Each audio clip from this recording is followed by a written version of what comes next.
be so dangerous and maybe even favorites to win the tournament. No, you know what I think is going to be dangerous in the first of 5? It's Kudans, because old school players love those long sets. They're talking Ryan Hart. Is it like first to 27s, those kind of numbers? That's the only true measure of a player. First to 27s and Kudans. I wonder why that number specifically, like 27, not 26. 27. Do you know what? I'll tell you something. Back in 2015, I did a first to 27 with one of my friends. I never did it ever again. I was like, no way. Why? Afterwards, I was destroyed. I was like, my mind, I couldn't think properly. Was it stamina? I just couldn't think anymore. So for them to grind, multiple hours, I think we heard 12 hours on Kudans a day, that's incredible. Absolutely incredible. It's unbelievable, actually. Like 12 hours is crazy, but I actually don't doubt it, man. Kudans, the way he's been playing, it looks like he probably was practicing 12 hours a day. But ladies and lads, we have Ryan Hart right now next to the EWC totem. Let's see what he's saying. Japan, Pakistan and South Korea, the only 3 surviving regions here on finals day at the Esports World Cup. Now Tekken 8, a prestigious title, $1 million in the prize pool, hangs in the balance. But who is going to snatch it up? Is it going to be Ulsan, the returning champion from last year? Or is it going to be Arslan, who is vying for that final title that he doesn't yet have in his cabinet? Or is it going to be Ni, the returning legend? I mean, we know what he's capable of. We've seen him do it many, many times before. Or is it going to be Artif, who finally gets to banish his demon in Arslan and take the crown after coming second place last year? I don't know what's going to happen. I just know that I'm along for the ride. Why don't you guys join me all day and catch the action? I'll see you later. Thank you very much, Ryan Hart. The legend Ryan Hart. We mentioned that he was the guy that came up with the first 27 stuff. And, he's doing his thing. Now, he can do everything, bro. He can even do perfect elections on a crappy little keyboard. Calculator. On a calculator. Amazing. But you know what time it is, guys? It's time for the Doctor's Note, presented by Dr. Suleiman Al Habib. Here we go. So, what are your hot takes? I think this is going to be maybe a little bit of a controversial one, but this is about Arslan, directly to Arslan, right? We've seen him going with the Anna, but I really believe he needs to lock in now with the Nina. We've seen it at Evo. He did go with the Anna. It did not work, right? He's run through with the Anna over the past 3 days. He's still in it, but still, I really think he needs to go back to the Nina. What do you guys think? Yeah, I'm gonna have to agree with you there. It's just ever since Evo, he's just been locking in the Anna, trying to follow the footsteps of Atif, but you gotta find your own path in a fighting game sometimes. Yeah, exactly. And the thing is, he seems like he's really stubborn and wanting to pick Anna to begin with every single time. We understand how strong Anna is as a character, but like you were saying, Bubsy, Nina is also a very viable option, and it's his actual main character in the game. I think it's good you mentioned that she's strong as a character, right? Because I also believe it's all about piloting the character. Yeah, right? absolutely. Because someone like, I don't personally think Brian is top 1, but when you watch Ni play Brian, you'll be thinking, yo, this character's top 1. Even Pinya, the way he's navigating the Raven. Before I came here, I was like, Raven, when I'm looking at Pinya doing them 50-50s and really mixing the opponent up, I'm like, sometimes it's just a pilot. So the character's strong, yes, Anna is, but I just don't believe So who is top 1 then? Bubsy? See, this is why I don't like Is this what you're waiting for, Spag? You just drop it on me. It's definitely not Jack. I put it out there. Who is top 1 in the game? I'm gonna have to go with Anna. I really believe she's got tools for everything, like in different kind of sets, short sets, long sets, very mixed up heavy. I think she just plays the game really well, but then again, it's about who's piloting it, man. And then there's even Anna, even when you consider her top 1, she has her own weaknesses too, right? Like she doesn't have a while standing 15 frame launcher, stuff like that. It's like that could come into factors in certain matchups, and right? So it's like number 1, but maybe there's some other characters tied there too. Well, it was a good hot take. I don't think it was that hot though. I feel like, you know, you got something. Spag, you got a hot take for us? You got an even hotter take, right? I will get to my hot take after we go to a check-in with Ryan Hart, who's at stage 1 right now. Take it away. Day 3 of Rocket League here at the STC Esports Arena. I'm Ryan Hart and I'm joined with Stumpy, who's going to give us a bit of information about what exactly is going down here. So what are we seeing here on day 3? So we've got a few teams still left in. We've only crushed a few keys so far, and it is a monster day of Rocket League. We've got 4 best of 5s into 4 best of 7s. We're finishing off all of our groups. Group C currently playing out behind us. We've got the Ultimates taking on GK. Group D to come later. But a lot of teams that have gone through from this are still in the club championship runnings as well. Wow, definitely definitely. So a lot on the line, still all to play for, clearly. Now, in terms of the club championships, what teams would you say are in the runnings here? So Falcons, they're still in, probably our strongest team. They just won the most recent major, so that's massive for them. Really good momentum coming into the EWC. But then even when you look a little bit further down, Team Secret, they just qualified to top 8. That's their second top 8. They then get like nearly $1 million for that, which is amazing. GK, they've also got a chance to get top 24 if they can win this series. Great stuff, man. Thank you so much for the update, Stumpy. Good. And man, this is all happening here at the SEC Esports Arena. Thank you very much, Ryan, for the updates, man. It's always good to see what's happening outside of the arena here for Tekken. But you asked me for my hot take? I'm kind of scared now. I'm actually scared because your takes are sometimes a bit too chilly, bro. Too much. I'm going to leave it for next. I'm going to leave it for later. Our next break. I'm going to leave it for later. You guys didn't even say yours either, man. Like Mario, MYK, you sitting there. What's your hot take? Character-wise, or who's going to take tournament? Or what? Anything, man. I don't think Brian's top 1. I do agree with that. That's not a hot take. It's hot for certain regions, bro. I think Steve is not very good. There you go. That's a hot take. No, that's a hot take. I don't like that one. My hot take? Yeah. Do you know what? I feel like you're just going to be like, that's not a hot take, man. Just say it. It's I fine. think Kudans might take this whole tournament, man. That's not a hot take, bro. Like, people are saying that. Come on, give me a real hot take. Make it spicy. I think, I think Brian is not top 1, top 2, or top 3. I think Brian is maybe top 5 or top 10. It's like you said, Bubsy, it's the player that makes him insanely strong. If you can hit all the execution, like Nii, for example, You should have then he talked about becomes like top 1. Yoshimitsu play. That would have been your hot take. That's not really a hot take. Yeah, that's really a hot take. Like, there's only one God Yoshimitsu player in the world. Like, Oh, okay, that's a hot take. That's not. No, There's that's only shots one fired. good Yoshimitsu player in the planet. Who's that? I'm a musician. And everyone else is bad? Everyone else is. I'm not going to say anything, man.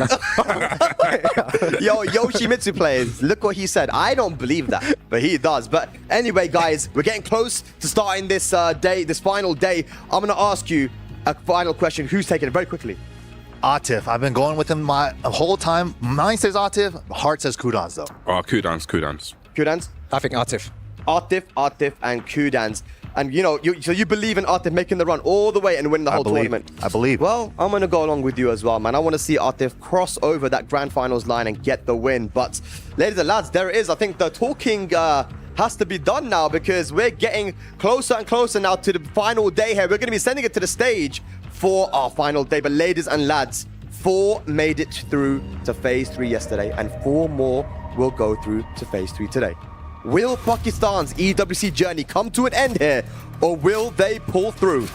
We find out now.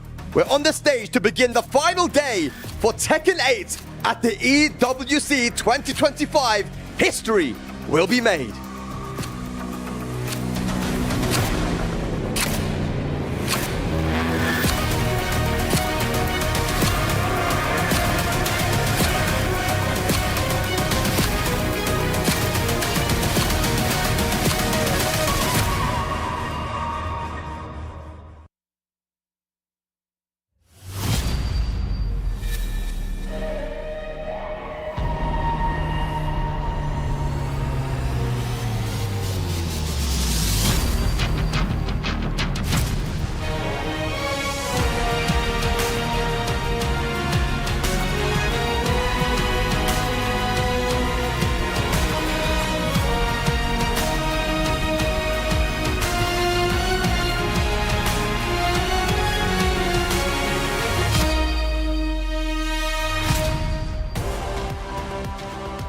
Ladies and gentlemen, welcome to Finals Day of the Esports World Cup for Tekken 8. We started off with 32 of the best players on planet Earth, and now only a few remain. Today, we will have all of the answers that us and everyone at home's crave. We are about to find out who is the best Tekken 8 player on Earth. Ladies and gentlemen, I am one of your hosts, Hollywood Rob TV, and I am joined here with the immaculately dressed Milosh. What's up with you, brother? Hey, it goes for you too. We have to be dressed up for what is ostensibly one of the most incredible days in Tekken 8 in 2025. You gotta be real dressed up for the 9s, really all to the tippity top for such incredible players and games that we're about to witness today. Now, look, yesterday, full of upsets. No two ways around it. EWC 25 has been full of them from start to finish.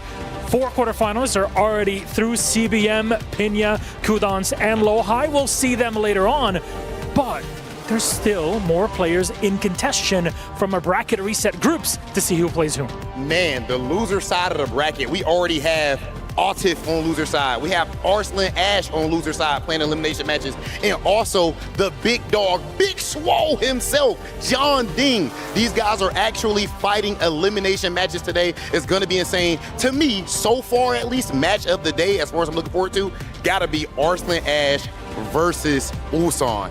That's crazy. That is a lower bracket elimination match. So it's not even confirmed that either one of them will remain because they just have to survive against one another, only one, then play another best of 3 to see which one of them moves on from Group C and into quarterfinals. It can be all over the place, and I'm here for every second of it. That's it, ladies and gentlemen. The stage is officially set, and it cannot get any bigger than this. I think it's about time for us to bring out our first players.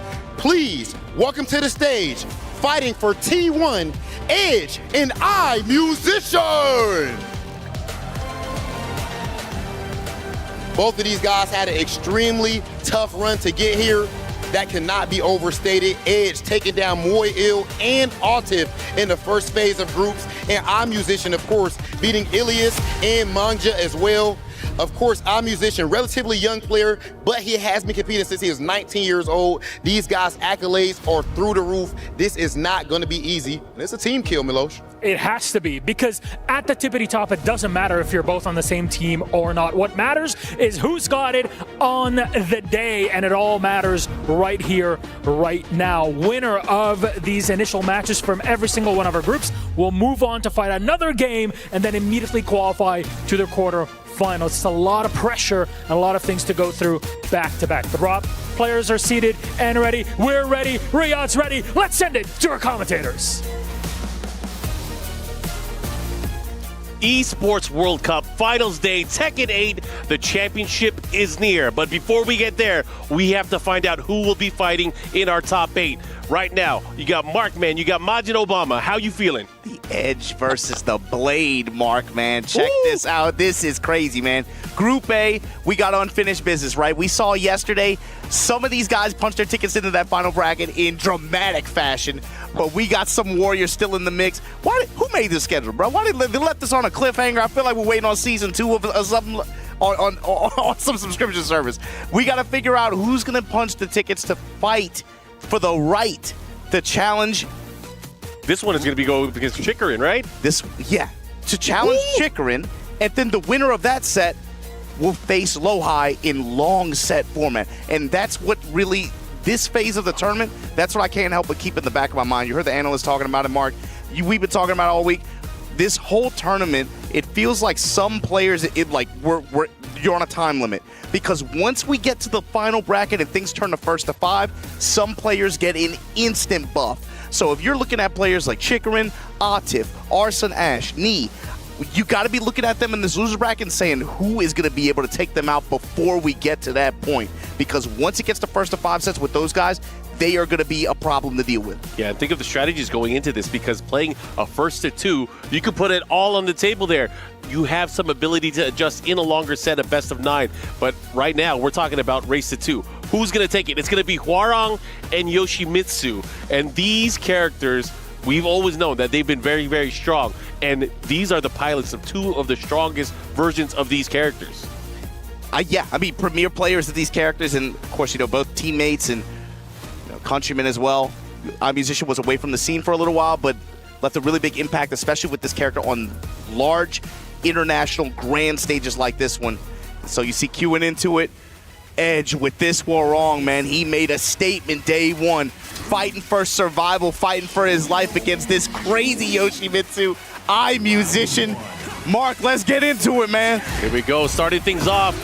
You know what, iMusician, he hasn't been playing like iMusician of old. I want to see him go crazy, but I feel like that's so difficult when you're going up against somebody that you have trained with and practiced with so many times. And peep Edge's approach too. Immediately from round start, Mark, he said, no, you are not going to step. Ooh. You are not going to step. You are not going to cut my ankles. Nothing but homing attacks. Right foot forward, down forward 4. He's doing every homing attack he has in the book, trying to keep iMusician, again, be aware of that in his mind. You better be willing to bet on spins way early if you're going to try to get out of dodge. Just like that, the plasma, and launches him, takes the first round. Edge now with the statement. iMusician, what's your response? Yeah, you got to see and look at the level of comfort here that Edge has going into the matchup. He is not afraid to go in offensively, knowing his options. He was so ready for counterplay, sidestep, launch, duck, launch. He was ready with it. And, you know, Edge has been playing phenomenally, but I can't believe he's in the lower bracket because of this. Oh, my God. The kite with the engage, with the splat, plus frame back off. Playing the Yomi against iMusician really well. Just like that, another heat engager into the wall. He's playing... Normally you would think like a Yoshi, they kind of want to play with the speed and be able to try to confuse you and stuff like that. Edge is the one playing with speed right now, and he is not giving iMusician any opportunity to breathe and create any offense or openings. It's all about placement for offense, and Edge knows this matchup. You know, usually Yoshimitsu players they'd be foaming at the mouth, like, oh, you're gonna keep attacking? Let me flash, let me do my sidestep, let me do my spin. But nah, not happening. Not the way that Edge is controlling right now. And even with his offense, he's leaving so many like gaps and pressure spaces where almost like beckoning. Yeah, I wish you would flash.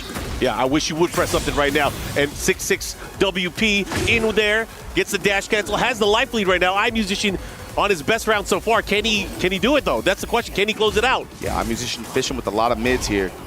Trying to cut his gut, but here you go. Low parry. Gonna likely get the wall as a reward here. Can he convert? Nice, gets the cutter. One more hit can do it. Goes for the mid option. What's he gonna do? Time is a wasting. There's no way Edge can come back. And here we go. iMusician on the scoreboard. That was the first time you saw that too. iMusician able to get a mix up there with Fleece Dance, but he's keeping it relatively low risk like you were talking about earlier. Yeah, I mean, first chance he got really any mix up. This time getting a huge counter hit off the crouch dash attack. Now pushing towards the wall, and this is where he wants him. What is the mix here? Goes for the low instantly. Throwing the pizza cutter. Give me that. Give me your health, man. You either gonna block and take the chip, or you gonna get put on the wall and cut. And I want the whole pizza pie. Cut him up. Cut it in eighths, but I'm gonna take 6 slices. Yeah, there are people like that, man. There are people like that. You gotta watch out for those guys. Oh, shout out to the East Coast. But here we go. Push it on him. Edge trying to get this wall placement. Nice. Good drop with the 4-4-3. Goes for the command grab. They switch sides there. Now, iMusician already maneuvering away from the wall, but just like that, countered in, getting us to a final round between these two. This opening game is crucial. And iMusician with good neutral, able to slow the match down too, be able to give himself these openings to be able to try to pick apart Edge's approach. Yeah, good break on the neck crack there. Very aware, but the black kite, he's flying. And runs right into it. That attack has way more reach than it looks like. Okay. Down forward 4. Edge is really just trying to splat him on the wall, get the damage. Huge just damage. outside of range, the grab. Oh, and this is unfortunate for iMusician. He has a sliver of life left. Puts the sword away, but doesn't block his feet. And Edge taking game number 1 here against his teammate, iMusician. Man, iMusician gonna stick to Yoshimitsu, of course. He is not messing around with any other characters. He's gonna go right back into the action, and we are treated here to a bigger stage, a stage with further out walls. We have Yakushima. Yeah, so a lot of those situations too, Edge was able to use the wall to really aid in getting just more damage in a lot of those situations. Of course, it passively helps his pressure as well, but with the wall more spread out like this, does it give iMusician more room to be able to move around, to spin around? Black Kite for the plus. Yeah, I'm curious to see what counterplay iMusician has ready and already showing the sidewalk. Yeah, great left step there. Bro, Edge, no fear. No fear. As soon as he turned around there, he went with the back 3. This is crazy. No fear and also just undeterred. This activation here. Backs up. Kazuryu slash with the dash behind it. iMusician essentially threw away that heat. Edge gonna leverage his with this dash pickup. How's he gonna end it here? Kick him back. Went for the goal. Goal is in sight right now. iMusician, though, has a chance to heal up a lot of this life as long as he's able to land hits. Time's a wasting, though. He has to be careful to float. This is huge. Oh, he caught him. He should be able to close it out. He has range art. Here we go. He's going to have the life lead. He's going to heal, and he's going to steal round number 1 in game number 2. Stopping the clock and, of course, getting that health advantage back. Like you said, Mark, you could look at the way Edge is treating iMusician, too. He's definitely, like, trying to play this mind game with him where it's like, okay, I'm going to rush. He'll back off at a lot of these times, too. It really gave iMusician an opening there, and he sensed it, went for a big risk, got the reward, though. Yeah, he got him in that gap where, he's going to start the rush, then he's going to back up. And I don't think Edge was ready for it. The way that iMusician has been trying to kind of thread the needle in between the offense, it's been working out in a good way so far. Oh, but not that time. Plus frame there. Step in low, right for 4, down for 4. And Edge still with just a ton of homing attacks. Activation. Both these guys rotating around counterclockwise on each other. Step and activate the whip punish. Back to 2, he's fishing. All right, decides to heat dash cancel. Goes for the regular skyrocket, no punish. What's he gonna do here? He does have a slight life lead here. What's the mix-up? Smash into Dragonfly 4. Oh man, there's less than 10 seconds left here. Many of these rounds going down to the final. Oh my goodness, this is huge because Edge now able to steal this away. There's no way he's falling down in time. Tied up on rounds.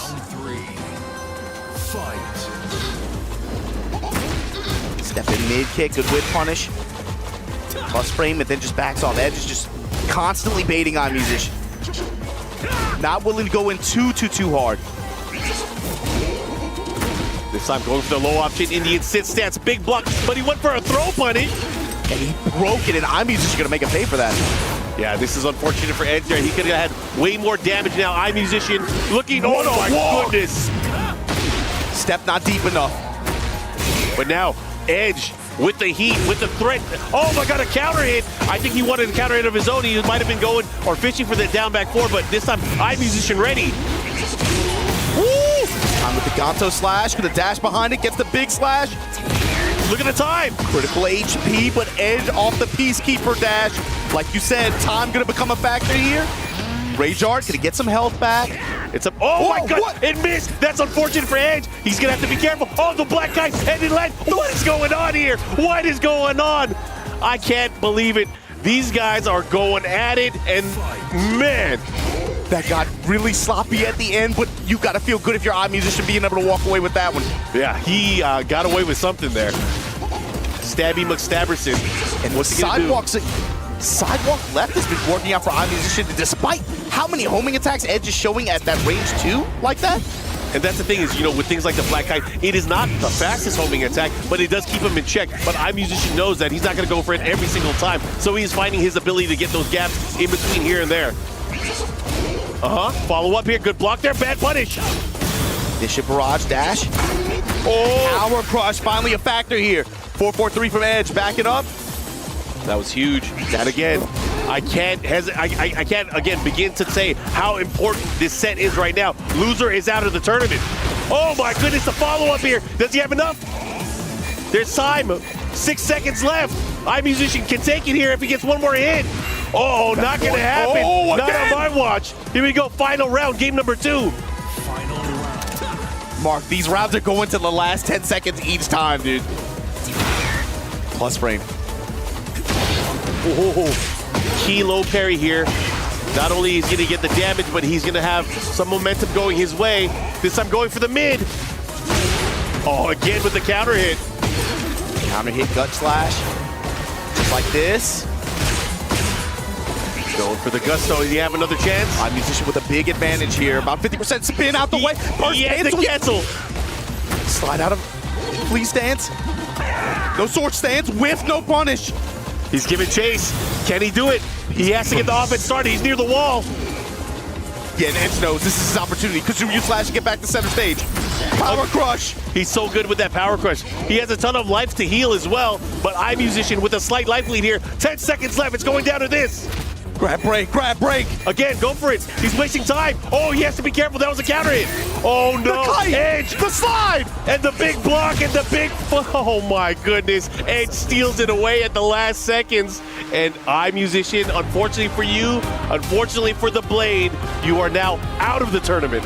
But good stuff to iMusician, of course. Came out of that military duty for the Korean Army, and there's always that question of, like, can you just pick the game back up? Can you just hop back in? He's had a little bit of startup frames, I think, when it came to Tekken 8.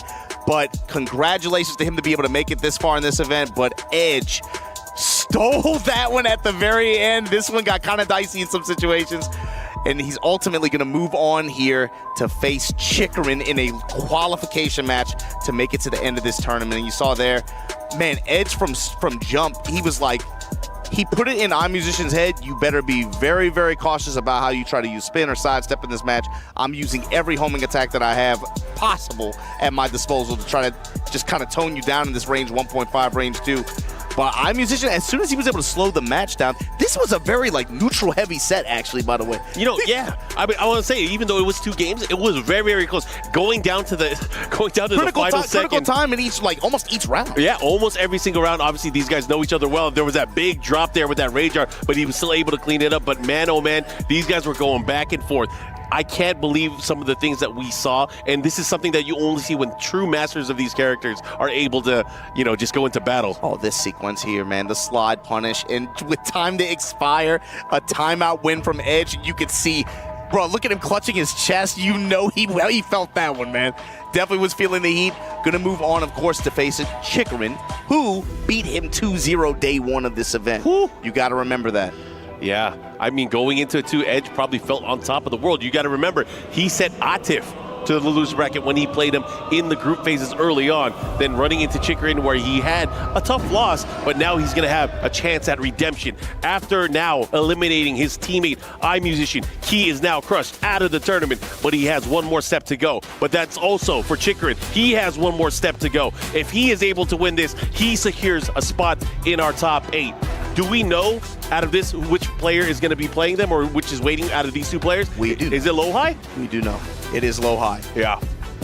And that is going to be crazy. And so this was a scenario, too, that last year, you got to remember, Chikurin, I think, fell before the final phase, right, where it turns into long set style, where he, I think, has, especially out of the Japanese players, he's one of the more well-practiced and well-versed, especially in long set format. I remember the Topanga sets for years. They're used to playing that way. This time, you have to imagine for Chikurin, he's looking at this. Obviously, Edge is extremely dangerous, but after the performance that he had on day 1, maybe he's feeling a little bit confident going into this one. You know, we'll see. We'll see. He has to be confident. I mean, the way that he played that first day really kind of shut down Edge's options offensively. And I feel like Edge has to be the one here in this particular matchup to go above and beyond what he was the day before. He's going to have to take initiative because Chikurin, his game plan worked to a T. Now, my question is, Edge just had 2 days to think about this. Yeah. Does the gameplay stay the same? Does the game plan stay the same, rather? It can't. It cannot, because the way that he played, he was completely shut down. The way that Chikurin was moving, the way that he was sidestepping and finding those openings, there was really no threat, I felt like, when they played each other. You think the character stays the same? I think the characters will stay the same. Well, if Edge changes, and we've seen him before, especially last year's LCQ for TWT, he does have other characters that he can bang with. But against Chikurin, are you going to run? I don't know. I don't think so. I honestly, I feel like going from Hwarang to Shaheen is kind of a downgrade, maybe. It is in theory. Like that's what I think too. But then with the way he plays, it's like he didn't really miss a beat, and it works out when he does it. But both of these guys, like we said, they have so much experience against each other playing, especially like online. They run into each other a lot on rank. This is not a button check. I am gonna lose my mind. What? Oh. Thank you, production team, for letting us know. But yeah, these guys are getting ready. They're, of course, making sure that everything is good to go. And again, this is another elimination match between these 2. So loser out of the tournament. Winner will be moving on into the top 8, facing off against Low-High from South Korea. Facing off against Low-High in a 1st-to-5 set. 1st-to-5. Again, let's talk about the potential changes once we get to the 1st-to-5s. Once we unlock, if players like Arslan, Atif, Nee are able to make it into that next phase, the top 8, that's going to be a problem for everybody else that they're going to be going up against. Yeah, you know, like it's really easy, Mark. We've been getting excited, like, oh my God, Arslan and losers. Oh my God, Atif lost.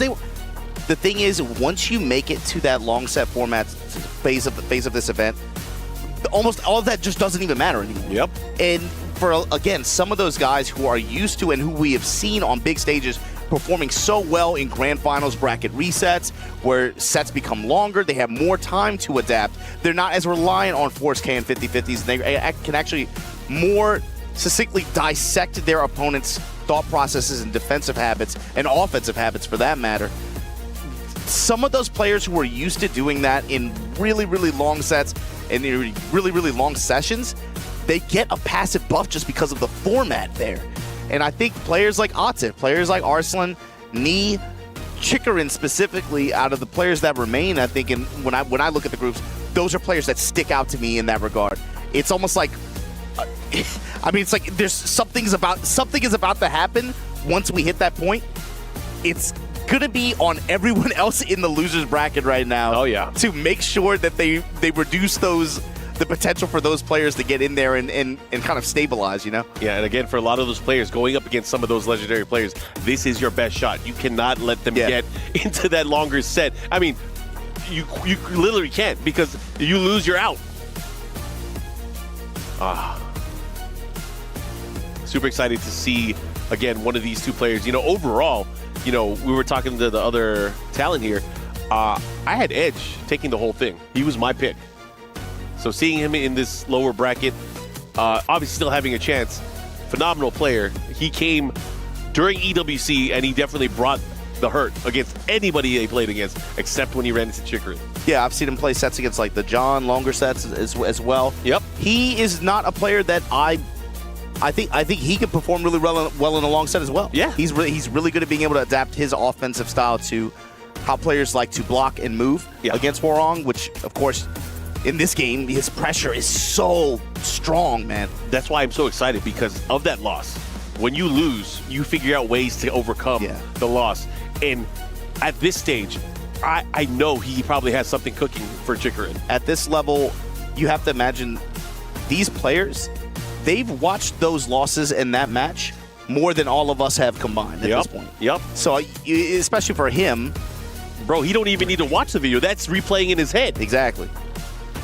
So I'm curious to see what he brings to the table and how he changes his offensive pressure to, again, suit what Chikurin wants to do with this Clyde. All right, looks like the players are locking in. We are about to get set. And again, locking in for another button check. There we go. All right, cool. It's okay. You got to make sure these guys are ready, man. Hey, especially when it comes down to this. Bro, performing on this stage, you got to play without regret, man. It was like, you don't want to have it people tweeting a year later about your stick was broken or anything like that. Go ahead and check the buttons. I'll allow it. I'll wait a little bit more. I'll allow it.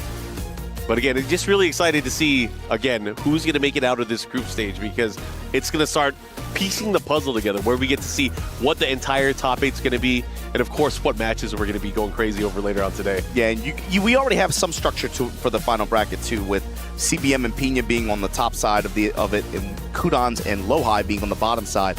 And because of the way the group selection breaks down with who proceeds through losers to make it into that final bracket, man, I don't want to spoil it, but let's just say, if you are a Pakistani Tekken fan, if you're going to have a Pakistani player in grand finals for this thing, it's going to be in dramatic fashion, and they're going to have to potentially have to go through each other on the way there. I mean, we should just call it out. Like, for example, if you're a Pakistani Tekken fan and you believe in the Pakistani Tekken scene, Arslan, Ash, and Atif are the only ones left.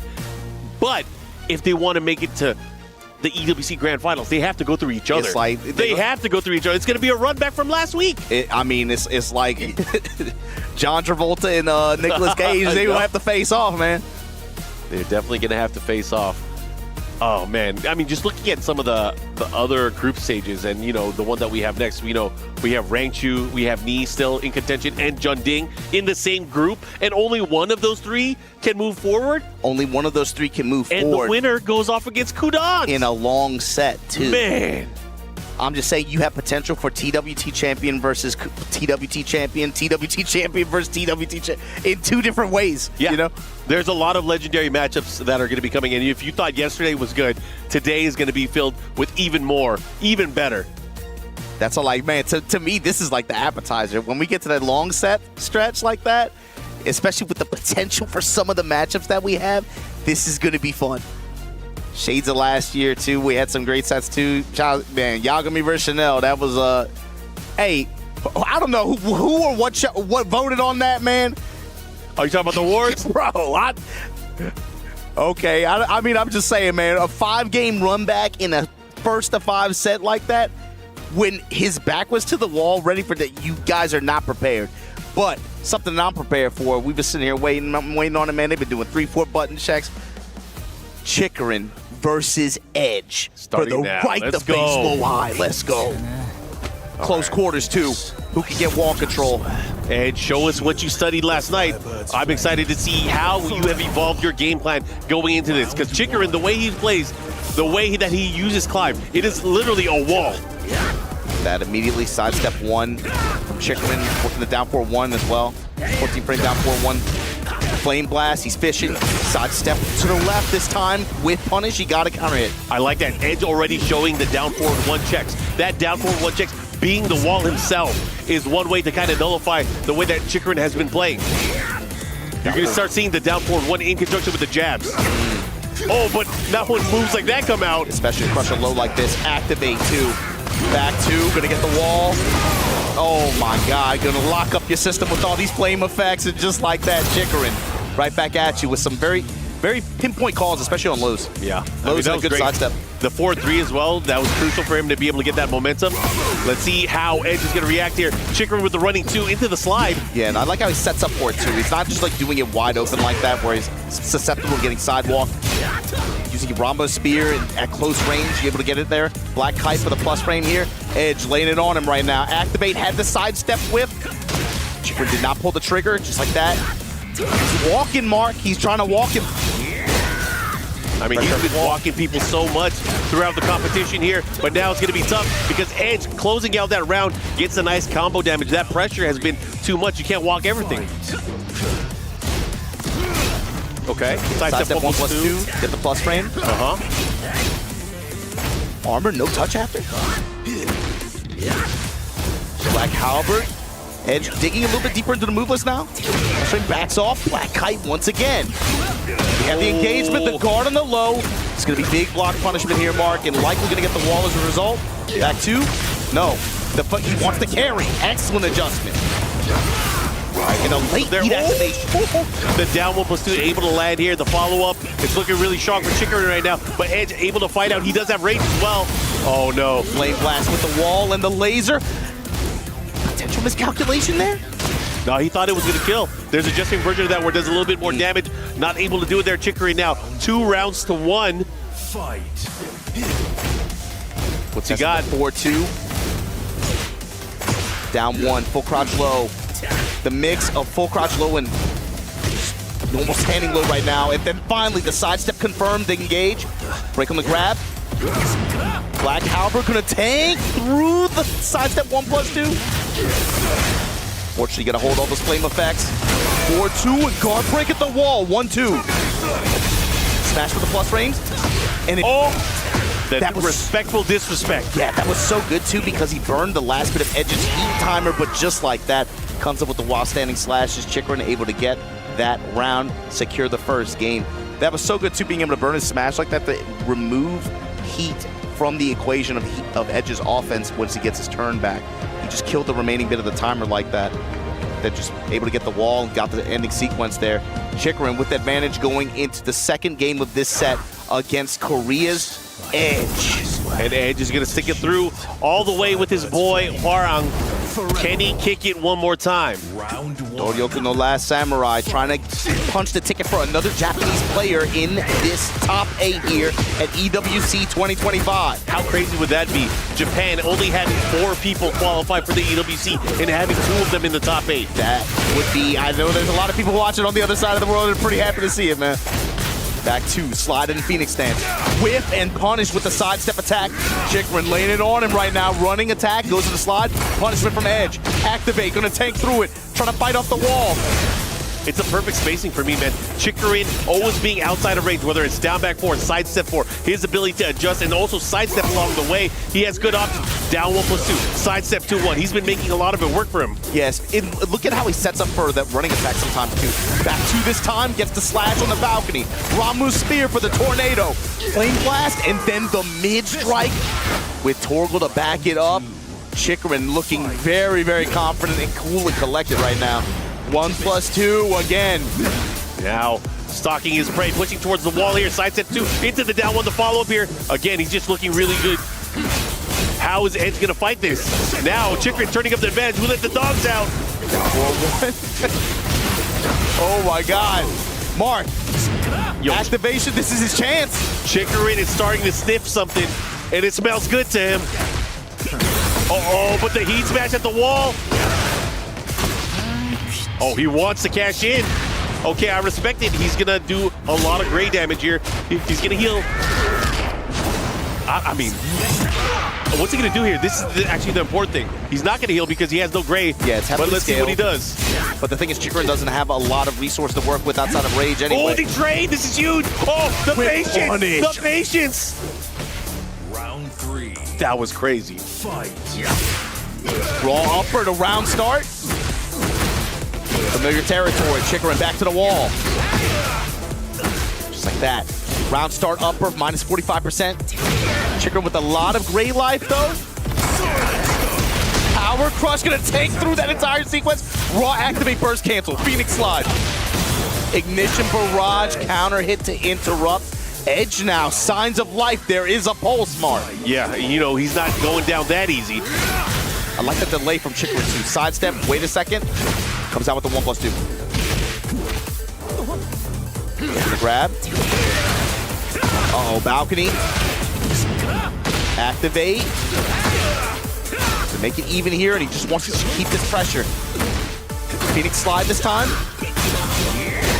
Chikurin holding the plus frames.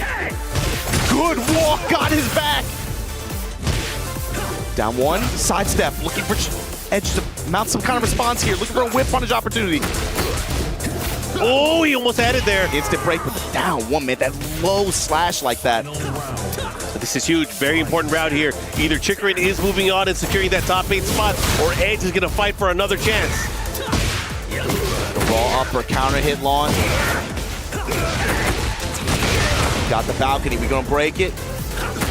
Kick him back, and we saw Edge do, he likes to do this sequence here. Just to take the wall, but the orbital to call out the pressure. Activate. He gambled on it and he bet that was a good one. That's not the first time either. Has a beat there, but then Torgal with the ice pressure. Chikurin looking to maintain the wall, rolls off. This is huge. What are you gonna do? How are you gonna deal with this? Edge having rage and heat though. Step, not deep enough.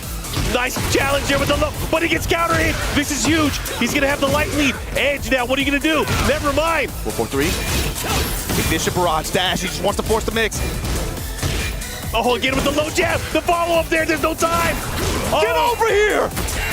Oh, no, it's not enough. Oh my God, Chikurin 2-0 over Edge in the most dramatic fashion. You can see he was sweating that one, man. And just like that, Chikurin punches his ticket for this final to face off against Low High in a first of 5. But congratulations again. Thanks for playing Edge. He made this thing really exciting. Some awesome sets, especially day 1 and today. But man, that one went down to the wire. Oh my God, Mark. What a pleasure. You know, Edge, got to give it up. He put on some of the most exciting comebacks, the most exciting moments throughout the entire tournament, but it was not enough. He had to run into Japan's final boss, and Chikurin, again, as we mentioned, 2 Japanese players now in the top 8 out of the 4 that have qualified for EWC. That region has to be feeling good. And Edge too has to be feeling good, man, with the weight that this guy has come up in a big way in the past couple years to make it this far in this event. And you know what? You lost to the same guy twice. You know, and it is what it is. Yeah. I feel that's going to give him a lot of motivation because, you know, when things like that happen, you're going to have to find a way to bounce back. And if you have to bounce back against one person, then that's not too bad. It's not like you have to fight the world. Especially if it's Chikurin, you know what I mean? So here you go, that homing. This whole sequence at the end, this was crazy. Low high mix, he eats the low 2, and it's still not enough. Oh my God. Yeah. The fist pump after, and just like that, Chikurin gonna punch the hydraulic press. Edge's key.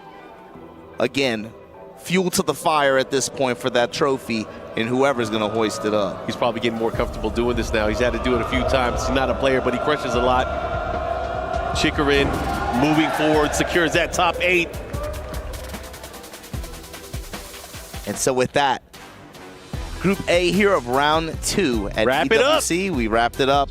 Chikurin able to emerge and survive, but coming up next, We got to see who's making it out of this Group B, man. Jeonding then put the mirror on the stick. He had to change it up a little bit. It's going to be Jeonding, who also gave us a hell of a day one. But he's got to go up against one of the toughest dudes to go up against in this event, Knee. Yeah, Knee, Jeonding, Eddie versus Brian. This is going to be action-packed, and it's not going to be done there. The winner of this has to go up against Ranchu. They got to go up against the Bear. They got to go up against him. The reigning defending Tekken World Tour champion is waiting for the winner of this set. Accolades, there is no shortage of accolades here from the players that are left in competition. Last time these guys played, Knee was able to win 3-1. And again, it's all about how you play the game and how you adjust. You can't rely on the last time because the last time could benefit either side. And I think like a passive theme of all this too, Mark, we're going to talk about it later, but when we were looking at this event and the players that qualified for EWC this year, Korean players made up essentially half the player base, essentially. And with the way that they have performed and endured through this event and been able to just make it towards the end and have the matches that they've had, the community that plays together stays together, man. And that's something to say for, some of these scenes have, so many cliques and groups, and then not everybody necessarily likes each other or gets along with each other. But you can tell with the approach and with the results a community that plays together. These guys have been playing together. with each other. I like that.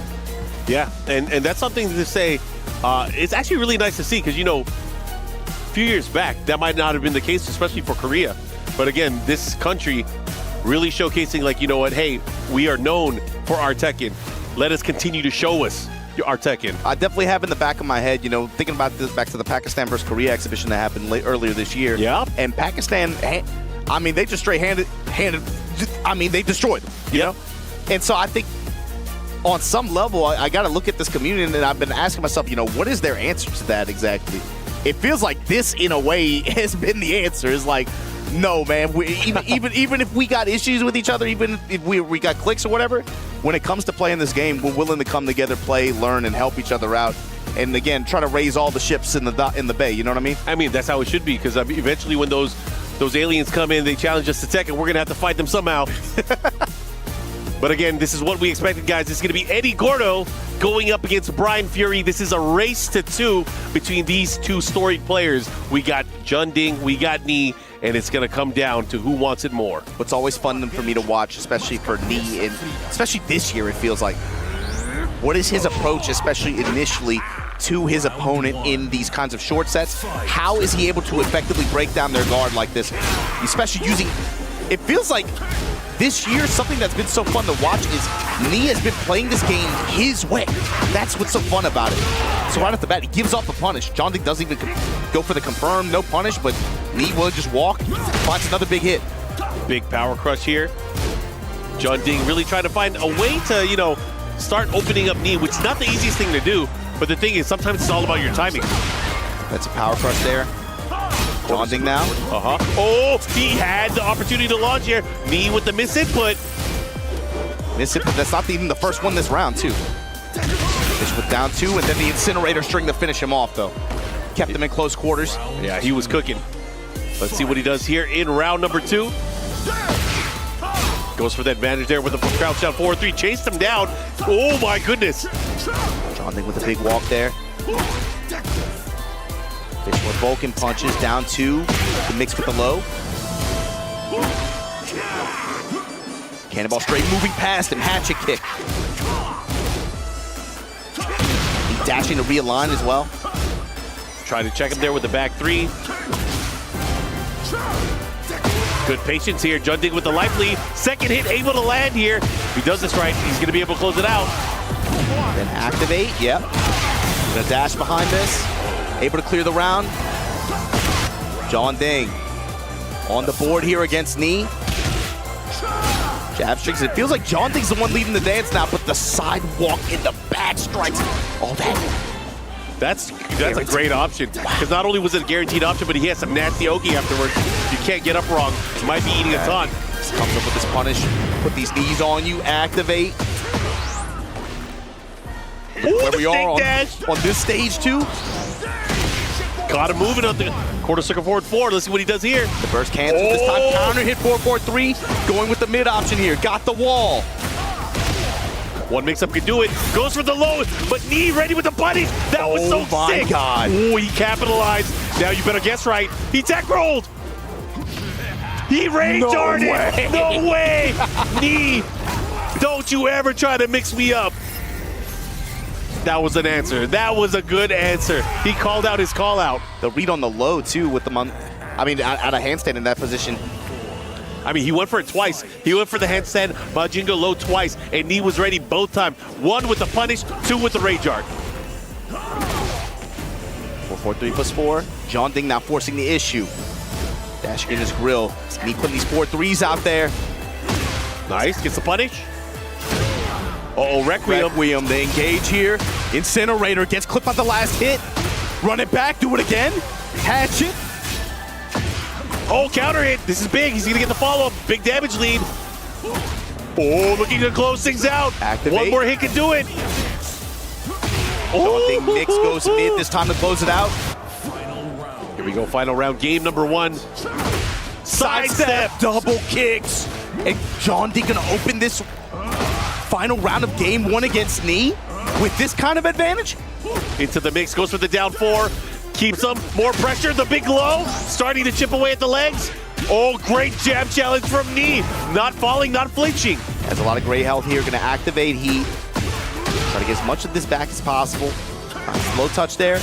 4-4-3, mid touch there. No confirm, gonna put the dash behind it though. Requiem dash. Oh, they trade, he has to be careful. Focus punches. Oh, good action from Knee. The follow-up here, looking to close things out. Final round again. It's coming down to this. They're they're scrambling. Plus frame mid. Low. This time bets it big on the low out of the 4-4-3 mix. And just like that, Jeonding up 1 game over Knee. Man, this is such a tough lower bracket.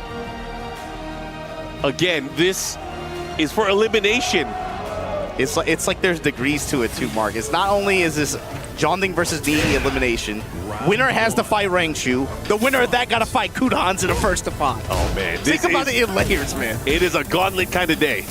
And it's cool for us to think about it that way too, right? But as players, you got to just, like, they're not even thinking about that right now. You got to fight about who's in front of you. And right now, Jeonding, 1 game up on Knee. Trying to get this mix, sidestep 4.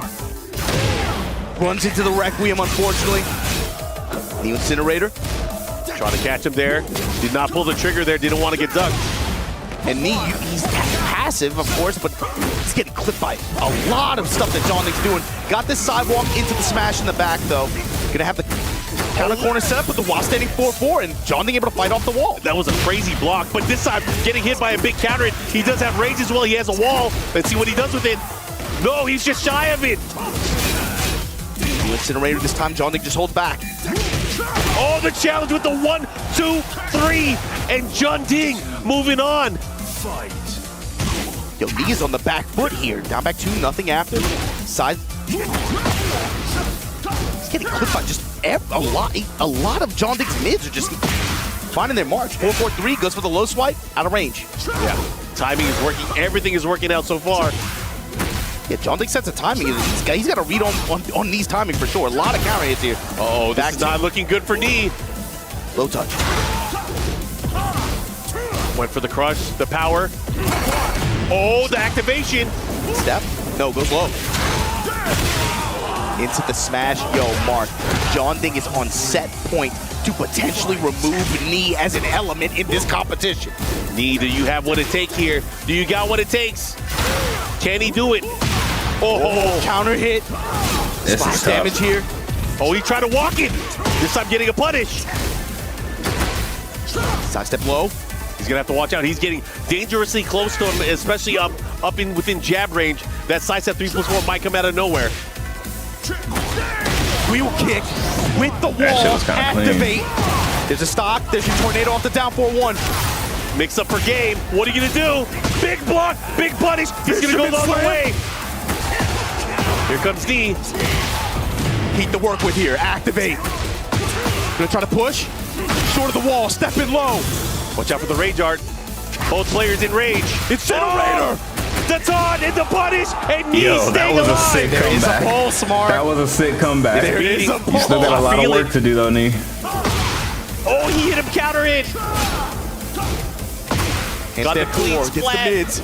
Ooh, that was close. With the insurance. The throw in the power crush behind it. Break the wall down. Jeonding's in full control. Gets the follow-up here. Things are looking good for Jeonding. Can he do it? Can he pull it off? Big low. Oh, bad punish. Oh, again. One more time. Up for it. Oh, he goes for the mock. Trying to make this push with the heat activation. Needs to maintain this pressure. Oh, the checks. He's in trouble. But he's going in still. Offensively, he's still going in. Generator once again. Tornado at the wall. Leave him smoking. Side mid kick. Oh, he had it there. move. That could have been a natural combo. And Jeonding with the relaxed one, able to take it over Knee out of the tournament. And that changes I mean, he's beaten Knee things before, because hasn't he? now I think it's Jeonding becoming a has to trend. go up against Rangchu. Knee, before the tournament turns to long set, where I think he would get a really strong passive buff out of this competition here at EWC 2025 Tekken 8. Jeonding, that fist in the air. He has had a hell of a week playing this game. Oh, man. And again, just going back and forth. It feels like Knee never really got into a position where he could sit comfortable and just kind of play his game. He was always on the back foot, always having to react to dealing with the life lead from the other side. And Jeonding, you got to give it up to him. He was in control. Control is the name of the game. Yeah, we've seen him play sets like this too, right? But usually it's like it feels more effective in finals and in grand finals where you have the like at least one set behind you to kind of adjust like that. You know, Evo Japan stands out in my mind where he just had that hard adjust in game 3, right? But in this kind of format, especially against a character like Eddie and Jeonding specifically, it felt like he had his timing, especially game 1, early half of game 2. How many counter hits did we see, especially in mid-range? When Knee would try to approach, he wasn't super press happy, but Jeonding, it felt like he had a lot of just defiant jab strings, a lot of just defiant mids, especially from like range 2.5, range 3, and they were all finding their mark. And then the mix, I mean, sometimes he got tagged for it, but then other times he didn't really, to be honest with you. Knee let some punishes go here and there. Yeah, and again, at the end of the day, it was all about the timing and the way that he placed his post. He landed way more often than not. Sure, the lows didn't work every single time, but hey, the mids, for the most part, they were able to land. Now, Jeonding able to crush the hopes and dreams for DRX. Knee, Lohai is still in there, though. However, it comes down to now a pivotal and deciding game between Jeonding and Rangchu to find out who moves on into long sets and the top 8. That's also another point, too. Jeonding representing Team Vitality, they're watching this set with extreme enthusiasm. Yeah. Especially if he can be able to get... If he is able to win this set, he's going to guarantee them some points by making it into the top 8 finale of this event. And so for them, they're sitting, I think, in the top 5 in terms of team point leaderboard standings right now.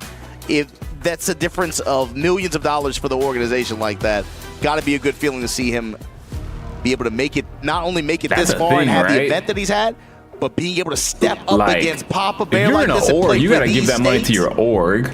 Oh, hell no. Rangchu opting for the first player side. They're already fighting. They're already going at it.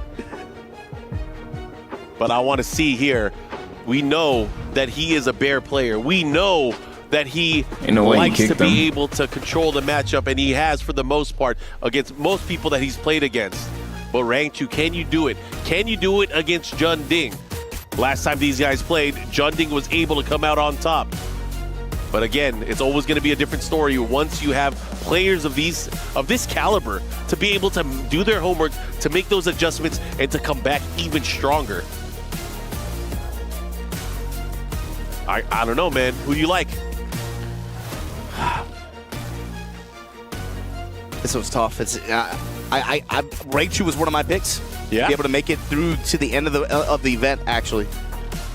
But man, Jeonding with the way he's been playing, when it feels like with the momentum, especially coming off fresh off of a Knee win like that, I don't know, man. Some players, I think you get like you can get kind of like a passive buff from being able to sit down and get hot, especially if you have the success that he just had in a set like that. That particular player that we're talking about, Jeonding, he is that guy.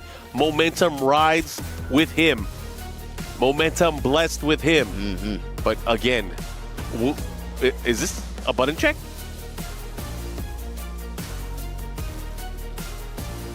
I would imagine it's a button check. I like how nobody never really knows for sure if it's a button check or not. Like, Because what if the not, heck? I would imagine that I'm about to go crazy. But we'll find out either way, because that is a character we've not seen the entire weekend. But again, we're not going to see any other Bear player either. True.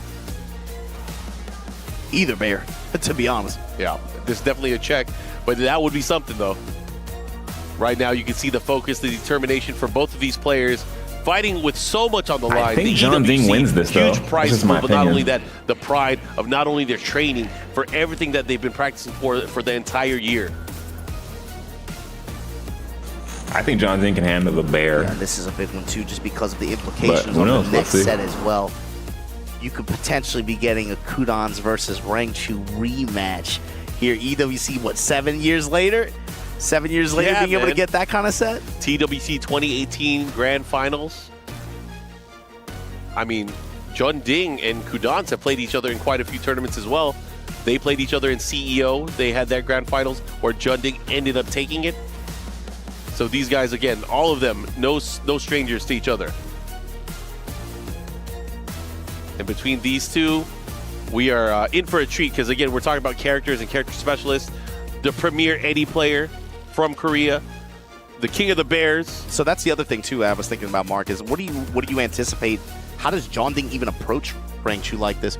You got to remember, especially like he had some good success leading in with 4-4-3 a lot against his best me. friend just lost. But you can't do that as easily against Bears just because of the way that their posture is. Yeah, their natural defense. He was their out there high legs dancing kind of yesterday, prevents, cheerful the as a level bee. of commitment when you're kind of just throwing out the loads. It's not the same Yeah. versus most of the cast. However, it could lead to a lot of benefits because, you know, they are bigger targets, they are bigger characters. It buffs things like up forward 4 from the tip, standing 4, 3-3, down forward 2. There's a lot of options there. But again, in that range, or in the jab range, especially from the Bears, that's where it's dangerous because rank 2, as we saw, he's no stranger to using things like the G-Clef cannon. G-Clef. He can use the back forward 2. Even just the how 4-2-1. effective he is with just like 2-1. And just being able to just harass with that and really, really frustrate players from being, you know, even contest within that jab range, especially at compact ranges like that. But also, I'm curious about the Z-axis and how well, if at all, Jeonding is able to rotate around or He's not going to. I mean, for him to be able to maneuver around the Bear, he has to go for a handstand side step. Yeah, and that's really what I'm looking for with the built-in mobility that stance transitions have. Is that something that he goes to in some of these situations? We'll see. The Bumble Bear coming out here against Eddie. What you gonna do when this man starts dancing on you? Here we go on the scene, taking it to him. We got Panda versus Eddie, rank 2 Jeonding, fighting, race to 2. Winner will make it to top 8. High stakes, and just like that, jab float from Rangchu. Jeonding, if you want to lead like that, it's not going to be that easy. Low swipe for the extra little chunk there. Bear X showing low swipes, and again, the consistency from That's two Rangchu. floaters. He's doing that on Any purpose. kind of airborne approach that you want to kinda run, swag. fine. You're going to get floated. Oh, he went for that Berserker barrage. And he breaks those. Had him at the wall here, but rank 2 now getting the throw break. Receiving end now of the mix-up. This is huge. Handstand. No, he goes for the down back 3+4 instead. But with an immediate smash, Jeonding. Jeonding These guys are scores swinging at first. each other. These guys came to play. They came to hurt each other. Sidestep double kicks. Rangchu going to take advantage here, force the honey bear stance. Again, using a lot of just instant handstand just to be able to get Did around you to the try side that like heat that. burst? Ooh, a lot of it is And he locked got down. his shit Got hit by the canceled. second hit follow of guaranteed straight. The homing attack. Bear X at the wall. And then Rangchu's about to score back. Yeah, he's dead. And Yep. took that thing of Rangchu right back Scoop at that you. thing up. That's wild. Nice block there. No punish though. Nice block punish. He's swinging back. I'm about to say, you're going to get floated again swinging like that. For Rangchu, it's not going to do Jeonding too much has to change damage, his but because of that, timing. he's going to go pushing towards the wall, and he's getting the big combo here. Last hit, of course, unscaled, so it ended up making up for it.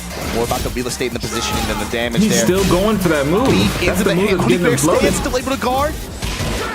It's crazy, too, because neither one of these characters keeps doing can it. step to each other. It's all about fighting. I think John, I don't know Bear what's going wake on, up but to float it's into, working. into a sidewall sequence. what was that? Whiff. He went for the rage art here. Wait. Oh, this worked. Did not cancel out in time. He was going for emotion, it looks like. Damn.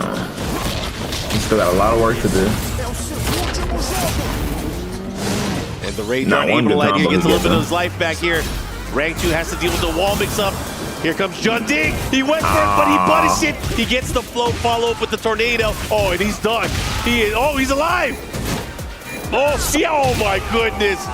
That is unfortunate because if that back Yeah, he landed looking, at his back, composed. it would have been a different story. Over, yeah. Damn. Go working the lows now, Jeonding. Running attack, and finally that back one. Ooh, good Nice. whip punish. I love that down 4-3, able to land here, gets the follow-up here, has the wall. Do we got big combos? We got a big mix-up coming up. Strike this time goes one and the relax. Oh, he had him in the end with the fin. Too scared to pull the trigger. Uh-oh, he has rage. Is he gonna go for the throw? Back 4-2. Trying to check him here. Has a chance. He has to be very careful how he approaches. Attack there. Jeonding with the life lead. Rank 2 with the patience. A lot of health built up in rage here. 2 swings. Angry hook. Low swipe out of relax. This is huge. He has a life lead. He has to do something. Oh, the pedal. Oh my God! Fair upper. He caught They've him got to take with that the esports tag off the 4-4-2. screen. And in critical They keep moments of blocking the the round like freaking that, HP. Rank 2 with advantage. The patience, it felt like he was blocking for like 10, 15 seconds, man. Yeah. I mean, the offensive, just the onslaught there from Jeonding, he was making things work. He had a moment where he could have sold around earlier had he landed the full relax 4-3. There was no confirmation. It could have changed the thing. He's trying to confirm it the whole time, obviously. It's hard, especially in that moment. Yeah. You got it, the Phoenix Gate here. Flames aplenty, but you got the Bumblebee Panda. That's the real fire. I like Eddie pointing him out too. So I'm coming for you. In that Bumblebee suit. While standing forward, back it up, Bear X. Jeonding now, trying to lead. Goes with that first hit, that 3. Sidestep double kick, somehow the Bear is under it. Yeah, big change, of course. Follow-up here, went for the down 4-2, not able to get it. Big nice follow-up read here on from the timing. Jeonding. Oh, protect your legs. Activation to break the momentum here, but 4-3 if we're out of relax. Sidestep to Oh evade man, the that was first. clean. And he's gonna get the follow-up here. He is done. Got the instant Oh, handstand. he blocked it in time. Oh my God. Wait a minute. It's not over yet. Immediate rage art here. Yep. Smart rage art. He does still have heat, so he'll be able to play around with that. But What he's going to the heal some heck? life here. I've He's never also seen going this to eliminate rage art all till of the now. gray health from Jeonding. Oh, and Jeonding looking to run out that heat, but the heat smash comes out. Nice check. Follow-up here goes for the low. On the trade, but Jeonding having the life lead. Round 2. Fight. Low's adding up at the very end there. And Jeonding picking up where he left off. Sidestep double kicks after the low. Counter hit. Takes the wall. Rangchu trying to swim on him while standing 4-4. Goes with the mid. No confirmed. Oh, and again, he had the wall, he had the positioning, he had everything. But this is huge still. Jeonding looking to close things out. One more hit can do it. This time with the dash. Force the 50-50. Goes mid. And the low. A perfect for Jeonding. That offensive pressure, when he had him cornered, was just too much. Jeonding looking to tie things up here. He is 1 round away. On this stage, Jeonding has gotten the wall, and it's really helped his offense and been able to, again, being able to secure these rounds with speed. Back one there to crush it. That's the answer too. We haven't seen him using the back one in pressure situations. Jeonding has been getting a little bit too comfortable, but this time still going for the handstand 1. Running Bear 2. You haven't seen Rangchu go into Hunting Bear stand as much in the set. Punish. Relax. Oh, counter hit. Counter hits, counter hits, counter hits again, Mark. It's all starting to land. The second hit, looking to close things out here. He's on a sliver. Can he do it? Can he close it out? 4-4 pump and pedal kick. Activate from Jeonding. Goes with the smash. Mix. Goes mid. Rangchu gets clipped by the low. And just like that, we got a set, Mark. Jeonding, a really strong answer. Even in the last round with no It's looking walls to competitive hit, right now. just got Rangchu's time. He got a lot, just counter hit after counter hit. I wonder what it was that made Rangchu just kind of hold things defensively, not try to take his turn back, because he gave a lot of opportunity, just a lot of liberty to Eddie to just run his mix-ups. And, you know, he didn't guess right a lot of the time, so he has to be very careful how he approaches here, because this is now the final game. Yeah, getting back to this early pattern that you saw from Rangchu, but just like that, Relax goes with the mid option. He confirms it. We're in heat. Trade with the back one here. Rangchu now going to run in. Gets a charge honeycomb spike. Goes for the smash, the follow-up here. Great counter. Nice, there we go. Talking about the first option to go through the mid rather than just holding in. Honey Bear stance, showing it a little bit. Jeonding willing to just back off. Handstand 4, then dip. Oh, big counter hit, follow-up, mix up, huge punish. And if he does things right, he should be able to close it out. And look at that, big punish, big round from Rangchu. That's this whole kind of defensive answer. This is what was missing completely from game 2. Jeonding able to just get the wall so many times and just run offense and everything hit. And there you go. And maybe the thing there is Jeonding just started feeling himself a little too much there, going for that big low, that risky low. It gets the trip. But like you said, too, more back one from Rangchu, too, to interrupt in some of these situations. Yeah. Oh, but again, the power crush right back at you. Jeonding getting the punish follow-up as well. Guaranteed heat engager. Has the wall. Oh, he could have pulled the trigger. More raw activation here from Rangchu. Angry hook. Got the counter hit. Punish. Mix up. This time dashing from Negativa. And the full duck on the sidestep double kicks. 1, 2, 3 counter hit one more time. Things are starting to look really strong for Jeonding here in that second round now. Tied up. 1 round apiece. Makes up the low in the while standing 4 at the wall there. Rushing the mix. This time goes low out of Relax. Oh, I like the challenge there. Oh, but the big wall splat. This is huge for Jeonding. This is very big. Mix up. Oh, good counter play. Great pickup. Oh, look at him swimming out of he's there. Dead. That's going to hurt big time. Oh, look at that. He puts him into a bad spot. Smash, and again, same situation. Back to the wall. He eats that low. And just like that, Jeonding on set point here. Looking to eliminate, looking to hunt the bear down. Oh, but he's in the air. Anti-air burst spike. This is where it's got to start for Rangchu. Gets the lift here. Well short of the wall here, but into the guard break, out of roll. Into the follow-up. He optimizes and maximizes. Here we go. Big chance. Into the smash. What's the mix? Big HP advantage right now for Rangchu. Jeonding, a lot of great health to get back here from this heat activation. Goes with a mid option. Dash behind it. Mid mix. Honey Bear stance, we haven't seen it that much this whole set.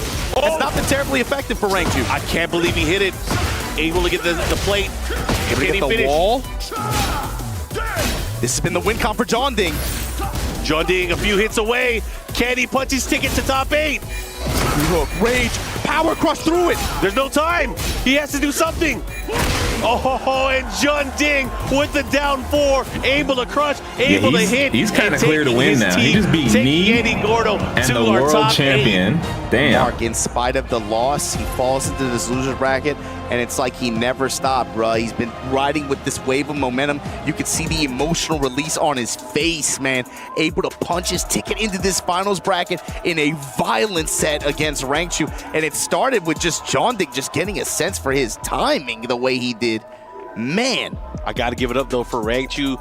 A world-class player, we know this. He is our defending Tekken World Tour champion, falling short out of the top 8, but it doesn't matter. He really showcased again that he is still one of the best players in the world. Unfortunately for him, now out of the tournament. Jeonding moving on, where he secures a spot in our top 8, where he will be facing off against Kudans. Mark, in long set format, too. Long set style. So with that, Jeonding, he is not, oh man, he is still very much in this thing. You thought it was just a one-day thing. This guy, for as hot cold as he can be, some weekends he just shows up and he just has a wave of momentum behind him, and he just has a huge impact on the brackets that he's in. He already has had that in this event. It might not be over yet, though, Mark, in this back turn sequence. Man, the while standing 4 sequence guaranteed it with on Panda's back like that. Able to just, and this was something too. Jeonding in the walled stages, when he was able to find any kind of wall control, Rangchu just could not get away with dealing with the mix. Eating a lot of lows, even the mids, sometimes he would let some punishes go. It's not uncommon for him, but Jeonding able to impose his will, get this win, and move on into the final phase of this Tekken 8 event here at EWC 2025. Oh, it's time to crush the key. Time to punch his ticket again to the top 8. You love to see it. Jeonding, again, like you said, the emotions running wild. We now have 2 confirmed matchups for our top 8. We have Low-High, we have Chikurin. Korea versus Japan, and on that other side, we have Kudans going up against this man, Jeonding. Bringing the energy, and there you see the keys crushed, dreams crushed. But like you said, we can lock in 2 of our matchups in here. A recap of that bottom side of this playoff bracket where these players are going to have to play first to 5 sets. Yeah. And so with that said, we got to see who we got to see who's going to end up having to play against Cherry Berry Mango and Pino on top side. Don't go anywhere, guys. We'll be right back with more Tekken 8 here at EWC 2025. Catch you later.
say goodbye to iMusician, Edge, Knee, and Rangchu from the Esports World Cup.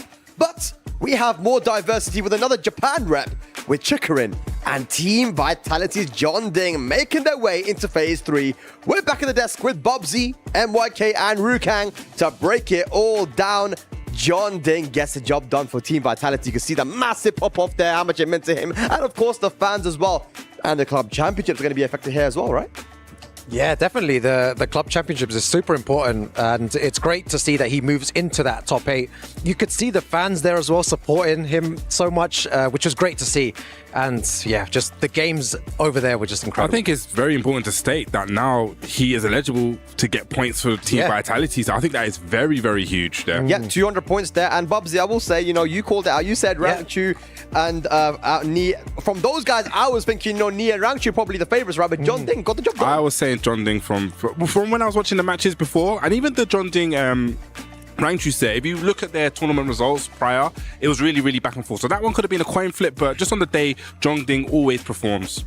Yeah, absolutely. Ni, unfortunately, did not make it out of his group. He had some great moments, too, like the punishes with the up 4-2 to get the wall, like the perfect punish on the Manuka low. So sick. There was like moments, right? But just Jeonding, just super aggressive in that game number 2, just really brought it to Ni. Ni wasn't able to hold on. He had some clutch blocks into that the wall standing too, but not enough. Yeah, unfortunately, we must say goodbye to DRX Ni, the GOAT of Tekken. He looked super sharp, but the competition was just too hard for him. We have Ryan Hart with Ni right now for some final words.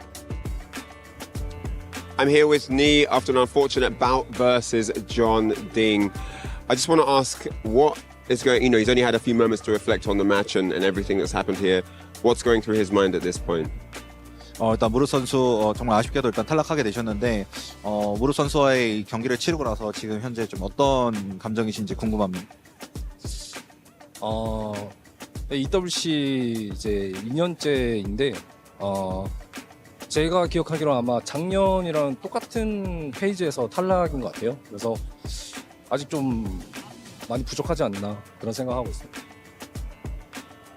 Yeah, I remember last year, I think I got out on the same stage at this year. So, yeah, I feel like I'm still lacking of my skill level. So, yeah, that's what I feel right now.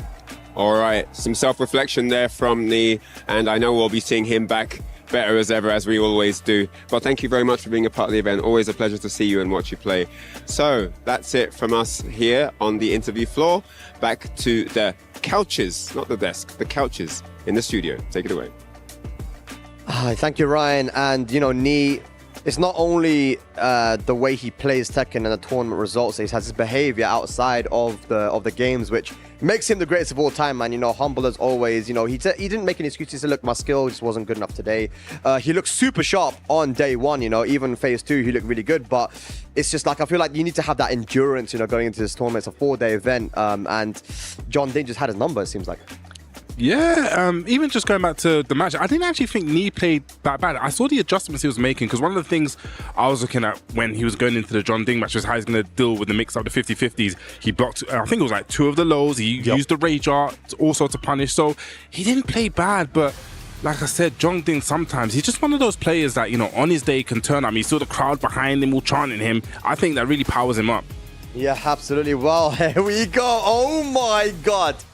The players are arriving for Group C and D. Arslan, Ash, and Ulsan walking and talking together, but they will be opponents in the upcoming group, and the winner of them plays against Kokoma for a chance to make it into that phase 3 to get some points for their team, but also some big boy cash as well. But look at them arriving into the venue. Rukang, talk to me. I see a big smile on your face, man. Bro, I don't know how to feel about talking to your opponent before a match. I'm not the biggest, because like, what do you have to say to your opponent when it's the Esports World Cup? There's so much at stake. What do you think they're saying? I don't have a clue. I don't have a, he's walking around with his coffee, bro. I don't know what he's saying, bro. But you can, I reckon when it starts, they're both just going to lock in, and all that friendship goes out the window for that, 10-minute block. But the thing is, what's interesting is Arslan tweeted and said, I was too comfortable and that's why I lost. I need stress. I need there to be tension in order for me to win. And there is a lot of tension now. As you can see on screen right now with Group C, you're playing against Arslan Ash to just make it into the decider match. And this is a match that happened last year's EWC as well, Bubsy. And how did that go, man? It did not go well. He was one of the main reasons why Arslan went 0-2 there. I believe it was the first round match as well, wasn't it? Phase 1 first round match. They're meeting a little bit late, and now Arslan didn't have the best day yesterday, but has a night to prepare. And we've been saying it all throughout the tournament. It looks like the Koreans are coming really, really prepared. So I'm excited to see what Arslan's going to bring to the table. But it's definitely going to be a hard match for both. All right, well, let's have a look at Group D as well. Artif looking very nonchalant. Both guys have their hands in their pockets as well as they're walking. But club championship-wise, this is a very important matchup as well. You got Mangja from Virtus Pro, and of course you got Artif. But there is more gold, the Lone Warrior, DNF, arriving to the venue, and he beat Artif yesterday. And it was in very surprising fashion. He did the twin pistons once again on keep out, but this time it worked. But this is going to be tough, man. Are we going to see Artif be able to get back into that phase 3, or will Mogul and Mangja prove to be too difficult?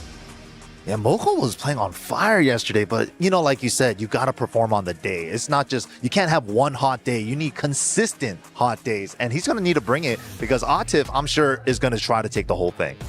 Yeah, Artif, very, very strong as a player. We all know he is probably the best player in the world, and he's going to have the whole of Team Falcons supporting him. I was there in the arena before, and it was electric. So to see that, it's going to be good.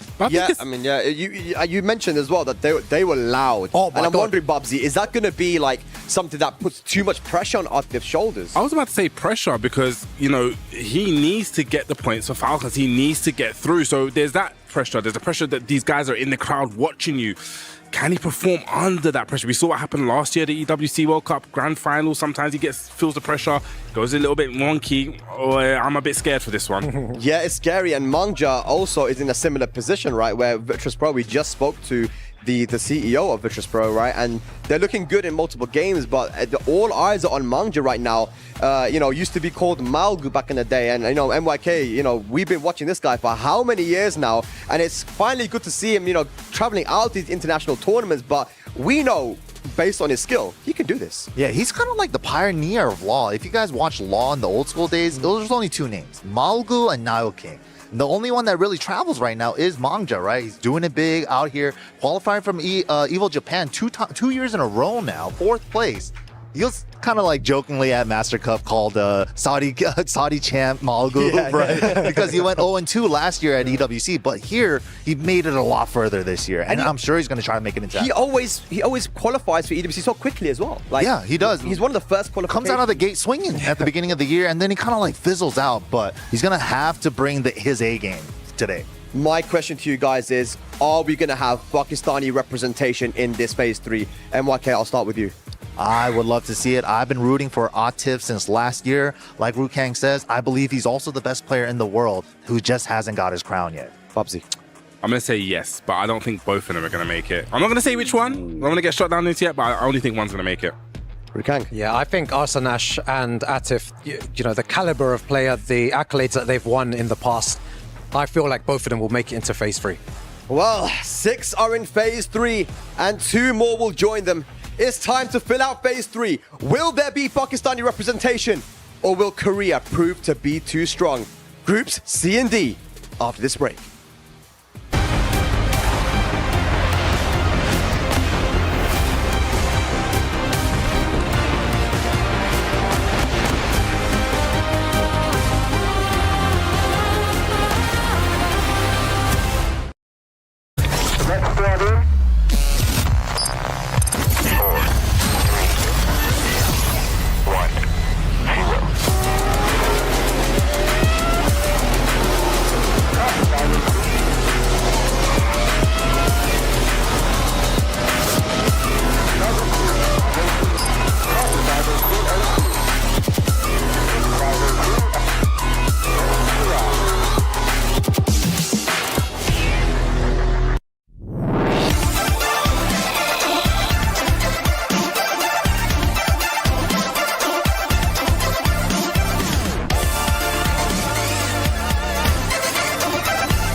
Picture impossible.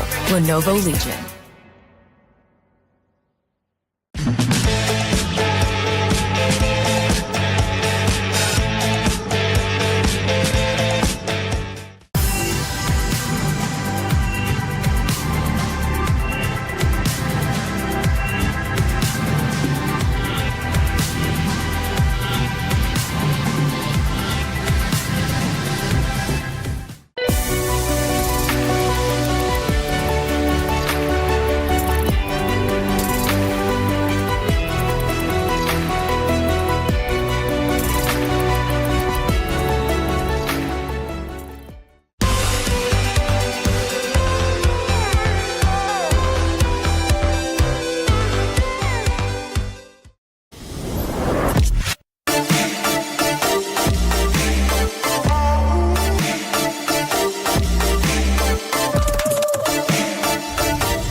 Welcome back to the Esports World Cup. The matches so far have been absolutely insane, but first and foremost, we have to skip the niceties.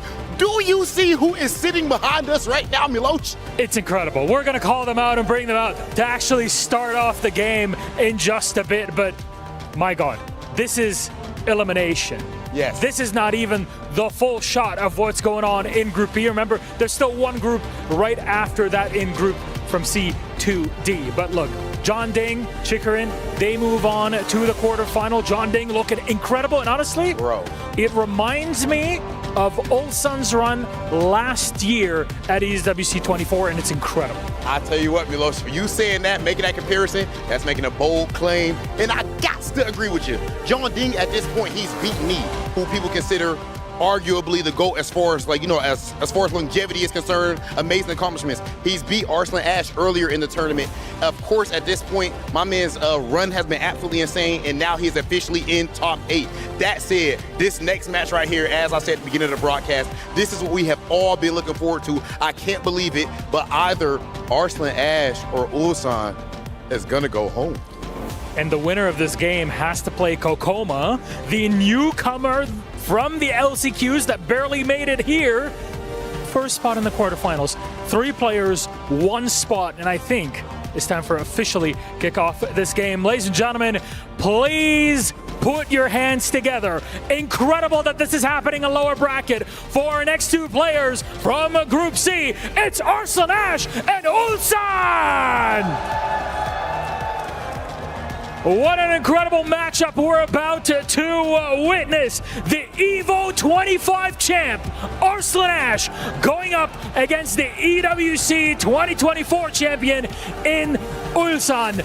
Both are ready and set, Rob, and I cannot wait for this. Ladies and gentlemen, it is about that time. As you said, Milosh, EVO 6-time champion, and of course the reigning champion, going head-to-head with the EWC reigning champ, Ulsan. Only one of them is gonna survive. Who is it gonna be? It is time to find out. Let's send things over to our commentators. Here we go. Rip and Tasty Steve bringing in the action to close out phase 2.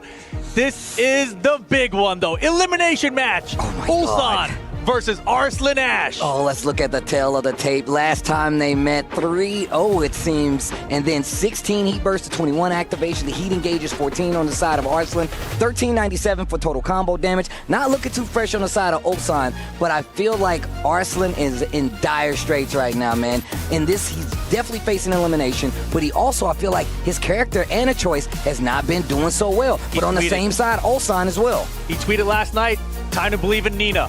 That is the big question. It seems like everyone that came to this competition studied and prepared for the Ana, and the Ana has not had success for Arslan and Atif. They're both now facing elimination. Is it time for Arslan to go back to the Nina Williams, or will he stick it out with that Ana? I don't know, man. It's looking like the Ana might be it. Unless this is a button check. We might be getting into it. I think they already did the button check, Steve. Well. The Ana's coming back out to play. It's about to get real. Arslan Ash versus Ulsan. Game number 1. Elimination set. First to 2. Oh my God, the gambling's real.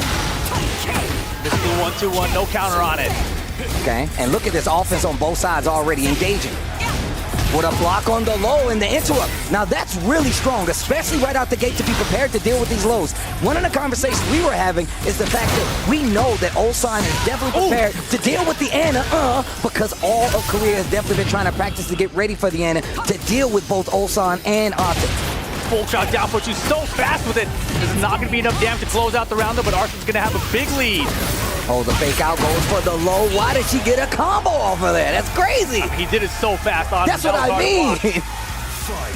First round, Arslan Ash with that Ana. And that turnaround was crazy because it was looking so good for Ulsan in the beginning of Counter. it. Boom. Lovely Tom indeed. Boom.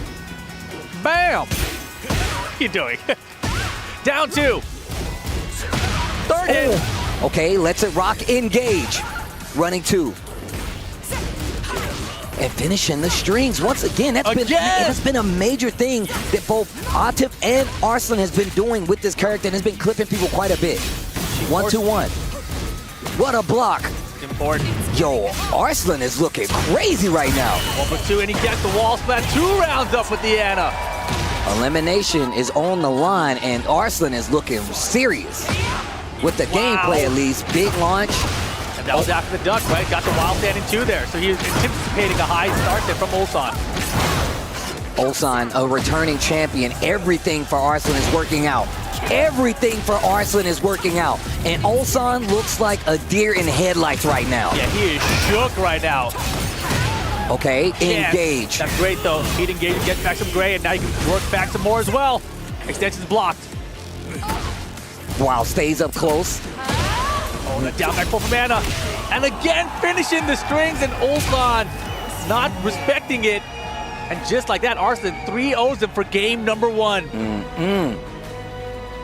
What do you do in this situation if you're Ulsan, though? Dragunov got him the W last time. We know he's in a bit of a character crisis. Big time. What are your thoughts going in this, man? If you're Ulsan, what are you thinking? He's got to stick it out, but this is Ulsan how he plays as well, right? He loses, makes the adaptation, and then he really settles in. I'm more curious about Arslan's strategies overall, right? He's clearly taking it outside of the game. Yeah. Because he tweeted very publicly. I told you it was I knew it was a bait. Of course. Time to believe in Nina again. Ulsan quote tweet said, like, time to believe in Dragunov again. And he brought the Dragunov, and Arslan's out here running the Ana. Got him. You thought I was actually going to run the Nina? Not for this, at least. For all of you casual fans out there paying attention on Twitter, don't believe everything you see. What? But it's on the internet. It's the internet. Running 2. Oh, pathetic. Oh, my goodness. Chaos Judgment counters the low. Man, this dude, Arslan, is looking so good right now with the Ana. To the wall. Puts out the cigarette. 1-2-1. Engage. Needed that big time. Ulsan needs to do something. Okay. Gets that raw rising 1+2 full combo extension. He can get the wall, but can he close out is the question. Yes, it is. Stops the round count bleed. Ulsan is now on the board. What is Arslan going to do to take it back, though? And all starts just from 1-2-1 heat engager as well. It's all you need sometimes if you have some great help behind you. You see him using that down 4 from Dragunov. One of the greatest pokes, I feel like, and still just so prominent in this game. And it's going to be great in the poke game, especially now that we see that this game is slowing down and Ulsan's starting to get his legs under him. Oh boy, rushing the stall counter as we go to the wall. activation. No, pigeon Give me roll that leg. to the counter. That was sick. Once again, and he's using it for evasiveness, and he's got his back away from the wall, and now There you Arslan's go. back is to the wall 2 rounds straight, and now he is looking good, and you can see him warming up. Yeah, and you know, Arslan tried to mix him up with that as well before with the mid, but he's blocking the mid, then ducks the eye. Good call-outs right now from Ulsan in game 2. And look at the movement that he's displaying right now. Great interrupt after the down back forward. My man says, I don't care if you're doing it anymore. You And know in he's- the stance, here comes my shoulder. While rising one. While And rising dash. 1+2. A full heat extension. He's not going to get the kill, and he's out of resources, so Arslan's got a chance. I like that. Take the Oki. I like that. Take the Oki after the knockdown, especially on the wall. It's one of the better situations. Ulsan just woke up with a 3-round kill, and look at my man's alive right now. But now, Steve, do we get the Nina? Does he believe in the Anna? It's one game for elimination or to stay in the tournament for Arslan Ash? But it was so well played for him to actually get in here, run the no matter what happens now, getting that one game on the board with the Anna guessing game is probably one of the best things you can do, no matter what Is it character though? comes after Is the it. Nina prepared to run it right now? One game, first to one with the Nina versus Ulsan, the returning champ out here. He's gonna do it. He's going with the Nina Williams. Oh man, I'm gonna tell you right now, I feel like there's no way Ulsan isn't ready to deal with the Nina though. There's no way. Look, the Nina is the Evo champ, not the Anna of Oh, Arslan that's Ash. facts. Oh, that's bars. Let's that's get it. bars. Okay, Rip. Pack Pixel's gonna be the stage. Final game for elimination from Esports World Cup 2025. I love this song. Round 1. All right, here we go. Multiple floors, multiple explosions, and one big explosion. Jumping Elimination. You think that Nina's ready for that jumping punch, Steve? Oh no. Oh no. Arslan playing a little more defensive. Starts with the down 4-1 to get the game started. Back 1+2 from Dragunov. Using some of these slower, big-hitting moves to try to interrupt something big coming from one another. And you can see it's kind of a stalemate here. What a big block. block. What a punish. Here comes Ulsan to the wall. Trooper roll. I like that he's taking the Oki, forcing the guess No, on wake up. break. Not dead yet. Running Pressure. 2. Second hit of the back 2-1. Ulsan always bouncing in the scene like last year. I was just about to say, that's what we saw last year. The bar fight, hands off. Power. Oh, okay, wait a minute. Here comes Arslan. Oh, it's gonna get good, Steve. Like you said before, man, the Anna isn't the Evo champ. The Nina's the Evo champ.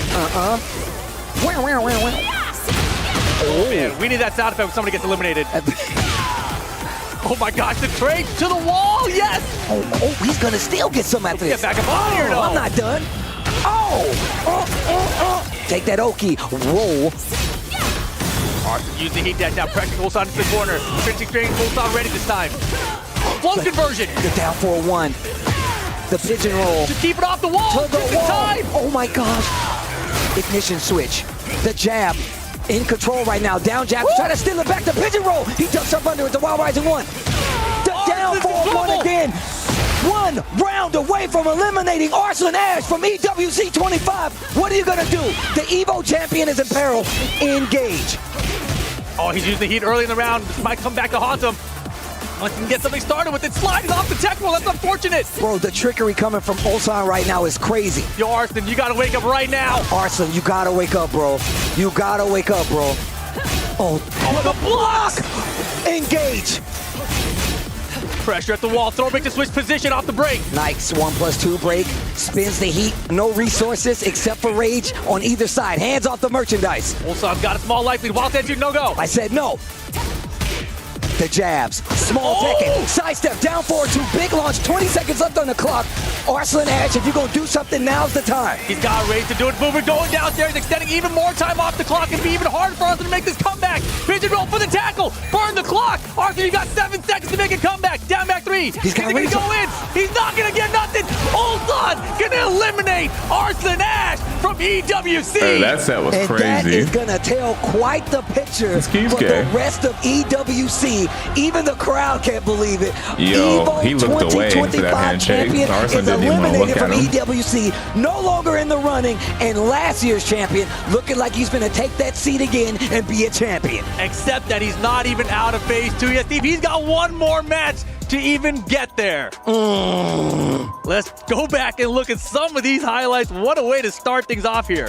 Look, first and foremost, we got to talk about how clean Arslan was looking in this first game. He was looking unstoppable. And we're thinking Ulsan has no idea what's happening. This is all data. He's keeping the receipts. And once we got to that second game, he looked completely different. Super confident. Oh, yeah, he was like, oh, it's the Anna. Okay, you lied on Twitter. You said it was going to be the Nina, and you believed in her, Wow. et cetera, et cetera. Let me adjust to this Anna. Adjust, gets it done. 3 rounds straight. Perfect way to answer back in this situation. And now you're waiting for Arslan to make a change. You're waiting for him to be like, all right, what are we going to do? Yeah, the show me change what I is prepped Nina. for last night. The change Did is he Nina. lie on tweeted Twitter? it. That's it crazy finally work. came out after getting it up. But, and also, this is what I mean. Do you really feel comfortable switching? Like Imagine you said, getting on Twitter a and one-game lying. Nina, are you going to be prepared to deal with that? And Ulsan was locked in. In this third game, the way that he was keeping the wall behind him, the way that he was down 4-1, it went to the smallest phone booth fighting Tekken I've ever seen. Jabs, down 4-1, small pokes, even this situation. And it got to a point where we looked at it and it's like there's no way he can come back outside of a huge rage art to close out Ulsan. You see the pop off and he is elated, excited, can't believe it himself, but he still got one more fight. And man, Arslan Ash, our 2025 EVO champion, is no longer in the running to be the EWC 25 champion. And Ulsan, the reason he was in this elimination match is because yesterday he lost to Kakoma. And that's going to be his next opponent to try to qualify into that top 8. But first, gotta crush the key of Arslan Ash. Oh my gosh.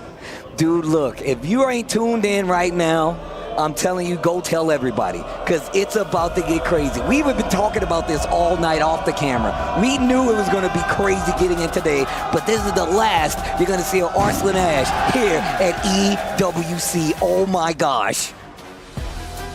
Unbelievable. Unbelievable. Oh, and Twisted Minds just won PUBG. So that means that club championship is getting a little further away just because of this right here. But we're looking at it. Club championship race still there. Twisted Minds winning this PUBG is amazing. But still, I wonder what holds in the future for this team now that we see the layout of Tekken 8. Yeah, you need to win a game and then place the high. What You can't the get hell? event points. But What does that got to do with Tekken? Arslan Ash just eliminated here outside of 9th place.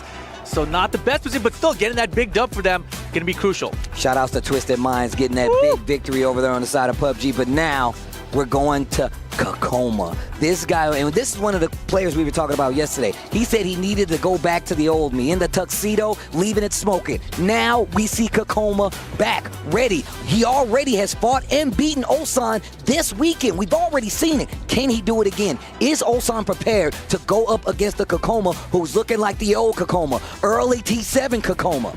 Yo, first of all, Ulsan in that last hit with Arslan lost 3-0. And then he came back and 6-0'd him. Like, that was early crazy. T7 He's on Kakoma top was of his fire. game now, even if he loses the game. The thing about Kakoma throughout the entire event, he's been hot and cold. And every day on Twitter, he goes online and he says things like, I just hope I can play like I did yesterday. I hope it's not like before. How can you play like that? Just go out and do your best, brother. That's it. Man, this is like the most tense RPS game I've ever seen in my life. Why he's What's taking the a score lap? right now? I think it's 1-1. Ooh, and Kakoma, oh, he showed it the 1. Kakoma winning the battle before the battle, getting to pick his side. Oh man, this is gonna be a crazy one. Arslan Ash is out of the tournament. This is crazy. It's hard to believe. This is, Every time that happens. I'm looking around like, what? He's not there? Oh man, but the last time they met yesterday, you can see a lot of blue on the side of Kakoma. That's for good reason, because man, he was playing amazing. Not only just to get Ulsan, but just even to make it this far. And he's talked about how he really wants to make it to this long game set. I want to see what Ulsan has in store for him, knowing how things turned out last time, knowing that he's really trying to get back to that spot. And this is the last stop for both of these players to make it to top 8. And the thing that's interesting is that 2 nights ago, when I asked Ulsan about this match with Kakoma, he was like, dude, Kakoma knows how I play, and Kakoma has a very weird play style, so he can throw me off, and that's exactly what happened yesterday. So is it just that in general? Like, does Kakoma's play style just beat Ulsan's? We've seen player triangles like that before, right? So now the question is, has Ulsan prepared for Kakoma? Obviously, he had to spend the whole night just preparing for Arslan. You can't prepare for both at that point, right? You have to focus on the immediate threat, which was Arslan Ash for him. Clearly had done enough homework for it, but now can he get past Kakoma? And will Kakoma perform up to his own standards? I'm gonna tell you right now, bro. Like, I'm looking at Kakoma. If he's anything like he's been playing these last few days, he's gonna be a problem for Ulsan no matter how much he's prepared. I firmly believe. But also, like you said before, we just had 6 rounds straight from Ulsan versus Arslan. Versus Arslan Ash, the best player in the world. So you know my man's ready to play right now. Well, Ulsan said maybe I'm the best player in the world. Look, who knows? He's the GOAT. Man, I feel you, but he's not in this tournament anymore. Damn, he's out too? I'm just saying, So you're saying bro. the best player in the world and the GOAT is not in the tournament just anymore? saying, That's what you're trying to tell I'm me? just saying, Maybe bro. people don't know what they're talking about right now. If you just tuned in, please note, things are getting crazy right now. Champion is Korea. And you see it right there. Champion is Korea. I mean, look. That's the Soup Squad out there. The Soup Squad is out there, man. And look, once again, we've been seeing a lot of competition when it comes to just leading up until this point, whether it's EVO, whether it's the TWTs. But EWC really does set the stage for all these things to happen, especially when it takes place in the year. Like you said, the Soup events as well. All these things really lead up to it because they got a lot of experience versus each other. Not just in Tekken 8, but also in Tekken 7 in history overall. Definitely. So a lot of people coming in, they're looking at Kakoma and they're like, man, where's this guy been? Like, no, he's been here, but we're in a new game. If you go back and check the textbooks, then you'll see just how good this guy is. Check the textbooks, man. These guys don't want to learn, bro. Go look at the records. It's his picture. He's sniffing stuff. It's crazy out there. But yeah, these guys getting settled in right now. I got to believe we're going to see the Fang Wei out of Kakoma and the Dragunov out of Ulsan. Well, I mean, look, I'm going to tell you right now, we talked about Ulsan having this character crisis, and this is mostly because, you know, he doesn't have the Bob, he doesn't have the Kazumi, and one of the things me and you already agreed on is that Ulsan's movement is a major part of his game plan. He loves having the freedom to move around. Kakoma really used to fast, play and he's really Kazumi. good. If you I ever missed watched his hand Kazumi. His while he Kazumi was actually cool. does his movement, I liked it. it's actually crazy. I think he's the one that inspired me to give Kazumi a try. Up against a player like Kakoma, who has, when we looked at his last game, super staggered pressure, right? Really good at finding the right poking instances, right?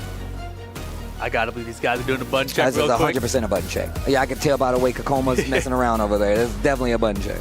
Oh, man, yeah. But I'm thinking about that last match they had, right? Kakoma just really had good control with Fang. His post-roll landing, he was calling out the jab. And I think when you play that phone boot style Tekken you described, I think Kakoma's really good at that style of Tekken. I think Fang is really good at that style of Tekken. Especially Fang as well. And Dragunov definitely kind of excels in it. I mean, even the 2s, I was just talking about, the down 4-4, the down 2s. I think he's made for those kind of plays. But versus a character like Fang, who's got these up-close counter-hitting moves that can knock you back, the back ones, the down 4 ones, the new back 4 string, you really do have to respect what he's going to put on the table, because if not, he's going to bowl you over. You see Ulsan there warming up with that Nina. Doubt that's what we're going to see out here, but you never know. I really doubt that's what we're going to see. But He said he tweeted he was going to believe in the Dragunov.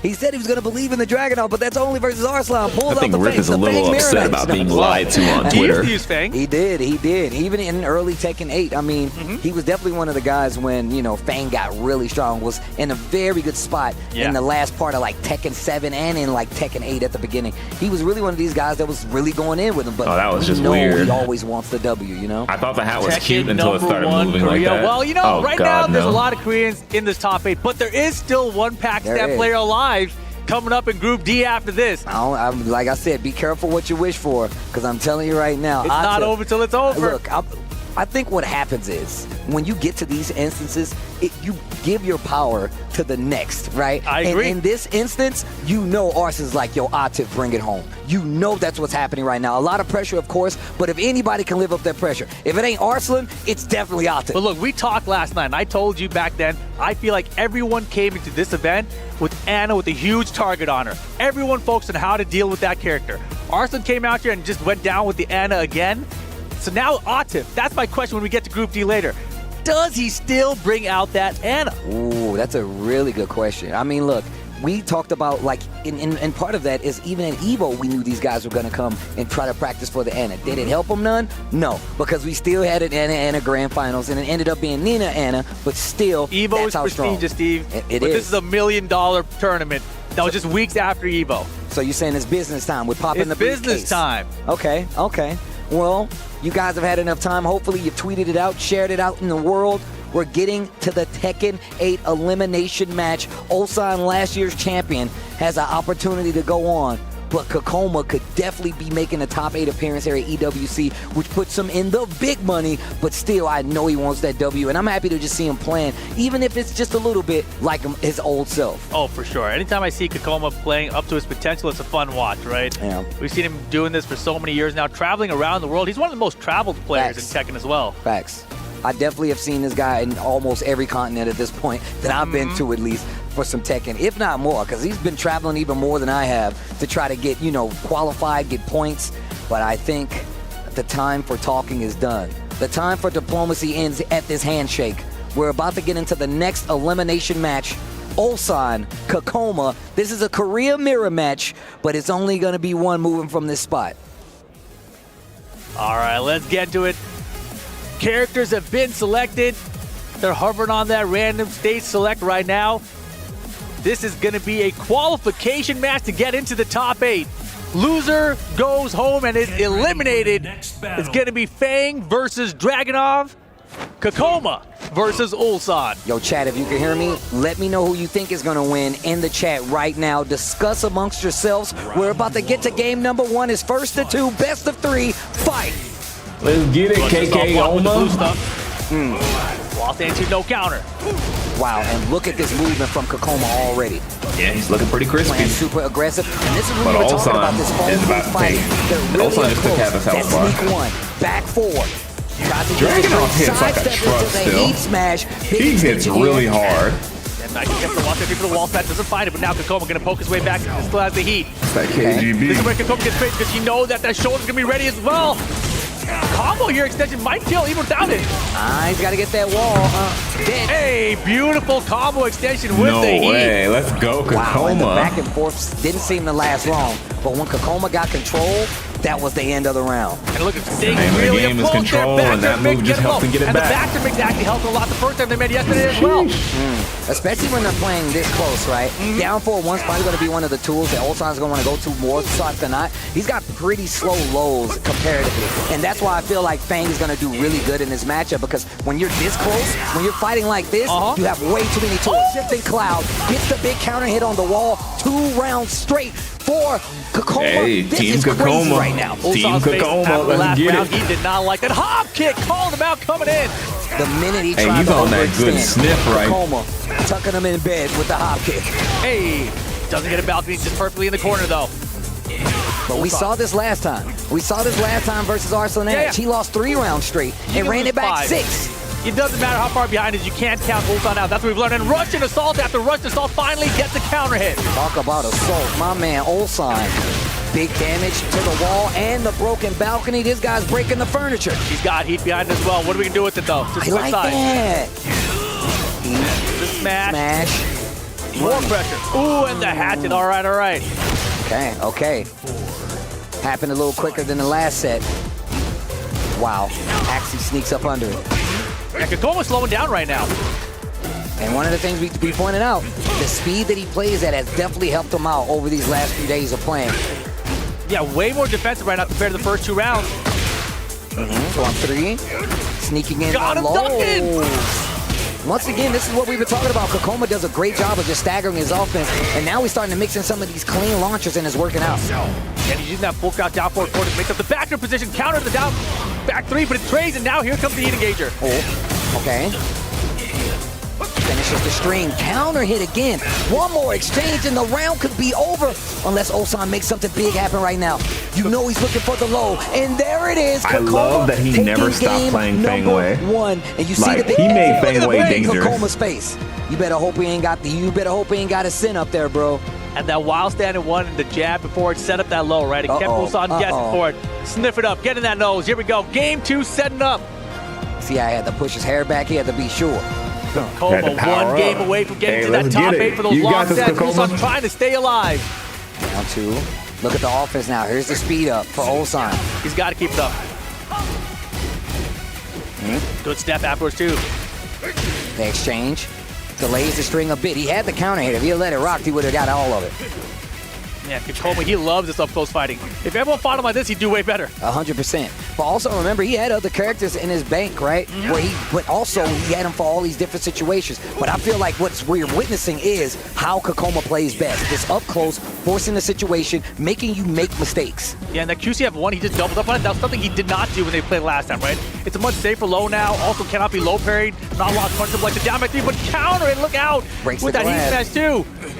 Hop kick! And oh my over. God, that's it. Goes straight into Rage Art. And my man had his foot on the brake the entire time until he saw Ulsan wanted to reach, and that's when he decided to teach. Hop kick, Rage Art combo, close That's out. wild. With only Hop 13 kick to seconds Rage left on Art's the clock, too. crazy. Didn't even need to use his heat. I mean, those kind of moves, they're like small gambles, right? Like just throwing out a hop kick, throwing out a down back Ooh, 3. he's But not even doing the gambling whole perfectly baby right move. now. More. Steps Wow. Wow. Engage. Oh, damn. my goodness. Oh, this is not looking good. No, Ulsan swinging the wrong times right now. It seems just timing-wise, Kakoma's got him beat. Like I said, the way Kakoma layers his offense, he does a really good job of throwing Ulsan off. He's throwing me off. Baby tantrum. Oh, He get said it he's out throwing here. me off. They said he plays weird, but I like it. Oh, he just hard ducked for it, too.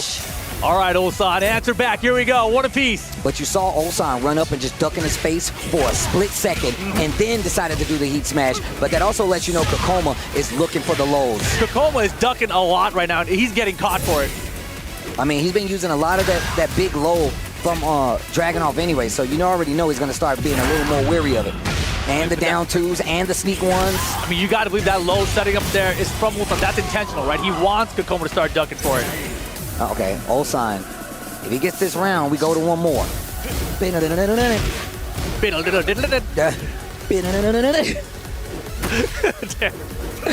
Oh, wow. We were talking about how that back turn stance was really good. Back forward this time. Bro, this song gets me so hyped. So good. Pressure on right now. Ulsan finds the down forward one, counter it. Wow, Ignition was way off axis, still connects. I like how he dashed up to make sure, though. That was really good. Back 4 string. No back turn stance. Kakoma doing a really good job of shifting through his options. Got to watch out for the heat smasher. They're slowing down. They're looking for it. It's coming to the wire. I said again. $1 million on the line. Good option there snap. with the homing attack. Pigeon roll. Oh, is he out of there? He's out of there. He's out of there. Oh. Is it enough? He tried to sidestep to get the wall explosion, but he does have it behind him. Counter Oh, down that 3. move was so And he's got good. heat behind it too. Oh, Pixel, shoulder. It's a Oh. mix. Oh, the jab. Oh, that jab flow was crazy. He said, give me some water. I need water. That Yo, Yo, make that some was noise. You know, you crazy. like that? And, that was a crazy risk there from Kakoma. The running 3 for Fang, extremely slow in his face there, especially against a player like Ulsan. I think it was who will crazy put to out that jab, honestly. We already talked about the fact how that he had the close and courage how to good jab both like these that, I think was players kind are of at fighting crazy, up close. to be honest. Phone box fighting. Oh, phone box. A phone booth fighting, bro. That's why they're good at it. Get in that phone box, bro. Getting that Like, phone it's box. slow, but he Let's had, in my opinion, I think he had the advantage. I think that's why he used it. Oh, But I don't know. secluded training ground. For the final game. Oh my God, one of these players is going home. Qualification game, elimination game. How would you feel, Ulsan, after eliminating Arslan Ash from the tournament, going home here? He had the spacing there, and right now Kakoma, he's hesitating just a little bit. Here we go, he's got to Great fight off frame. that wall. He does, and nice That was an ducky even call better out there from punish, though. Ulsan. And that's what we saw He's about last to make time when this he was hurt. fighting Arslan Ash. Cleaned up, getting the shoulder tackle, and when he's in heat, he's going to get the extension full combo. Oh, Pigeon roll. the dirtiest of the dirtiest the moves Oki coming with out. Pigeon roll on the wall has been doing some work for Ulsan. Yeah, definitely one of the good additions to Did Dragunov you here in just jab Season him 2. out of that? Good punish off the 1-2-1. Here comes the shoulder. Kakoma, early heat. Both the rounds he's been coming back with heat. No jab. What a block Beautiful. and a punish. Engage. Do it again. Okay. Tap it. Look at the pressure. That wave move was kind of Ulsan, he's clean. not What ducking the anymore. heck? And now, neither one of them have heat. Great usage of the meter to make sure he's not going to be able to have that tool. Nice back forward to catch the sidestep left after the pigeon roll. Important round for Kakoma. Ulsan, if he can go up 2-0, would be huge here.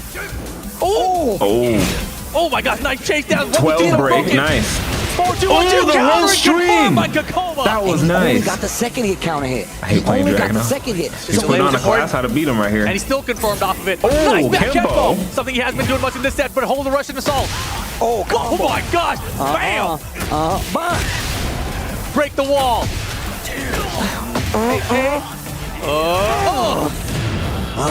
That's gonna hurt. Dragunov flips him over, pitch him Ooh, I over, thought he was keep going for him the right tackle. there. Down 4-3, not gonna be enough. 1-2-1. Ulsan starting to take the lead here. And the Damn, second round on the board could definitely go his way if he gets one more hit. One more round. Ulsan is going to top 8 and getting a lot closer to a second-time EWC championship. It's a Pokemon. Oh, and he's running it right now. Rushes off. He's keeping the that pressure block was going. critical. Kakoma, though, engaged. Forward 2. Here comes the pressure. See him. The He's step looking was for good. the hop kick. The down forward, back 4. Poke after poke. He's got a small life. He's still a lot of heat timer available. Crouch Ash 1 right there. He's mixing up his approach. Back to the That left. side step was crazy. Professional level. Ulsan. Life lead should be in his favor now. Yeah, it's definitely in his favor. Kakoma out of heat, and now it's all Ulsan's turn here. Oh, hell no. In That trouble. move is so Let me low. go to Gray. Sneak 1. The slide. No way he just... Ulsan's going to the top 8. And well played, Ulsan. My Hey, man was Dragunov right is there. crazy. That was a real pop-off right there. And you can see him sweating since he fought Arslan Ash. He lost to Kakoma yesterday, and now he's still alive, going to the top 8, getting back to that EWC spot. And man, I know a championship point, a second one, would really put him on top. But once again, this is Korea versus Korea. Let's take a look back at what happened in this entire set. Kakoma came out of the gate racing. That was a crazy Horses match. blazing, and when it looked so good. This was definitely looking exactly like the Kakoma that we were talking about, the Kakoma of old. And on top of that, my man went through a large part of the Fangway move list to get to this part. He played great. Ulsan just played better, honestly. Defensively, Ulsan's defense held up throughout all the onslaught of pokes and mix-ups that Kakoma threw at him, right? And as it went down the wire, there wasn't really any big mistakes that either player really made. This is one of the things I've been talking about all weekend. When you get to this kind of Tekken with these kinds of players, the world's best players, it's not about who's bad. It's about who's playing better on that day. A lot of these matches just come from the fact that both of these players are playing so exceptionally good that it's about who's having the better day. In this instance, it's Ulsan. Yesterday, it was Kakoma, but it's about today to win today, not yesterday. Exactly. That was a beautiful confirm of the forward 2-on-2 there.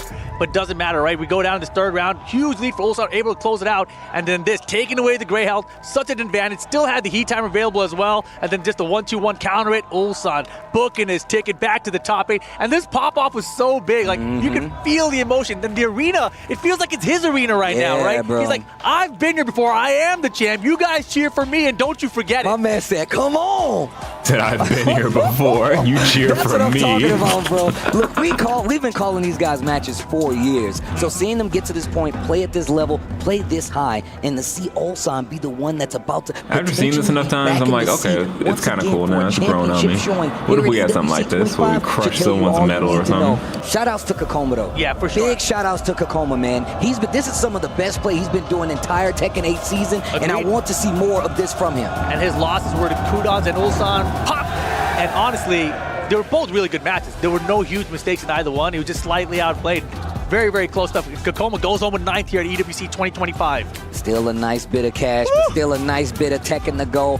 Atif, you see him right there. A lot of people tell you he's the best in the world too, but I'm gonna tell you right now, he is a big man on campus and one of the best from the region. Atif coming up next, oh my God. Mungja, another player that I feel like a lot of people don't know enough This is gonna about. be interesting. Hopefully it's not the same for Atif. That is gonna be one of the matches we have coming up. I can't wait for us to get there. And I know Rip I is never heard excited. of him until this So, tournament, and I've kind of I fallen for rarely his get a copy gameplay. of It's these matches pretty at cool. EWC, but this is a big one. This, an elimination match. Atif been running the Ana throughout. That's why he's in this elimination position, right? He lost in phase 1. He lost again here in phase 2. And this is the battle of club championship contenders as well. Look at the points on the board. But of course, the points don't matter if they don't win. Right? You got to keep winning here. And Atif's going to have that Ana. Mungja's going to have that Law. Atif should have the edge here. Mungja is 100% the underdog in this matchup. 100%. But they had a night to prepare, and that just makes me wonder, how many of the Korean guys came up to like, yo, man, this is how we're dealing with this Ana? Look, we've talked about what happens, especially on the side of Korea, when things get sticky. Everybody helps them out. There's not a person divided. I'm just calling back to TWT. Remember when Nee came up to the stage to help Lohai? And the same thing happened for Pakistan. When Atif was up on that stage, Arslan came up to help him. That's the kind of teamwork you need to succeed in these situations. And like you said, I believe Korea was definitely in Mungja's ear all night, letting him know ways, text to stop this dude from actually winning. Yeah, I mean, there's so many question marks here, but of course now it's elimination time, right? And going back to my original thought we had before was, will Atif be sticking with this Ana throughout here? Or is it going to be something completely different? True. I mean, look, I know you were saying you think he might go back to the Dragunov. Dragunov is what he was runner-up with here at EWC last year. It's still a strong character. We saw Ulsan just qualify into the top 8 with it as well, right? So we still have our top 2 from last year still in contention right now if Atif can keep winning through this. Well, Atif, the last representative. Oh my gosh, the that's a last representative of Pakistan, of the Middle East, bro. That's crazy. That's crazy to me. The fact that Atif is the last hope, oh man. A lot of people tell you just tuning in. I know they're in the chat right now. Where's Arslan? Fill them in, chat. Let them know what happened while they're away doing whatever they were doing. I see what you're trying to do, Steve, but also let them know where Nia is too. You're right. You know what? You're right, Rip. It's You're right. wild Let them know where right now. Nia What is the too. heck? We know Nia has a lot of fans out there just like Arslan. But they're going to be doing the same thing, watching from the bleachers. That's exactly how it goes, bro. This is one of the most stacked tournaments ever. And honestly, the Phase 1 and Phase 2 into the top 8, it's a little bit of a different format, right? I talked about it on Twitter a little bit, but if this was a normal first to 2 double elimination tournament, Atif and Arslan would have been out already. That's facts. That's right? 100% They both have facts. 2 losses already coming into Phase 2. But luckily for them, it's not. It's basically like a new tournament every day. It is. It really is. And in the instance that, like we were talking about in day 1, it's unlike any other tournament because a lot of times you playing right again. Same thing today. You play right back to back. And that's just to qualify for top 8. So it not only are you going to get exhausted on the sense of just playing, you're playing at a high level. The mentality it takes to hold up and be able to compete at such a level is not easy. So if you're going to say anything about these players, it should be respect because it is not easy to play up on a stage like this with people cheering for you, with team points on the line, club championship points on the line. And look, Atif is one of the best in the world, and he is locking in with the Ana Williams. Oh my gosh, Ana Williams versus the Law. We're going to the battleground. Game Let's number get 1, it. elimination. Beat this Ana to the ground. Atif versus Mungja. Pakistan versus There we go. Do that Perry. law shit. Oh, you he's know late Law on can it. parry everything. That darn easy Yeah, DSS. parry There it is. everything. Thank you. Law can parry almost anything. It's crazy. Make a purple jab And right out of he's it. displaying that right here. To the Parry tornado at that the wall. shit. I like that. Gets a little higher wall splat, gets a follow-up afterwards. Wow, he had the step Oh, there he's too. schmoving. Oh, wow. He's slide. schmoving. It's This so is how good. Laws play. This is Great how out. Laws play right here. Yep. Heat activation from Atif here though. No, Oh, sir! Just throwing snap. out the You can wall. dump Once you're that? hoping to get a wall splat, Atif with the defense ready to go. And on top of that, he's still got plenty of heat left. Let's see what he can do, especially on the wall. That Not hurt. dead wrong. 87's You got a crazy. chance. And we know they like to finish the Oh, streak boy. sometimes, him and both Arslan Ash. But Atif, Oh, Oh, you did it again? And committing to the duck. Manja going to pay for it. First Yeah, round, he knows game that 1, matchup. Atif. Yeah, he hit a couple of slides, so he has some confidence there that the middle Oh, work and the parry for your troubles. 4-4-3-2. To the wall. Oh, you're about to get some damage for that. Flip him over. 55 The for that low. low parry. Well, back one. Yo, Punk just playing good today. He's not leaving himself too open. Oh boy. Big damage on the table. Now in range. Mungja. Heat burst. Has to make something big happen. The heat smash. Lots of life. Or at least a chunk. That's a small one, but he got back. Oh. Oh my gosh, I got one of those too, bro. Sick. Got your back. Quick 2 rounds up for Atif here in game 1. Double dragon. Nice Billy and punish. Jimmy That just was showed clean. up. It's a nice clean move out here. Oh, I like this combo. It's a good damage comp from Law for sure. Slide. Get up. Yeah, that nutshot gives the heat timer Ooh, back. double down as well. chucks. Wow, pushes him back to the wall. Parrying. We need those Ooh, parries he to come interrupted back. the delay. You gotta bring those parries back. Oh, this is not looking good. Oh, we'll take that too. Sidestep heat smash. Yeah, but still Atif, a lot of life with that heat timer. Oh. And the rage. That's Running basically into a Buzz, but jackknife. look out, That's Wall saves basically him. Eddie's Yeah, the jackknife. Punish QCF1. that. Okay. No heat on either side. It just wake up launch. Should be able to kill with the wall there. The Rage Rod's gonna do it. Game number 1. It's gonna go to Atif. 3 rounds straight. Mungja made some big bets that did not pay off, right? A lot of wild standing 1-2s in that first round. Just the slide mix-up game, just trying to force it, not really working out. Also, the DSS transitions on offense, very risky. All Law really gets now is that DSS forward 2 if you do the wild standing 4. So he did the heat smash one time, but he didn't get much damage out of it either. So not really the best offensive strategy here, I feel like.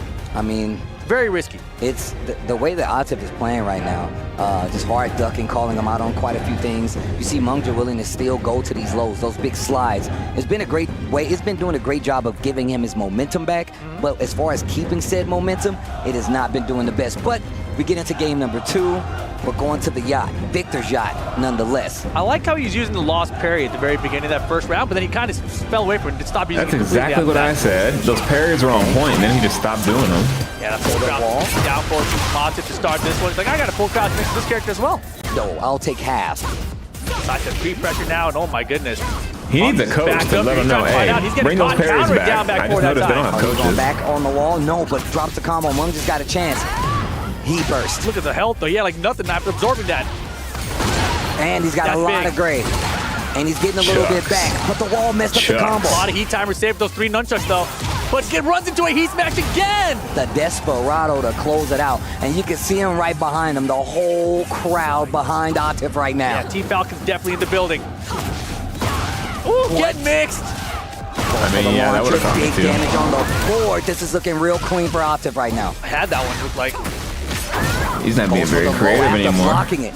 Get rid of that creative stuff back. Late cancel. Oh no! Yes, nice to see too slow. Spring kick here, knocking the matter down We for just like that set point for Atif. We spring kicking fast right now. Had enough time to get a shot of the golden lever. He saw Ulsan making that top 8. He's like, I want to be back there too. It's like, you know what? It felt great being on that stage again. Let me go back. Oh boy. He is getting opened up. Okay. While standing forward. Wow, that was crazy. Engage. Oh. At the wall, the flip kick. Big damage. Big trouble. Oh my goodness, I don't think so. He's just not being creative enough. And it's gonna cost you Definitely your just not being tournament creative at all. life. Atif takes He out started off being very Mungja creative to and move very on here and potentially make his way out, but he's got one more match. Who is it again, Rip? It might be the guy who put him down in this elimination position in the first place. All the way from Korea, Mulgold still to come against Atif. And that'll be the qualification elimination match. But let's look back at some of this. Qualification elimination match. He had the Come on parries now. on deck. Slides were working out. And he just got a little too risky here. Tried to mix up the slides with the wall setting 1-2. It is a high. You can duck it. Doesn't jail. Atif with the defense. I mean, we talk about the speed that, Atif is able to play at and just being able to, kind of circumvent what Mungja wants to do, keeping him locked down. We saw the slides start to work out, but Atif, for the most part, never really engaged unless it was in his favor. And I felt like that was one of the main reasons he was able to control. And especially situations like this, sidewall combos, making it a lot harder to close out these rounds, and him just using this heat smash to actually cause big damage on the side. I mean, we saw Mungja kind of fishing for life, fishing for his turn back, just using a heat smash, and it just didn't come together like he wanted to. No, and yeah, he was just really trying to gimmick him at the end, it felt like, right? Yep. Like, are you going to fall for something? Just please fall for something. Yeah. Atif, relatively easy. But like we said going into that, Mungja was definitely the underdog in that position. Tried his best, but Atif, the one going to be moving on. Mungja, 13th place out here at EWC 2025. Yo, shout outs to Mungja, and shout outs to the last pieces of Mungja that's about to be crushed in this machine with his key. Oh, man. Also, man, I've been looking at pictures all weekend of Atif's face while he's crushing these keys, and it's hilarious. My man be looking like a construction worker. It's like, look at his key. Get it out of here. They're cheering for the key crush. Oh, and another one bites the dust. Atif gonna have one more match to see if he can make it into that top, but he's gonna have to go through Mulgold. And what a history is being written between these two players. I mean, I feel like we gotta talk about the stories, right? Obviously, one of the biggest stories, the biggest story, is Pakistan versus Korea, but it's pretty clear now that Pakistan is definitely the superior region when it comes to Tekken right now. Might not look that way. How can you say that right now with the results of this event? Because it's a 6-time EVO champion that is now out. Still, Atif is in. He's got a chance. Until this is over, that's all I'm saying. RPS begins. There were 6 Pakistan in this 32. Rip, what are you trying to say right now? I'm saying there's one left. There was like 16 Koreans. So they don't take anything away. I'm just saying there's a lot of Koreans here. It is true. I'm not here to argue with you, okay? All right? I didn't argue either. I'm just saying facts. I'm just saying I feel like Pakistan might be the region to beat. And Atif just so happens to be padding your follower account, I get it. Okay. Let's look at the head-to-head here. Mulgo, 2-0 last time they met. 27 heat burst. Why'd you squint like that? My eyes are bad. I'm old. 15 heat engaged inside of Atif there, and 9 step and punch from Mulgo. The history between these players, though, goes back to Evo this year, right? That's facts, yeah. They met in the top 8, and Atif blew up MoleGold, right? And MoleGold, he was playing uncharacteristically risky. Yep. Like, he was just throwing out twin pistons without sidestepping. He actually did that a little bit in the last set last night in this matchup as well, but it worked. That's the big difference, right? It's a huge risk, didn't pay off at Evo, paid off here. So now the question is, Atif gets the run back. You know he wants the run back. And now if you're MoleGold, can you get it done again? Well, I mean, look, MoleGold, I feel like he has a lot on his plate too, but also I feel like he's one of the most prepped. Also, I honestly just feel like the way that he plays and being able to play like up to par with some of these other players, especially just with the recent travel. I mean, I just saw him for the first time last year, and I feel like he's been up, and up even more so ever since then. So MoleGold, I feel like he understands the weight of the situation even more so to the point where he's already put him on the loser side of the bracket one time. I mean, talking about just, the soup tournaments in general, I remember when MoleGold was not a sponsored player and he won one of those. And then all of a sudden he gets picked up by DNF. And now we've seen that rise you just described, right? So in order to pick up a player and they support him for a long time, this is the kind of performance you can expect to get out of someone who has some time dedicated to the sport. No, that's 100% true, man. Having a player like this on your roster for the foreseeable future, I mean, look at Kudans, man. Another perfect example. This dude's been playing Tekken for 20 years. You know he's going to shine eventually. These are the players that are dedicated to this. They're going to be here no matter what, and in all honesty, they deserve those spots. So being able to get here, to be in the running for so much money with it on the line, and on top of that, the club championship stuff. There's a lot going in all these matches. Yo, and you see the MoleGold with the crown. But nah, man, this is absolutely going to be ridiculous. And just to get back to the story, Pakistan versus Korea, battle of the regions. Who will be number one? Man, not our last Pakistan player alive right now. Is this a real match, Steve? Are they locking in with this? I think we're getting into it. I can see this can't be it. I see the net cracks. All right. Okay, all right. All right. I got a little excited. Rip got me excited. I was like, what, huh? Man, I was starting to panic. They got drums in the crowd. The Falcons team the Falcons crazy. team is crazy out here. You guys have no idea. This is the biggest cheering section I've seen. And honestly, it feels like every year that we have Tekken out here at the Esports World Cup, it just gets bigger and bigger. Yeah, that's the true. crowd gets more into it. Last night, the crowd was crazy. I haven't seen the crowd like this before. And today's even crazier. Atif the GOAT, Atif solos, Tekken #1 Korea. He still holds strong. Buff Dragunov, get that guy out of here. Yo, get this person Get that out guy out of here. I don't like that phone. mustache or that smile. Get him out. I'm kidding. Oh man! Shout out to everybody hanging out. Of course, we're gonna keep you guys up to date on everything that happens while these guys are doing the button checks and the whole nine. But once again, man, I just love calling MoleGold's games. I feel like he's he's young, next generational player of Korea, and I just think he just has a huge future in front of him. This is one of the best ways you can kind of shape a great Tekken player. Yes. Going against some of the best in the world, the best in the world, on all forms, on all continents, at every tournament that you can. If MoleGold is even a fraction around for even me being here, we know what we're to expect down the pipeline. Man, this got to be so much pressure on Atif's shoulders right now, right? He's got not just his Team Falcons he's got to try to carry through this. Oh, wow, there's really drums in there. Pakistan, They got he's the a last band sole in there. survivor from that region now in this tournament. I said it, man. I said it when I was talking to Spag a little earlier, bro. Putting the entire region on his back right now. Is he going to be able to do it? Because now he's solo. There's no more Arslan there to pick it up the slack. It's not going to happen. Either he has to do it or nobody's going to do it. Or it might be somebody for Korea, or somebody from Japan. And that would look like a tournament of Tekken old, and I'm sure some people would like that too. Wait a minute, I think we getting locked in? We might be. There's the trophy. That's what they're playing for. And Atif going to be going with the Anna Williams versus MoleGold's Claudio. And look, Rip, one of the things we were talking about is how these guys from Korea should be prepared for this. And we saw what happened the first time these two crossed paths, so we're going to see what happens this time when it's a match decider to see who stays alive in the goal in the top 8. MoleGold, Atif, best of 3. Let's go. Atif the 1+2 at the start of the round. Got a little counter it there. MoleGold already evens it out. No gray either side. And the duck, this is what we saw last time. Yes, sir. We saw him willing to duck these streams, and that's a major part of Anna's game plan. Knowing when to step, knowing when to duck, and getting the punish. Oh. Didn't even get the full charge. Oh, think about it. Backdash? No, not far enough. He tried though. Good duck in the high, full cross lows there, but the wall's in the way. I like that. He was off axis and wasn't going to be able to get in. Speaking of off axis. Oh my gosh, he's so crazy with it. No starburst from the side of Molgold right now. Atif running in, not going to matter. First round from Molgold. The sidestep is what did it. Molgold taking first blood, round number 1, game number 1, Molgold. A 4-2. Yeah, looking for some low post here. Atif known to use a lot of lows. Today, a lot more mids actually, much less of the lows. I mean, think about it. This is what we've been seeing where, you know, the low crushes, just making sure you're aware of how many lows the Ana has and how she takes advantage of it. Yeah, and Molgold, he is trying so hard to call lows, and Atif is not doing that, right? He has changed up the game plan completely from the first time they played yesterday. Oh my gosh! That actually got a like it's called the startup, but down. Great interrupt though! Yo, and the heat dash combo here might be enough with the wall.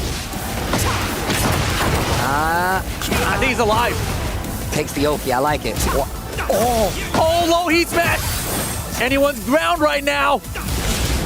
Charging it up completely to guard break! Not he's dead! still alive! Not dead! Oh my gosh! 4-3, 1-0 play! Atif ties up the bench! Oh my God! Okay, one apiece! My man was repping the Falcons. You see him tapping the sign. Don't make me tap the sign! Yeah, mid right after it. We saw Atif go for the low parry when he tried the 4-4-3 after Mangja. Okay, running 3. Home attack throw. He got a couple throws and that was kind of surprising last time as well. I like that he went back to it here. Those sidestep right. He looked for twin pistons there. 4-3.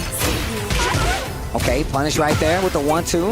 And he fished for a lot of counter hits with that move last time, so I'm starting to see it again. Ooh, counter it down back 4! And the wall break. Good round for Atif here. No gray. Double wall. Full heat timer, now finally being blocked. Okay, chance. But gotta watch out, that heat's still there. So the heat smash, but look out! Moon burst with the heat on top of it. Oh my goodness, with time winding down too, breaks the wall. Can we get to this other wall? We can! Time winding down here, charging it up, blast them!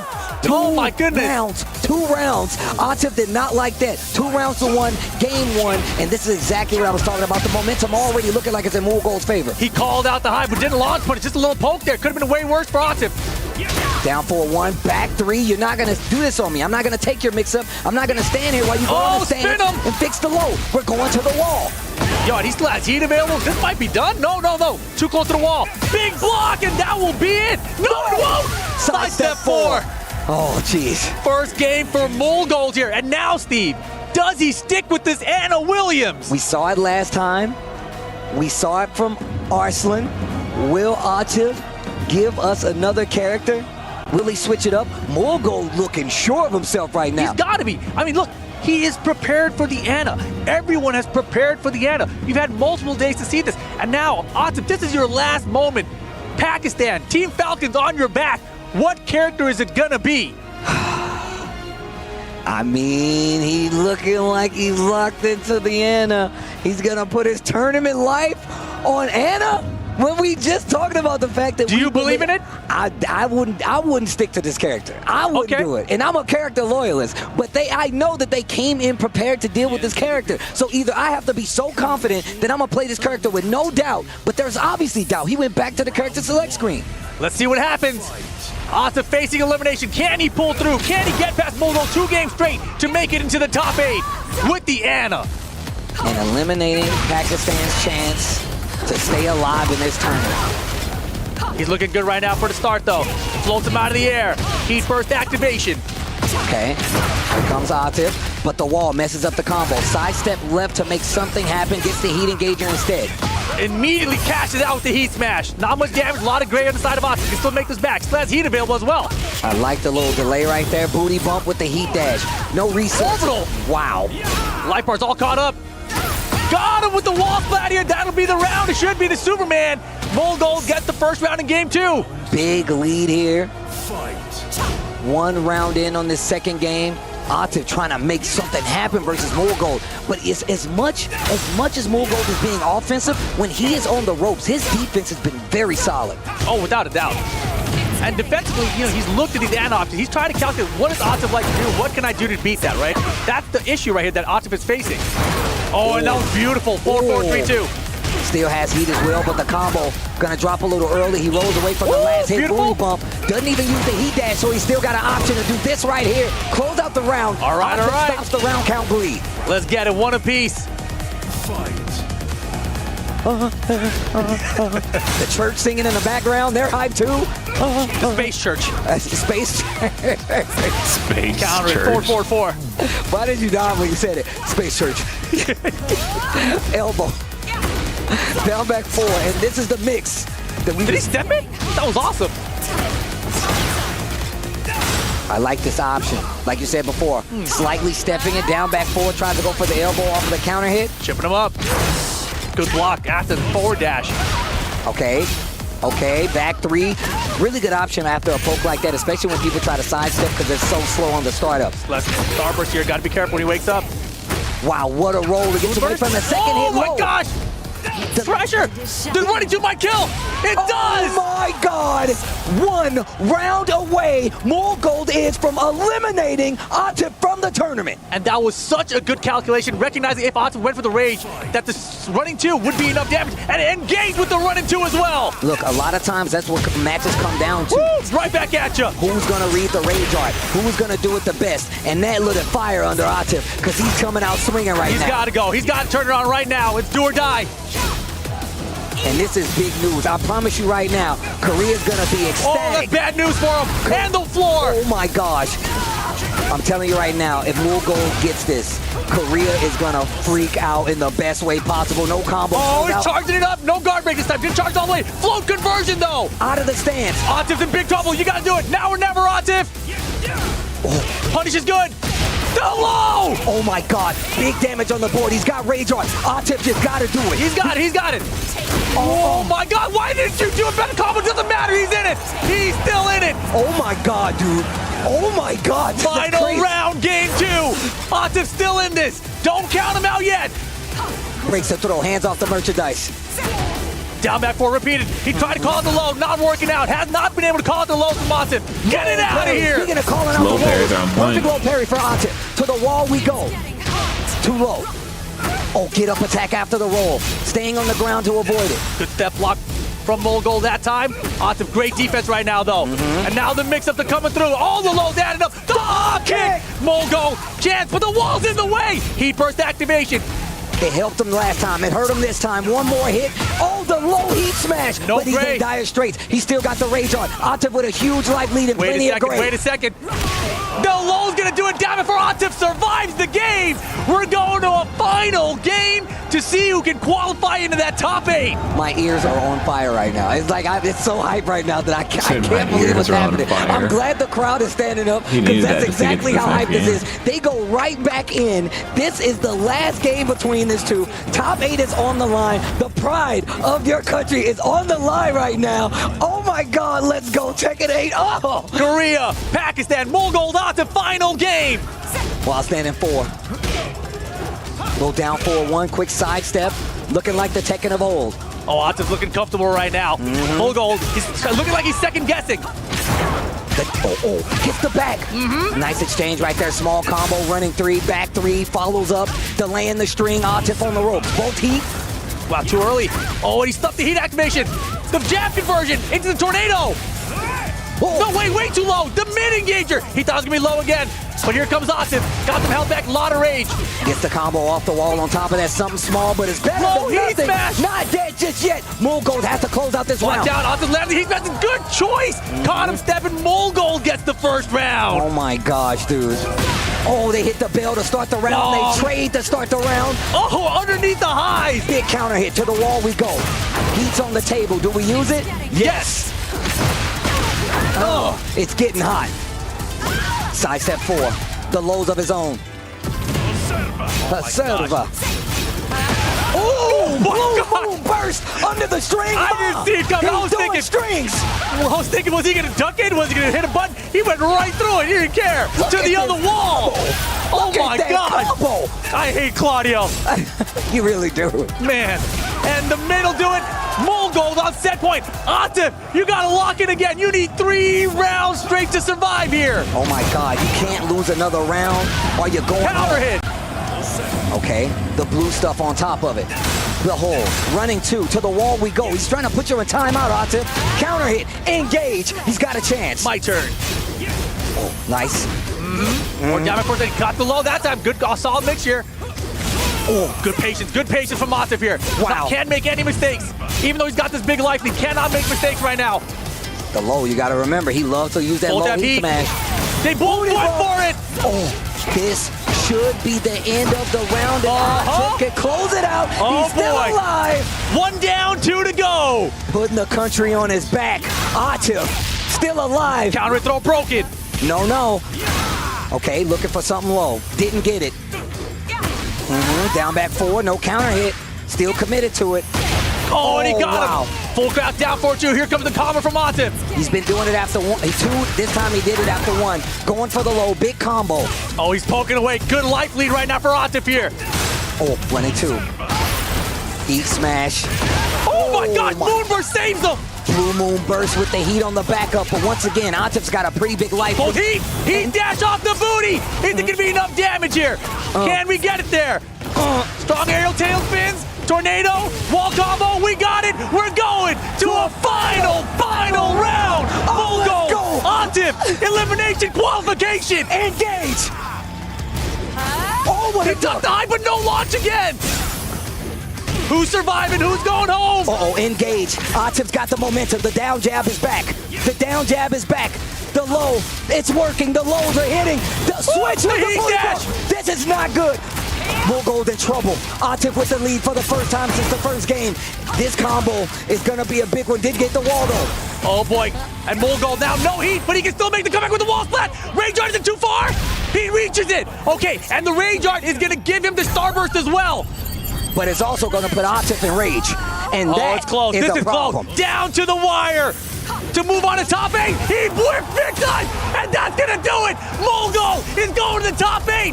Mulgold takes down Atif and eliminates Pakistan from Esports World Cup. I got to say, that might be... This might be one of the craziest sets that I have ever commentated, with the stakes so high. And look at Mulgold, look at Atif. Of course. Oh my God, dude, the look at stakes were Atif. so high. It all came down to that. And Atif with the biggest whip, Mulgold with the punish. Let me hear ya. Let me hear ya.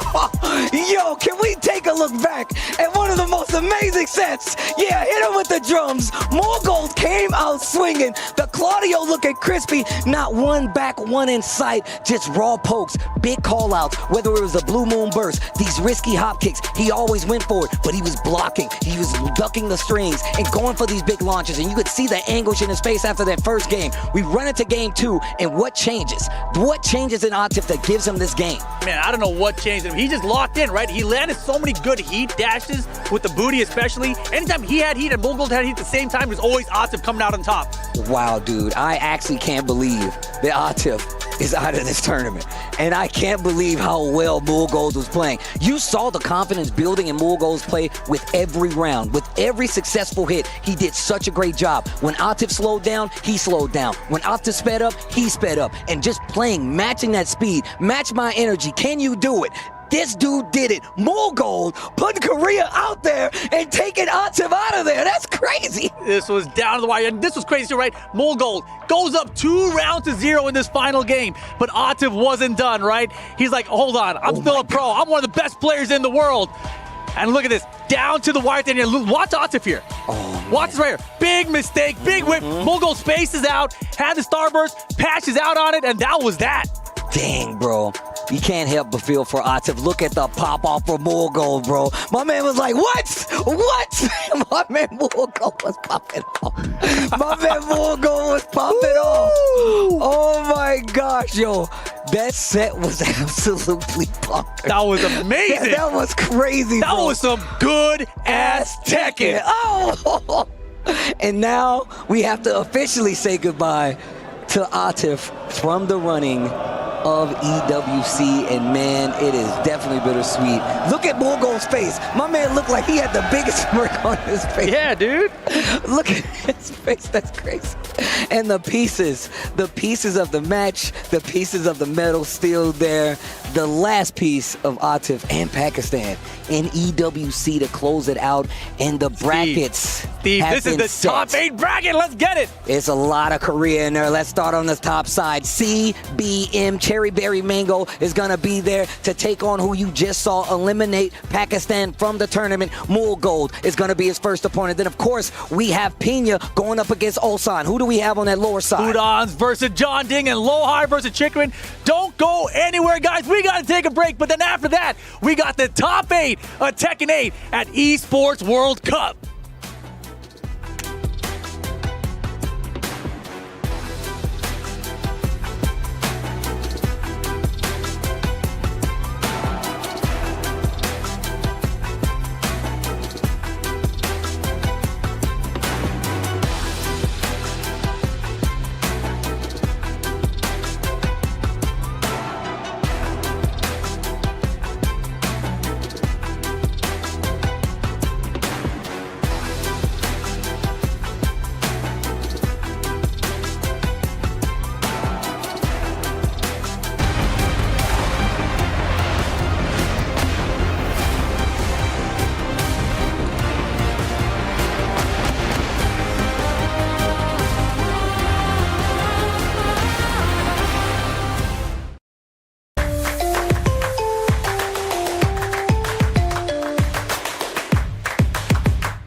Level up your gaming experience with over 8 billion playlists, only on Spotify, the official audio streaming partner for the 2025 Esports World Cup.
This land is calling.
Hello, everybody. I've got a massive update for you from PUBG. As you can see, Twisted Minds have won the EWC PUBG 2025 tournament, accruing another 1,000 points. Genji took second, earning 750, and crucially, Falcons picked themselves up 500 points for third place. What that does mean, the potential maximum number of points that Falcons can now score is 9,200.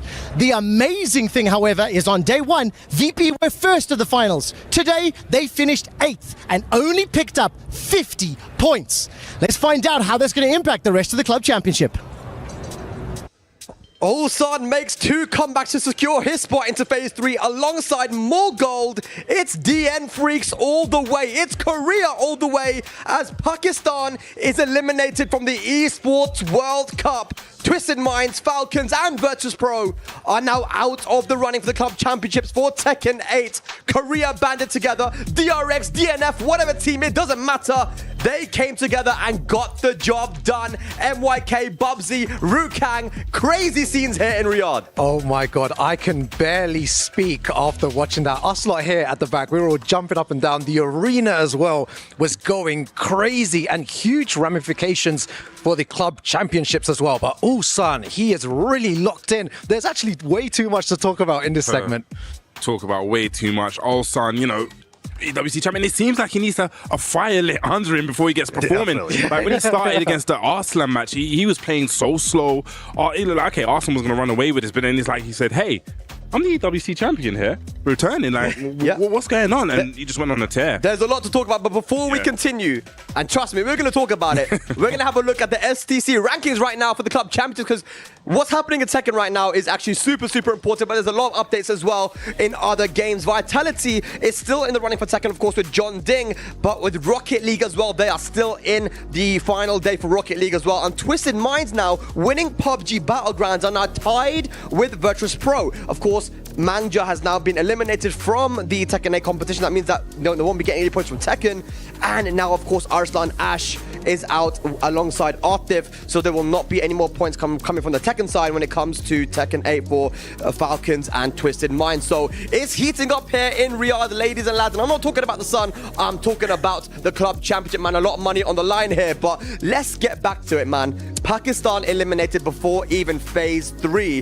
That is crazy stuff, man. And Atif and Morgold, once again, it was the run back, it was close. And we saw Atif try to end the round the same way that Morgold ended yesterday with that keep out launcher. The stress got to him. He threw out the QCF2. He noticed that whiff, tried to go for the 1, and beautiful patience there from Morgold got the job done. Yeah, that was a ridiculous set. It's just Atif got him at EVO 2025, and this felt like the run back twice, double jeopardy, right? Sent to the lower bracket yesterday, and also eliminated him today. Just played so fast and so sharp. I think it comes back to what we were saying, I think, on the day one. It just seems like the Koreans in these closed bracket tournaments, when they know who they're playing, just come so prepared, and they are looking unstoppable, and it shows 6 out of the 2. That's what I'm saying, man. Look, you know, they talked about it last year as well, right? How they banded together and they trained for what, 2 weeks, and even some of the Japanese players came down as well, and they trained with them when it comes to double and some of these guys, right? Now we got 6 Koreans and 2 Japanese players. We got Pinya and Chikurin. A really good job that Chikurin did as well. We haven't got a lot of time to obviously talk about all the matches, but I mean, Chikurin got in there. Pinya is going to be there as well. We do have the matchups though, right? I mean, we're going to show the bracket hopefully soon, but Kudans versus Jeonding, CBM versus Morgold, Pinya, Ulsan, and Lohai Chikurin. With the way these guys have been playing, it's like some days they look a little bit off, and then sometimes they look really strong. I can't call it, man. It's too difficult. I mean, who's looking strong? Definitely Jeonding. Now, this guy is the one that rides off momentum. And actually, I was speaking with someone from the UK, not going to call them out, but he thought that Kudans may have peaked yesterday. That was his peak. He showed all his trump cards, and coming in today, well, some people are saying that Kudans might have got really lucky here with Jeonding, because this might be a more favorable matchup with him other than Rangchu and Ni. I mean, Rukang, what do you think? Yeah, for sure as well. But, you know, going back to Bobsy's point about peaking, you know, it really interested me, because maybe Ulsan is starting to peak now. And we were all speaking about this before. He could be in contention to actually take a second Esports World Cup title.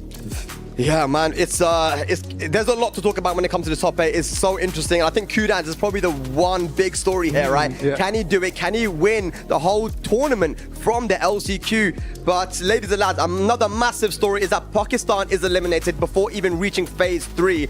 And we do actually have Arslan Ash with Reinhardt right now for an interview.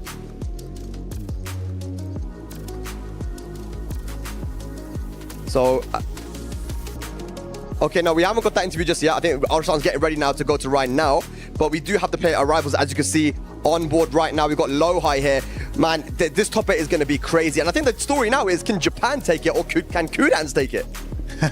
I mean, there's a lot of other Koreans as well, but like Jeonding, Kudans, I'm not too comfortable with that one either, man. Jeonding, like you said, with Ulsan ramping up, right? He hasn't peaked yet today. Yeah. I feel like Jeonding has that same potential too. Everybody doesn't really favor him to take the #1 spot, but this could be the day, man. Okay, so Arslan Ash has not tied his shoelaces. He's ready for the interview with Reinhardt. A difficult day in Team Twisted Minds for Arslan Ash. I'm not even going to ask a question. Just let me know how you're feeling, bro. Of course, I'm not feeling good. But Alhamdulillah, you know, I just want Evo. You cannot win everything. Yes. Yeah, but I really want to win this one for my team, and for me as well. But yeah, maybe next year.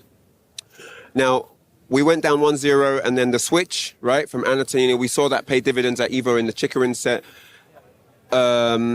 Did you feel you were able to play the way you wanted to when you switched? No, I think he was prepared for my Nina. You know, he found something like I didn't know, like down 2 into the, 2+3. Yeah. That breath, poison breath, whatever. Exactly, with punish. Yeah, like, I didn't know that you can just sidestep and see the animation, and then you can do down forward too. I didn't know that. So he lapped some situations. So I think in that situation, I should have stick to one character. I shouldn't have switched to 2 different characters. But yesterday I picked Anna versus Kudans, and I lost twice. But I was like, okay, let's play Nina. But I think that's what knows my wise choice. I should have stick with Anna. Interesting. I mean, I guess that's the mind game when you have 2 characters to play, right? You're never sure which is the right pick. What will you do differently approaching the next tournaments and next year? Or will you do something different? Or what's the thought process right now? I don't know. I think we don't know if their patch coming up or not before Evo, or a big patch coming up with enough Anna, or they buff other characters. We don't know anything. So right now, I don't know. Let's see. Depends on the patch. Arslan, always a legend, absolute legend of the sport. Thank you so much. Arslan Ash over and out. Back to the studio. Yeah, good stuff there. Reinhardt, Arslan Ash. Arslan obviously taking it on the chin, saying, look, you can't win everything. It's a game where so many people are at such a high level, and in order to stay at the top is very, very difficult, especially when you have the target on your head, right? You just won Evo, so people are preparing for him. And just like you said, Bubsy, right? The Koreans came prepared. They definitely came prepared. And just to go back to the interview, actually, one thing I figured was really interesting. He still thought he should have stuck with the Anna. Now, do I agree? No. But what I think he maybe should have done is played the 2-game Nina. That's what I probably think. He said, Ulsan did come prepared for the Nina, but maybe if he gave the Nina just a little bit more time, just a 1 game, the game is very topsy-turvy sometimes. Yeah, you think the tweet that he made beforehand was like Inception, right? Because Arslan put out the tweet, it's time to lock in with the Nina. And then he quote tweeted him saying, I got to lock in with the Dragunov. It's like, maybe he set him up. I'll tell you what, though, there was a player who was very, very stressed the entire season, wasn't quite able to get over the finish line multiple times, doubted in himself a lot, but was able to pull through and make it to the LCQ into the finals here. So we have Kokoma ready for an interview with Reinhardt. What a journey you've had coming through here, entering the LCQ, having no idea what would transpire, but you qualified and you made it here and you got really, really far. I know you obviously were so close to that top 8. I know you wanted it. But if there are any thoughts you can share with us at this stage, let me know. 일단 꼬꼬마 선수 정말 아쉽게 8강 진출에 실패하시긴 하셨지만 진짜 LCQ에서부터 여기까지 정말 먼 길을 걸어오셨는데 이렇게 먼 여정을 끝내신 소감이 좀 어떠신지 궁금합니다. 한국말로 해도 되는 거죠? 네네.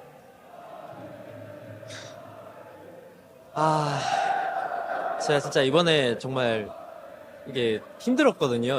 팽이라는 캐릭을 당장 버리고 싶은데 이제 EWC를 나와야 되기 때문에 당장에 할 수 있는 캐릭을 할 수밖에 없는 상황이었고 이제 또 캐릭을 바꿀 여유가 없었어가지고 할 수 있는 데까지는 해보자라고 생각을 하고 게임을 했었고 그래도 뭐랄까 8강 문턱에서 좀 떨어지는 게 너무 아쉽네요. 제가 오늘 너무 절었다는 게 제 스스로에게 좀 화가 많이 나고 그리고 또 5선승 제가 좀 그래도 긴 게임에 자신이 있는 편이라서 어떻게든 5선승으로 가고 싶었는데 이렇게 여기서 이제 끝을 맺게 되어서 너무 아쉬운 마음입니다. That was a long one.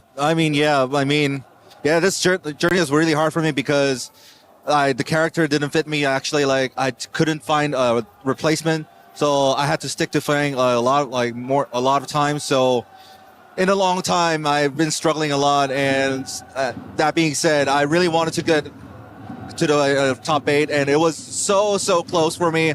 And if I could just go to the long game, if I would just go to first to 5, then I would have done something more there. So yeah, I mean, it's been a really hard journey, but yeah, it's kind of a bummer that I whiffed it a lot.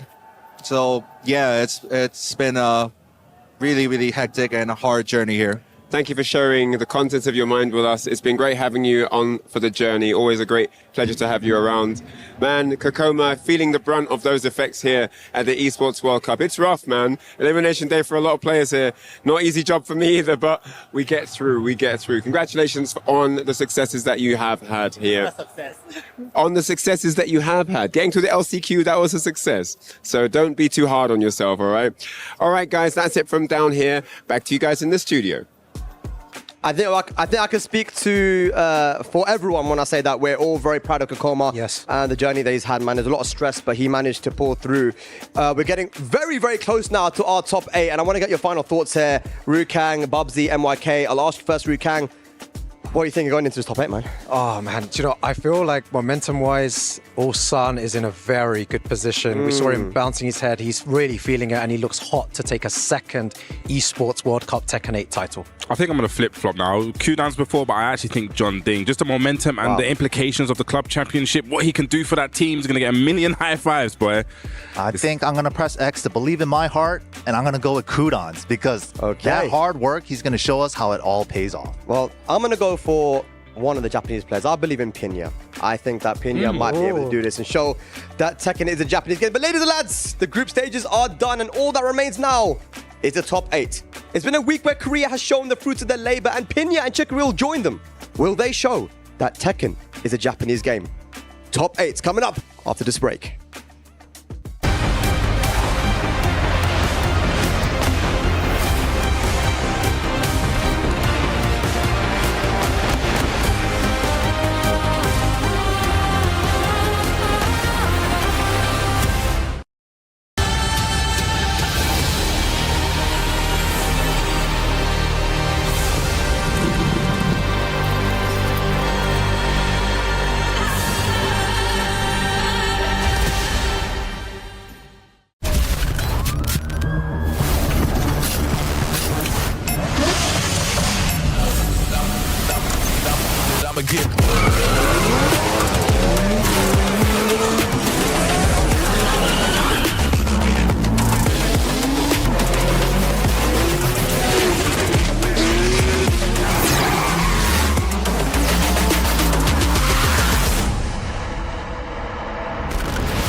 This is Peter.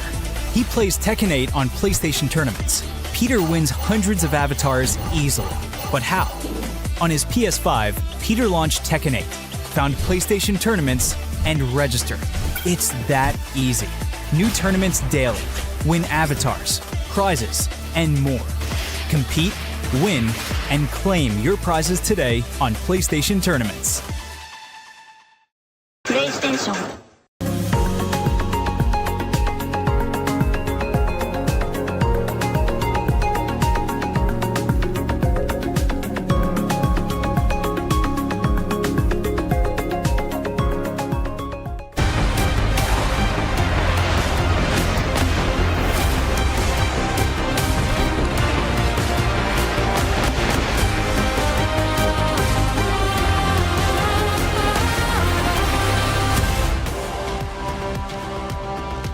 To the Amazon Esports Arena, live from Riyadh Esports World Cup 2025 at Tekken 8, and we continue on with the action. Can you believe it? We closed out the Phase 2 groups with incredible best of threes, but those are the last ones. Hello, welcome back. We're your hosts, setting up our playoffs and finals bracket. Milosh in Hollywood, Rob TV. Milosh, it is finally time for Top 8, and that Group D finished absolutely insane. Are you kidding me? We had Ulsan going head-to-head with Arslan Ash. Arslan smokes him in the first game, pretty much 3 rounds straight if I'm not mistaken. And then just like that, Ulsan brings it back 6 straight rounds, and he was not done there, as he also avenged his loss to Kokoma, sending him home and qualifying for Top 8. And then how about Altif versus Mulgold? We'll talk about that one a little bit later, but Group D was absolutely insane. Top 8 has no Pakistan players. Yeah. It's crazy to think about it. Me? The era of that rivalry might just have ended here at EWC 25. Korea with 6 players, 2 Japanese, of course, still competing in our quarterfinals, Rob. We're making history here. No two ways around it. Definitely making history. We still have the possibility of getting a back-to-back champion here at EWC, but we do not know. That said, ladies and gentlemen, it is time for Top 8. Are you ready? Come on, first match, baby. What we doing? Let's bring them up. Our best of 9s begin now. Let's introduce to the stage our first player, CBM! Fighting for DN Freaks, it's Cherryberry Mango. He's broken the dreaded 9th place curse and cruised into the playoffs. A consistent face at major tournaments for years. Here at EWC, he looks to recapture glory on his signature Jin here in Riyadh. One more time, CBM! You know, you can hear the CBM fan squad going hard, but in the end of the day, as I always let it be known, in the end of the day, he has to play for himself. And it is not going to be easy, because he is going up against the young prodigy. Make some noise for Mulgold! Mulgold is, of course, on the same team. This is a team kill. DN Freaks looking very strong right now. This is a young dog, one of the most consistent players in the world of Tekken 8, bar none. He took out Pakistan's last hope, and then the pop-off that we seen. The pop-off was ridiculous after beating Altif. He walked straight up to Team Falcons, and he's putting his hand to his ear. Talk that talk now. This man has taken on the villain role, but we'll find out if the good guy wins in the end. I don't even know who the good guy is in this case, but please, gentlemen, you may join us on the stage for a showdown. Final words before we get our match started. Okay, CBM, do you have any final words for your opponent? All fight is personal. Mulgold, you made it personal at the end of the group. Now your teammates calling you out. Who is my teammate? Oh my goodness, ladies and gentlemen, they're talking crazy. Y'all go ahead and settle that. I see this as personal. Okay, we're gonna get the handshake still at the end of the day. Ladies and gentlemen, it is time for our first match of top 8. It's first to 5, single elimination. Somebody has to go. Let's send things over to our commentators. Jeez. They made us wait 3 days for this moment right here. Top 8 here for Tekken 8 at EWC 2025. Majid Obama here with the boss man, Mark. Man, how you feeling about this one? I am ready to see a bloodbath. Here we go. We have our top 8 and these two teammates. They're going to be going at each other's throats. This is single elimination, best of 9. You got to win 5 games to move on. We got to give it to him long set style, Mark. Rob was talking that talk about bad guys, villains. I don't see any of that after the way those groups ended, man. These are just 2 warriors about to lock in money matches all around. And the big thing is, man, with the way that Mogold got out of that group in the most dramatic fashion possible, executing dreams of entire nations by the wayside to make it on this stage. Of course, his opponent, CBM, no stranger to this moment in this stage, wants to get a little bit further this time, but you got to remember Mogold, combo breaker champion of this year. He's had an incredible run since Tekken 8 launched. Going up against CBM, they faced off against each other recently just a few weeks ago where Mogold got the win over him. But this is a first to 5. How does this work out? This is completely different because it's going to be all about pacing. Can you keep up and play at your best for 5 straight games? Maybe 9 games, who knows? But can you also adapt in time to be able to mix your opponent up the entire way through? You talk about pacing, I'm trying to pace myself. It's like, the thing is, what we're looking for in a lot of these situations is layered offense over time, layered defensive reactions over time, and neutral behavior over time. So for a lot of these situations in first to 2, you know, if it comes down to 50-50 situations or where you have to guess like 1 out of 3 options, it might be easy to get popped once or twice in a couple games like that. Some of those characters that really benefit from 50-50s in a lot of these situations, anybody can guess wrong on a coin flip a couple times, and with how punishing damage can be in this game, it just happens sometimes. But over the course of a long set where you have to make more and more educated guesses and you can make reads on what your opponent wants to go for, that's what's going to come into play here. But it can also be that much more savage. You can get into someone's head even more. You can really open them up and expose them to the world stage. We saw this last year in 2 of the sets in top 8. There was that crazy comeback. You know, Chanel was up 4-0 against Yagami. Yagami came back 5 straight. 4-0 set point, Mark. Yes, 4-0 set point. We had Ulsan. We had Atif. They had a crazy 5-game straight set. Again, this could be where people come to play and they destroy their opponent. And what's cool too about this is Mogold he got here to face off against CBM. CBM got to this stage of the tournament last year, lost to Atif 5-2. And think about who Mogold had to get over to get here in this process. Yeah. You gotta think about it too as well. CBM qualified yesterday, so he's been watching a lot. He might be cold. Mogold just finished his last game to get into this. He might be on fire. And it's funny too because of how we were talking about it all week, man, how low his confidence has seemed recently coming into this event. He then pulls up and it's like, as soon as he's in the interviews talking about, I don't know how I'm going to do this year, blah, blah, blah. You know, he's got his looking like Kevin James sometimes, just like shoulders puffed up. Yo, Obama, we're going to be here for a minute because this is a first to 5 as mentioned. Who do you like? Do you like CBM? Do you like Mogold, and why? It's hard to go against Mogold, especially with what he just showed you. Bro, looking at the Falcons crowd, that's a violent crowd in there, and that wasn't Hulk Hogan energy, that was Terry Bollea energy, bro. Sitting in front of that crowd telling them to make some noise. I can't hear you. CBM, you gotta make a statement here because this dude is on fire right now. Counter hit.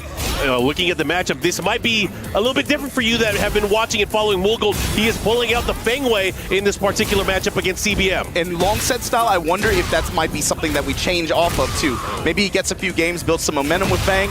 Then once CBM kind of adapts, he can always go to another character. CBM also has that potential as well. You got to think about the Clyde. There's other picks that he has shown so far in this tournament alone.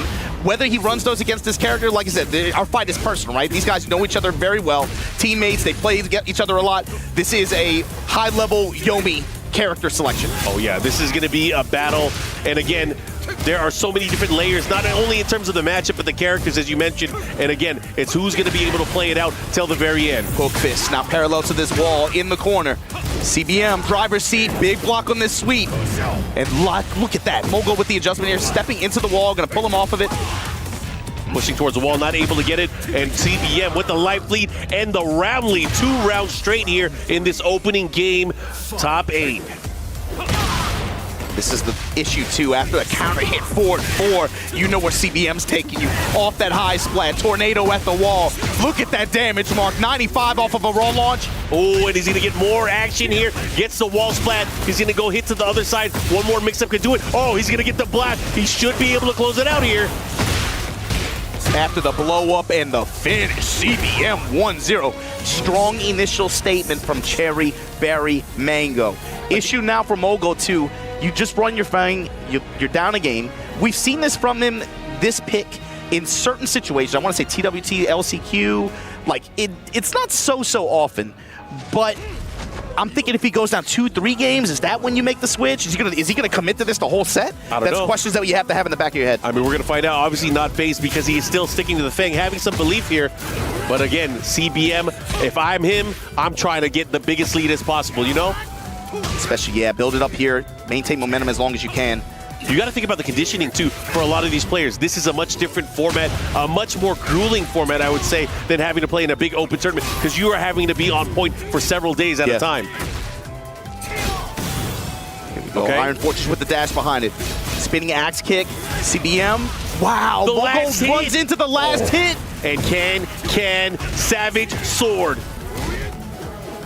Get the spinning axe kick at the wall again. Diving. The poke, the pressure here. Goes for the mid option. 2-1-4, jab punish. Reverse Kempo, trying to find an opening. And this is a great follow-up there from Mogul. Able to clean it up and take round number 1 there. Whip punish on the stance, low strike. What a punish! That was crazy. Gets the hook fist, gets the follow-up. Now pushing towards the other side, just short of the wall. These clouds, they shift, whip punish, dive kick, good for CBM. The step up, activate. Defiant back 4 from Mogul there. Gets the low, rotating around, counterclockwise, counter hit down back 3. Gonna stomp on him. Touch him low, step is good, but again, second hit of that strings for CBM, able to realign. Big touch here from Mogul, got the wall. Splat, kip up in the hop kick. CBM gonna steal this round? He is gonna steal this round. He's gonna go for the Rage Art, and he should be able to close it out here. Nice round, nice steal. After he breaks the furniture here. Worst kind of tourist. All right, we're gonna talk to the tourism board about this one. Hopefully they don't mess up the coffee beans.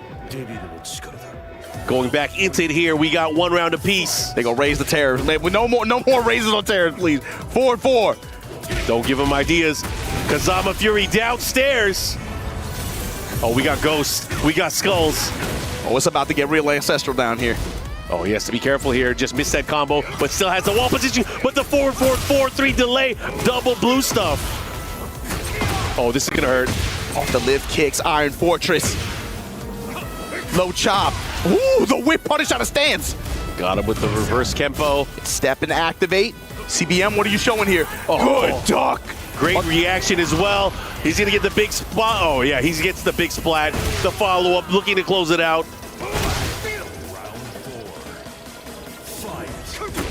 Battling back here, 3-3. Headbanger's ball. Slow push on CBM. Trying to push him slowly towards the blast wall. 3-3. Low touch for CBM.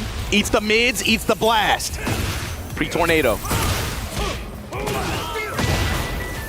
And gonna get the other wall as well. Damage, yo. At heat activation, 93.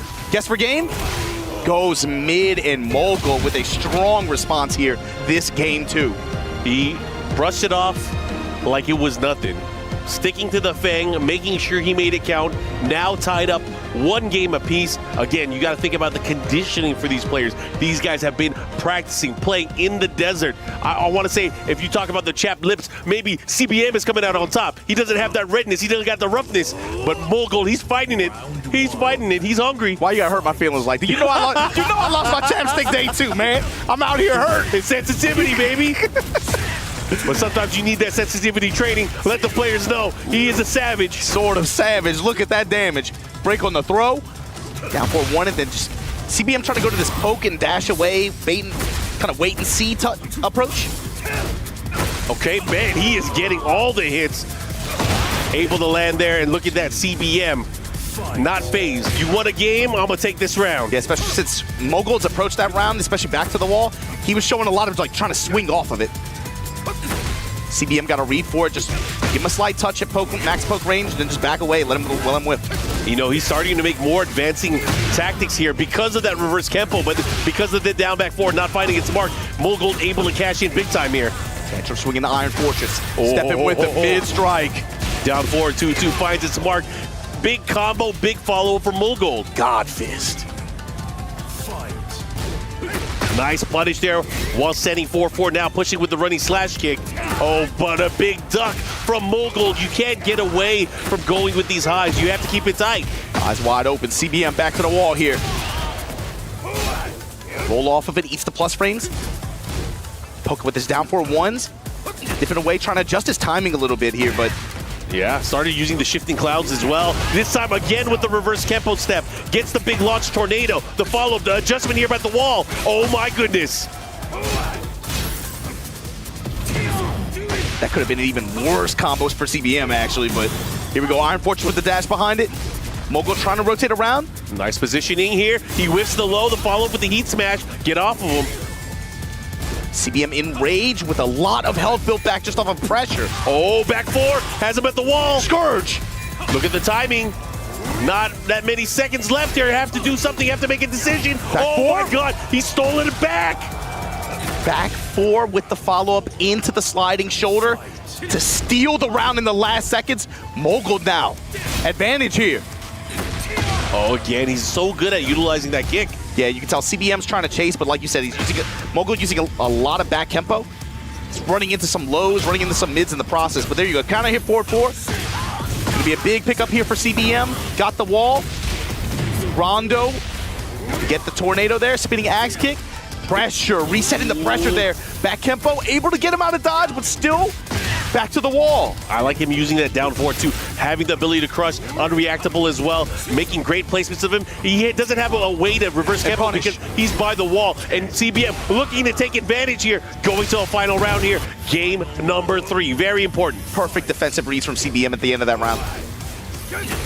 Okay. Plus frames, he's the 3-3. He had the first 2 hits there of the 4-2-1. Looking for the follow-up here, again pressuring with it at the wall.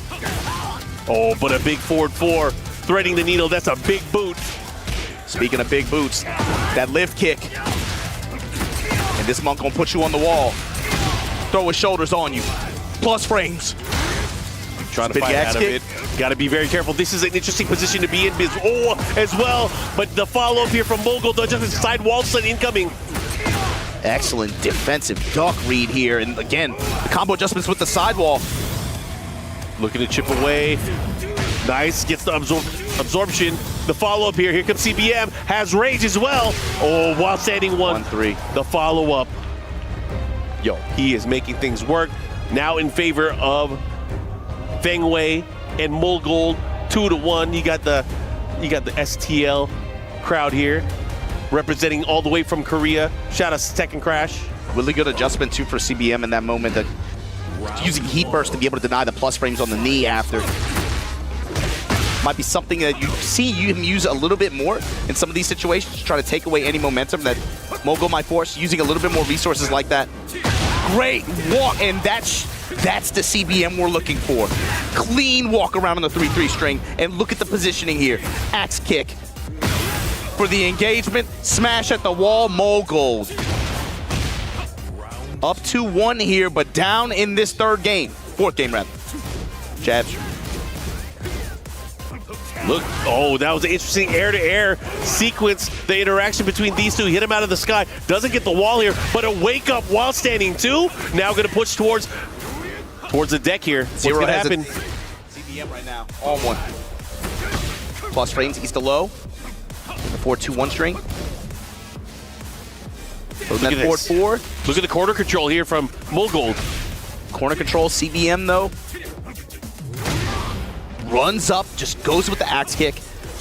Oh, the heel drop, they trade blows there. The sidestep 4 able to go to auto tornado, but not able to capitalize with the combo here. They're about even, but heat is activated on CBM's side. He's going to try to make use of this. Big dash, heat smash is coming in. There it is. In the dive kick. Shift damage adding up. Jab trying to lock him down. Step not deep enough. Heat burst, eats the down back 3. While standing 4. Fortress forced the 50-50. Punish. Bait and punish to take the round. Here we go, tied up on rounds. These guys are going back and forth. True test of wills here.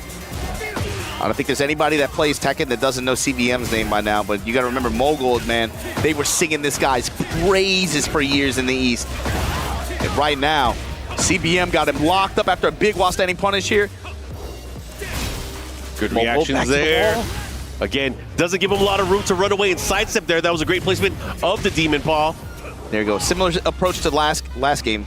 CBM using his heat burst to be able to just tank these attacks that would be able to give it Mogold advantage in the heavy plus frames.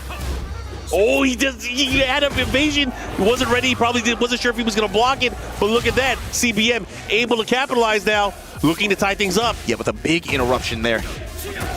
And again, this is single elimination. You have to win the set. There is nothing else after. Y'all talking about y'all want first to 3? All right, we're going to give you the first to 5, but you only get 1 shot. Low touches. CBM eats the 3-3. Mogold now. Critical HP. Has rage. Eats the raw smash. 2-2. Oh, man. CBM, strong answer here. 4th game. Is he thinking? He is sticking to Feng Wei. Still believing in the Iron Palm, the Iron Fortress. That's crazy, Mark. I'm just thinking, like, when we started this event, almost half the bracket was Korean players, and yet it felt like a lot of favorites were not there, but the matriculation percentage of the ones that were able to make it to this final bracket, that's just crazy. Yeah, I mean, again, I don't think anyone could have expected the outcome of how we got here, and even some of the player surprises that we had. But again, I'm just happy to see it because now we get to see him shine in a bigger stage that, you know, maybe most people aren't used to. We get to see long sets in tournament. And we get to see stuff like that. Parry on the burst, and CBM gonna take him all the way to the side of this wall. Still going, activate. And nice adjustment there. Gets the knee follow-up on the Oki here, but a big follow-up there with the back 4 string. Oh, and he smashes him. After delay, too. Just good read on Mogold's timing there. CBM. Eating the low shoulder, poking away in mid-range.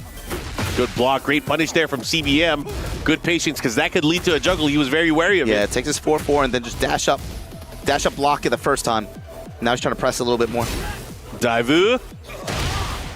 Diver's high. Let's see what he does with it. The parry on the get-up kick. Run up in your grill. Heat burst. Even plus frames, and Mogold this time willing to activate. Just raw activate. Maybe anticipated CBM would do something. Oh, great follow-up there. Heat dash cancel, looking to clean things up. He should be able to get it towards the wall. Doesn't matter. It's enough damage. And CBM slowly taking momentum here. Mid strikes. Oh, trying to catch him. Got to be careful. That's one move that will definitely track. Good activation here from CBM. Smells the blood. Trying to get the big kill Back here. to one dive kick the touch. Scourge. He was greedy. He wanted another one there, but a big whiff there. Has to be careful. What are you going to do? Great block. Good option. Still has a ton of heat to work with, Mark. And that's it. Punish. 3-2. CBM advantage. If this was a normal winners finals match, it would be over. But it's not over because you have another chance. And speaking of other chances, he's at the character This select is what screen. I'm talking about. This is what you don't get on the normal kind of situations like this. And look at where he's go. No, wait. He's locking in. He's just making sure his buttons are working, making sure he has the right setup before he picks his character. But man, he hasn't locked in yet. Yeah, he's like he this one hasn't there. locked in yet. He's got it hovered over it. You already know where we're going with this, though. I have a good feeling he's gonna lock in on it. At this point in the set, it feels okay to do, I think. Oh, yeah. It definitely feels okay to do, but maybe there is a reason why we didn't see it at first, because he has to, maybe weather down his opponent. Oh, well, I just think he has so much competitive experience against CBM at this point. They play together, they practice together. He knows some of the player reads. Maybe he's not confident in the Yomi layers that Claudio would present. So he's like, man, 5 games, I don't know, but I could definitely get 3 or something like that, right? So Fang, in his mind, did Fang do his job, It could very well be that, because now with Claudio, if he wants to do this, he has to win 3 games, as you mentioned. But however, CBM right now is sitting with the advantage. He only needs 2 more to advance. Okay. And we know that Mogul, especially with this character, a mid-merchant. How is he going to sprinkle these lows in, and how is CBM going to react? Again, rocking that Demon Paw, representing right now. Good punish there with the 2-4. Heat dash, activation. Goes for the cancel. No, the crouch dash cancel. Yeah, he's just trying to realign. He knows to look for Mogul steps. He's letting out the entire arsenal. All the weapons, all the witchcraft. And Mogul with the handshake float sequence here. Gonna activate, time expiring. Blue Moon Burst, fishing with it. Not much time to work with, and low snap kick. CBM checkmate.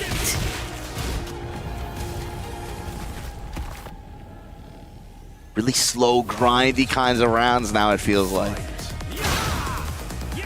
Meteor strike. CBM just poking away here. We just polite jab pressure, mix a forward 4, dive kick, the move. Poke with his down 4-1, his back 2. Gets the lift punch while standing 2 at the wall. Floor spike. Activate. Another spike. More damage, more Oki. Look at this, he's in the red though. This is very dangerous. He can make a comeback at any moment. And that's one way to start it into the burst of the Blue Moon. He's going to get the second wall. He missed the follow-up. Low smash. That's so cheap, man. Mogul is a demon, too. He was talking. You heard that? He was talking between rounds. So make some noise. Make some noise. He's talking to the crowd again. Talking to CBM. Okay, has the wall here. Savage sword.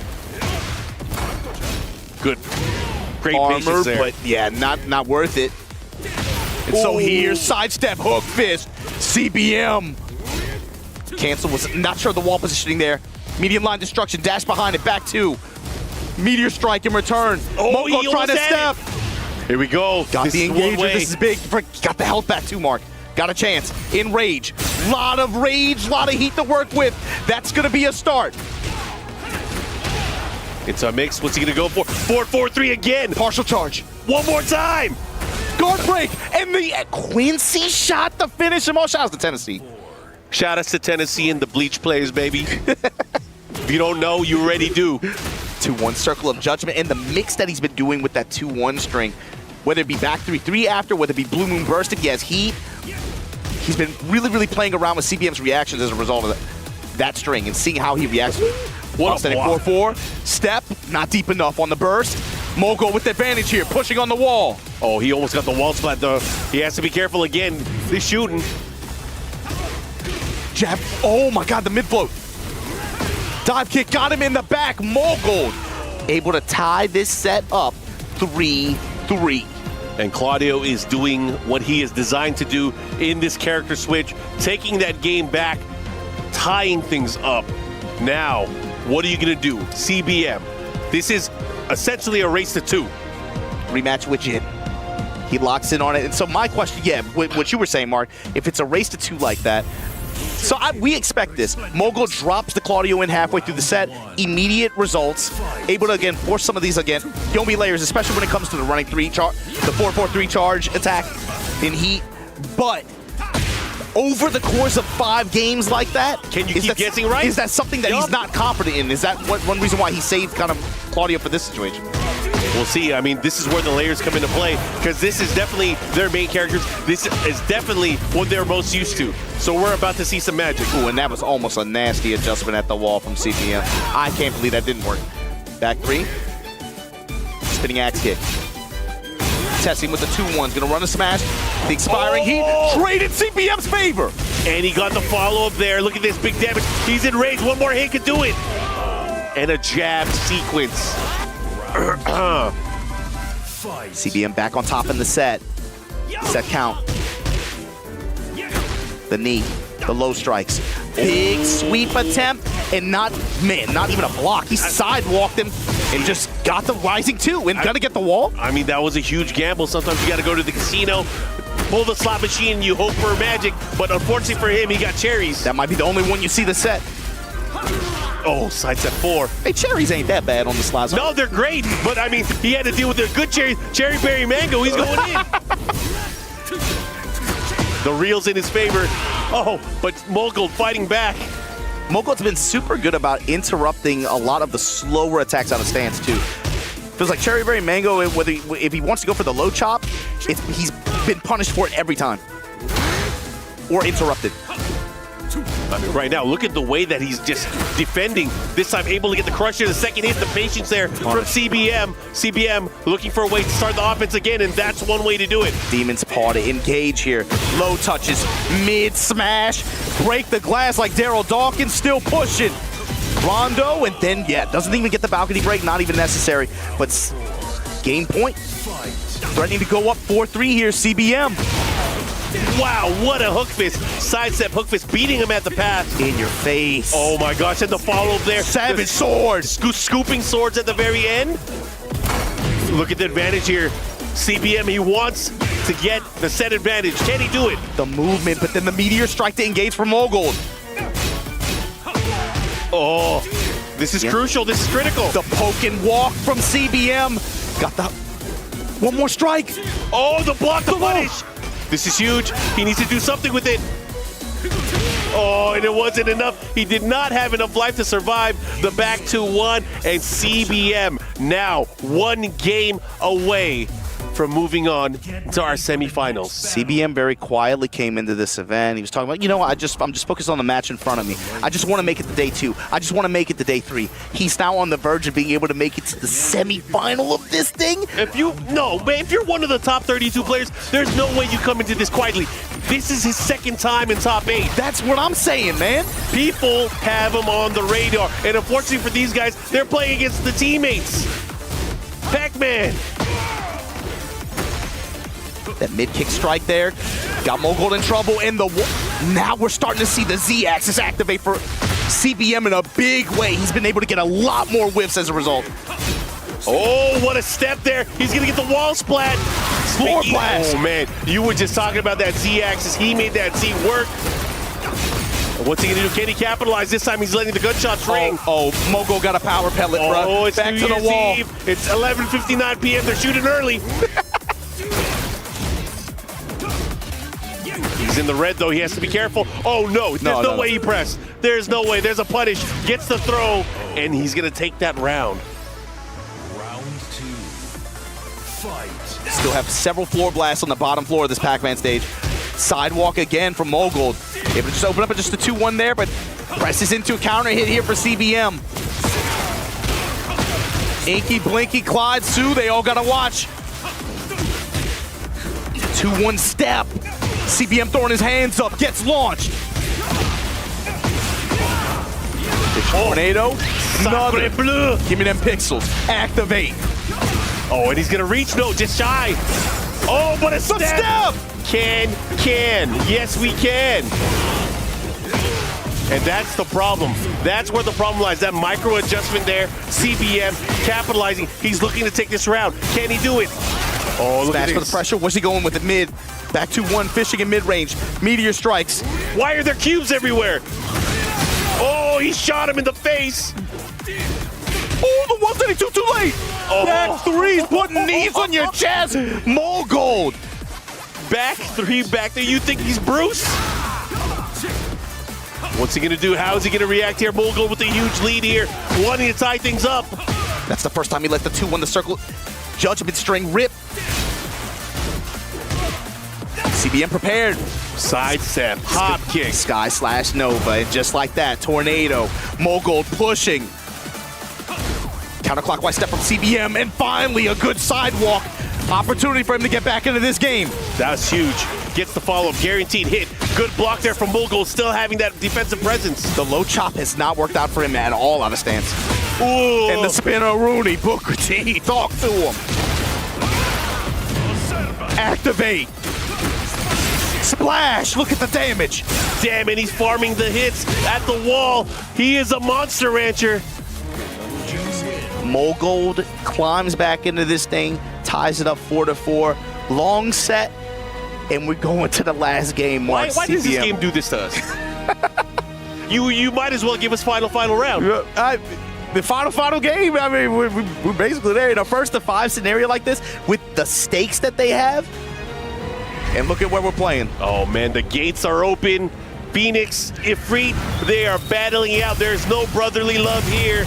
We are going all in. Teammates are not.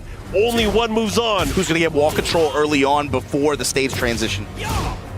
Or are they going to force the stage transition? If you're able to get the break here early on, it goes to the stage right away. Do they want violence? Do they want to settle it like that? Man, look at these guys. Their spacing is crazy. Oh, the hook fist trade. Oh, and the trade? Running 2. With both of these characters, it seems appropriate. Sidestep on the burst. CBM eyes wide open here. And he's going to get the follow-up here. Absolutely. He's going to queue up. Oh, and the down 4s again. Just inside rage.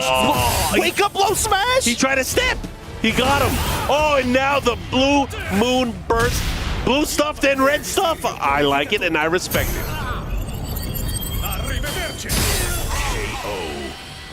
Well. The advantage now of Mulgold. Round 2. Fight. How CBM open, backs off. Eats the back 3 while standing 4. Good sidewalk. Good float sequence here. Gonna be able to get the wall. Sidewall, steps into it. Oh, this is big. He gets a splat. The follow-up here. He's gonna activate. I feel like he might. He has to. Right? Here we go. Into the smash and full conversion. Down 2 to touch him there. Low kick. Back 2. And the low to close out. CBM, that felt like a dangerous round, but he got it. Yeah, he used all of his resources to do that combo and get that final sequence. And again, having another opportunity here. What's he gonna do with it? Solid opener. Back to those cards. And good splat on this punish. Activate. There's the smash, and CBM on set point at EWC, trying to punch his ticket for semifinals. Boom. Over Mogold. Not out of it yet. Eating 4-4s. These players thinking about their path, how they got here. They've gone through so many battles. And this time, a huge punish here from CBM. Gets the big launch there on the Twin Pistons. What's he gonna do? He's gonna activate. Full blast? Yes. And like they're gonna push towards the magic wall. He missed the follow, but doesn't matter. Look, he has the positioning. He can end it here. Dive kick. Lows. He smells it. He has heat smash. He's going to get it, and he's going to punch his ticket to go to the semifinals. CBM eliminates Mulgold. He said, our fight is personal. Stepped up. Both of them had smiles on their faces that I haven't seen in several days. But CBM just punched his ticket, made it 1 round further than he did last year. Unfortunately, Mulgold no longer going to be a factor here in this top 8 bracket, but he had a hell of a run. Got here in the most dramatic fashion possible. And this was a long set. Obviously, Mulgold opened up with the Fang. Fang maybe didn't have as much results as he wanted, but he got 2 games out of it before he swapped to the Claudio. CBM just long-term, his side, I believe the Z-axis movement, his side steps and sidewalks really activated throughout the set, and it got him a lot of mileage. Yeah, again, a ton of mileage. And, I feel like going into it, there definitely seemed like there were a lot of reasons why he didn't launch the Claudio right away. And it showed over time CBM's adjustment, CBM's ability to sidestep and find openings, use the parry, and just hunt down his opponent with the wall. That really helped in a big way. With Fengwei, he had the reverse Kempo step, and that was always playing in CBM's mind as he approached offensively. So it was kind of like a way to kind of push back the offense for a time. But he decided, after a few games, I had to pick my stuff. I had to pick Claudio. And even considering how Mogold applied the knee charge shot pressure, you saw CBM in some situations had really, really good calls. He had a sidestep and completely read Mogul's timing, charge timing on one of them and just got big return for it. So it felt like wall sequences over time slowly started to lean into CBM's favor, like you were saying. Yeah, and of course, these guys brought it down to the final game, and it was so crazy going back and forth, but CBM with key heat smashes, able to make it work. He was able to take the victory, but now we're going to go to a quick interview, so let's go to the stage. Ladies and gentlemen, let's hear it for CBM! Man, your run right now is looking insane. In TWT 2023, you actually made grand finals. You had an insane run. Does this feel like a similar energy? It's much heavier. Heavier in what sense? You feel like more? You feel like there's more pressure? Oh yeah, because the second place when I made Tekken World Tour Finals, it was the end of Tekken 7, so I was relieved. But it's still, Tekken 8 is on fire, and you know, pressure. I cannot express how it's heavy. Well, I'll tell you what, we cannot see it when we're looking at your gameplay, bro. You're playing absolutely insane right now. Now, as far as your run, your next match, if I'm not mistaken, you're playing the winner of Ulsan and Pena. Who would you rather face if you could choose? To be honest, I had a bad winning rate against Ulsan, so I want to meet Pena. Of course, you know, as a teammate, I want Ulsan comes to face me. So I just want to leave it as a no comment. Okay, all right, fair enough. Ladies and gentlemen, you guys saw it right here, our first top 8 match, and CBM gets it done. CBM, please go and crush your teammate's key.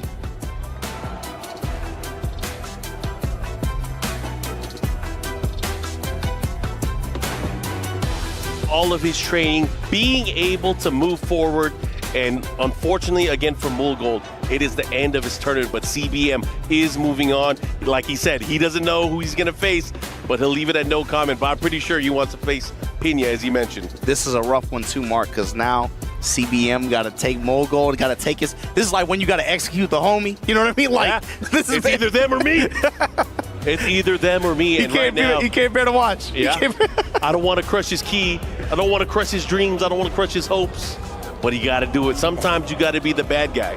This is rough, man. This is like a Mice and Men vibes. I don't like it. I don't like it. Spoiler. That's a good book, man. But yeah, CBM here, gonna be moving on. You know he's got to be pleased, but looking ahead to this next match, man, I've been waiting for this one, man. This is gonna be good. Finally, the Shinobi World War. We're back at it. Yeah, I'm excited to see who's gonna be Lenny, really. Anyways, we're gonna go into the action. Only one player will move on, but CBM, man, you got to give it up, man. I honestly didn't think he was going to be able to move on as much as he did. You guys can see a preview of the players that we're going to have coming up next. It is going to be a battle, as you mentioned. And as much as we were gassing on Mulgold and his run into this event, you got to talk about Ulsan, man. Defending EWC champion, going up against the last ninja from Japan, Pena. But let's check it out. Head to the stage. Watch our players come through.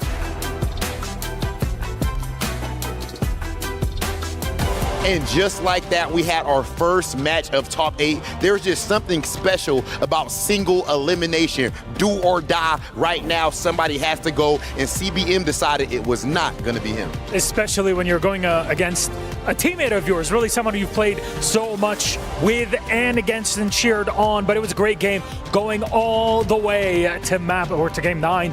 It was good to witness. Honestly, a good primer for the rest of this night. And the rest of this night, the action, the energy is only going to be going up. Ladies and gentlemen, I think it's time for our next match. Are you ready for your next match of Top 8? Okay, it sounds like they actually mean it. Let's get into it then. Introducing first, the reigning and defending EWC Tekken 8 champion, Ulsan!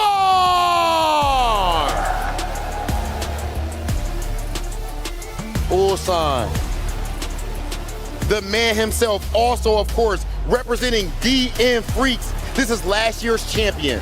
We just saw him defeat Arslan Ash in an absolute banger. He also avenged his loss to Kakoma. As you guys can see, when it matters most, this player steps up to the plate and he gets it done. Right now, he is on the verge of making history and becoming the first ever back-to-back EWC Tekken 8 champion. No one has ever done it before. Him making it here to the main stage, lower bracket, defeating two intense opponents to get to this point is incredible. He's got a tough fight against him regardless on a stage like this. Please join me in welcoming the contender, the challenger, Pinya! Fighting for Varel, the Raven specialist like no other. Uniqueness guides his hand. And despite kicking off his career only 5 years ago, he has been consistently all around the globe fighting for a spot among the stars, naturally leading him to the Esports World Cup main stage. Well, that said, we on the main stage and we do have a bit of a tradition here at EWC. So Pinya, Ulsan, meet us right here front and center for our face-off. One of you has to go home. Only one can advance. Ulsan, do you have any final words? Kill you. Wow. Wow. Final words then? That's pretty harsh. Kill you. Okay. Enough said then. Please, of course, you can't shake hands. Let's get to it. This is absolute, and kill you is crazy. I'm so glad this is gonna happen, because this game is hyped up like no other, and these two are staring down one another in this huge matchup. We're ready, they're ready, our commentators are ready, so let's get it started. Send it off. It's nothing personal, man. When you a ninja, you got one job to do. You gotta secure the secrets, and you gotta kill. You gotta go for the neck. Ulsan versus Pinya, Korea versus Japan, the classic, but with people who I think represent the new gen of their respective scenes. Even though, Pinya's a little bit older, Ulsan's a little bit older now, they were on the come up, especially the past, it feels like 7 to 8 years, in a huge way. Pinya specifically, I think from the beginning and middle of Tekken 7 to the end, had one of the biggest leaps in terms of level of play in the game, and he's kind of carried that into Tekken 8. Obviously, after a rough year last year, he was the odd man out. Both of his teammates qualified for this event. He was searching desperately across the globe for a ticket, could not get one, was sad, crestfallen. Comes into it this year, and it's lights out. Believes in the character, dials in, secures his ticket early on, but going up against him, what more is there to say, man? Defending EWC 2024 Tekken 8 champion, Ulsan. And man, with the way that he got out that losers group, Mark, here's the thing. Pinya and Ulsan played recently at STL. Yep. Pinya beat him 2-0. Yeah. And there was some character swap. He was running drag. Ulsan running drag, going to Lars.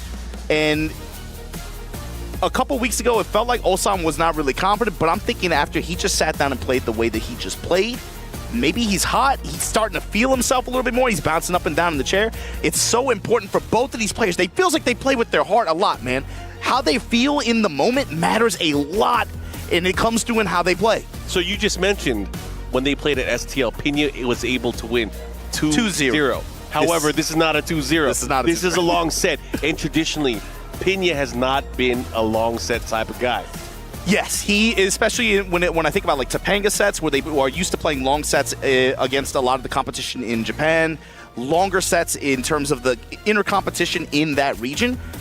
That's typically really difficult for him, and especially with the way that Raven kind of operates too. However, his style and his approach, I think, especially watching how they played, it's going to come down to long-term reads and adjustment on how Ulsan wants to defend, how Ulsan wants to move, how Ulsan wants to press.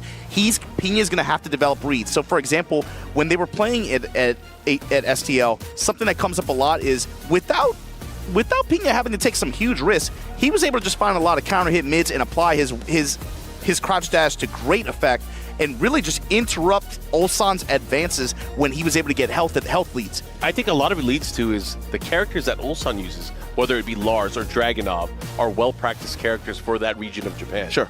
They are characters that Pinya would be comfortable with. However, again, heart of a champion, the fist of a champion, especially beating, again, one of the most storied players, he has to be feeling some type of way going into this. He has to feel like, I got this, no problem. I mean, both of them for that matter. Especially Pinya, I think getting out of that day one, getting out of groups, especially in the way that he did, that group matchup-wise was probably as difficult as he could have hoped for. Just about. Yeah. I mean, he prevailed. Let's just talk about his ninja way. He is a ninja of hard work. He is Rock Lee.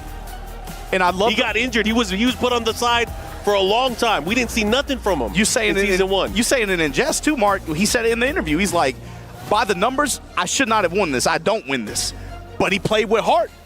And that's what he said, and it shows, man. And especially with the winning moment, that release, that emotion.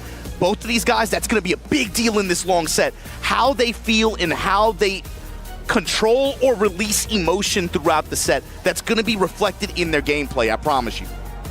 Yeah, well, either way, I am excited to see this. Do you have any thoughts with Ulsan here? Is he going to go into this and is he going to pick Dragunov, or is he going to pull out the Lars? Well, I think it might be a similar structure to like what Mogul did, where maybe he runs two characters, but it feels like today, especially after what he's done, dude, I think maybe he just goes, maybe he just overall just commits to drag for today. Yeah, I feel like sometimes as a player, you're like, you know what, I'm on fire with this character, I'm going to rock it with this character. You don't, bro, if it's working the way it was just working and in that fashion, I don't think, it's hard to change, man. It's hard to make a good case for changing that. I mean, another thing to consider and think about going into this is like, you know, a lot of these players, world-class players, they're prepping for Arslan, they're prepping for Atif, they're prepping for players like me. But has anyone prepped for Pinya? It's hard to say, especially I think for Ulsan. It's hard to say like he didn't prep for. I'm sure he did, you know, to some extent. Yeah. But I think coming into today, the Arslan set would be way more on his mind than of course than Pinya. I doubt. You know, he's thinking like that far ahead in terms of, right? You would want to micro focus on that match, first of all. But I'm sure he definitely did his homework, especially in the past 2 weeks since they played. And that's going to be what's interesting for me, because Pinya's playstyle, while like it's easy to get distracted with how he moves and the way he employs his offense and crouch dash mix-ups, to me it's about how deep into the move list he goes. Yeah. He's willing to use his in-depth character matchup knowledge is an optimization of combo routes and adjustments. Very, very high just game awareness overall. That's what makes him fun to watch. And that kind of stuff counts in long sets, but he has to make sure they go in his favor. I mean, it feels more impactful in short sets, right? Especially you saw it against Rangshu. Just a couple times, all you need to do is Utsusemi escape and punish him on his rage smash, on his heat smash. I said rage smash. But in a long set where when a player might be able to counter-adapt to that, you might not be able to go to some options like that as consistently. 4-4-2. Shadow Spear, gonna put the dash behind it. And already Pinya taking some chances, man. Oh, the vampire knee. And that's gonna be a big one, Mark. Yeah. Reading Ulsan's advance and then punishing him with either counter-hit jackknife, so that while standing 2 safe counter-hit launcher, or just shooting for the moon, going for a 4-4-3, big damage conversion. I mean, the payoff is huge. You risk getting jab punished versus getting a big launcher, clipping them on a step, clipping them on key movement, or just getting the right hit at the right time. Also, excellent stage for Raven as well. Oh, yeah. He turns his quicksand into a launcher in many places in the stage. Also, his down 4-1 into a launcher. Yep. Follow just up like here. that down back 2. That's another key with this matchup. Watch Pinya whenever he connects with that 13-frame down back 2. Watch how he plays Ulsan on block and on hit. Look at what options he goes for. He's going to be giving him a lot of different looks here. See, that way, just cancel out, go into guard, see if Ulsan wants to advance or press, and from there, he'll make another decision. That time goes in the teleport, goes in the mid kick. Oh, he's shades of Kazumi. Yeah, pressing mids here. He is pressing down forward 1. Tundra Slasher able to somehow connect there. Russian Assault. Pixel Blast at the wall. Ulsan trying to mount some offense here. Wall pressure, goes for the back turn 1-4. No dice. Ulsan's right back at you. Smash. I feel like something just clicked with Ulsan there just now. He's remembered, like, you know, if I keep it compact, it's not going to give my opponent a chance to really get his offense started. And from here, you're going to see Pina go for a lot more micro sidestep left. Down 4, maybe some more high crushing options, trying to read. Sweep attempt, stuff like that. We haven't seen as much Hydra Spider as much from him. That full crouch down forward 3. Right now, Ulsan in the driver's seat. Activate. You hear them ghosts. Stomp. Better guess right. Once the mix goes for it. Oh, and the follow-up, he tried to get the punish. Stuff like that. Not fast enough, but doesn't matter. Look at the life lead. And here we go. Very important round here. Final round, game number 1. With that teleport counter, the problem is back to the wall. You don't go anywhere. More effective in open area, open stage. Raw slide this time. Woo! You whip with the Shadow Spear. Ulsan gonna make you pay. Uppercut. Oh, and it's big damage follow-up going for the from crouch out forward 1. The follow-up. Uh-oh. Big chance here for Pina. Look at this, the positioning by the wall. He does have a life deficit to deal with. Ulsan threw away his heat there. There you go, off the sweep. We launch, we get the wall, tornado, activate. Now it's party time. Yep, back into the game here. Kagebushin. -3. Ulsan with the immediate swing back. Hellfire. Delay. Goes mid. Back 4, able to get the hit. The follow-up on counter. Oh, the power crush. He could have closed it out right there. What happened? Doesn't matter. He still cleans his plate. And that's Ulsan with the counter read in that moment. Going to power crush, leveraging his HP as cash. Fine. I have an idea he's going to go for the safe counter hit launcher in that specific scenario. Perfect answer. I like it there. He was able to get that insane read at the very end. That power crush, had it missed, he would have lost the momentum. He would have got jabbed back, but he had enough to move forward. Jab back or at minimum 2-4. Yeah. Punch kick combo. Here we go. It is going back to the Phoenix Gate. Man, why does this stage show up so much? I'm not that mad about it, to be honest. I like the stage. I like the music. We turn up a little bit, but we haven't seen it a lot this week. I will say that. Jab string. And this is Ulsan playing with speed, not letting Pina set up any elaborate mixes. You know, a lot of Raven stuff, it takes like, it plays off a hesitation in a lot of these cases, right? Yeah. Ulsan's showing none of it. No, dude, you're not going to be able to feint and go with Buzzsaw. You're not going to be able to do any of these kinds of like delay, built-in delay attacks that go mid or low. I'm glad you brought that up too, because you know when Raven starts getting flowing and when Pina really starts getting the offense to kind of work in his favor, in his rhythm, that's when the beauty of his character really starts to shine. But right now, he's having to deal. What the miss input? 4-1. That time back turn just goes with the 2-2 string. Then into that deep sweep from Ulsan, and Ulsan, man, on cruise control right now. Down 4-1, pressing mid. Breaking the grab. Buzzsaw. Ooh. And that's the problem with going to some of Raven's more elaborate lows like that, some of those slower lows. Dragunov in this matchup comes up with the 1+2, especially in heat, becomes a launcher. Oh. Like that. 12 frames while standing, 1+2, heat dash cancel, going to the other side of the stage.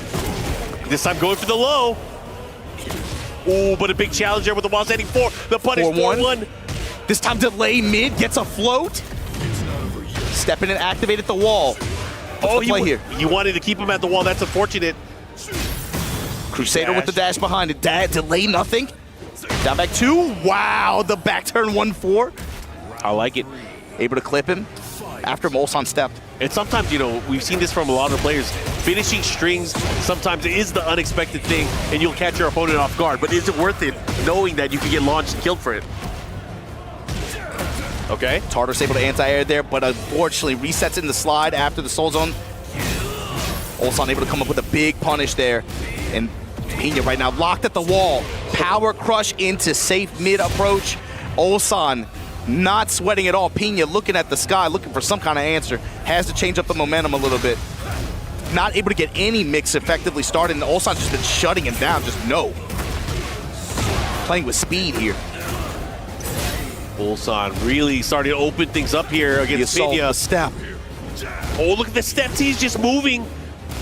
Backdash, sidestep, all working out here for Ulsan. Pressing when mid's gonna eat. Burst here. Back 2, able to catch the step there. Stormbringer spike into the floor, flames everywhere.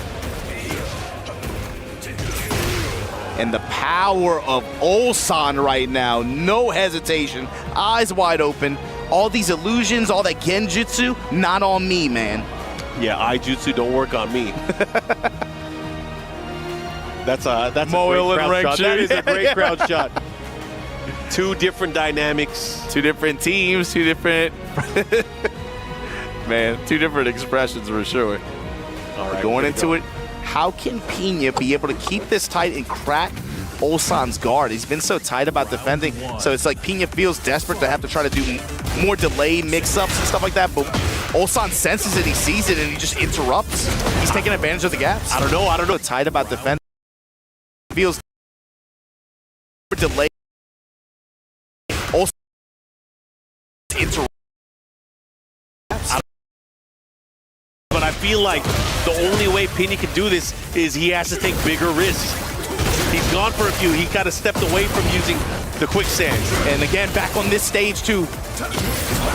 Like you said, he needs to go for the mid mix. Out of Soul Zone, step, Hellfire. Ooh. It is a more linear smash and slower as well. Great step from Ulsan. Smash, just outside of Rage, Pina. Fisher with the safe mid launcher. Bro.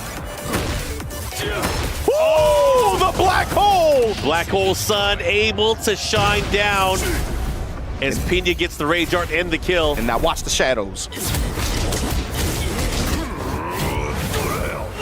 On the Pac-Man, so you got to deal with all the blue ghosts now. Rider kick. All right, here we go. Pina with that big round. Definitely needed that. Changing up some of the options that he's choosing on offense too. But in the face of an uppercut like that, you can't just be throwing gang signs. Ulsan is not gonna let that rock. Yeah, not in my hood. Not in my hood. Oh my goodness. Did you see just how confident Ulsan was from that moment where he hit that down forward too? And he was just able to run him over. And STC saw it too with that STC perfect, but that's the other thing too. Some of these teleports and counters that Raven has, even if you use an open stage, if it's against characters with forward moving or really long reaching attacks like that, they can tag you. They do have recovery. We've seen it against the Jack matchup against Moel time and time again this year. Ulsan showing it off against Drag there too, but this time the Hellhound at the wall. Yep, big wall splat, big damage coming in. Might be able to clean up the play with one more mix-up. 1, 2, 4, this time going to smash. Bets on mid. No, the slide, that close.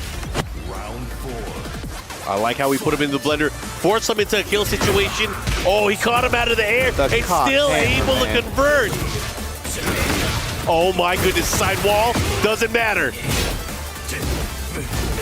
And it's just no fear, no hesitation from Ulsan, and it's ultimately stopping Pina from getting cooked in a lot of these situations.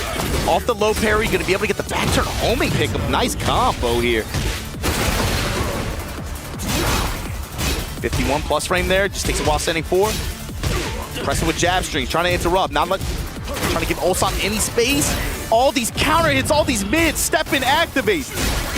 Crusader with the dash. Oh, try to catch him. Get the delay there. Smash right back at you, Pina. No bite on the pigeon roll. Nice, core circle for 1, goes to the slide. Jab with the micro duck. Okay, the while standing 2 float sequence here. He has rage, goes for the sweep. Oh, he has the advantage of he stole it away. Oh my god, final round here. Man, that sucks. The get up kick, really? Showing stab, Tartarus. Nice, good jab to interrupt the Russian assault that time. Oh, the trade. He's gonna get the follow-up there. In his favor, gonna go up 4-3. Yep. Let's see what he does here. They're about even on life. Again. Oh, he's using him. I was about to say, Ulsan standing in a very dangerous spot. That's like some Looney Tunes stuff. Hey, look at the floor. Doc, activate. Oh, he missed the follow-up. Doesn't matter. Having another shot. Pena, no way. Do it again. Back 4. Has to watch out Salvo. Ulsan, step and activate. Trading jabs here. Back 4-3, Tundra Slasher gonna press. Wants the wall, down 4-1 with the follow-up. Tartarus again, clips him. Yeah, second hit, like big low upper. Oh my gosh. Oh, he didn't even press anything. And down forward 4, sequence to punish Pena. There is a pulse mark. One game on the board here, finally, against Ulsan. I'm actually really glad he got that game, because if he gone down another one, it would have been really tough. Yeah, you know, really tough. And of course, Ulsan gonna ran them. You got to get off the stage. That stage is really good for Raven. All right, back into the arena. When your normal mix-up just gets hooked up with even more damage, even more stage coverage, you just get more for doing what you were gonna do anyway.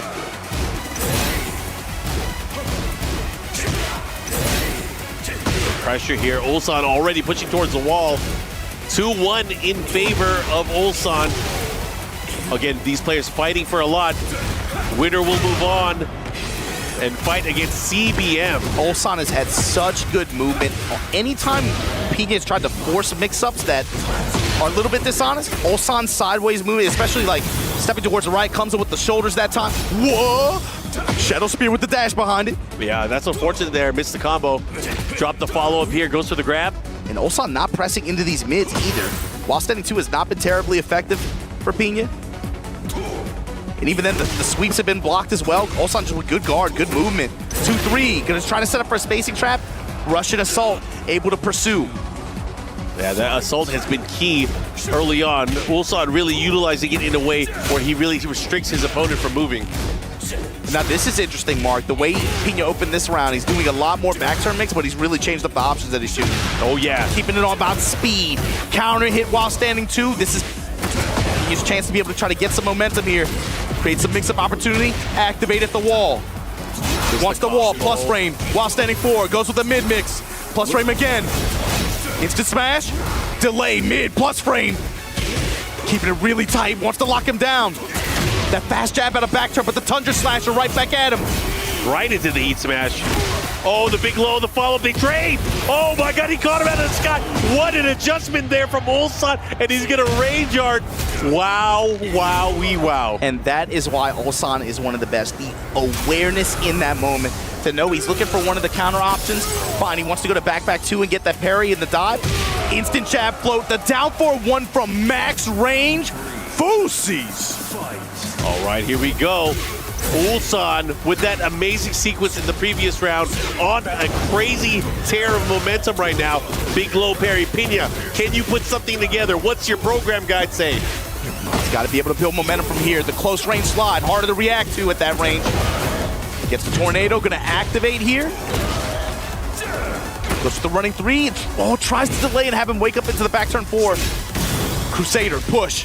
Willing to just take the low.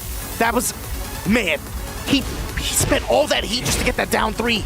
Yeah, he wanted to utilize all those resources, but it didn't really get him anything, and this is where it can be unfortunate, now having to deal with the heat smash and the heat dash cancel. Especially for Raven, the heat is such a big resource. That says a lot that he would go for that mark. 4-4-3, he's getting a little bit desperate here. This is gonna be a big round win for Ulsan, just in terms of the spiritual momentum. That felt like definitely some desperate swings from on Pena's end. Yeah, and unfortunately for Pena now, he has an even bigger deficit to deal with.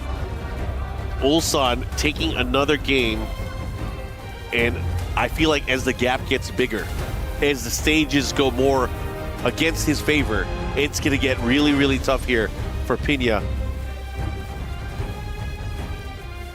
Yeah, especially depending as the spread becomes This is good wider. for him. As the spread becomes wider, so yeah, this stage works out. Obviously, with it's similar to the Pac-Man stage when you have the floor breaks. You can go for your sweep option or several other. He has a lot of ways to break the floor, and you just get hooked up more for doing options that you would do anyway. More real estate. Ooh, the knife is jacked. Gets the big counter hit to start things off. Got the wall. Got the tornado. Wants to just keep it here. Go in the sweep. And the floor is purple. Comes up with the wall standing 3+4. We have engagement. How does Pena use this? Just throws it away on the 1+2 and just wants to force the 50-50 that bad. That's okay. We sweep and launch. That should be the round. Even if it's off axis, it should be enough. Yep, should be able to close it out. 7 golden letters. The perfect. Courtesy of STC and Pena Gaming. Down back 2. Instant challenge from Ulsan. Slight delay and then just queues up the armor. But again, sweep. Turns into a launcher. You gotta love it. If you're a ninja, you like stages like this. Up kicks and great combo adjustment too. Wow. Here comes Pena. We were just talking about it, how the deficit is getting much bigger, but Pena looking to close that gap. But here comes Ulsan. Here comes Ulsan. Able to get all that great health back. How does Pena? There it is. Finally, I've been waiting for it. Sudden Strike finds its mark. This is something that he did to great effect during STL. Willing to just challenge Ulsan's advantages like that. A simple block punishment. Pena, some momentum on his side now. Okay. Pena with a lot to prove here, knowing that he can take it to some of the best players in the world. But this time, with the longer set, can he do it? Can he catch up with the rest of them? Pena got really lucky there. That trade with the Salt could have been much worse. But he finds the low parry, and this is how things can get started. Not about the damage, but about the activation and what comes after. 4-3, no follow-up. Tartarus showing back turn. Oh, the big sweep, the ankle, the hatchet. Ulsan undeterred, pressing. Heat about to expire. How's he gonna burn it? Shadow Spear with the dash. I like the chase down there. Has to be careful how he approaches. Look at this, the movement from Ulsan. Oh, and he gets the assault finally. While standing 2, ducking in his face. He hasn't done a while standing 1 yet, Mark. Yeah, I mean, he can survive it, but he has to be careful. Oh, he gets his leg taken away from him. Now what? How do you deal with the depth? No, no! He was so ready with the option. The sidestep right, beat out the high. He didn't think it would whiff from that range, and then by the time he realized the moment passed. Aqua Spider, and then forcing again the sweep. This time going for it, gets punished. Oh, and a counter hit throw, able to land. And then finally he went for it, and then got instantly punished by Ulsan. Down forward, the jabs, counter hits, punish. Pena step, try to get him into the mix. Bro, he was ready. Sidestep uppercut. And that's gonna put Ulsan into the life bar lead. Yeah, this is an important game, Mark. He has to be able to win here on this stage. Teleport out of dodge, but Dragunov, that brother can move, man. Bro, and look at that. We are tied up. Going to the final round here. Ulsan, if he takes this, he is gonna be at a momentous advantage. Jab strings in a throw. Break from Pena. Ooh, I like it. The crouch dash pressure. He earned those while standing 2s, a few of them with all the sweeps, but now more back turn pressure, and that might be the key for Pena. Going to back turn, giving Ulsan some different looks here. There you go, Shadow Spear to follow it up. Yep. 4-2-3 gonna interrupt, activate. Oh, the risk is gonna have to come into play here. What's he gonna do? The 4-4-2 able to land there. Might have been a misinput, but still able to get the most out of it. Now what? Here we go. Deal with the heat smash, the trade, the follow-up. Oh, and he's dead. Unfortunately for Pena, he now has to deal with a 4-1 deficit. And Ulsan, you see there shaking his head confidently because he knows that was the one, that felt like one that Pena really needed to win, especially on that stage in that situation. Because now we're gonna go back to random. You're rolling the dice again, but it really felt like he needed to win that when he had a lot of momentum built up. Looks like we are going to a random stage, and it's going to be the Phoenix Gate for the first time. Familiar territory, I'm sure. Burning the flames. Pena, you down 4-1. Everyone in Japan watching. Underdog for sure in this event. Going up against the defending champ, what have you got? But you never know. What if he hits his limit break? What if he activates? What if he goes crazy? That's what I'm here for. It's never over till it's over. It's only 4-1 in this best of 9 series. Right now, and Ulsan the one moving, put the offense on him.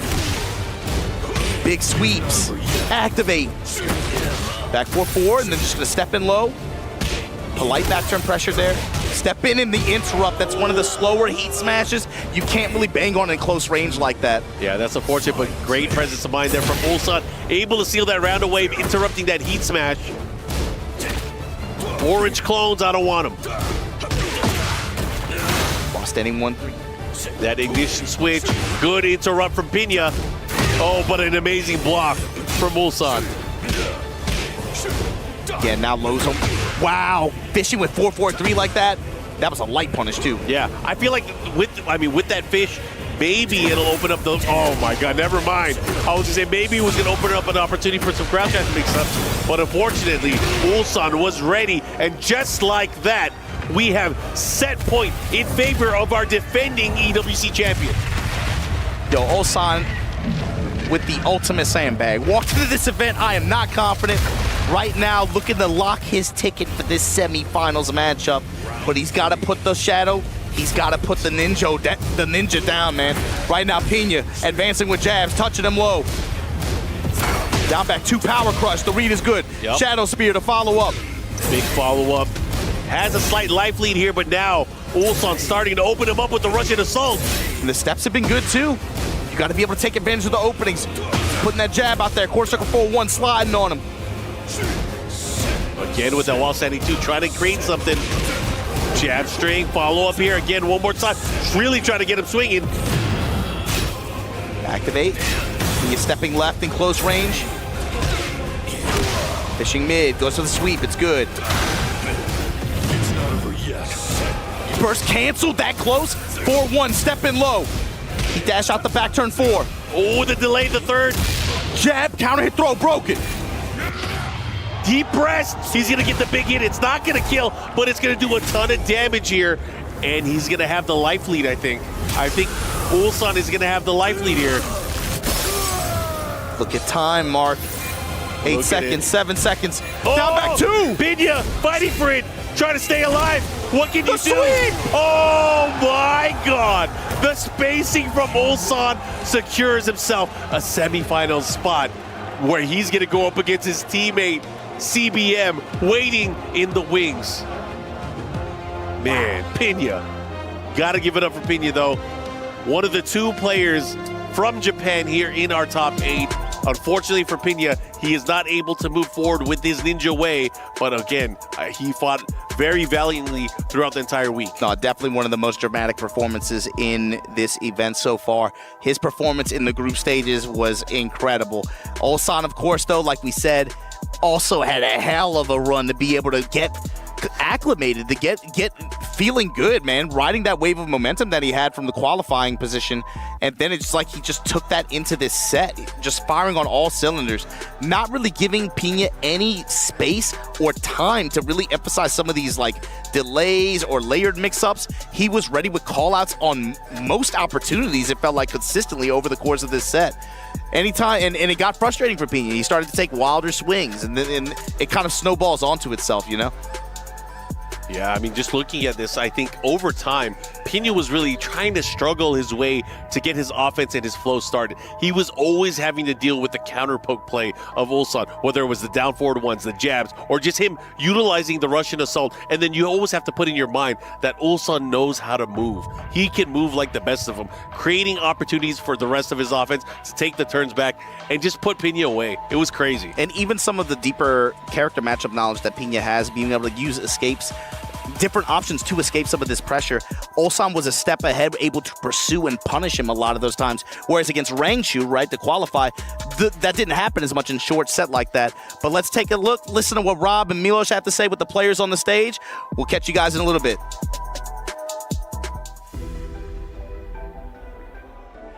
Yes, ladies and gentlemen, we have our victor in the quarterfinals. It's Ulsan!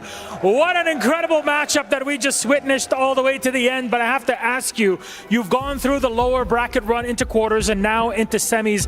How are you managing your stress through all of this? Because I can see it on your face. Win, whatever happens, there's always a lot of relief when the game ends.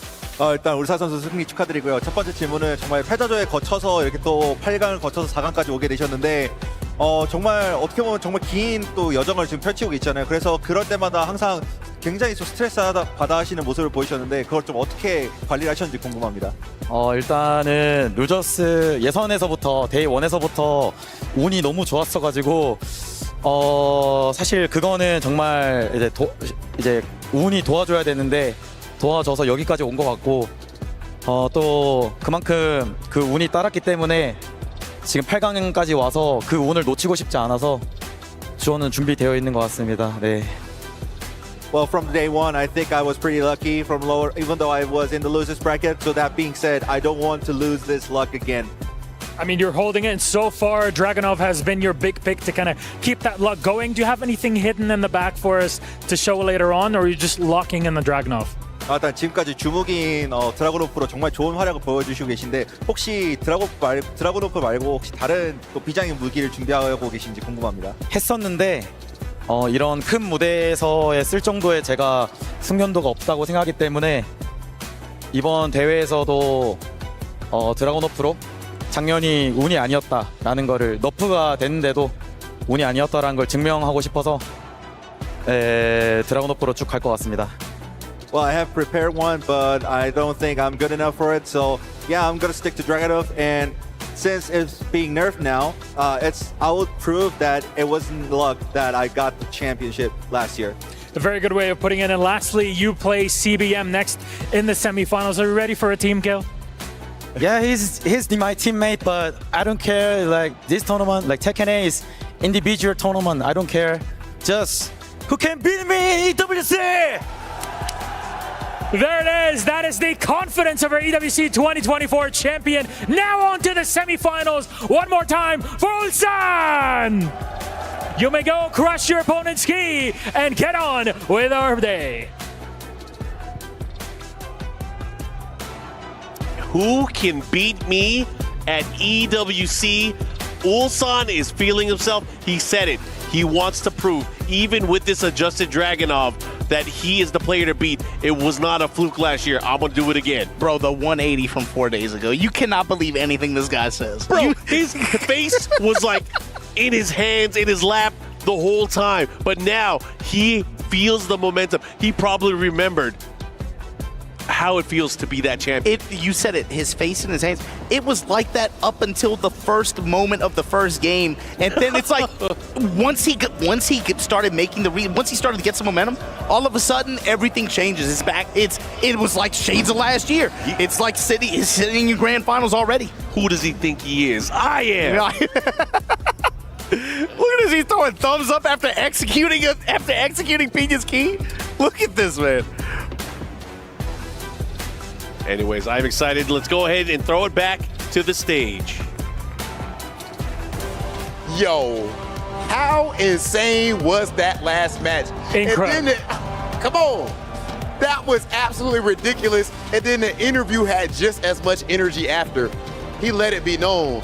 They nerfed Dragunov. So I want to show y'all there was no luck last year. You talking about my character? No, this is all me. And it clearly was through all of this. He said he's got one more character in store, but maybe won't even need it, locking in the Dragunov for the rest of the tournament. Of course, now Ulsan versus CBM in the semifinals. But we still have to take a look at the other end of the single elimination best of 9 bracket. Okay, with that being said, I believe it's time to get into our next match. That is if EWC is ready. Are we ready for our next match? That said, ladies and gentlemen, let's go ahead and get to it. First, welcome to the stage, Kudans!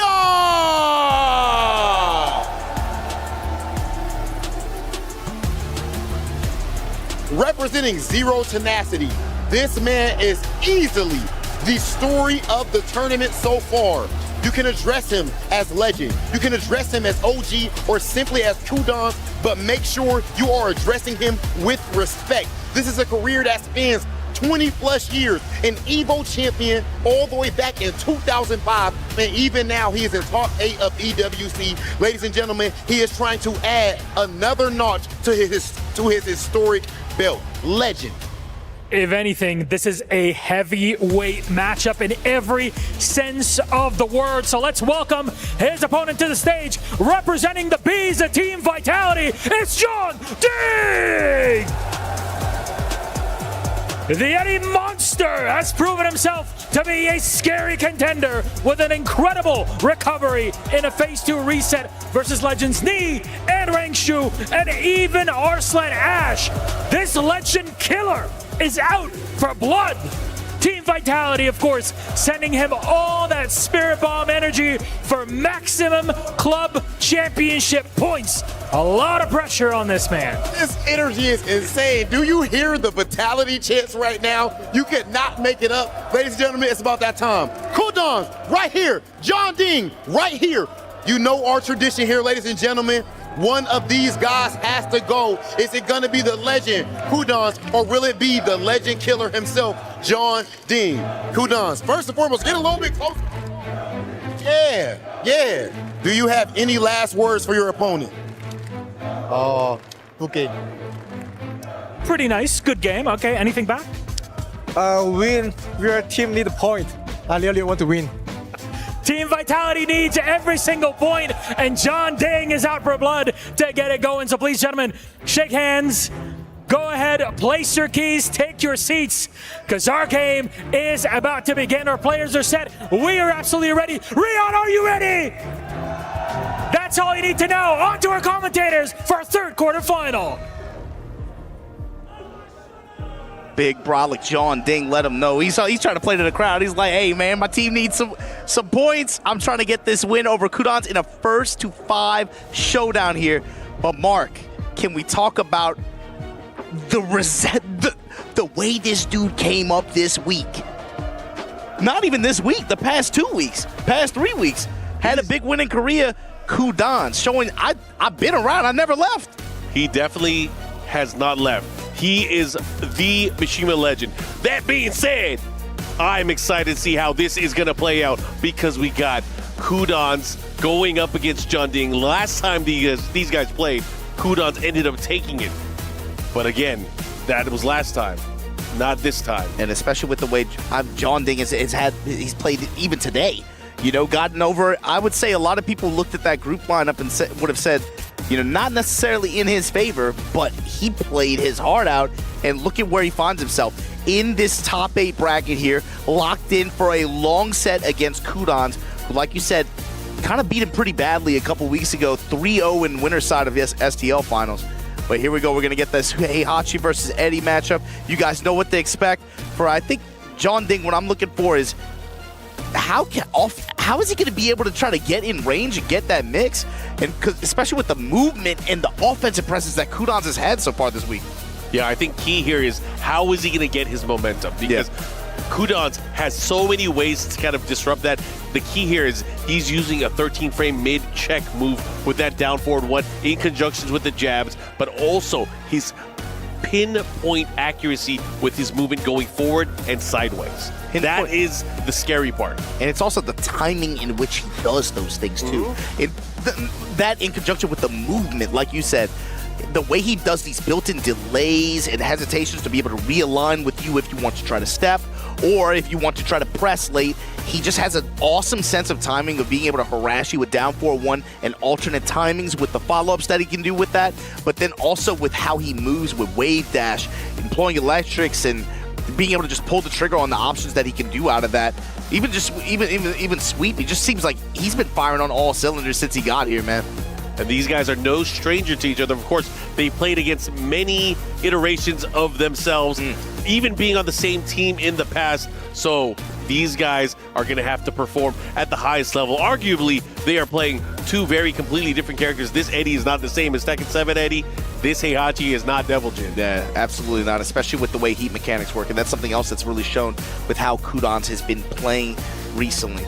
He has really embraced the modern Tekken 8 systems, and you can see the strategies that he develops around Warrior's Instinct, especially. It took him a while to embrace it, because again, for the majority of year one, he was on Devil Jin, trying to make it work. And that character got adjusted so many times where he lost the ability to do a lot of the things that were performing well at a high level for him. And eventually he did make the switch. And now he's starting to see the benefits. It's taking some time, man, but an old dog can learn new tricks. Oh, yeah. But this is the legend, man. Kudans, one of those players who, by name, you talk about this series, his name has to come up. On this Heihachi going up against Jeonding Eddie. Here we go, starting things off. This race to 5, best of 9 series. You got the Mishima legend going up against one of the best capo players in history. Look at the immediate interrupt on Wingot Stand's throw. Instant check there. The confirm from Kudans there on the mid strike, and then again the sidewalk on the headbutt. But here we go. I like the counter there with the down 4, the check. Oh, but he's out of range. He can't be whipping that. And Kudans is going to make him pay. This is going to hurt big time. That's going to be a story of the set as well. You cannot whiff against this character. He is going to hurt you really badly. It does not take much at all. And he got the heat activation that round 2. Building up that potential win con when it comes to round 4, round 5. 4-4-2 pick up there. Axe kick. Sidestep, double kicks, evaded, and uppercuts under the jab there. Oh, he missed the follow, but it doesn't matter. Still able to cash in on some of the heat. Stopping the battering ram. And the sidestep double kick's good this time. Able to tag him for that high hit. What's the mix, though? What do we got? Oh, he got him with the second and third hit. Oops. Able to cash in. Oops, all mids. Now what? How are you going to deal with this? Raw smash. Delay and right back at you. Counter hit sweep. In that situation where he's at such negative, he goes for a hell sweep, gets the counter hit, and capitalizes with the combo. That's crazy. That's a mental read. That is a hell of a bet. I can't believe he did that. Good punish. And the follow-up hit guaranteed. Look at this pressure now. Huge lead for Jeonding. Activation now on the side of Kudans. Look at the hell axle kicks. Counter activation from Jeonding. Transition to relax. This time, just gonna burn it on the mid. Oh! Takes his dash. Can't believe he let the down 4-1 string rip at the wall like that. Down 4-1, and here we go. This is where it's scary. He has to be careful how he approaches here. Enrage 4-4 this time. Nice jab. Good counter. Oh, he has to be careful. He has to be super careful here. Oh, the mid follow-up. The spring kick. Cashing in. 2 rounds to 1 now. You got to know Jeonding's reactions, though. He has not really let Kudans get away with too many up-close pressure with any delays. He's been really, really defined with like jabs, especially trying to interrupt any kind of stance pressure.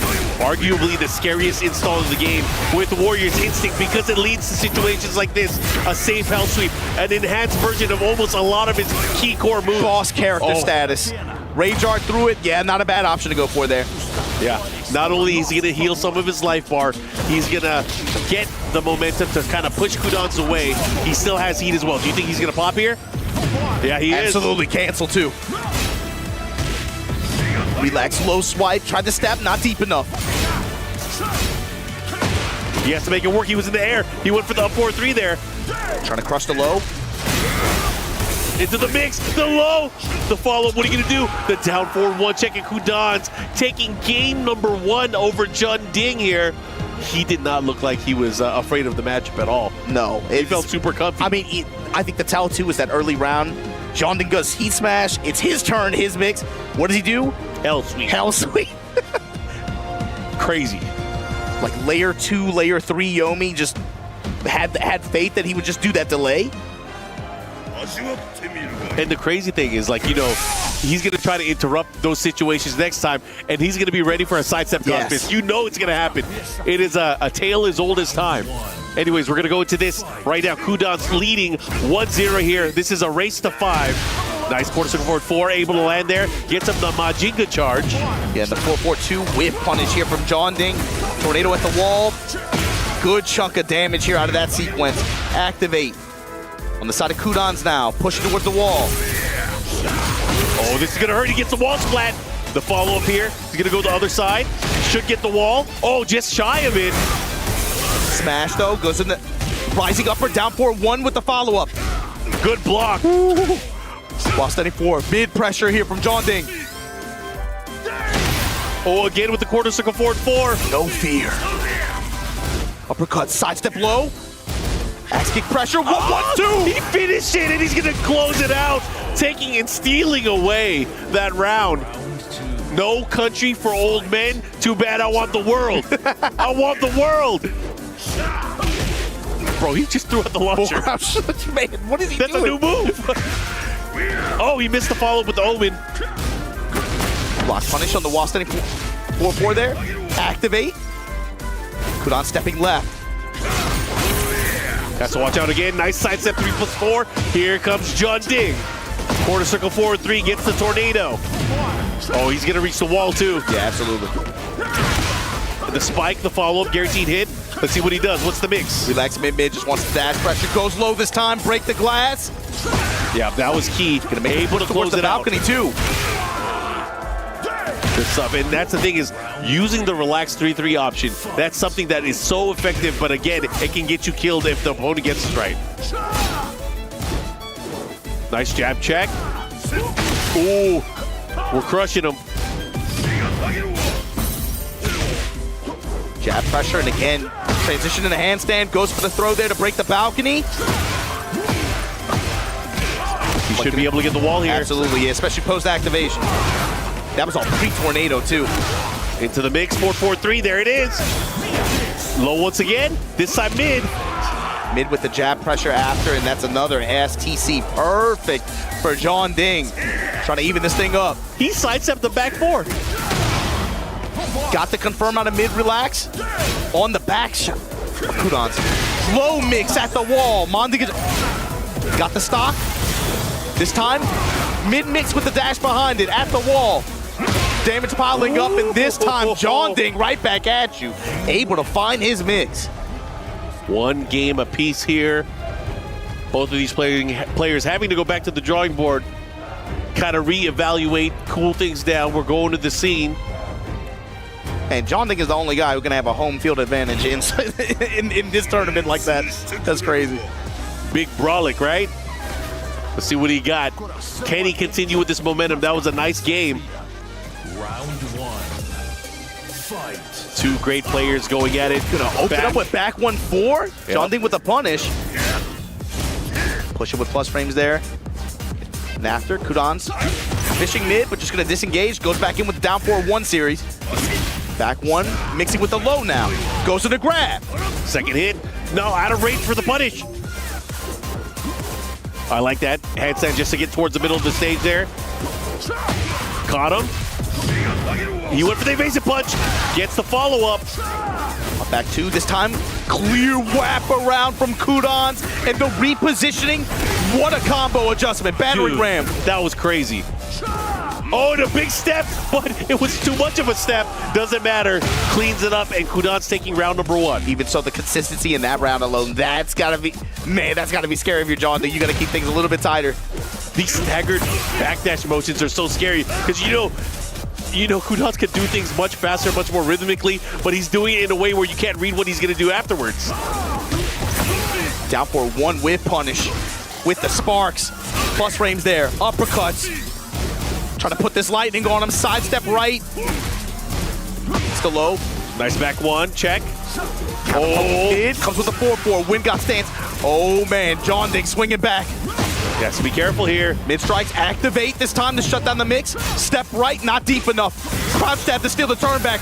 Evasive punch up back 2. That was crazy. Oh, and he gets the heat smash and steals the round back. Here we go, one round apiece.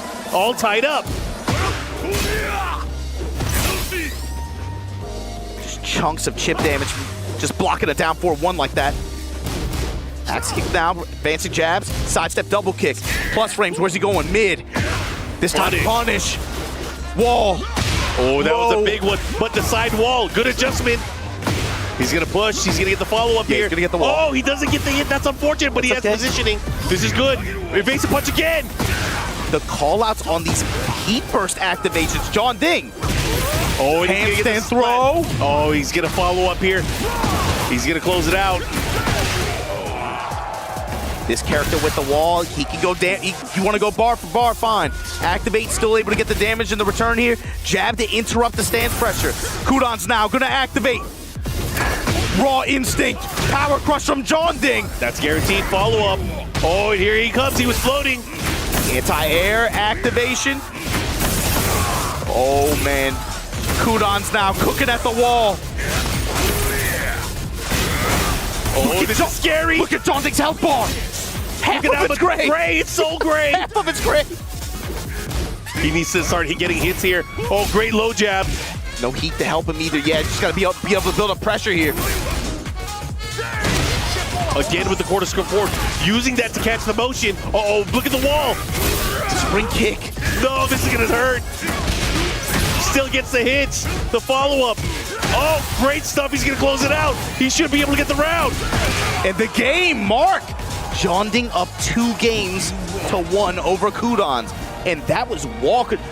Kudans in some of those situations, man, he just got walked around by Jeonding in some of the exchanges there, and Jeonding was able to just milk damage at the wall in critical situations where it mattered to be able to close out rounds.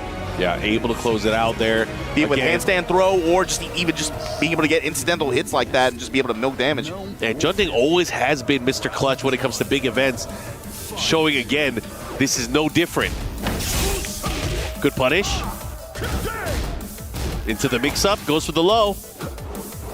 Kudans, what adjustments are you going to make here as you go to this? I feel like the last game wasn't even that bad. It just came down to the scrambles by the wall. And look, counter hit. Yo, Kudans not back to the wall like this, but look at how Jeonding is playing. He feels way more loose. Check on the armor. And another perfect. Thanks to SDC, Jeonding with momentum here. He just feels way more loose, even in the center stage. Look at how he's moving around. He's going in the handstand transition, just going back 1+2, doing whatever he wants to do. Oh man, look at that push. Giving Kudans different looks here. Frustrating just to set up to go in the range of 4-4-3. Block on the low. Kudans gonna launch it for it. And he's gonna get the wall here. Let's see what he does. How does he adjust here? More importantly, he's gonna get the activation. Battering ram finish. Oh. Whip punish. Back 1-4 at the wall. Tornado. Axe kick. Oh, this is gonna be big. Into the mid option. Oh, he doesn't try to jab challenge. No challenge at all. He's no longer a factor here, but the wall break. Jeonding now slowly getting health back. Wall to wall. The mix. Oh, this is huge. But he doesn't get the wall splat. Oh, it's parallel. Down for 1. Mids. Homing attacks. Demon Scissors follow-up. Gonna stay on the ground. Doesn't want to mess with it. And that is so smart. That is so smart from Kudans. Good checkmate. But he didn't, he didn't pop that round. Again, he's behind. He's gonna have to start activating here. Okay. Let's see what he does. No punish on the God Fist. Again with the Hell Sweep. Rotate around, clockwise step. Jeonding had the step, was barely in range though. Down for 1 to interrupt the armor. Up back 2 again. Jeonding has been so on point with using his evasive punch. This time confirms the mid out of relax. Oh, but from crouch down forward 2, picking him up from the transition. This is huge damage. Is he dead? Oh, now he is. Run up, down, back 3. I think Kudans wants this. I think once he activates that final tick, he's gonna pop. Yeah, he's looking for 1 sequence here just to be able to build the space. 1-1-2. If he gets the wall, he'll activate. Or a launch. Yeah, if he gets the positioning. Or here. Activate now, Jeonding, you got a problem. This old man is steaming. Low touch the interrupt. Oh, mid with the dash. All of his heat. Oh, the step. He knew which way to go. Keeping it right side. Jab interrupt from Jeonding. Great jab check from Kudans. Is he gonna do it? Fishing with the hammer. 4-4-3. This time goes mid. Oh, he got him. He baited him for it. This is huge. Great spacing trap. It's not gonna kill, but we have a good situation for a mix-up, and he gets the mix-up in his favor. Pivotal, crucial round. Look under Kudans' light bar though. When's it coming? Forward, that kind. When got stance able to get interrupted. Heat activation now from Kudans. Go sweep, activation. Oh man. Oh my instinct. Man. Oh, he got him with the demon uppercut. From downtown. Bang. Jeonding on the wall now. Headbanger's ball. Oh, he got him with the 4-4-3. Axe kick, and look at the positioning here, Mark. To finish. Kudans right back in it, 2-2. That is such a crazy insult. That 4-4-2 comes out with like a huge hurt box or hitbox. It's insane. Oh man, what are you gonna do? These guys are tied up now. Again, they are just battling it out, and it's too close to call. We are in an open stage, and I feel like this is gonna favor this is going to favor Kudans a little bit more. Yeah, it feels like consistently Jeonding has been able to find the wall and more. He really just milk a lot of return out of it in a lot of, especially after scramble situations so far. That's really what's put him in position to get these 2 games. But Kudans in open stage and gonna let you know electricity, my friend. Right here, right now. Touch the sky, 85 damage in the open. Axe pressure. We got stance there. Jeonding with good movement as well. Overall, again, Jeonding's also had really, really good Z-axis control. Being able to find some openings himself. The run-up and the delays on the sweeps here. 1-2 kick, counter hit, back 4. That hurt big time. He's going to activate here. Oh, Jeonding. He's going to get the kill. He going to kick you in the ribs, counter hit, gets the finish. This old man hurts. Kudans letting you know what time it is. Why he so mad? This Heihachi guy. He like you when he take pictures. Never smiling, man. Always mean mugging. You know what's the craziest thing I've noticed, like hit effect wise? When Heihachi has Warrior's Instinct, his hair gets crazy. It is like the sharpest version of his haircut. You guys got to see it when he pops that. Man, he got to go to Turkey, bro. He got to get that. He needs to get that kind of install. Here we go. He goes for the Rage Art, gets the hit there, but he is living on a sliver. And Kudans has a huge life lead. However, this could be the start of something. This could be the momentum. Is he going to pop? I think he will. Yeah, he burst. Cancel. Quarter circle forward. Never mind. Quarter circle forward 4? No. Quarter circle forward 2. Talk to the hand, Mark. Just like that. Trying to start things off in a similar way, but sidestep double kicks from Jeonding. Gonna get a launch. Wheel kick ender gets his stock. 4-4-2. Runs up, just takes the low. Oh, he has to be careful how he approaches here. He's starting to step. He's starting to move. The jab checks. The down forward 1. No punish. Jeonding getting a lot more loose with his movement, too. That down back 3, sprinkling it in. He has to be careful for the God Fist, man. He has to be super careful the way he's moving that way. Back 1-4, spring kick here. Activation from Kudans now. Has his win con. 4-4-1+2 with the dash behind. He's going to activate it. He smells blood now? Yeah, he's smelling blood. He wants to end it. Oh, he whiffed. Counter activate here. Jeonding goes with the back 1. Crouch jab to interrupt. Kudans trying to lay it on him. Holding this mix. Relax mid. While steady 4 series. Oh, they all hit. That's huge. The time. Oh my goodness. He stole that round. There was no time left, and he's laughing. Kudans up 3-2 in this first of 5 set. And you got to talk about Kudans has had good fortune in events out here in this region before, right? But man, to be in the lead here in quarterfinals here for top 8 at EWC for Tekken 8, Jeonding, you got to have an answer for that. We're going back to the same. Here we go. These guys are battling. We are in for a treat again. This entire top 8 stacked with legendary players, strong challengers. The top 8 stacked with legendary players, but think about the legendary players that went by the wayside for these guys to be able to fight for these stakes here. All right, here we go. Nice, goes for the Hell Axle. Trying to create something, beats out the God Fist with the side step 3+4. Bro, I saw his life flash before his eyes. You saw that blue. Oh, Jeonding now, cooking at the wall. Handstand mix, goes with the 4, goes into the mid, out of relax, out of the transition. This time the low to beat the armor. Stocks active. Size, what the 4-4-3? You give Kudans the space, he's gonna activate. Low touches here. Beats the armor with the jab string. The whip in, oh man, goes into the low out of the handstand transition. Jeonding has to find his wave, has to ride this momentum. Handstand 1 goes into relax. He's been favoring that transition point a lot. Kudans backing up, beckoning. Dash of activation. This time the axle. That did so much damage. Yo, this man hits. And he has the wall here, gonna get the blue stuff. Into what? Rampage ender at the wall here. Jab flow from Jeonding. Great challenge there. Yeah, gotta respect it. Fine mix. 1-1-2, just goes for the flash punch. Goes low. Big pickup here from Kudans.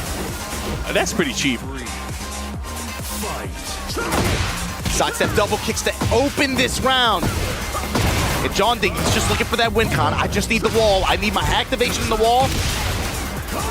Back 2 series there to try to get as much return as possible, but the activation anti-air spike. Jab streaks the step to the right to smash. Chop him up.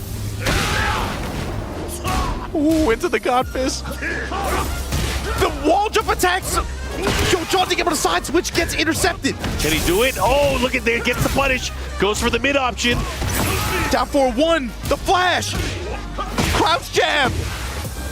Trying to steal his turn back. The lows adding up. Oh, the power crush he almost had it. Oh my goodness. Kudans. Who's gonna take it? Who wants it more? Trying to burn the timer. He got the mid strike. He had it. Kudans advantage here. And look underneath the health bar of Kudans. Gonna eat the 4-4 here. 4-4-3 mix is good. Goes mid. Jeonding right now cooking. Can he cook enough? Does he have enough in the plate? Step back into the heat burst. 4-4-2. Step in, just take the low. Jeonding now has wall control. He challenged. Interrupt and challenge with the 1-1-2. Flash punch. Stomp on him. Whiff, no punish. Plus frames, goes for the sweep. Look at the waves. The dash and pressure. Oh, you better be careful. What a step. What a challenge. Side step low. 4-4-3 in the mid mix this time. Jeonding fighting with him, but Kudans, you give this guy an opening, you know what's coming, Mark. There it is. The Warrior's instinct. The walk. Jeonding eats the flash punch. Oh my God. Be careful how you deal with it. Oh no. This could put him into a nasty situation now. Mark, Kudans has had such good response with using heat burst. Sweep and sweep. The electricity at the wall. The clean hit the counter. He caught him. Caught him looking. He's going to get the splat. Yo, this is a big opportunity for Jeonding. He needs this. He needs to tie things up here. Can he do it? Good chase down. The follow-up here. Oh my God. He's going to convert. What a presence of mind. Are you kidding me? The awareness. Bro, what was this? Oh, look at this. Goes for the mid. This is huge. No, what is he doing? Jeonding got the low. Crouch jab.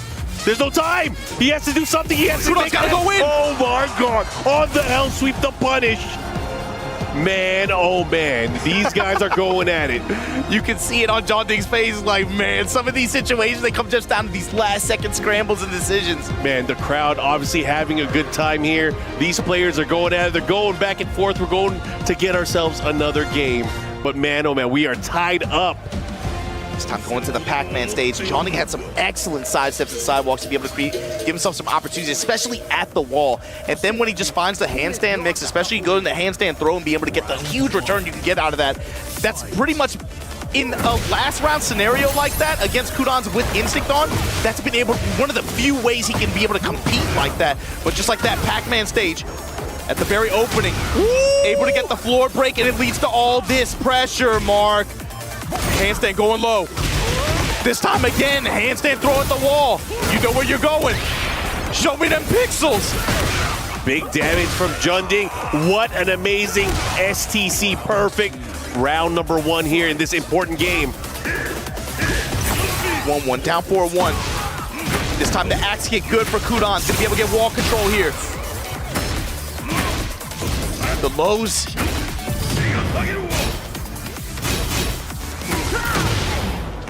And the 4-4 from Eddie. Jeonding now finding his win con. He has the wall, going for the throw. Kudans finally reads it. Oh, this is big. Electricity in your back. And the finish. The trophy, the glory, it's all on the line here. They say they want the long sets, Mark. We gonna give it to them. Low out of relax. Race to 5 games. Oh, man. You only get 1 shot. Plus frame goes for the low. Oh, he put a stop to it. Interruption on armor, but just like that, Jeonding able to get his space. He has Majinga level 2 now. Has a threatening trip from handstand. Let's see if he's able to utilize it. Good usage of E-burst to be able to break that down 4-1 pressure from Kudans. Right back at you though, smash. Kudans just outside of range. Back to the wall, gets the clean walk, wrap around on Oh, this is huge. He should be able to close it out here. He's going to go into the lead now with this round advantage. That was a huge reversal of fortune that round, especially after Kudans got the sidewalk and the wall. But Jeonding with the low block and comes up with the wall standing launch just like that. Into the rodeo. Jeonding, his movement, the punishment on the back 1-4. Handstand, transition to relax, goes mid. Who wants it more? Activate. This is such a big game because if you're able to win this, you go into set position. Crotch jabbing again, that consistency. Those sidewalk rights from Kudans. Activate, counter activate. Bro, this is getting crazy. He's going for the low again. Another one. Low again. One more time, baby, for the road. Never mind. He's able to take it. Man, these games are so good. The crowd is going crazy.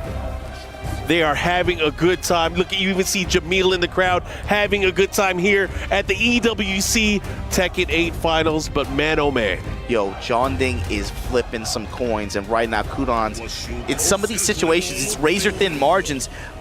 But man, the way Jeonding has been able to consistently find the wall and mix like this, it's kept him in this set and has gotten him the advantage. Let's see if they're able to continue even further. Jeonding now with the lead here. A lot on the line here for these players. Big counter hit back one. Gets the guaranteed follow-up. Goes low, activate through the string here. Sidestep double kicks immediately. Yo, Jeonding is cooking. Yep, Jeonding starting to run away with it. Activate at the wall. This is going to be the round. The momentum mark. It's hard. After the performance Kudans has had, is this how it ends? He doesn't get the launch. He could have launched him there. He's down 4-1. That could have been much worse for Jeonding. He needs that. Forward 4 pressure stepping. Finally call out on the reversal burst activations that Jeonding has been consistently doing. Yep. And activate. Got to be able to get this finish here. Battering ram at the wall. And Kudans still staying alive here, of course. He needs to get 2 games straight to be able to win the set here. But Jeonding, again, just 2 more rounds. Oh, he's starting to use the lows now. He is starting to open up his opponent. I mean, he's doing the high risk, high reward lows too. He doesn't have to go for that, but confidence right now. Bro, he's just doing it again. He's gonna do it again. Smash, this time mid. Yo, Jeonding is on one right now. Mark, set point to advance in this final against Kudans in a 1st-to-5. Jeonding smells it. He is close to it. He can savor the Esports World Cup with a few more victories. On the asteroid, don't touch the floor. Whatever you do, activate from Kudans. 4-4, backs off. Touching him low. Counter grab broken, but Jeonding, the positional advantage. Back 1-4 in the open. Oh, Spring kick. the spring kick is so good. The transition in the mid out of relax. The activation. Oh, he went for it again. Forward, down 4-1 pressure. This time smash from Kudans. Oh, that is a... Oh, my goodness. They are going crazy. The walks, man. Flash punch at the wall. Kudans not out of this yet. Rampage ender, and just like that. Final round, we're still set point mark. Jeonding knocking on the door. He also has boss mode available. He's gonna do it. Full crotch sweep. Nice combo here, good damage here. Is he gonna pop? Oh, the side step 2-1. With the wall. Fishing mid. Yo! I love that option. This is huge. What's the mix? What is it? Kudans just staying down, just wants to get off this wall. Get out this mix, but Jeonding not gonna let him. 4-4-3 goes mid. Dash behind it. The wall on a handstand. It's over. Jeonding! 5-3 over Kudans to move on here at EWC Tekken 8. Wow! Such a big victory. You can see Jamil cheering in the crowd for Jeonding as he moves forward here in EWC. But for the legend Kudans, he is now out of the tournament. But man, oh man, what a set between those two. Far from forgotten, especially after both of these guys, man. You got to think they went through hell and it made some incredible moments to make it this far in this event. But Jeonding, you talk about it, I feel like, man, it's been years that he does this. There is something about this guy when he gets momentum and he starts feeling good, especially if he's got a crowd to ride with him like the way he does this time, he can do and beat anybody on a given day. he has this ability that is beyond clutch. Yes. He flexes on them. And when he flexes, boy, oh boy, everybody's watching. In-game and out of game. Yep. In-game and in real life. But, man, this was a violent They were set. fighting. They were fighting. You know, even when they tied it up 3-3, it could have gone either way. But slowly but surely, I feel like the key is Jeonding found and picked his shots, especially with those lows, and really tripped up Kudans and how Kudans approached. He stopped thinking about, you know, flowing offensively, and it was more about reacting to how Jeonding was going in. Yeah, and you need confidence to go for the, again, that's the high risk, high reward low out of that mix, and he was undeterred, unafraid from going for it, especially if it meant at the wall or finding the wall after. Jeonding was consistently going to it. He wasn't even sweating burning heats like this on just forcing the 50-50 mix like that, just going mid, just to get push and more terrain control, being able to put Kudans back in an uncomfortable situation, whether it be at the wall or confusing him with transitions like that. Jeonding played an amazing set just now. Yeah, he obviously doing very, very well. We will see him a little bit later on today, but for Kudans, he's going to end his tournament. Let's go to the stage. The energy in here is absolutely insane. Ladies and gentlemen, turn it up for Jeonding!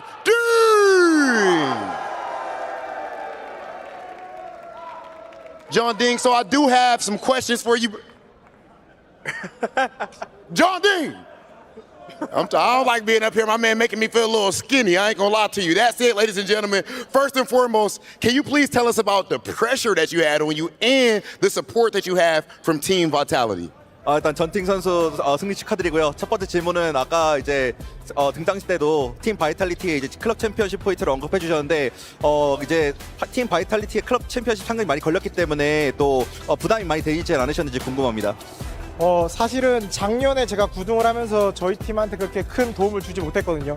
근데 이번엔 또 저희 팀이 상위권에 지금 진입해 있는 상태라 지금 이번 주에 저희 바이탈리티 팀 선수들이 하는 게 되게 중요하다고 생각을 하거든요. 그래서 긴장은 되게 많이 했는데 이렇게 지금 4강까지 올라가고 그러니까 저 커리어뿐만 아니라 저희 팀한테 도움이 되어서 정말 행복합니다. Yeah, last year I placed 9th, so I didn't really contribute to the team. So that being said, now in the semifinals, so I had a lot of pressure to contribute, but now I'm just soaring up, not just for me, but also for the team. And with all of that pressure, you're clearly standing up to it. That said, so far you've already beaten Ni, you've beaten Rangchu, Arslan, Ash, Kudans. Is it fair to say that you're the legend killer? 이제 무릎 선수부터 시작해서 아슬란 애쉬 선수, 랑추 선수, 그리고 이제 쿠단 선수까지 다 꺾고 올라오시면서 정말 놀라운 모습 보여주고 계신데 이제야말로 좀 레전드 킬러라고 부를 수 있을까요? 뭐 레전드 킬러라고 하긴 좀 그렇긴 한데 저도 레전드 안에 포함되지 않을까요?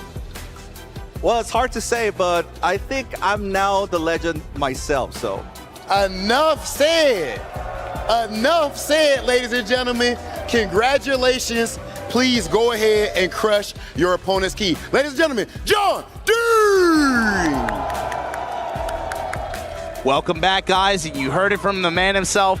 Don't call him a legend killer. He is a legend, and I gotta agree, man, especially seeing the way some of the stages, some of the performances that this guy has put on over the years. Jeonding able to put Kudans out of this event. Both of them, man, they just made the most...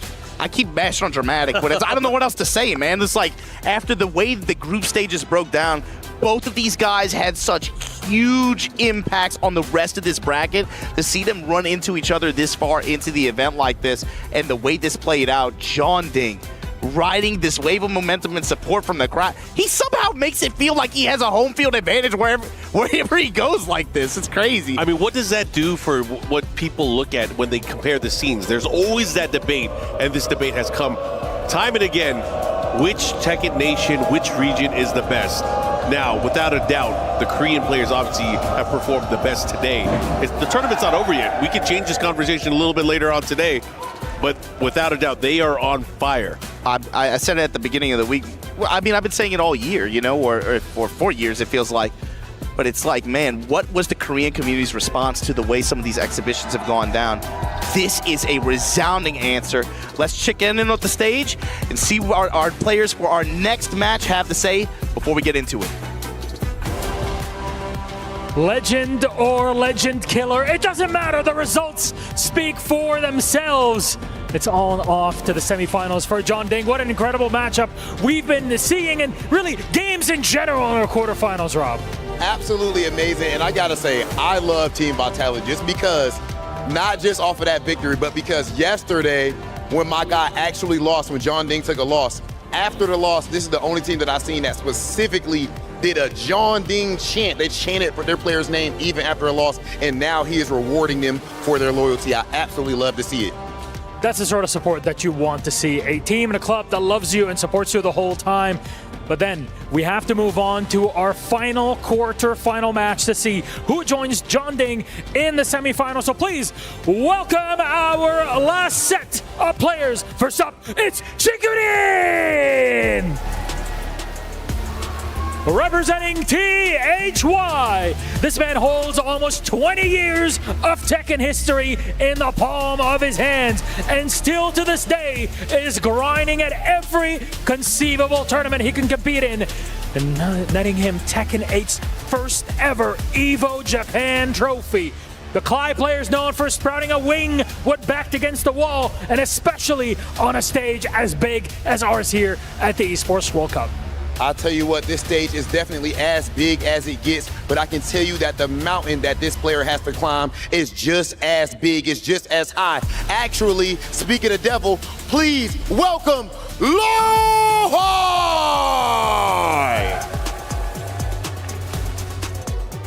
This man has already taken down Manja, taken down Mulgold, and more, and he is clearly adding names to the list. This is a 2018 EVO champion. Only the best of the best can claim something like that. And of course, that was 2018, but even just now this year, he had a top 5 finish at EVO. This man has been a terror with his Brian. Let's go, Brian. And we are about to see if he can take another name. Let's have then a chat of ceremonies. Always, please, gentlemen, join us in the Saturn stage for some final words before we kick things off. Come on close, come on close. You ain't got to be scared now, all right. You'll be pretty close when you're actually playing in there now. Any last words before we kick it off? I have no worries. No worries. I just want to play quickly. He's got a quick game. He's got no worries. He just wants to play and beat him down. Chikurin, do you have any last words for your opponent?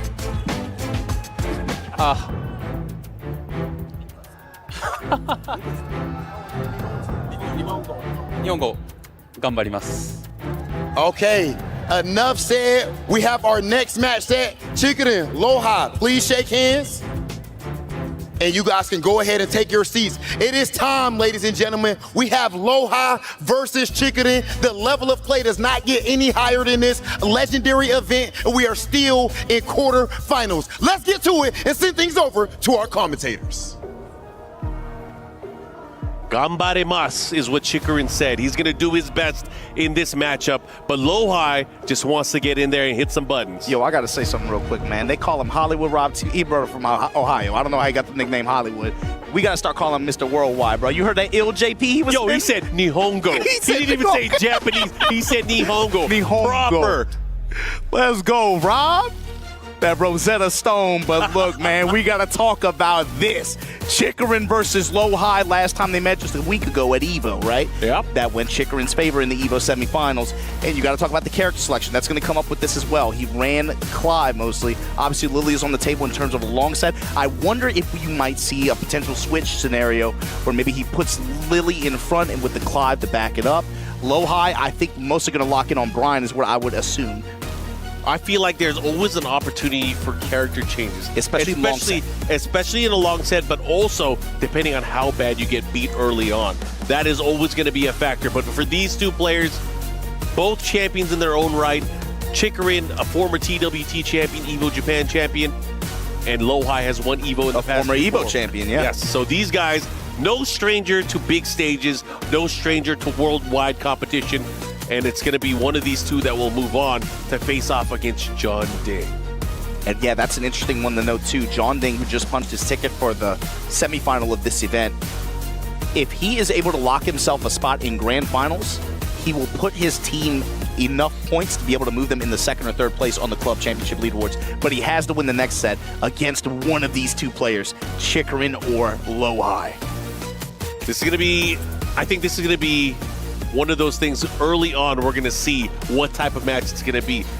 Lowhigh has been sticking to Brian for the most part. We know that he had a few struggles finding out his character, finding out his groove early on when Tekken 8 released. He was using Steve, he was using a little bit of Shaheen, but finally settled in on the Brian.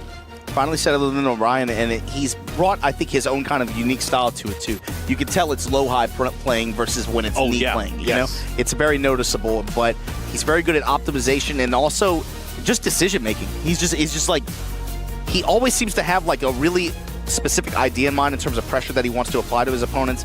Really good read on what they like to do and how they like to move. Chikurin, on the other hand, Doryoku no Last Samurai. You got to talk about this guy. You said former TWT world champion, and of course there's that, but also very quietly, you know, he's a humble guy, doesn't, you know, talk that much. His whole thing is he's Tekken. He's a Tekken player. He is the Japanese final weapon. He is the Batman of the region. You know what?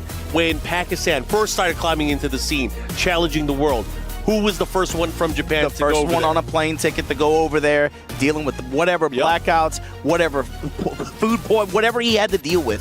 He was willing to play long sets with anybody and everybody, willing to eat dirt, bro. Farzine giving him the business. Doesn't matter what character you played. His whole thing was, if this is what the world is with Tekken, I gotta go to it. I gotta experience it. I gotta understand it. I gotta improve. I gotta be the best and get over it. And right now, leveraging this Lily in this first of 5 affair with Lowhigh early on, I'd imagine the game plan is probably see if Lily can get a few games out of Lowhigh, see how he adapts, and then from there, get Clyde to be the closer.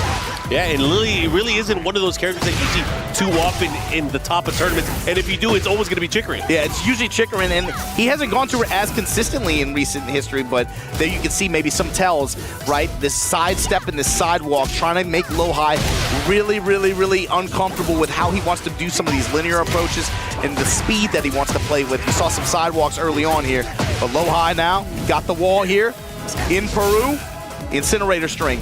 Yeah, and one of the hallmarks of Lowhigh and his current play style is he has insane reflexes. His ability to duck, sidestep, punish, he is up there. And you see too, Chikurin, good presence of mind, the sidestep, a lot of these 4-3 attempts. Lowhigh just trying to advancing jab and then run 4-3. Now he's going to go to more homing attacks and attacks with more passive tracking, especially to his right side. And I think that's really why Chikurin picked Lily to moving on, because, you know, Brian does have a lot of weaknesses, but he does have some strong moves that tracking proved to be problematic for most characters. But Lily, her sidestep's different. She moves different.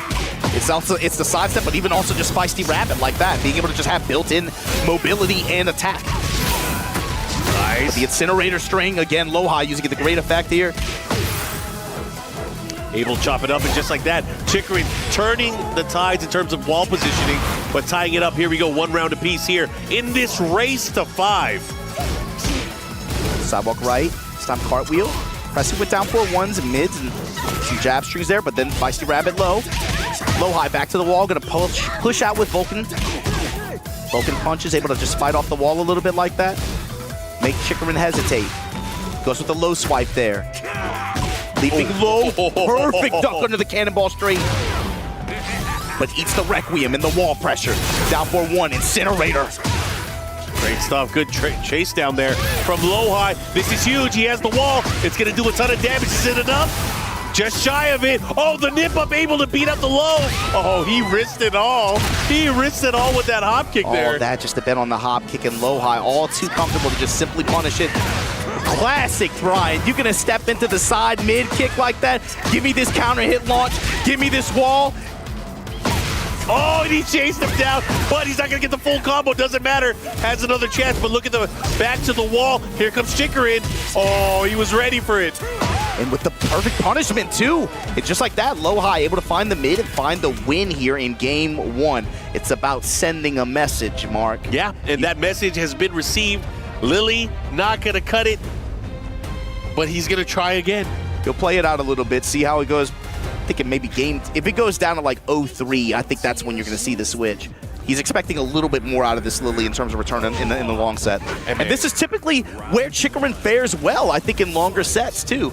It's just Low-High's just a different beast, man. Yeah, he's definitely a different beast. And again, sometimes, when you have so many good players able to use a certain character, adjusting to their different styles could be a problem, too. Yeah, when you have broad move lists, like players, even though I feel like the Brian players, good lord, and great pickup off the sidewall to activate, gets a Snake Eyes. Requiem with the dash behind it and the launch after. Man, Low-High right now, cooking. Low-High is definitely riding that momentum here off of that first game. Can he continue? I like the way he even opened that last round, too, just after the delay, the dash delay, finds the 4-3 counter hit. That's just like an instant read on Chikurin's timing after that first game. Down 4-1, testing him now. Chikurin willing to just sidestep here, just trying to step off the wall. Some swings. 4-3, what's he do after? Step. Power crush. Punished. Hatchet. Punish right back at you. Sidestep. Gets the whip punish, and then finally finds the mid-hitting heater. Step in low kick, Chikurin. Man, that was such a clean round. Just slowly whittling him down from the get-go. Yeah, a lot of counter hits. Found a heat engager. Good win pattern for Chikurin, but it's a lot of hits, too, is the thing. Low-High only needs like a 3 or 4. Good depending on the situation. I like that. Chikurin able to activate the follow-up here. Punish. Feisty low. Voila. Oh, be careful.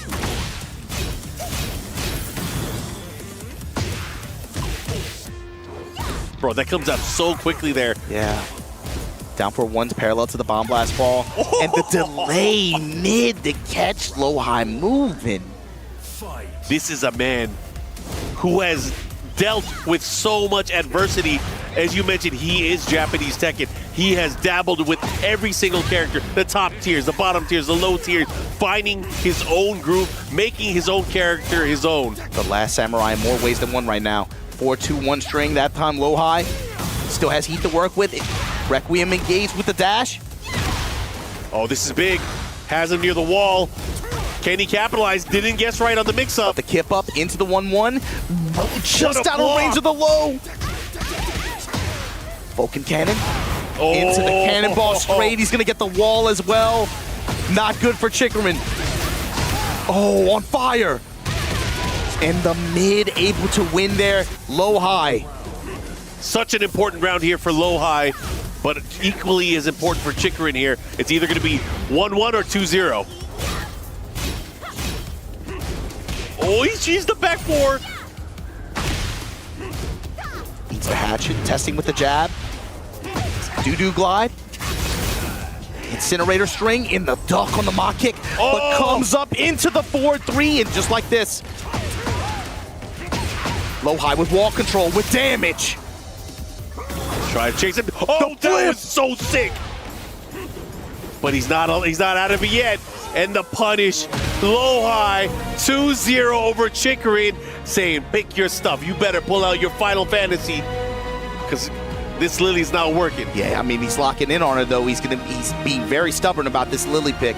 And he did a warning shot at the end, too. You got to remember that flip is how he's won some important sets in recent memory. Low-High, one step ahead, though. And here we go on the Pac-Man stage again. You got to look at the floor opening at round start. How's this going to work here? Break on the grab early on here. Low-High. Overall, just really confident, really just good measured control. Able to tone down this Lily and her ability to just step and get pressure. Oh, man, gets the mid option. Again, look at the wall control here from Chikurin. Can Chikurin get the mix-up and get the win? Had a chance there. Uh-oh, this is bad. Back to the wall, gotta be careful. Homing attack there, trying to step off, Low-High. Cannonball straight. Requiem with the dash. Wall attack this time, just to reposition. Into the Vulcan punches, though. Here comes Low-High. Bro, he's making this comeback. Everything, man. Did the jab strings, homing attack. Finishes him off with the incinerator string to steal that round back. And that's been the story to me of the sets so far, Mark, is ultimately Chikurin has not had the best success at the wall. Low-High's been the one that he's been able to take all the advantage from. Yeah, and just even in the pocket, in the corner, Low-High seems comfortable just fighting his way out. That way, with a counter hit, with the cannonball straight, What's going to happen downstairs? Slowly just kind of feeling out his timing and being able to get most of the return here. Low high. Chikurin got lucky there. That was almost a splat. Oh, but the Requiem for a Dream. In the back. Oh, you're going to lose a lot more than an arm in this movie. Low high right now. Oh, that's a spoiler. My bad. my bad. If you never seen that movie, my bad. It's been forever. Come on, man. Homing attack here. Low high trying to step clockwise. This time moving sidestep right. Back to the wall. How's he going to be able to reposition here? Right now, Chikurin. Every strike on his hits their mark, but just like this, the activation from low high, parallel to the wall. Incinerator follow up here. Cannonball straight. Mach punch. Able to power right through it. Let's see what he does. Chikurin tanked that. That's a lot of great health on his side. This time the low. The follow up here looking to close things out. Can he do it? Down 4-3. Comes with a wall standing attack. Eats a hatchet. Oh, perfect reaction from low high. Oh, God. He went for the big slide. Unfortunately, he's going to lose here. But just like that, low high is up now. 3 rounds straight and 3 games straight. Locked in the vision and reaction to be able to say, you called it before, his ability to just react and see stuff like that and find, Chikurin is being stubborn, but it's beyond stubborn at this point. He believes, he has to believe in Lily. Looks like, oh my goodness. Yeah, I don't know, man. I don't know about this one. It's been hard for him to find any momentum with this character in this matchup so far. There's your 1-1. Okay, Rabbit mid. Just time to engage. Nice splash damage there. Just chunks.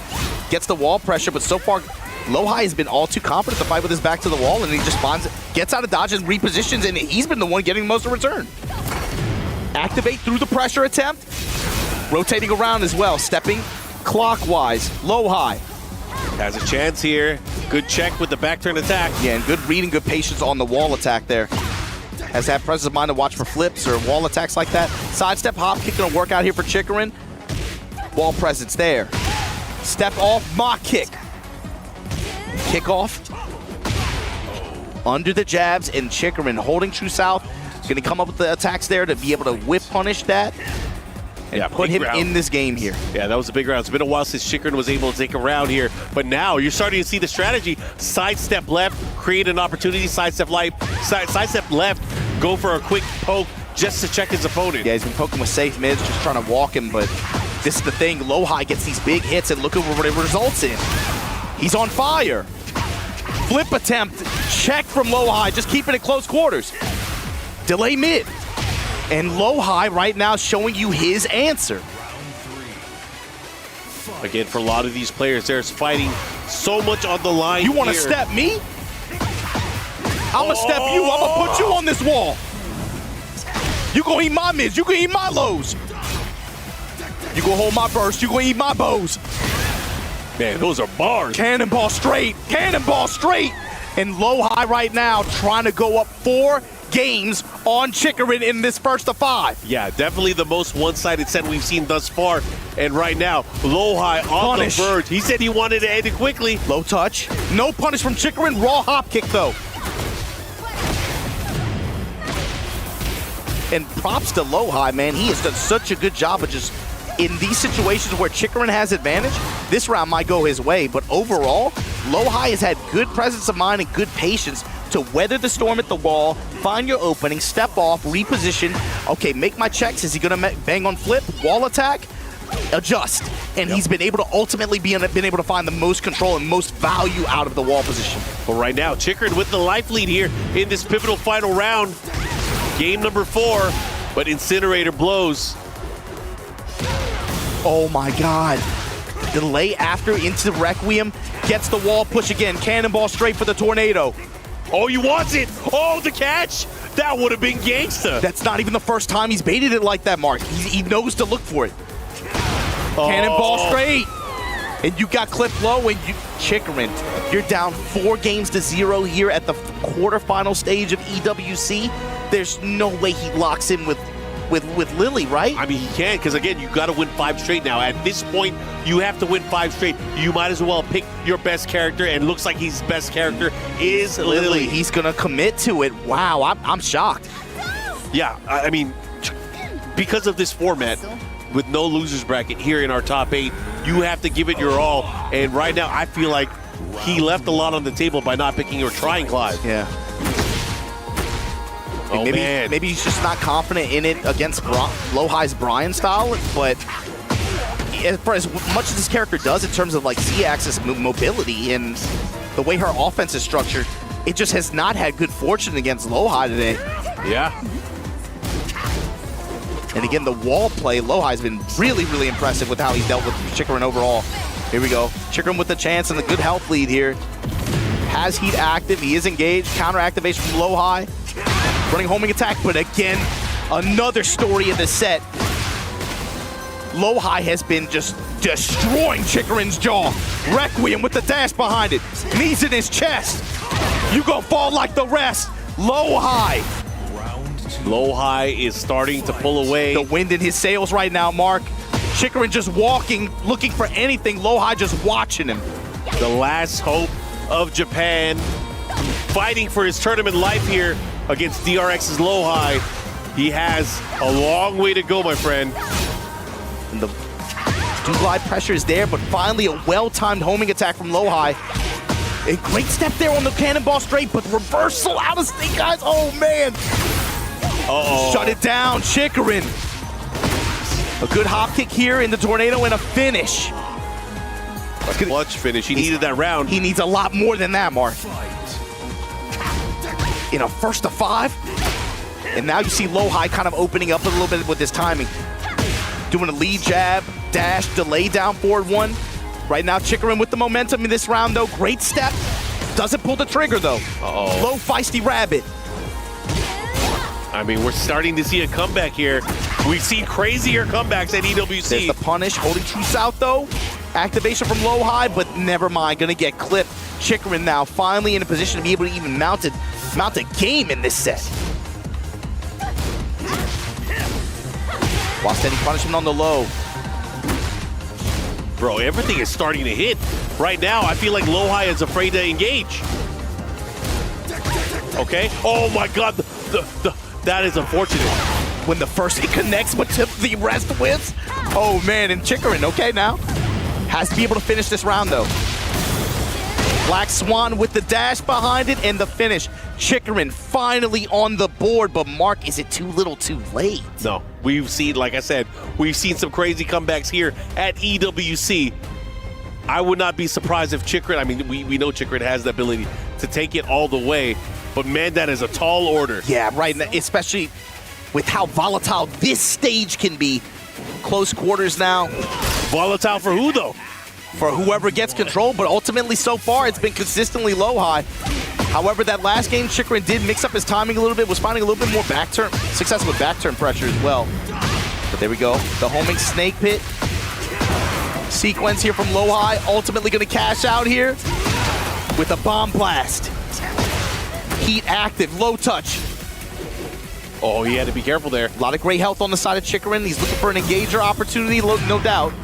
They just raw activate heat burst just to stop the pressure. Reversal, you can't press into him that easily. Ooh. And the call out on the flips, he's been way too consistent with them, Mark. Yeah, it's proven to be a non-factor here. Chikurin really just throwing it away there. And again, this, because he's lost so many games so far, this is not a good situation to be in. Low High only 2 rounds away from moving on to the semifinals. Slide, power crush. Feisty rapid low. Wall pressure here. Finally, good punishment from Low High. Flip up. Activate after sidestep. Homing attack, trying to tone down Chikurin's step. Got the wall. Where's he going with it? Requiem again. Tornado. Trying to reposition. Taunting on him. Goes with the incinerator string. Step in low from Chikurin. Oh no, he pressed. He held a breath. And just like that, Lohai stealing round number 2 on the potential final game. He is 1 round away from not only eliminating Chikurin, but also moving on into the tournament to face off. That's got to be so frustrating, especially with what you were saying earlier, Mark. He's so good with these twitch reactions in some of these situations. And it's both times after big delays, Chikurin finally wants to commit to something, and it's like Lohai has the answer at the last moment, finally able to see it with a rage art each time. Now he's cooking, activated, got Chikurin's back to the wall. In heat, stepping low with the hatchet. Chikurin has to do something here. This is not looking good. Lohai, he's about to make it happen. Trying to incinerate him. Whoa, he was ready. One touch away from winning. Chikurin needs to find an activation. Not gonna happen. Lohai lights out. 5-1 over Chikurin to move on the semi-final stage at EWC for Tekken 8. Congratulations to the last samurai of effort from Japan. Chikurin gonna go out here at 5th place at EWC, but it's Lohai who will move on to face Jeonding in the semi-finals. And that means we have ourselves an all-Korean top 4. Man, oh man, these guys, these games have been quite exhilarating, but again, only a few will be able to contend for the title. Yeah, and I just, man, obviously, you know, the players come in with some kind of game plan, right? Obviously, they've had a night to prepare for something like this. But for Chikurin, I don't know if the being that stubborn on the Lily pick was the play here. Even though he came in with a clear idea, you see, obviously wanting to utilize her mobility and her sidestep and to be able to try to create whiffs and mess with Lohai's timing, but Lohai was not giving it to him at all. Yeah, he was ready. He was absolutely ready for the matchup. Anytime he had that opportunity, again, the escape from the wall, the 3+4, the jump over, you know, it did not play a factor into how Lohai was able to adjust. He was like a super villain, man. He had every contingency plan. He's like, okay, the heroes are going to work together. They're going to try to flip off the wall, look for some kind of reversal. He just had every solution like that. Like you said, man, it really makes me think this Korean community with prep time, no Alfred necessary, bro. They're just a bunch of Batmen in the Batcave trying to figure this game out. And look, Lohai, for him to be able to make it into this event and punch this thing in on 1st-to-5 format against Jeonding now. Mark, what are you thinking? I'm thinking I want to hear what the players have to say, but again, let's go ahead and throw it to the stage for an interview. Ladies and gentlemen, your final quarterfinal victor, it's Lohai! Now, Lohai, in the face-off, you said you wanted to get into the game quick. You made it quick when playing in there. What it was like for you, kind of controlling your nerve throughout the entire match. 일단 로하이 선수 승리 축하드리고요. 첫 번째 질문은 이제 사전 인터뷰에서 그냥 빨리 끝내겠다 이렇게 하셨는데 그 약속을 지키셨습니다. 이렇게까지 안정적으로 이렇게 게임을 할 수 있었던 이유가 무엇인지 궁금합니다. 이게 사실 빨리 끝내겠다는 말은 아니었고 빨리 하고 싶다는 얘기였는데 이제 치쿠린 선수한테 제가 이전에 있었던 미국 이보 대회에서 졌기 때문에 물고두 선수 때와 마찬가지로 복수하고 싶다는 생각으로 왔습니다. I mean, I didn't really meant to end it quickly, but I just want to get in there quickly. But that being said, I lost to Chikurin, like Volgold, so I wanted to get a revenge. Fair enough, fair enough. Now look, your qualification into the quarterfinals and now into semis actually put your club DRX on the club championship docket, which is pretty big. But what does that mean to you as an individual playing under that banner? 이제 또 4강에 진출하심으로써 어떻게 보면은 DRX에게 또 클럽 챔피언십 포인트를 또 선물해 주셨거든요. 마침 또 DRX가 로하이 선수의 활약으로 인해서 클럽 챔피언십 순위에 또 오르게 됐는데 선수 본인에게 또 어떤 의미가 있으신지 궁금합니다. 이제 여기 DRX 서포터즈 분들도 와주셔가지고 응원도 많이 해주셔서 이제 저를 DRX에 데려간 걸 후회하지 않도록 저희 팀에 큰 선물을 갖다 드리도록 하겠습니다. Yeah, there are a lot of DRX supporters cheering me as well here. So yeah, I'm not gonna make them fail because they gave a lot of support to me. So I'm gonna give a greatest gift to them. It's a big gift so far. Getting into the semifinals of EWC 25 is a huge achievement. But speaking of which, you're playing Jeonding next, the man with muscles like no other. Does anything about his Eddie scare you in any way, shape, or form? 이제 다음 4강 상대로 전띵 선수를 만나시게 될 텐데 전띵 선수의 뭐 피지컬도 피지컬이겠지만 에디가 굉장히 또 무섭거든요. 그렇죠. 그래서 어떤 점이 좀 두려울 수 있으실지 궁금합니다. 제가 전띵 선수 에디한테 많이 약한 모습을 계속 보여왔는데 이제 이번 대회에서 여태까지 졌던 선수들한테 계속 복수하면서 올라가고 있기 때문에 전띵 선수도 똑같이 최선을 다해서 이겨보도록 하겠습니다. Yeah, I have shown a lot of weakness against Jeonding's Eddie. So that being said, I have gotten revenge to all those players I have lost to. So this will be the same as well. Just another step along the way to that grand final. Ladies and gentlemen, one more time for Lohai! Lohai, 감사합니다. Thank you so much. You can go over to the Crusher and crush your opponent's key. Ladies and gentlemen, our semi-finals await, but there's more to break down to get ready for them. So back to our panel and casters. Man, oh man, that was a set. Now we know who our final 4 players are. And again, we have to bid goodbye to Chikurin. Unfortunately, not able to move on, not able to carry the flag of Japan further into the Esports World Cup. But Lohai showing why he is a constant force to be reckoned with in the global Tekken scene. Yeah, not a lot of people, I think, had him pick to win this event like that, but all of a sudden he finds himself in a very comfortable position going up against Jeonding in semifinals and on top side of the bracket, CBM versus defending EWC champion Arslan. Are we going to get a repeat championship face-off in grand finals, Mark? With this top 4, man, these are, you know, players no strangers to the stage and no strangers to this crowd and playing for stakes like this. But man, it feels like all of them have momentum and like a newfound confidence going into this thing. I'd love to know. I'd love to do some research to kind of figure out, has there been a back-to-back EWC champion? Is this going to be a first? I mean, I know it is for a fighting game, so either way, I'm ready for this. I'm excited. Obama, it's been a pleasure. I think this ends our commentary for the event. Anything you want to say to the crowd? Hey, just hope you guys enjoy the rest of what we have here for Tekken 8 at EWC. It's been a pleasure. I've had a lot of fun. These were some great sets. Congratulations to all the players who just qualified for this event, to be honest with you. But the ones that made it this far, don't stop. This is going to be good, man. Yeah, looking forward to more Tekken. And again, thanks everybody for tuning in. We're going to take a quick break, but we'll be back with more Tekken 8 action.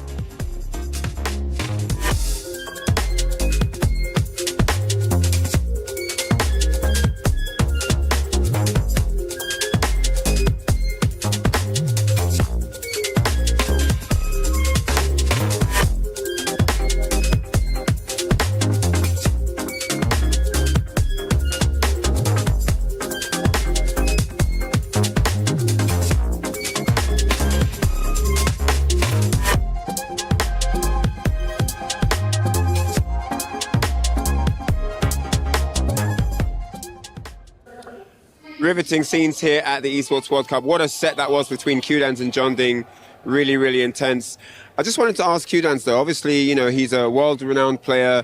Literally, he's gone leaps and bounds since the beginning of his gameplay. Tekken World Tour Champion, Evo Champion, the list goes on. How does he feel, you know, with his... Because he had like a little bit of a break, and how does he feel with coming back into competitive Tekken 8?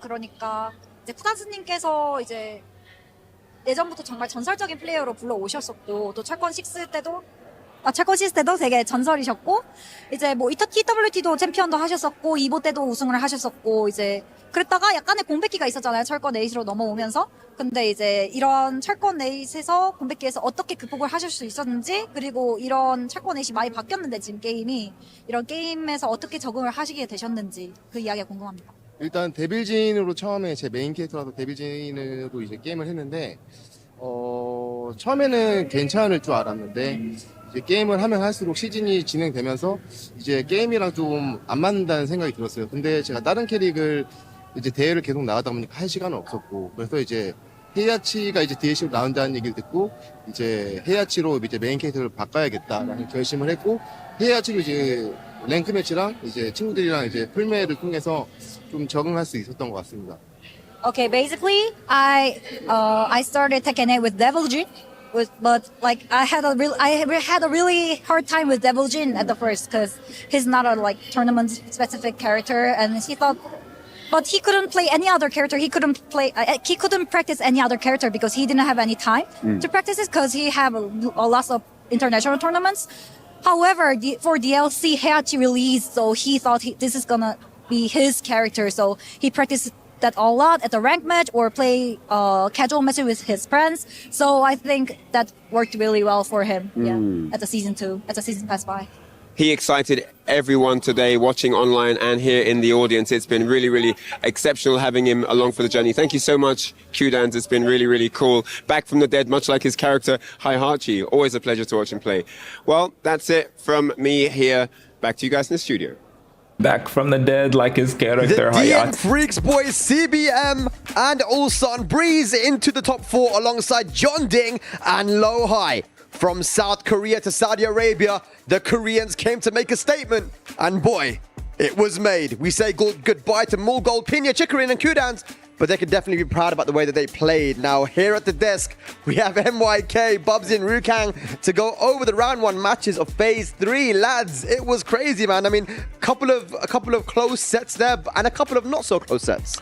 I mean, yeah, let's just start from number 1, Mogul versus CBM. You know, two guys that really know each other well.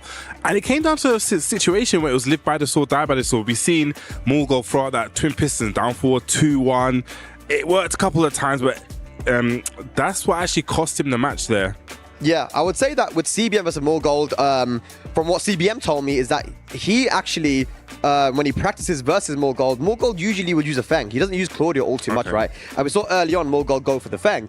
And one thing I noticed compared to the Otdev match is CBM kept it very frame tight. You know, he was in there poking away, and I think that's something that Jin can do really well, right? No, I mean, Jin has always been a really good frame trap kind of character. The 2-1 lockdown, he has a lot of stuff like that. But the Fang, I don't disagree with. A lot of the times the Fang has worked out for him, and the shifting cloud parry, especially like against Jin back 2-1, second hit of Jin forward 3-1, he could launch it if he parries it with the shifting clouds.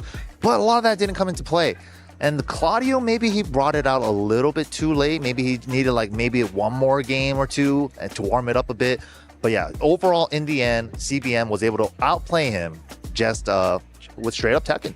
Yeah, and then of course, Ulsan versus Pinya. I mean, that was a really good display of Ulsan's reactions there, Rukang. Yeah, he played so well, and it's really good to see Ulsan starting to use the jabs again to control the game. He really bullies his opponent with single jab, and that's how he actually won the Esports World Cup last year. So it's really good to see him play like that again and feel confident in his gameplay. One of the things also I realized, he actually started to call out the Raven parry, especially with the back towards the wall. I heard Martin Obama say, like, you know, you can't teleport anyway, so he would hit him and actually react with the jab to actually high wall splat him, so shows that he was ready. Yeah, I like how Lohai said that, you know, he wanted that revenge from EVO Japan 2024 Grand Finals. He got it 5-1. Amazing timing there. He really caught Chikurin every time he tried to sidestep, delaying his attacks a little bit, getting those counter hits.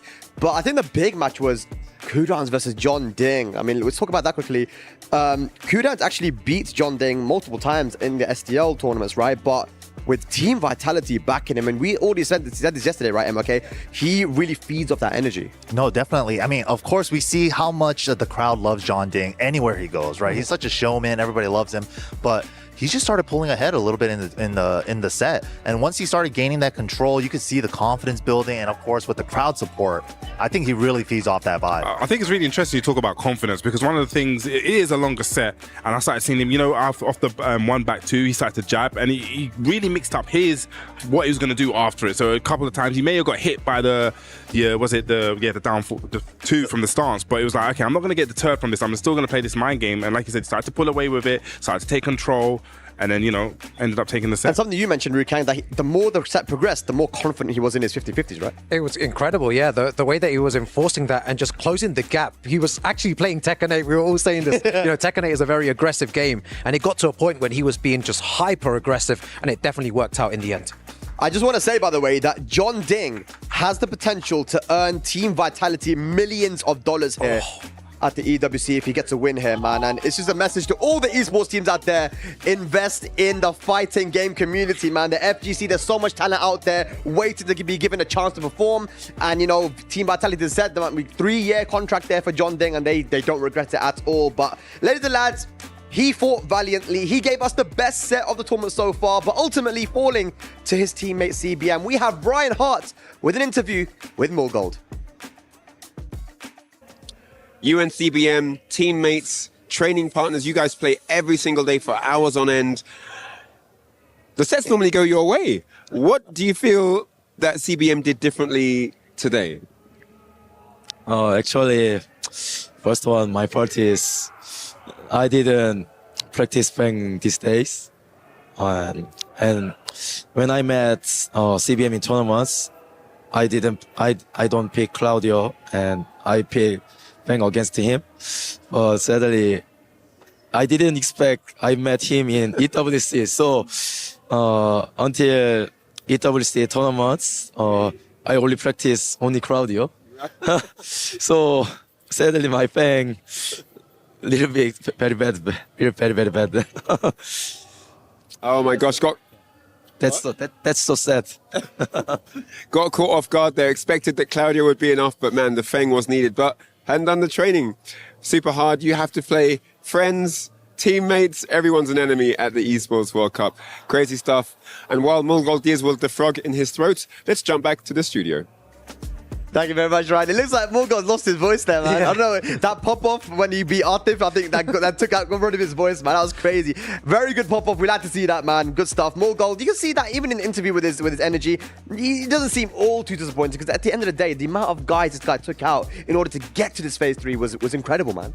Yeah, I mean, a lot of these guys in this part of the tournament, I just want to talk about Jeonding's run, right? He took out Arslan. Then he takes out Nee, and then Rangchu, and then Kudans, bro. to make it here. What a run. Crazy. Evo champ, Evo Japan champ, T50 finals Yeah, champ. Jeonding's on fire. He might win this. So, He's kind of he's kind of massive right now. I think he can, and this especially point, for the club championship for too. sure. That's going to put them in the top spot. It will. And Bubsy, you the one that's saying that. Why were you saying early on that you just felt like Jeonding's got it? Honestly, it was just due to the momentum that he had. You know, he came in with the win against Nee, came in with the win against Rangchu, and he's just fired up. You know, he's had those sets, he's ready to play, warmed up, and like you said, the team vitality, those guys in the crowd, you know, he is a showmanship. We said this before, he performs to the audience. But our next 2 matches that we've got to look forward to, guys, is the semi-finals. It's going to be CBM versus Ulsan. It's a DNF affair.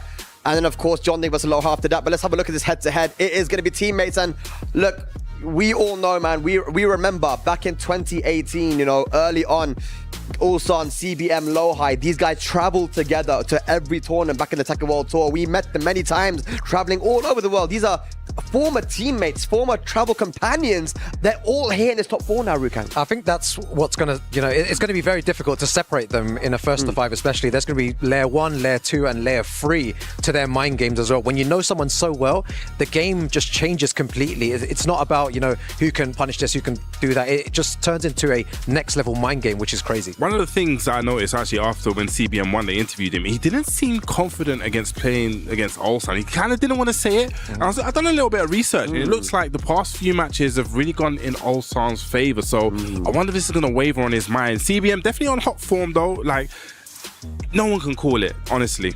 Yeah, I think CBM is playing phenomenal, but Ulsan just seems like he's still not at his peak yet today. Like Rank just said earlier today. Yeah, he's bobbing and weaving. He's jumping up and down on his chair. But ladies and gentlemen, here we go. Our second semi-final is going to be Jeonding versus Loha. And I said in the previous days that Loha, when you watch him play, it surprises me that he hasn't won more. Like, he's so solid, he's so on point all the time, and it seems like he comes across these certain players at tournaments sometimes, they just have his number, but now he's playing like he's on point, man. And Jeonding, with the energy that he has from the crowd and with everything that's going on with the storyline, the people that he's already beaten, he is on high confidence right now. He is, but these two did play in the STL recently, and Jeonding, it was a really, really convincing ring. I told you, I watched that match just before, and he had all the tech against the brand. We've already seen him take out Nee as well, who's probably the #1 brand. So What is Low High going to bring to the table? It is a first to 5, so it is time to adapt. Are we going to see maybe another character from Low High? Along the set, there's some time to test something out. All right, well, I'm going to ask now, guys. You know what time it is. What is going to be our grand finals head for EWC 2025? Rukang, I'll start with you. Oh, I think Ulsan versus Jeonding would be very, very nice. I think that would be a great final. There are lots of stories there and lots of history. I mean, CBM's honorary UK, but I'm going to have to go with Ulsan Jeonding as well. I'm okay. I'm going to go Ulsan Low High. Okay. Nice. Well, we whittled it down from 32 players to 4 players. $1 million on the line, and each set from now is worth tens of thousands of dollars. It's everything to play for. Who will make it into the grand finals here at EWC 2025? Will it be Ulsan again? Semi-finals coming up after this.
This tournament comes down to this. Wow, incredible. It started with a whisper from Lahore, a nation nobody saw coming. Gonna get the tournament! Arslan is your Evo champion! Pakistan take That was the last time he ever played Kazuya ever again. South Korea would not forget. 저희 한국의 예전 라이벌이라고 하면 사실 일본이었는데 지금은 이제 한국 대 파키스탄을 라이벌로 보는 것 같습니다. 그래서 The epic had only just begun, and Pakistan and South Korea would clash again.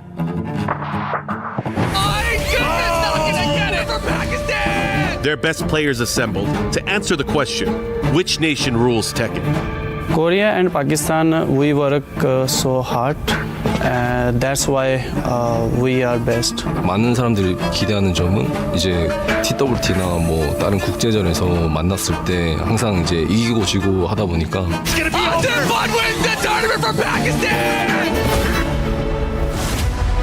New game, same fire.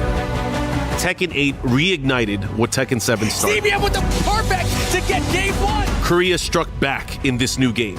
Pakistan answered. Great option on wake up, and that's it. Every tournament, every match, pride of nations on the line. 한국 선수들은 무빙, 움직임으로 싸움을 하려고 하고 파키스탄 선수들은 이제 무빙 대신 공격이에요. 또 이런 라이벌 구도가 서로의 그런 뭔가 철권 실력 향상에 많은 도움을 주는 게 아닌가라는 생각을 합니다. Big lead first, he's gonna tie it up! Two styles, two cultures, one truth. When Pakistan meets Korea, a new chapter of Tekken history is being written. I think we just don't fight each other. We just make each other better.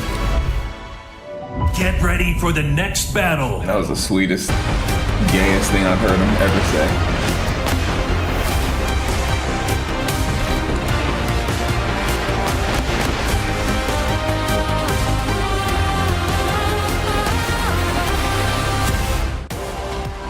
Welcome back to the Esports World Cup. Ladies and gentlemen, we are officially, of course, in our semifinals. Only 4 players remain after we started out with 32. The last match was absolutely ridiculous, Milosh.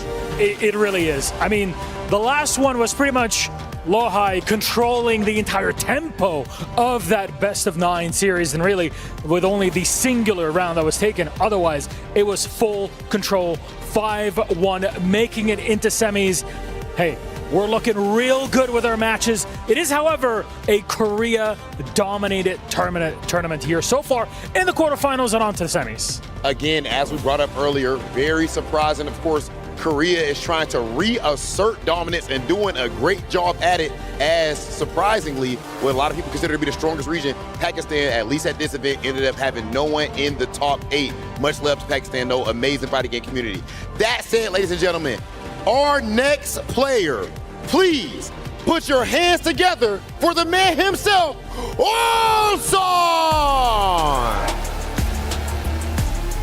Arslan, of course, representing DN Freaks. This man's energy has been unbelievable from the game to the microphone. You see him on the interviews hyping the crowd up, and of course in game, he's popping off the entire time, showing insane energy. This man is fresh off of a 5-1 dominating victory over Pena, so he is coming in absolutely scorching, and he is only 2 matches away from making history. Well, these next two have played against one another 2 years ago, Tekken 7 still, but it was his opponent, Ulsan's opponent, that won that game in 2023. We'll see if history repeats itself in Tekken 8, though. Let's bring him out. Ulsan's opponent fighting for DN Freaks as well. It's CBM! From the 9th place curse earlier this year and into the top 4, this man delivers a gin cocktail like you've never seen before. He was forced to team kill once in the quarterfinals versus Mulgol and is forced to do it again versus Ulsan. The Freaks, though, they have dominated this side of the bracket and look to continue to send one into the grand final. With that said, it is time to honor our EWC tradition. Or Clyde? Please, Probably CBM, Ulsan, He's bringing that Clyde meet us out. right here, center stage, for our face-off. Only one of you will survive this. Please, What if he says no walk up a little and just bit walks to closer. his seat? Yeah. Real nice and personal. Do you have? Okay. What kind of clown show are we Do putting you on have here? any message for your opponent? Kill you. CBM, it's pretty hard out there. What do you got? I would have just went to my seat. Just enjoy. Fair enough. Teammates off the game, but now opponents, please shake hands. Please take your seats. Our first semifinal is about to kick off. Rion, are you ready? Yo, Ulsan's mentally unstable. It's Ulsan versus CBM. Commentators, take it away. Malosh just let you know, semifinals for the Esports World Cup. We are Yo, what at kind the of stick top is that 4, used? ladies That and gentlemen. CBM's It's your boy using? Tasty I think I Steve want that Rip one. holding it down. Thank you guys for coming with us on this journey to crown a new champion, or maybe a return champion, with Ulsan sitting pretty, but he's got CBM, and we were just talking about this in the back. CBM is well overdue. CBM well overdue, actually. He's been on a rise, I would say, the last 3 or 4 months, just looking like he was getting to that place where he could be start winning turns, but it hasn't happened yet. So will it be here at Esports World Cup? You can see the last time they met, it's been in favor of Ulsan pretty much throughout the whole year, but overall you can see these stats go kind of back and forth here. CBM has had the steps and punishes today. More heat engagers found from Ulsan, mainly from the Dragunov 1-2-1. And then the heat bursts, that usually indicates that they're using it in a combo or just trying to armor out of things. But CBM's got that unlocked with 51/40. But overall, I would say the matchup generally leans towards Ulsan, but we'd never see them in a 1st-to-5 sort of setting. And CBM this weekend, or this week, has been playing phenomenal. And Ulsan, we've seen just today, he's on point. He looks like he could do it again. Look, man, he's been turning up even further. Every time we think that Ulsan is on his way out, he's like, actually, we're going into overtime, and sticks it out again. And it's Rife wearing the toadstool hat. What's going on? Yo, and I got to give a huge shout out, man. Korea top 4 out That's here. Crazy. For me, I've been prepping for this without even knowing it. You know, all these STL turns I've been commentating, and now it's the same thing right here, except in a longer format, 1st-to-5s. Oh, man, but this is going to be crazy. And 1st-to-5s, I'm glad you brought that up. The long set format, a lot of players will tell you they actually prefer this. I feel like these guys actually really thrive in it. This is when you get the maximum adaptation. You got a lot more games to do it. But I want to talk about CBM in the sense These things that kind of I always expensive, feel like $250? he's ever beaten you once before. Oh, this is Found out cherry berry something that you mangoes. like, His is $400 for the I wanna see Victrix how Pro this works out FS. versus a player like Damn. Ulsan, who has typically been really strong with like keeping the game in his favor, or just turning around back to his favor. But the Jin is looking crispy, but not even on the docket just yet. Why is it $400? $400 is kind of crazy. No way. It could be. He had the Clive earlier. His Clive looked really good earlier in this tournament. And we saw the set with Mulgold, how close that was between those teammates. 5-4 at the end of it. Now, teammates playing again. CBM's entire path through this top 8 has been through his teammates. That's ridiculous. But like we said before, it's crazy. Yeah, Clive Korea on the field. in the top 4. Clive versus Dragunov. I think Clive's got this. It's looking like the Let's tournament's see. of old. But here we go. Ulsan, CBM, the Clive real. versus Dragunov. Oh my goodness. We might have had 2 Clives in top 4 if Chikurin had won. That's crazy. Think about that. We would have had 2 Clives here. Get over here. Go down 4-1. Flame bash off the sidestep. Engage. He didn't like that heat engager stat being on Ulsan's side. Right? He's like, hold on. I want it to be blue on my side. Defense, getting chip in there as well. Yeah, a lot of back twos out of CBM. Oh, nice. Calling it out. He burst. Yeah, throws 2-beat armor in this game. And you see him sidestepping left just to try to keep that wall behind him. Doesn't stop the CBM. Finishes the string. Gets the first round. Yeah, kind of wild here. I mean, it just might be CBM's day. Beautiful sidestep left down forward 2. Okay, big combo. Can definitely get the wall. Back 2. Yeah. Moving off the wall. Back 2 again. Goes to that Phoenix shift stance. I like that. Get a little meter on it as well. Sidestep, flame blast. Flame blast. Flame bash. Not going to be able to do anything with it, though.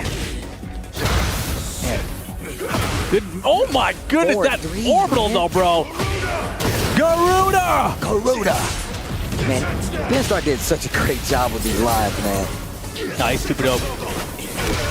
Do it again. Nice Russian assault. Trying to get a reaction out of CBM, but the defense is holding up. Flame bash once again, and the closeout with Leviathan. 2 rounds up in game 1 for CBM with the Clive here.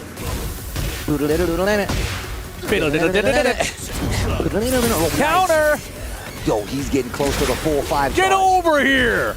And then mixing in the low. The stagger pressure is working out crazy. CBM gets the hit. Didn't believe. He could have did the full extension.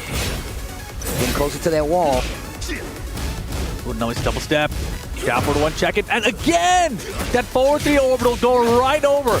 It's like a complete crush. It feels like it goes over lows, highs, and even maybe sometimes some mids. I mean, the second time he's done it with the back to the wall, so it's definitely one of those things where he's like, in this situation, trying to close out with the low. It is Dragunov. He's got a lot of down twos. He's got a lot of slow lows. That's a good call out. And 3 rounds straight right now for CBM to start off this set.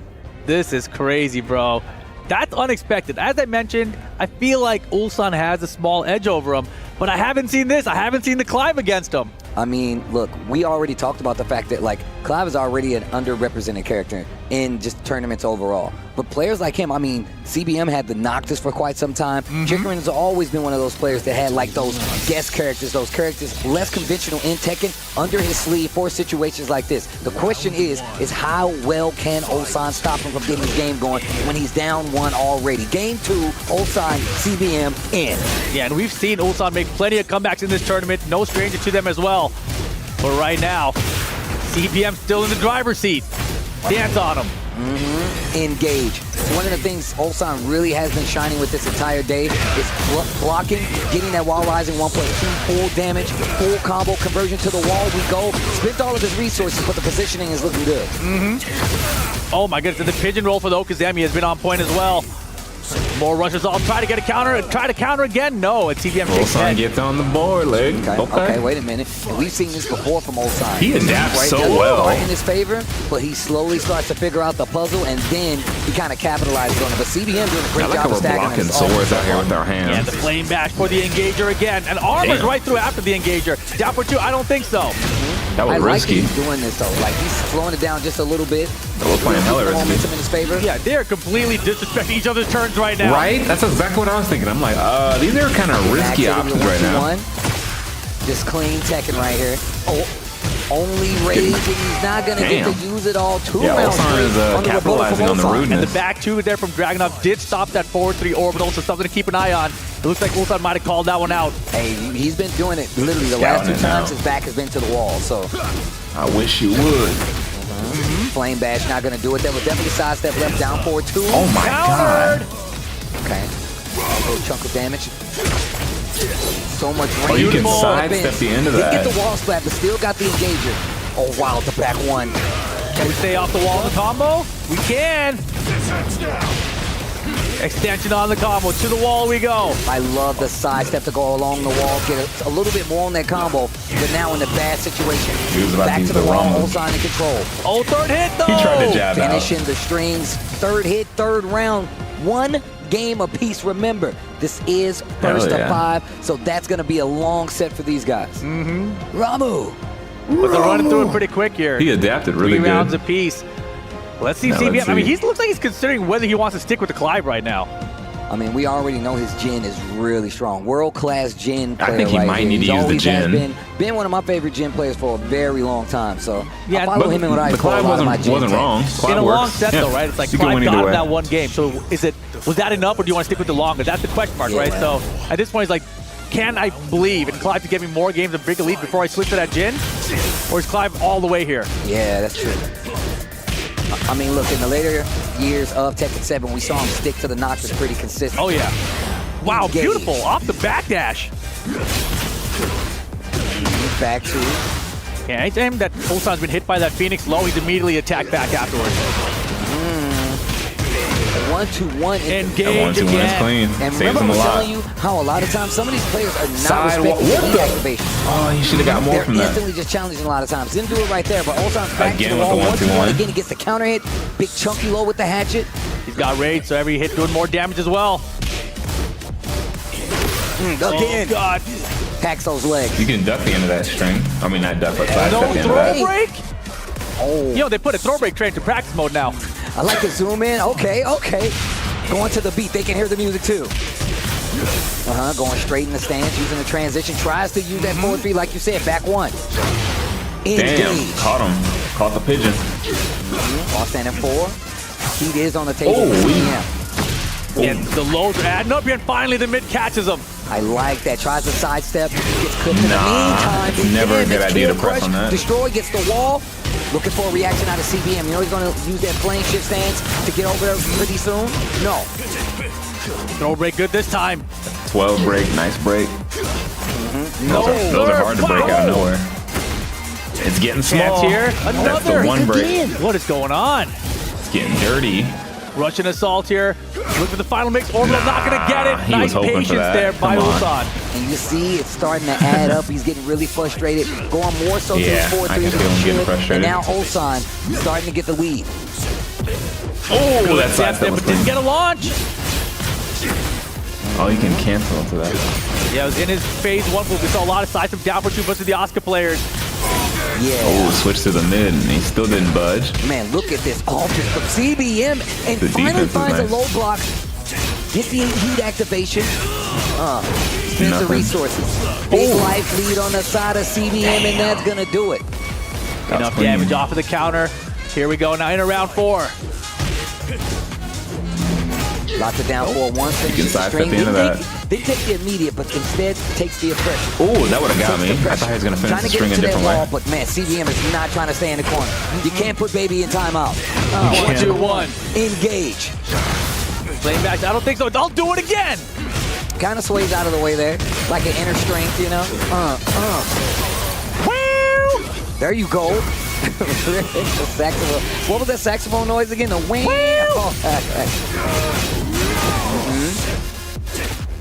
Breaks it this time. He's waking up. Oh, wow. He's trying to step, and he's really getting in trouble. Good choice. That move is And fast. now we're 2 rounds apiece in the third move. game. That move is so good. Here we go. Final round to take the lead in the set now. Back over to good block, but Oh. floated out of these orbitals again. The 4-3 the not getting him wall. much mileage. We're going to grab at the wall. Okay. Oh, back on the wall, that's why. I don't know how Double this wall game splat. does it to just That's nasty. always go off on the exactly when the saxophone hits. They're doing a crazy combo. 1-2-1. Final round here. Hey, and the heat dash off the Yeah, punish. Ulsan got it. Took That him is a over. 12-frame wild standing punch into a launcher. But this is And still I'll do five, another one first just to five. close out the game. Ulsan, 2-1. Ulsan calling out the fact that he's instantly keep trying to go 1-1, Kenzie go being in the adapt? stance. He just calls him out with a raw rising 1+2 to the shoulder. We know he gets a combo conversion off of it. And if he doesn't even have heat active, that's a good way to get into it. Goes right back into Clive. Phoenix Gate again. Random stage, and Clive gets the Phoenix Gate. I think it's the first time I've seen this stage today, and he's got Clive with it. Amazing. Let's get it. The power of Final Fantasy. Nice launcher here at the tail end, or the start of this. To the wall. Almost right there at half. He still has heat. Russian assault. Oh my gosh, that was so tight. Whoa, not that close. Okay, and ready with the full combo. That is gonna hurt. Yeah, good patience on getting up off the ground here. That's one of the big differences of Tekken compared to other fighting games. You choose when you want to get up. Ulsan still though. Stuffing him. And CBM didn't punish that shoulder at all, so you know. Third hit. Wow, the Mons are doing strings. To the wall we go. Dad, we're doing strings. Teach him. That's my boy. We do strings in this house. We do strings in this house. Joshua. Joshua. What the Let him heck? know. We do strings in this house. What the heck? They lost their mind. String, small punish there. Sidestep. That's my boy. Heat first. Yeah, that is one of the weaknesses of playing back Yeah, very he's fast. gonna- But he's beautiful gonna pay whip for that punch to the wild eventually. standing 1+2 that time. Pigeonhole to combo was living off off that against the sword wall. too much. Beautiful stuff. Flip him over. And Ulsan taking us downstairs. Icon. Yeah, it might be punch. time to Look bring at the how Jin out. locked in Ulsan is. Yo. Oh my god. Yeah, it might. Oh my god. It's time to bring the Jin That out. was ridiculous. Nah. Dash in his face, It's- create the space, let him whip, and then full launch punish. Take the floor. Oh wow, the stomp sets off the ground explosion. They get the full combo, but still gets rid of that stage, that environment. Oh, Counter? I don't think so. I knew you'd do that. That's Get a him bit his of a wall. download going on here. should be dead. That's a perfect. And 3 games for Ulsan. Ulsan, you could see him What really kind of stick getting is into Ulsan it. using? What This the heck? is incredible. I Have mean, to if you're look that CBM up. here, you got to switch characters. He's rematching again. Wow. Really believes in the Clive for some is that a reason. raid Or really rematch? does not believe in his Jin for some reason. Oh, Or man, that. what a way That to could be spend that that. too. Maybe Yeah, he's his Jin's saving not it for ready the last anymore. ditch ever. Maybe he's like, you know what? Until I have to, no switch. The thing is, the first game looked good. He got the first game with Clive, right? But then since then, it seems like Ulsan had adaptation to it. So why not switch away? You gave it an extra try already. Yeah, that's true. That's true. And look, we talked about this long set, but still, you don't want to overstay your welcome on the it's a character, custom. especially when it gets down to a Sick. situation where it's now first to 2. Exactly. Pressure on here. Now what's the mix? More lows. Oh. I like the little dash up, down 4-1, delay just in case, down 4-2-2. In the air we go. He was like, you know, I don't think I can block these. I'm just going to try to intercept you on the way in. To the wall. Oh man, flame bash ended. Into the low out of stance. Another Wow, beautiful stuff. All right, CBM, let's get it. one. Trying to run away with it. What a series right there. Stops that round count lead here. Oh. Okay, axe handle smash. Vegeta would be proud. Yeah, that pull is pretty sick too. Oh, counter. Okay, dodge boot. Off the wall. Back to the wall. Last tornado too. Damn it. Even though he didn't get the full combo, breaks the 1+2. Missed the end, but he's doing all right now. This ends now. Get over here.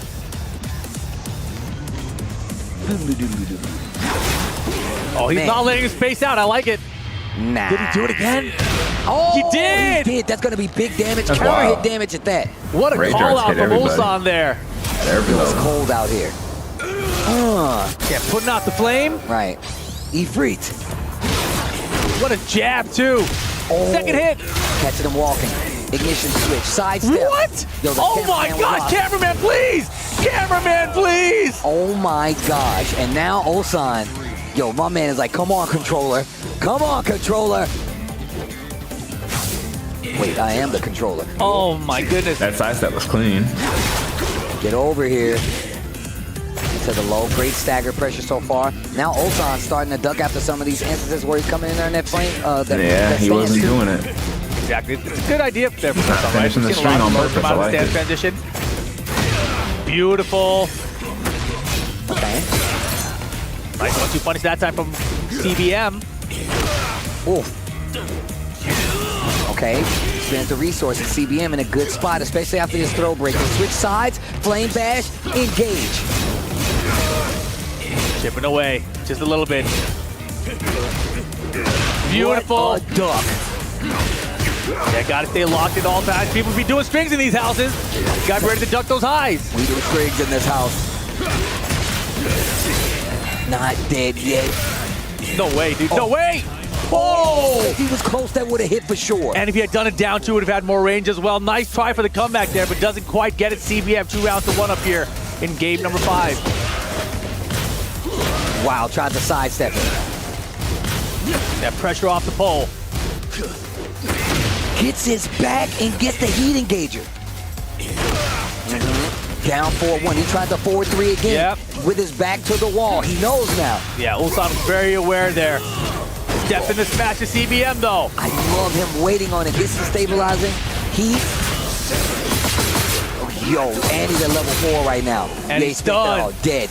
Big damage on the board. CBM answers back again. One of the few Clive players actually used that Zen meter. Nicely done.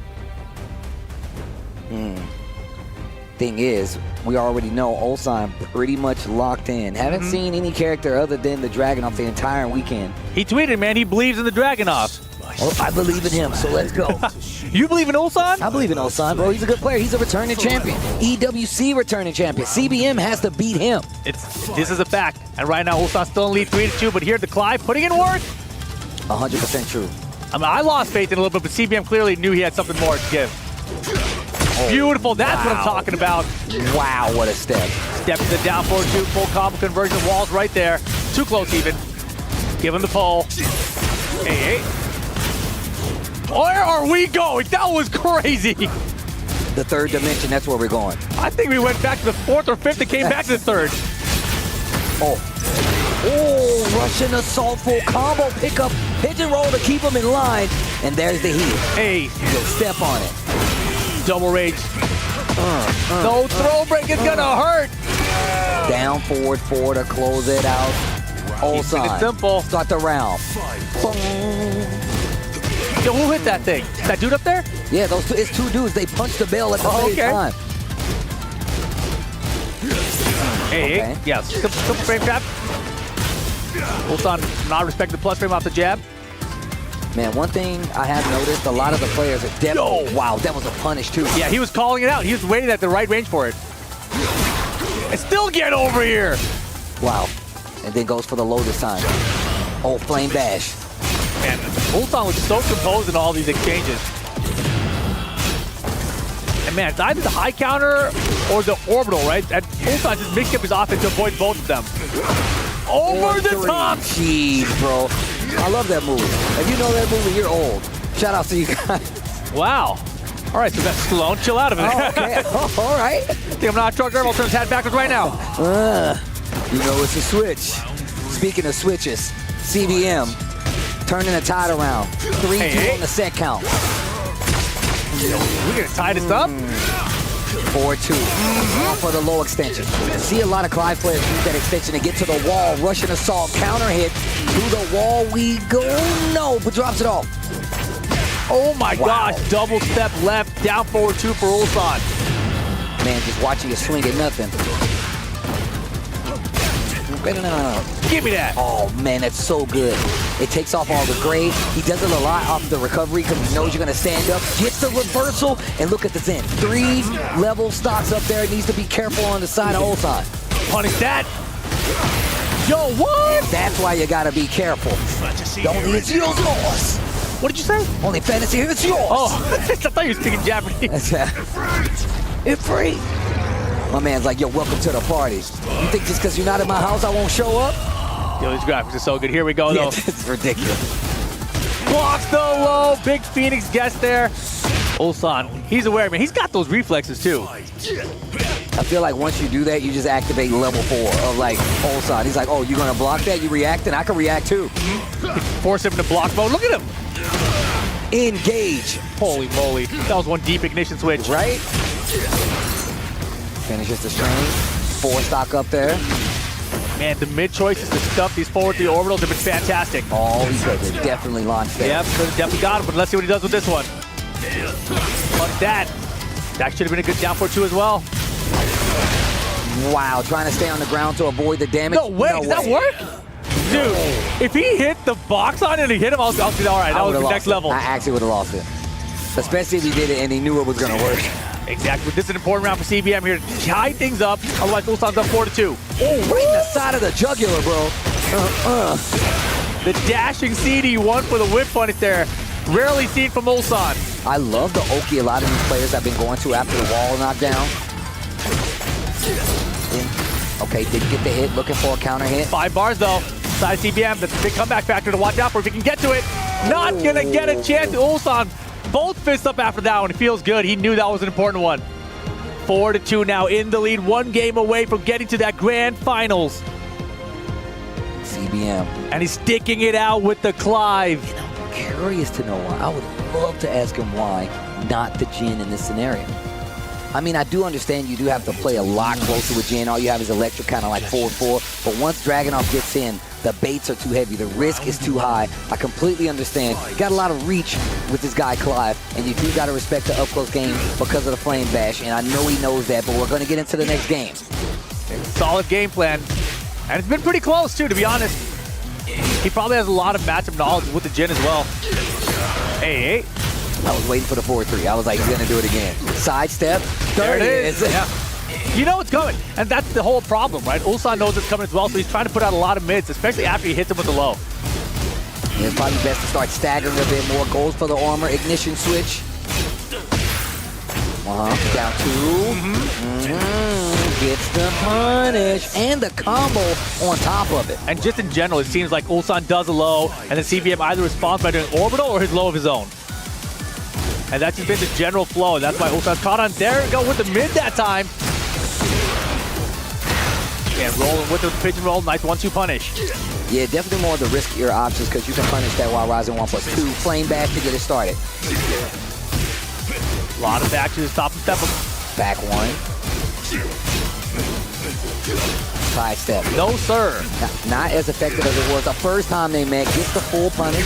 And Ulsan's still testing with those highs and those strings. See him ready to duck. Oh, okay. Get over here. Now what? I just wanted you close. Oh, wow. So much range. The walks. Didn't get step.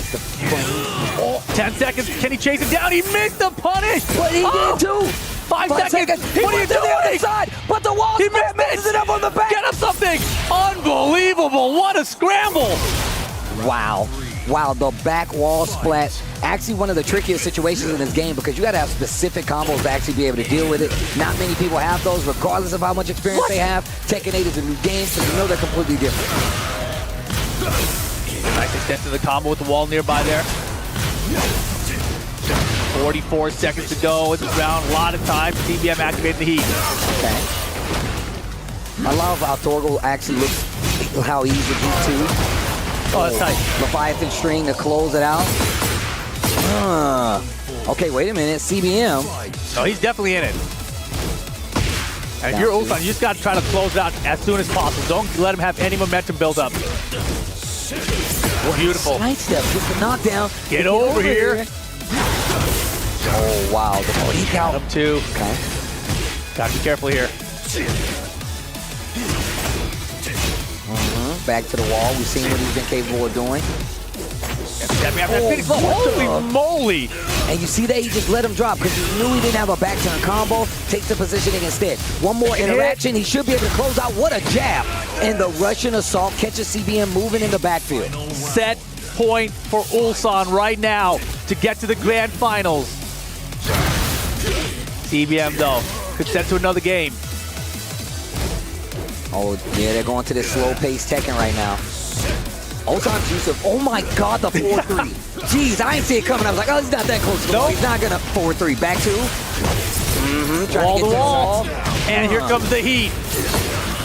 Okay, didn't use much. I like the step on the kip up there. Stuffed his armor.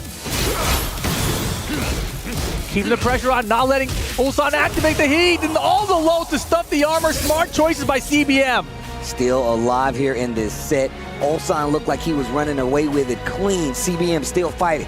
And that was so good because once he stopped the heat burst activation, he knew that was what was on Ulsan's mind, and he just stuck with the lows. He didn't let him get away to create space to get that heat activated. All right, character select, stage select. And he is really locked in on the climb. Oh yeah, can't switch on a win. Ulsan obviously going to be playing that Dragunov. It's Clive all the way for CBM. No, I just meant like he's really starting to get the hang of like fighting Ulsan even with the Dragunov. And he's actually forcing him to interact the way that he needs to. And I think it's because he keeps using like the claw grip to get over here. Yeah, it definitely throws you off, right? There's nothing else quite like that in the game. And on top of that, like the range that it covers. Clive is definitely a weapons character who has probably some of the most range in the game. Oh yeah, and it forces you into an interaction, right? Versus letting your opponent just space out and create their own distance they want to work from. It's kind of like a better Oscar mid-range throw, except for his takes a little damage and it reaches really far, which I don't understand. Oh my God. Smash to the wall, kill, crush, destroy. Ulsan taking his first round. Yeah, he saw the Phoenix transition coming. He's like, nah, I don't even care, bro. I'll smash it. And that's what we've been seeing, man. We've been seeing people start to get more, a lot more anxious into some of these stance transitions and calling it out. Great punish. And that's the thing, right? After pulling him in, CBM has generally gone to the lows. So if he is predictable, that Ulsan's going to call it out. Oh, wow, what a sidestep. CBM, this is exactly what I'm talking about. Definitely adjusting the timing, staggering the offense just a little bit more. 4-3, the wall was right there. We just couldn't see it. We just couldn't see it because our back was on the wall. We were the cameraman. To the other wall, though. Yeah, we'll keep. This should be the round. Well, I love that the different levels have different animations. It's so cool, man. I was actually asking Harada about this character, and I was like, man, this character is really interesting. He was like, I'm glad you like him, Steve. But he definitely plays a completely different game than the rest of the other Tekken characters. Nice step with the ignition switch, full launch, punish as well. Yo, CBM, you're right. He is putting it together right now. Look at how he staggered. Oh, he said, come with me. That was close. He almost had the counter. Almost had it. Boots. Soft boot with the chainmail on. Engage. Pigeon roll, keeps the wall. Heat start is going to hit this time. Oh, boy. He hatchet mixed with heat smash. Heat dashed in here for CBM to try to burn down Ulsan's heat timer. Not going to get it.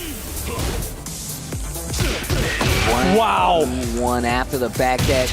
Kind of stumbles into it 1 round away. Ulsan's had his opportunity to make his ticket count and be right in the running to be EWC 2025 champion for a second time. He's trying to get there. CBM, though, trying to stay alive. This is his tournament life on the line.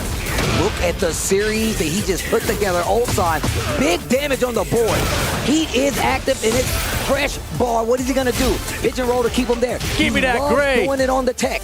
And now CBM with rage and heat. Not gonna matter. Ulsan gets it done.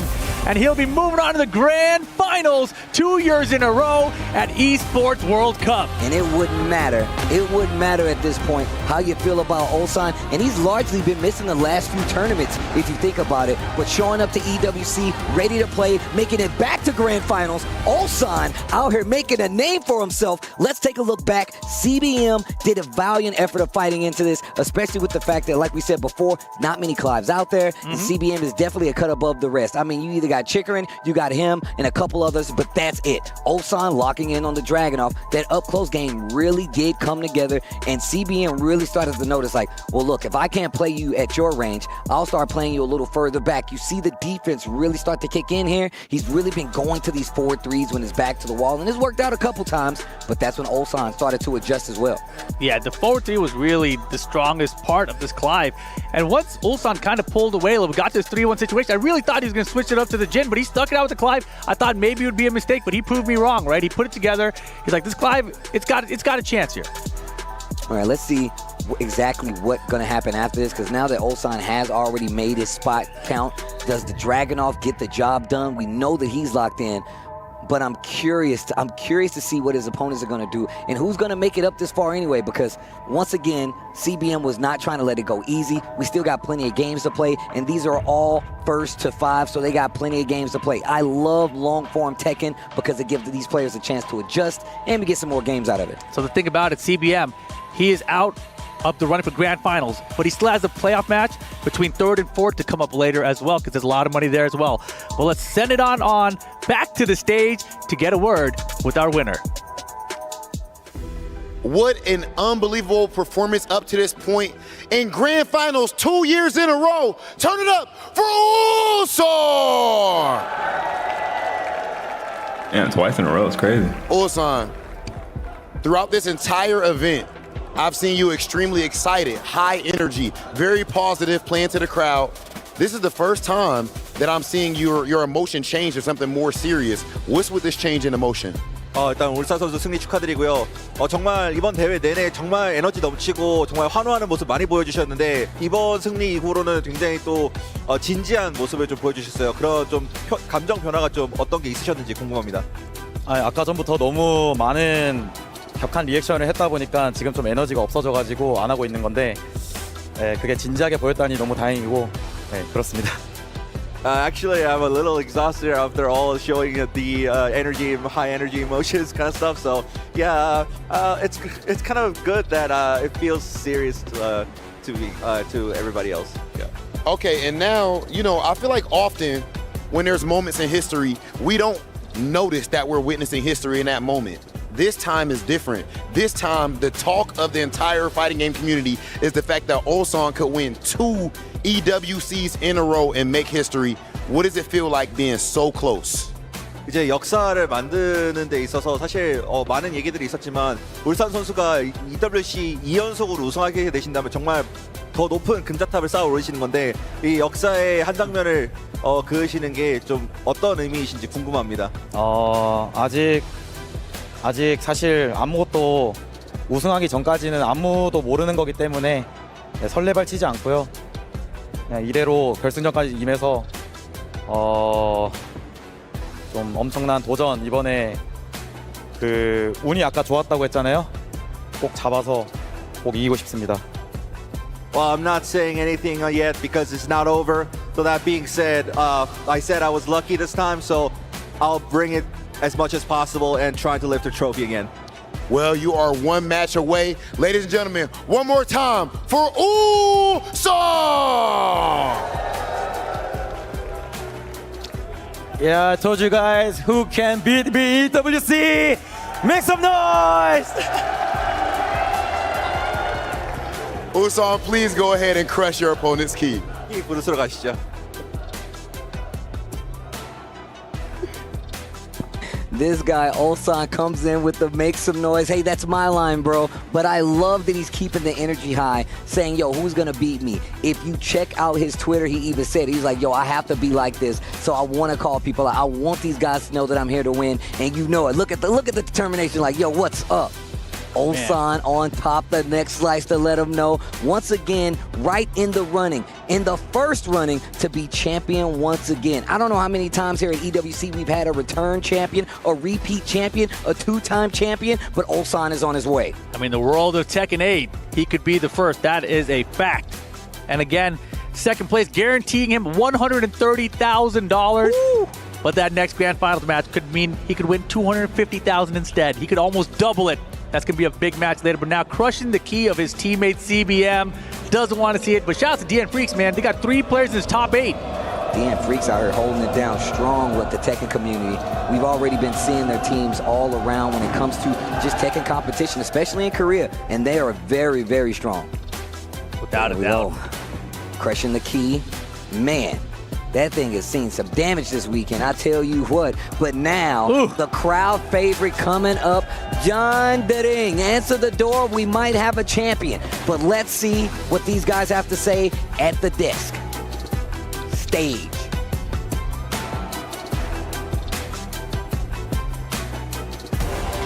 Ladies and gentlemen, for the second year in a row in Riyadh at the Esports World Cup, Ulsan awaits in the grand final to make Tekken history. What a moment we're living through, Rob. History is being made right before our eyes. I'm telling you what, in the end of the day, there's some players that just step up to the plate when it matters most, and Ulsan is the embodiment of that type of player. That was a phenomenal performance, and right now, he is looking like it's gonna be very tough to stop, especially with how confident he's even talking to the crowd. Yeah, he's having fun with it, which is important because at the start of the tournament, he looked so stressed. Even a few days ago, Dragunov nerves doesn't matter at all. The man has got the will and the power he's practiced, and now he's staring down glory. Well, you know, you talk about power. I do believe that we have not as much as Arslan, but we do have a little bit of power bestowed in us as stage hosts, and that is to bring out our next competitors.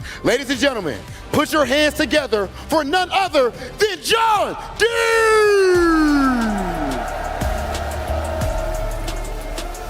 This man is representing Team Vitality. Right now, they are right in the hunt for the club championship. This team could win $7 million, not including, of course, all of the pay that's on the line for Jeonding himself and whatever cut of that will be his. This man, let it be known, he is not a legend killer, but a legend himself. The Eddie has been unstoppable. This is a fan favorite and consistent top 8 finisher, and I feel like he has a quote even if he doesn't say it. Eat clean, but play dirty. That's very good to see. Genuinely an incredible story for Jeonding so far, but our next player has put his team on the club championship map. That is DRX, and representing them, fighting for them, is Lohai!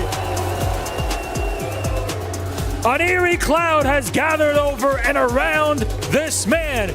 Focus and determination are painted all over his face, and with a dastardly smile poking out after every single victory.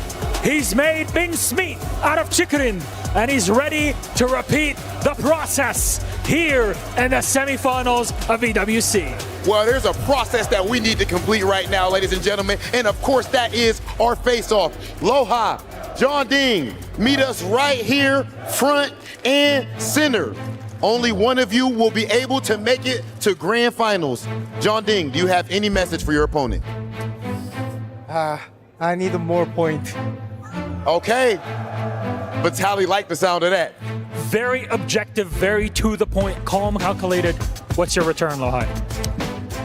I need more prize money. More points, more prize money. Either way, that's more action for us. Jeonding, Lohai, please shake hands, and you could go ahead to the setup. Ladies and gentlemen, it is about that time. We are about to see it. Team DRX going head-to-head with Vitality. This is Lohai versus Jeonding. Another semifinal match headed your way. Vitality's Jeonding going up against DRX Lohai. My man said, I need more points. He said he's here for the Team Vitality. My man Lohai says, I need more money. But look at what this tells you right now. Everything looks good. Last time they met, 3-1 on the side of Jeonding. Step punishes. Of course, we've been seeing this all day from Jeonding with 26 heat engagers. He's been playing these heat engager games since the game came out of Tekken 8, and of course the heat burst just the same. He definitely runs the gambit of making you fight him and trying to make you say, hey, you're gonna mess up, I'm gonna take advantage. The thing is, I feel like the closer Lohai gets to the top, the stronger he gets. The last remaining Brian here in the tournament, and I want to see if he's actually gonna be able to do it. This is gonna be a crazy match, Korea versus Korea nonetheless, and yes, there is a lot of prize money on the line. Yes, there is a lot of points on the line because of that club championship. I wonder who's going to be the victor. The loser of this has to play against CBM for that third place positioning as well. That'll be a $20,000 money match when that happens. But right now, the winner of this gets Ulsan in the grand finals. And of course, the Eddie Gordo going to be coming out from Jeonding. The Brian Fury on the side of Lohai. The thing that's interesting about this set and this format, though, is Lohai playing in a long set format. He has not had much success throughout this lifespan of Tekken 8. But now with this longer format, the longer sets, maybe this is what he needed to get the dub. And I'm so curious to see if this is what makes a difference for him. Do you think the Brian is going to be the sole character that we're going to see if things don't go his way? If they're not going well at all, I can definitely see him switching things up to like a Steve Fox. He also used to have that Shaheen. His Shaheen was his best character back at the end of Tekken 7, and I'm surprised, honestly, that we never saw him go back to it here in Tekken 8. I mean, I feel like this is just something for him coming to terms and understanding the game at the highest level. We've seen a lot of people around him really evolve and shape their gameplay around this game. Lohai's been slowly doing it, right? But also, he is one of the best out there, man. Look, I know we talk about top 32. He's top 4 right here. I'm just saying, if we talk about top 32, Lohai is still one of the players to beat out there. And in any bracket, it ain't many people outside of the 32 players that are here that are going to take out a player like Lohai. But we're about to get into it. Jeonding coming up against Lohai. The Eddie Gordo on the screen reworked, but it's not stopping Jeonding. But the coolest, Brian Fury on the screen right now. Let's see what Lohai does. Game 1, let's go. First to 5, semifinals, low parry to start things off. Hey. Engage. Oh, Hatchet's good. He smashed immediately. Look at the offense on the side of Lohai. Cannonball. Leave the body smoking. And a hatchet, the perfect. Yo, STC, let them know. It's a perfect for everybody. That's the way you want to start your winner's semifinal set. Look at him dashing forward. Mix it whiff. We talked about how many whiff punishes he's had. Big counter hit on the side of Lohai. The second round looking good. Yikes. Oh, the taunts there too. His taunts have been on point throughout this entire EWC. Oh, wow. And he's baiting out the sidestep 3+4. My man knows. He looks so ready for this right now. Okay. Don't count Jeonding out. To the wall. Yes, sir. Yeah, we gotta be careful there. Sidewall sort of situation, wasn't a clean splat. But look at the jabs, the 1-2-3 coming through for Eddie Gordo. Blocks the smash, he baited it out himself. Back step to the back. The third dimension, low parry. Wait a minute, Jeonding not out of this yet. I feel like we've already been commentating a full game right now. This is only the second round. 9 seconds to go. Get up kick, here's the heat smash, here's the dig. Oh, I like this. And also, just the fact that we're seeing more call-outs with just raw armor from Lohai really lets you know he's prepared to fight this. But the back 3-3 counter hit on the side of Jeonding, and he's going to the wall. Plus, he's going to activate heat. Here comes the mix. Here comes the gamble. What do you do on Oki? One stock of Bajinga ready to go to. Handstand for the pressure. Baits out the armor. And there's the stocks. Spins it. Relax. Goes for the 1+2. Down for a 1-4. 2 perfects. Give me one. 2 perfects to 1 round. Lohai is looking good. Sidestep 4. I like that. Starting to add in more of the lows. Using a lot more of the stance and the evasiveness that Eddie definitely has at his disposal. Not the same as it was in the other game, but it definitely still has its effective uses. Yeah, nice pressure right now. The Recommend to the back. One pressure. Multiple back ones. Easy to step in Eddie. He does have that sidestep now. Heat burst is going to work this time. I mean, back one is not a bad call out versus Eddie, especially with Jeonding using a lot of some of these slower moves. Back one's going to leave you stuck there for a second. If it counter hits, even better. If it hits you, that's okay too. Of course. Now the counter fishing from Lohai in neutral. Look for orbital as well in case he comes in like a forward 4-3 from downtown. Nice pickup there off the forward 3 airborne. Already has the power up. Trying to get to the wall, waiting for you to tech. Man, that's one thing about Lohai that's different from most other Bryans. The way that he enforces taunt is by being up on you the entire time. What? The back one, if it hits you, fine. If it counter hits you, even better. 2 seconds? No way. That was so close to getting the round back at the last second. Lohai just barely surviving it. 3 rounds to 1 for game number 1. Okay. What's the rebuttal here? Man, Lohai. He's here to play. He is here to play. And this is the thing that I think is different about Lohai than everybody else. I feel like in situations like this, he will rise to the occasion. His clutch, even though it might not always get him the W, he always plays with that intensity like he's trying to get the dub. He always has that intensity. Yeah, but look at Jeonding's run in this event. It's true, it's true. Arslan Ash, knee. I mean, just those two alone would have been good enough, right? But then also Rangchu and Kudans behind that. And now he's got Lohai. I'm sure if he could hear you, it would power him up. But Lohai is on a mission right now. A cyborg on a mission, if you will, with the Brian Fury. What do cyborgs know about dancing, though, Steve? I mean, look, probably not much, man. They know how to laugh, though. Oh, relax. Kudan in there. I like this. And look at how much this is slowed down. Even Jeonding is pressing on the brakes a little bit because he knows Lohai is playing super active. Down 1-4. Hey, Get and up. Spike And follow up. So much damage. Another thing we've been saying here, and just Tekken 8 highly competitive nature, is the fact that a lot of times every player is okay with taking that grounded hit so they can actually have a better option on wake up. Bro. And speaking of dancing, it got him out of a lot of trouble there. He still ate the last hit of that string. Okay, both in heat. Ignition. Oh. Yo, nice pickup. You see what I mean? My man will dash up on you. He wants you to hit a button on wake up. What? Yo, ships in the night. I think he did that intentionally. Oh, and the cannonball's gonna counter. Bro, his placement on some of these strings, man. The cannonball straights, the 4-3s. Oh my gosh. Look at this. Yo, what? He's out of there. Auto low counter. Oh my gosh. Wow, much like the 4-3 we saw from CBM and the Clive, the orbital, the original orbital. My man is locked in. He's got to be, bro. So much on the line here. Look at how he's switching up his pressure right now. Oh my gosh. Okay, gets a big launcher. He can get to the wall. Gets the snake eyes. Oh, leave the body smoking. Hey, back 1-4 counter. Hit. Big damage there. He's had a lot of success that today as well. Oh. Yeah, caught during the handstand. I actually thought he did like the sway to the left. Yep. Try to get out of there, but it's a little bit too late. It does recover faster. Oh, he's taunting him, bro. Oh, he's taunting. Gotta get out of there. There's the R to get through. Then the smash handstand mix. Relax. Oh my goodness. That should be the round. Trying to get a reaction out of Lohai and just barely got it. And that looks like that's a good momentum switch on the side of Jeonding. Vitality out there cheering for the boy. Gets the counter hit. Takes the floor. That's what he was looking for before. Let me get this wall. No, the heat burst actually missed. It's okay, it's okay. Still decent life lead here. Anastaki Majinga. It's because he did a jab afterwards. Okay. Oh, the double step. Still got the hit. Didn't get anything big. 1+2, good break. Okay, heat burst is gonna work. Sidestep. Eddie Gordo, sidestep specialist, floats out the orbital. And he can break the floor if he wants to. He will. Big area down here. Counter! Wow, one game apiece. Jeonding answers back.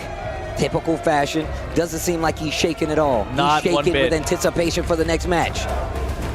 And because he's He is flexing. a monster right now. Yo, I didn't even need to hear the crowd to see that guy cheering Jeonding. Didn't even need to hear it. I mean, the crowd has been into it all night long, man. Shout out to you guys out there. Yeah, that's for real. Yo, shout outs to the crowd here, man. I'm telling y'all right now, it's actually electric out there. And what's crazy is the boulevard is still open anyway, so it's a bunch of people here. Yo, we're in Night City right now, bro. Jeonding, Lohai, one game apiece. Down 4-2. Once again, as these games go on, they get a little slower. They start to take their time. They start to piece together the puzzle that is their opponent. Yes! Oh, the 4-4, that was godlike. That was so good. Outspacing that, first of all, difficult enough, but then to also have the whip punch of the forward 4-1, beautiful. Hey! Hatchet, do it again. Spins it all. Back one. Look at this pressure. Oh my God, he's even gonna get through. Wow, backwards even. That's what happens when you dance. You move around. Handstand denied. I thought he would have did down back two to get the kill, but still goes for the low high. Back in control. Third game. Yeah, I feel like we're gonna have a long back and forth set here with these two. And using the armor. Beautiful again. I told you, man, the closer Lohai gets, it's like he singles in. He locks in on his prize. Damn. Mad range. Super far. High home and attack. It's beautiful. Wow, the power crush. He actually used the evasion and it worked out this time. Hatchet on the wall. Trying to sidestep to get out of there. Heat burst out of the air.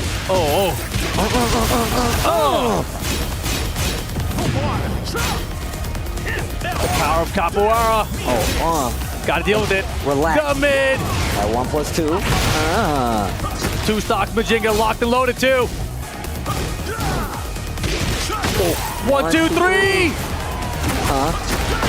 It's enough damage as well. Jeez, one round apiece in this third game. And he's got a G-Clef too, man. Oh, man. Yeah, that 1, 2, 3, we've been seeing a lot. I mean, Jeonding specifically really has been using it a lot, but it also goes into line where we see these guys finishing the strings a lot more now, right? They want that counter hit. They want you to try to sidestep. They want you to try to interrupt those strings, and that's how they fish for the counter hit. Oh, 4-4-3, counter hit, engage. Wow, this is so back and forth right now. The relaxed handstand transitions finally jabbed out by Lohai. Look, man, we've been seeing a lot of that, and I'm glad Lohai's already taken it up. Keeper is going to realign. Tries to get him along the wall, but it's not going to work. Blocks the heat smash here. Doesn't get to spend his heat at all. Nice pressure from Lohai. The double dash up. Again, counter to the 4-4-3. Plus 4. Majinga. Armors through too. That was so good. That was so good. Jeonding, 2 rounds to 1. It's getting dangerous, but you gotta remember, the floor is lava. You know it. Another one. Repeat offender, tries to go for the orbital to stop the pressure. Gotta be careful about that on the wall because you know he's got the throw out of the stance. Hatchet, do it again. Man, there's so much damage. Looking some forward to one. Here's the heat activation. He's got Snake Eyes now.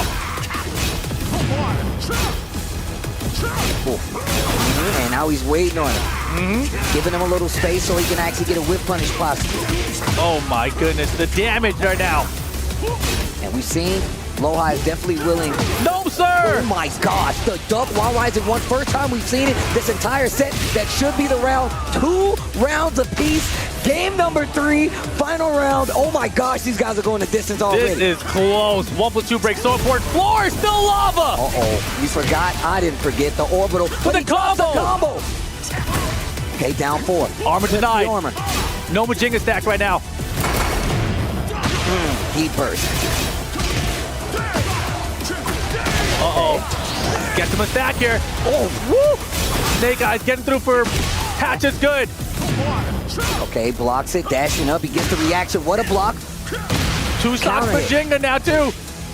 Are we going to get some handstand? Get out of the air! Jeez, what a call out.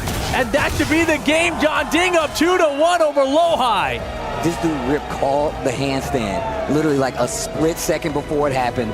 He's about to make that team $1 million. Now, give him an extra stock in Majinga, right? That wasn't the case before. He is going to character select. Lohai, considering switching away from the Brian here? I don't think so. Changing outfits. I like it. Okay. I like it. There we go. I would not switch. You're looking good with He's looking the Brian, fine. bro. He was so close. Final round of game 3 there. Don't switch. Not yet. Man, these guys are going toe-to-toe right now. You said it was going to be a big back and forth, and it is. This dude, Lohai, locked in.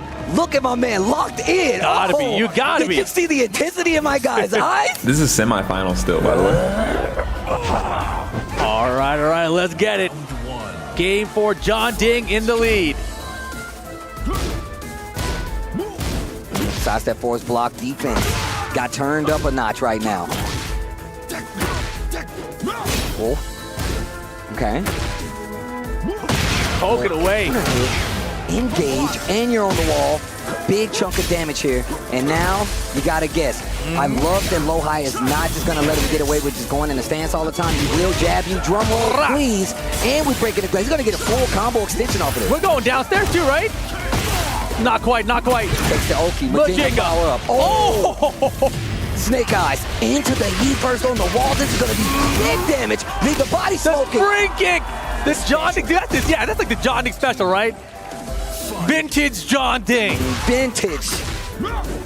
Ooh. Bro, triple dash, hatchet. My man is getting bold with the moves. Okay. They're very important. He needs to start low parrying those. Yeah, you can't let him get away with that. That's one of his main sources of like fishing out damage, getting reactions out of you. Yeah, one of his best approach tools, right? To get into. Oh! Yeah. He said, look, it don't work the first time, I'll try it again. Gets the counter hit, and he still got heat. You know what's coming. We're going to the wall. Oh, you might be dead. Wait, off axis. Off axis. Oh, drum him up. Please. Oh boy, he's gonna get some health back from this as well. Yeah. Get that back 4. Oh my goodness, he's all caught up. Are we cashing in? We're not. Back 3, cannonball straight. Gives him a little space. He dash after the combo. That should be it. No! What a block! He did it from low, right into the rage. Oh my goodness, bro. That is not dead. He's dead. Oh yeah, his life is really low. He's dead. Straight low berry, little pixel there. That should be that. Oh, you He's thought. hella not dead. What's happening, Steve? I told you what was happening. The string. 2 seconds. Oh my god. Oh my god. Holy moly. That's 200 HP, bro. Everyone get thrown off by it. Toronto, he cares, bro. He just woke him up out of his sleep. Will it kill? That's gonna make it in there. Oh man, Jam, get ready. Get down for it once. Tries to sidestep to get away from that wall. That's a breakable balcony. You gotta be careful. Fight with Oh boy. And the heat. A free hit? Yeah. That's one hell of a view. You're right. There's a downstairs blow there too. Yeah, that's what I'm saying. Can't believe they're messing up this nice guy's house. They knocked the pitcher off the wall. That's a launcher now. That's crazy. That is ridiculous.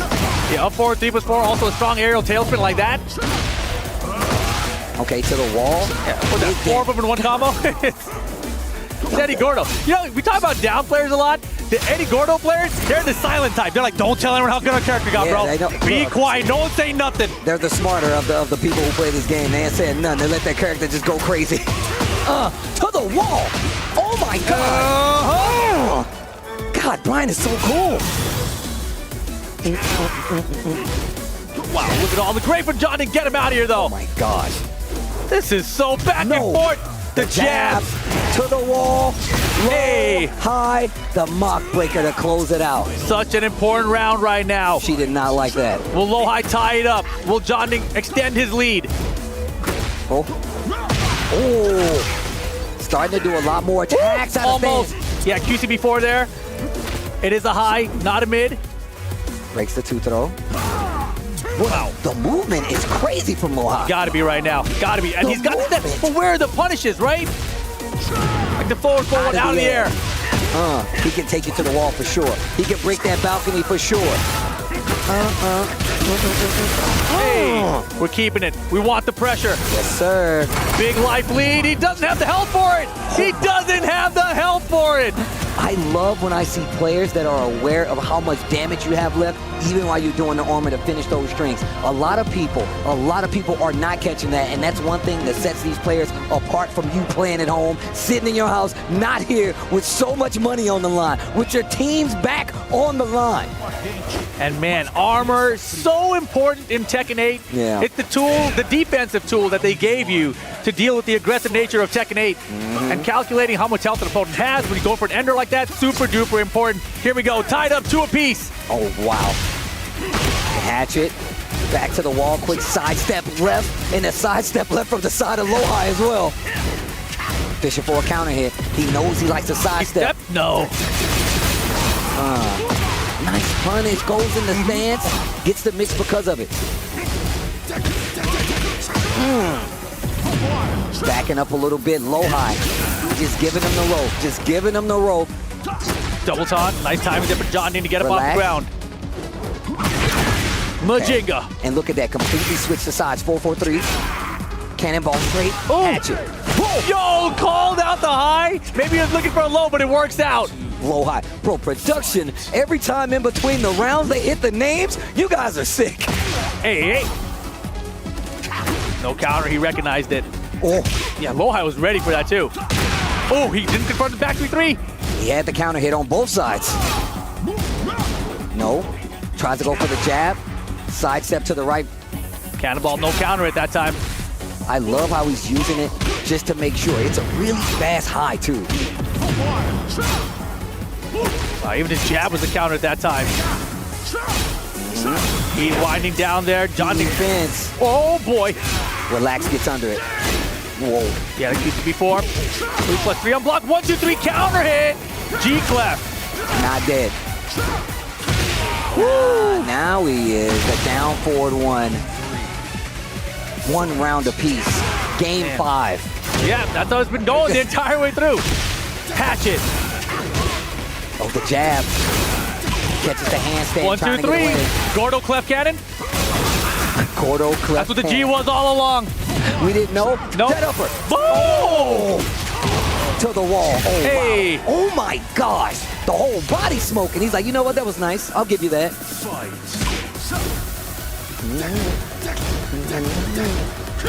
Look at this, slowing down to a crawl right now before things get crazy, before things get hectic. And give me that. Free, engage. Out of the air, too. Majinga, I got 2 of them. Relax. What's the mix? Goes for the mid. Relax mid this time. Force the pressure, handstand. You can't go low against him when he has Majinga stacks. Oh, patch it. Oh! That back four, get the plus frames. Looking to tie it up. 2 rounds apiece here in game 5. Jeez. Yeah, that's what they're fighting for. Orbital! Right out of the gate here. Orbital. Hey, wall blast. Off the wall. Going this way? No, just spike. Spike him. Keep him close. Hatch it. Boom. Activate for the activate. Lock the Northern Cross. Nice patience here from Loweye. Surviving the heat. Defense. Second hit. Snake Eyes is there. Good lead for Loweye here to get the lead in the set. He got him with the string. Not going to be enough damage. Last chance for Jeonding. Floated out of the air with the forward 1. Loweye, once again, pulling ahead ever so slightly. Jeonding, what is your answer? Jeonding, what is your answer? Just got to keep going, man. It is a long set. If this was first to 2, first to 3, it would have been over. But no, we're going to 5. And Jeonding is switching his buttons. He's sticking to Eddie Gordo. Okay. Man, these guys make me nervous. They really, you already know, bro. I'm like, man, what's going to happen? That was close, bro. You don't need to switch. Oh my gosh. Gemaji Temple during the day. This stage just makes everything more intense, bro. Yeah, just so we're clear here, this set separates them by $50,000 to $80,000. Wow, no pressure. Round 1. I know the club championships over there sweating. Oh yeah. But once again, they got a good team member in Jeonding and King Ray Jr., bro. Both of them even making it here is just a big points on the board for that club championship. Jeonding, of course, getting the lion's share. Back 1, going to be the lion's share of damage right now. Oh yeah, hella damage. 15 needs 101 damage. Nope. Yes. Oh wow, I thought he actually got the sidestep. I thought so too, to be honest. He dashed in and the combo with the slash kick. Beautiful stuff. Look at that shot. Woo, that bad boy is shiny. Oh, I keep missing them. Hit the bell. Counter back one. Yo, cameraman got turned around too. Right?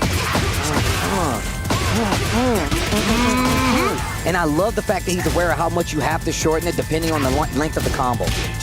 Oh man, it's looking like it's starting to get in favor of Loweye right now. Jeonding needs some answers. Over the top! That was so sick! I can't believe he got over.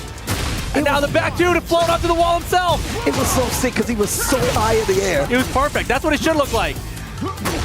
Hey. 2 stocks ready. Runs and finds the heat smash. Loweye says he's available. Snake Eyes answers back. Bro, his body was on God, fire. stop it, Steve. His body was on fire standing up. That was so godlike. Jeonding gets one on the board. You see the big inhale. He's like, no, bro, we're here. 1 round apiece. Oh, Jeonding's awake. Oh my gosh. The 3rd dimension. Capoeira. Way back 4 for the pressure. Yeah, they're dancing. Oh, they are dancing. You hear the music kicking up? It's getting there. It's getting there. Practicing wave moves back on the coals. Hatchet's good. Dude. Cannonball, no. Sidestep, no. Sidestep that, no. Handstand. You like to use it. And he spends the heat smash right after it. Recognized exactly what heat timer he had. Down for you to check him in the air. Smart stuff from Loweye. Let me get the wall. Oh, Big boy. damage is here. And he still has heat. Gotta watch out here. That hurt. Yeah. Oh my gosh, that hurt. That heat timer with the beautiful stuff. Full crowd down 4-3. Nice addition from Brian here. And now 2 rounds to 1 to go up 4 games to 2 against Jeonding in winter semis. I keep saying winners, but it's single elimination. Northern Cross, nice punish. Oh, wow. Punish? Nothing. No. He needs like a down 4-3. Rodeo! I was going to say, Jeonding, he doesn't really use a down 4-3 as a whip punish. There it is! That's what I'm talking about! He has had opportunities and he hasn't been doing it. But you got to notice, Loweye has definitely been running up and faking him out and just blocking in his face. I'm talking when he gets steps and there are whips there. He has been capitalizing like he could have. But here we go. Final round here. Game number 6. Jeonding needs to tie this up. on back Big one trade, trade. and I'm still getting this combo, and you're definitely going to the wall. Oh, Jeonding, he just said something under his breath right there. Oh, he's in trouble. Oh, the top back forward to Jet over. Oh my God. And now the heat behind it, Jeonding. He can still have a chance in his round. Team is not done just yet. Last pixel. Oh, snake eyes. Low high up 4 games to 2 now. Chanel, DRX in the crowd, they are happy about it. Jeonding, Vitality, you got to get 3 games straight to stop Low High from advancing to that grand finals. Look at Low High's face right now. My man is locked in. Oh, man. Here we go. Low High, 1 game away from getting to the grand finals against Ulsan. Pat Pixels the stage. And look at the hesitation on both sides. Down 4-1, the machine gun blow. Breaks the 2. Oh! Majinga power up. And you can see Low High encroaching on his face. Does not want to give him the option to start going to these lows. Heat activation from Eddie first here. And again, see that kind of a whip there. That's where the whip punishes. Heat burst. What are you going to do with it? Wow, they turn the ghost blue when you hit him on the wall. Hey, that does so much damage. Well timed. Jeonding first round. It ain't over yet. Don't get excited. Don't get too excited. You said you wanted more money. You got to get through me first. I want more games, bro. I'm gonna miss my flight. I don't even care. Let's get it. Counter it. Boom! Oh, that's what I'm talking about, Rip. He's locked in. We're all locked in. Let's go. To the wall. Hey. Handstand on the wall. Big damage. Gotta be careful. We're in this corner. Oh, he's mixing them up. We're taking the floor. No, we missed the timing. This would be disastrous if he loses this round. Oh my gosh. And he's got the floor. The explosion. Back you go. And plenty of heat left. Uses all of it. No resources outside of reach. He's all caught up. He's got the lead now. And just like that, Low High gonna steal back the round. One mistake cost Jeonding big here. All right, and look at what's happening right now. This is the final game if Low High can get these next 2 rounds. Big counter hit. You're going to the wall for sure, and if he activates this heat, it's dangerous. Jeonding's got to relock it. Forget the past. Goldfish memory, get it out of here. He lost 55 to 60% of his life. Down jab, interrupted the transition. Drop the combo though. Counter it to throw. Oh, Snake Eyes again. The taunt into the low. Set point Low High to get to grand finals. DRX. You see Chanel down there cheering him on. Chanel turn. Not over just yet. Don't count Jeonding out for the counter 1+2 off the floor. Oh my gosh. He's got heat and everything. This is going to hurt. Big lead for Low High. Almost 50% gone there. You still got heat resource. Drum roll, please. Hey, now the mix. Here's the activation, though. Oh, 4-4-3. This is so scary here. Oh, he got him. I think Low High was trying to activate the heat smash there, but it got countered on startup, I think. Mix time. Heat dash. Burn his clock. Snake Eyes get through. Oh, that could be it. Cannonball counter it. With the rage on, it could be done, Steve. And this might call it out.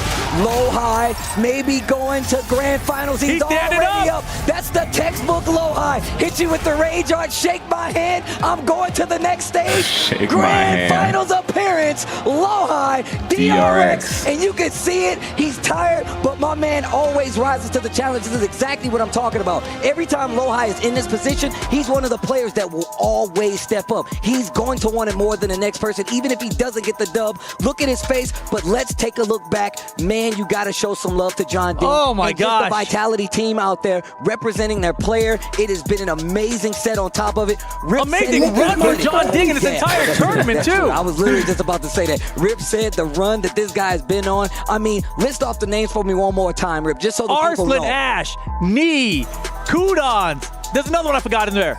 The other guy. The other guy? Yeah, you remember him. Ash?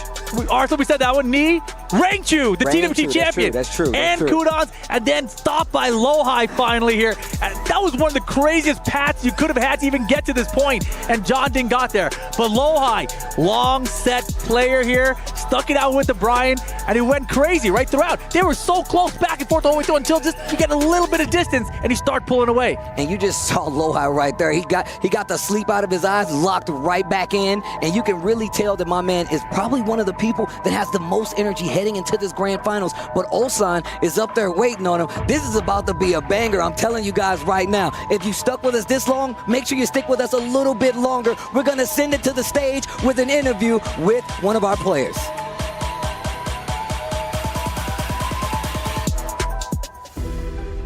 Ladies and gentlemen, Lowhigh is going to the grand final! A few questions here before we let you rest up and recover for that matchup. Now look, this match here against Jeonding was neck and neck until you took control near the end. How do you keep your energy with back-to-back best of nines? It must be exhausting. 일단 로하이 선수 승리 축하드리고요. 정말 이 9전제가 계속해서 이어지고 있는 상황에서 정말 전띵 선수와 접전을 계속 이어서 가시다가 결국에는 주도권을 잡고 이기셨거든요. 그래서 이 정말 힘든 상황에서 어떻게 계속 컨디션 유지하시는지 궁금합니다. 저도 긴장을 했지만 전띵 선수도 긴장을 많이 한 모습을 봤기 때문에 이제 어렵게 온 기회인 만큼 놓치고 싶지 않아서 계속 정신력을 부여잡았던 것 같습니다. Yeah, I was nervous, but I also knew that Jeonding was also nervous as well. So that being said, I really tried to grab on my mentality. So I think that was the key to win. You absolutely did. You kept it cool and calm throughout it. Does anything scare you at this point? 정말 말 그대로 정말 모든 걸 다 잡고 이제 오셨는데 지금 와서는 좀 두려운 게 있을까요, 이제? 결승전에 있는 울산 선수가 굉장히 잘하는 선수고 작년에 우승도 했고 그런 선수지만 이제 전띵 선수도 제가 이번에 이제 다시 리벤지를 했고 울산 선수도 제가 미국 대회에서 졌거든요. 이제 다음은 울산 차례입니다. Yeah, I mean, it's difficult to. Ulsan is a very difficult player to play with. But that being said, even though he's a champion, I already on the revenge arc, and I got the revenge on Jeonding as well. So will be my last revenge because I lost to him in the United States. I mean, if Jeonding's Eddie doesn't scare you, I don't think anything else would. Now look, you talk about Ulsan. He's in the grand final, but he's been talking trash this whole time. Just before qualifying, making it to that final, he's saying, anybody wants to challenge me, he's ready to go. Anything you want to say to him before we get on with that game? 이제 울산 선수가 사실 결승 진출하면서 누가 날 막을 수 있냐 이렇게 도발하면서 마무리를 했거든요. 그래서 로하이 선수도 오신 만큼 울산 선수에게 하고 싶은 말이 있다면 어떤 말이 있을까요? 어렵겠지만 울산 선수를 제 손으로 한번 막아보도록 하겠습니다. Well, it's gonna be difficult, but I will try to stop Ulsan myself. That will be a tough challenge, and I cannot wait for that grand final. Ladies and gentlemen, one more time, your grand finalist, Lowhigh!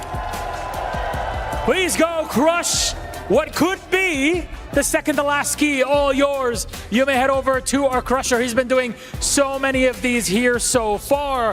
Grand final will begin soon after that key crushing, but still third place matchup. Still a lot more to go through today. Back to our casters. This dude, Lowhigh, looking super strong headed into this grand finals. He even brought up the fact that Ulsan was like, yo, give me somebody that can beat me. Lowhigh looking like he's ready to take that challenge head on. But man, we gotta say one more time, I'm a big fan, I'm a friend of Jeonding. This dude has been playing for so long, putting a lot of his heart into this, traveling around the world, and on top of that, staying in shape. My guy, Jeonding, is one of them you need to show some love to, man. Shout out to Team Vitality. You can see him right there, out there supporting this dude through and through, and I just can't say enough, man. Shout out to those guys for picking up a player like my boy Jeonding and as well King Ray Jr., bro. They got players from all over, and they're still showing love, but that sets up our next match, our third place match actually coming up. Look at Chanel going crazy right there. You talk about working out. Chanel is buff as hell right now. Lowhigh getting to crush the key of Jeonding here at Esports World Cup. He's like, yeah, you beat me, now I crush your key. He's like, yeah, my man didn't blink. He's crazy with it. He ain't even blink. He was like, yeah, like a construction worker. Oh man, but here we go. Third place, you see it right there. CBM, the Spider-Man dancer himself, coming up for a third place battle to see who's gonna take that acclaimed spot. Still a lot of money on the line, and still just the fact that he has an opportunity to still get this third place. Who is gonna be there? Is it Jeonding? Is it CBM? Who do you guys have? I would love to know. Let me know in the chat and tweet it out, man. Let people know we're getting to the grand finals here for EWC, but first is third place, and these guys are on the stage about the RPS besides. Oh, look at that. CBM wins the RPS, but let me tell you the stakes here in this one. Third place will get $70,000, while fourth place will get $50,000. $20,000 difference, but there's also club points available for Vitality here as well. 300 if you get fourth, but 500 if you can get third. So that's an extra 200 points. That's a significant amount. My own club. Let's see what happens here. This is going to be another first to five between these two. And the last time they met, 2-1 Jeonding. And now you can even see it on the side of those punishes. They all came from the side of CBM. 58 to be exact. Heat engagers 34, which is kind of crazy because we've seen how Jeonding goes crazy with the heat engagers, but the heat burst 80 on the side of Jeonding, 60 on the side of CBM. Now the question is, what character are we going to get? Oh, I think it's the same. Well, for Jeonding, it's still the Eddie. It's the Eddie. CBM is the question mark. Is this the Jin or is this the Clive? I mean, I'm going to be real. I'm not even 100% sure. I mean, Clive has these long-reaching normals that will kind of make Jeonding have to play a different game with Eddie no matter what. Jin doesn't have the best tools to deal with it. I mean, he's still got like back 2-1. He's got the 4-4. He can definitely get in there and mix it up, but it's a lot more risky for him to do so. I think we're going to see the Clive. I think we're going to see the Jin. I think the Clive would be interesting, though, because that forward 3 orbital he has would be a really good keep out tool against the approach that Jeonding likes to use. Hard counters Eddie. But it could be other moves like, QCB4 or something from Eddie that keeps him floated out. So, going to be an interesting choice. It's definitely going to factor into how much they've played in the past as well, because these guys, obviously, both from Korea, playing the STL tournaments, have met each other countless times, I'm sure, out there as well. I hope, and look, if anything, I really hope you guys go check these guys out playing in their own personal league. It gives you a lot of stake and gives you a lot of knowledge on how good these players are and how prepared they are to deal with some of these matchups outside of their region, man. It really does tell a story just about how far they've come over the years, and it's a great way to just keep track of the season overall, leading up to past EWC, the Evos, the whole 9. But we're about to get into it. Third place on the line, points on the line, club championship points on the line. First to 5, third place match. Let's get it. It's the Jin Kazama for CBM. Oh, wow. Okay, so let's see. I know he has, back 2, the down 4-2 to get it started. And look, CBM has been crazy with the Jin even today. We've seen him do some perfect punishes, electrics just to get the full combo extension. I want to see how it turns out, though. Yeah, when I saw CBM start rising in the rankings basically the last couple months, it was really with the Jin, right? I didn't even know about this Clive until this event. Oh, wow. Okay. 4-1-4, gets the wall, get up. And the smash, yeah. Honestly, Jeonding's heat timer management is fantastic. Probably some of the best I've seen in the game so far. Oh, yeah, most definitely. I mean, whoa. Standing forward, pushing forward a little bit, Majinga power up. Yeah, he does a really good job of managing the heat. And just when it has a tiny pixel, recognizing whether he has a heat dash, just let time to do a heat smash after. Wow. He lets him walk around him, still goes forward. Sir. That should not catch someone side walking. Handstand back 4 tons of damage, plus the follow-up. Low parry. Gets the electric. Okay, back to 1. No, down 4-2, new transition to the wall. Gets the explosion. Down 2.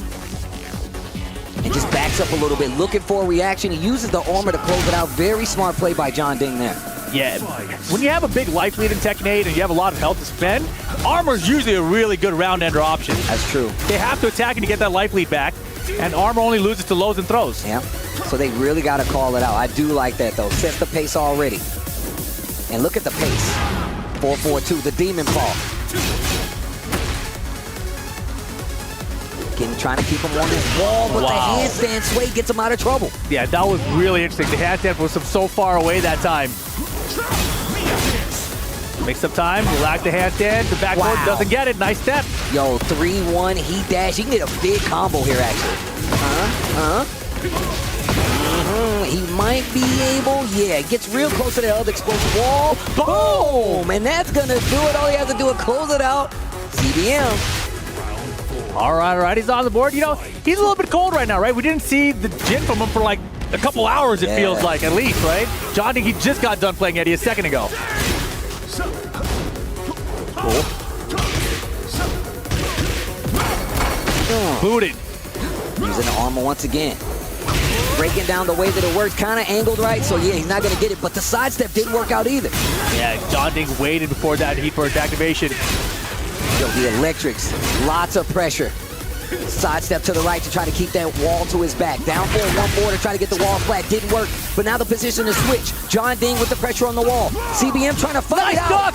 What a duck, committing to the duck right there after down 4-1-4 from Eddie. And no heat on the table, but rage on the side of Jeonding. And that combo was so good. He sidestepped left to make sure the combo wasn't going to hit the wall so he could take him to the other wall with the full combo. Beautiful stuff from CBM. Final round, game 1. 4-4.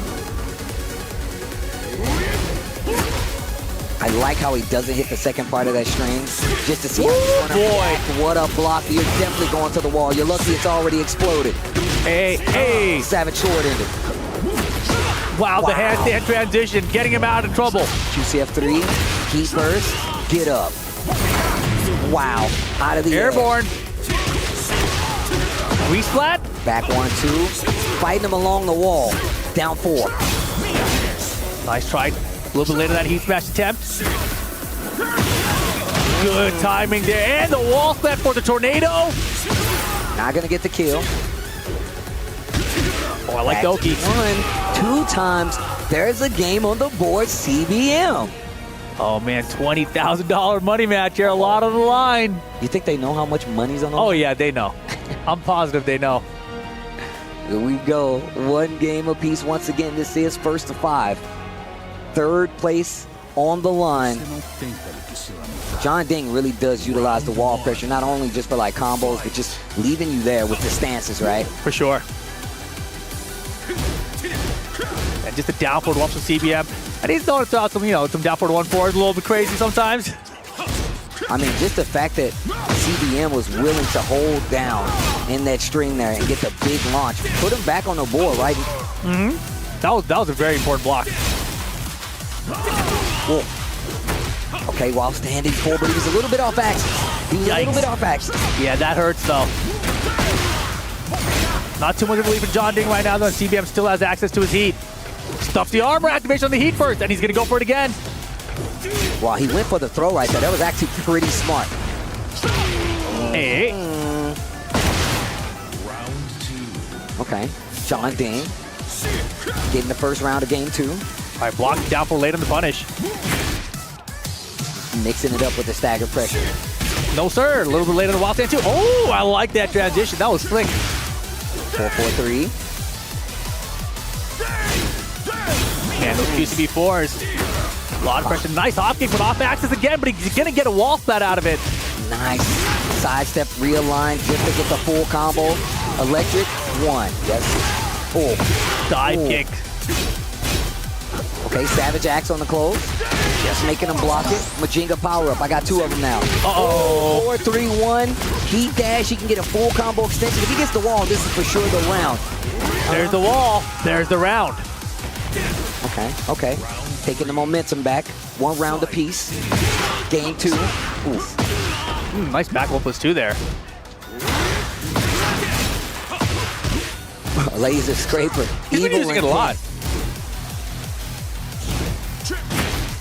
Doesn't get that homing magic 4. I feel like that's one of the signs of a good Jin player. Using back forward 2-1, back forward 2-3, especially in neutral pressure because you get the stance activation as well.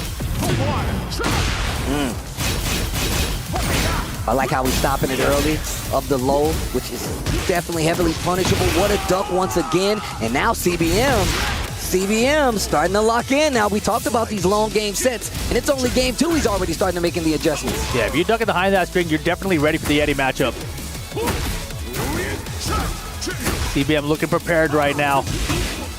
Good back 2-1 for the whip punish there as well. Down back 4 is good as well.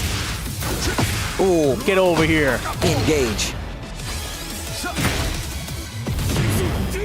That has to feel like one of the most gentle engagers.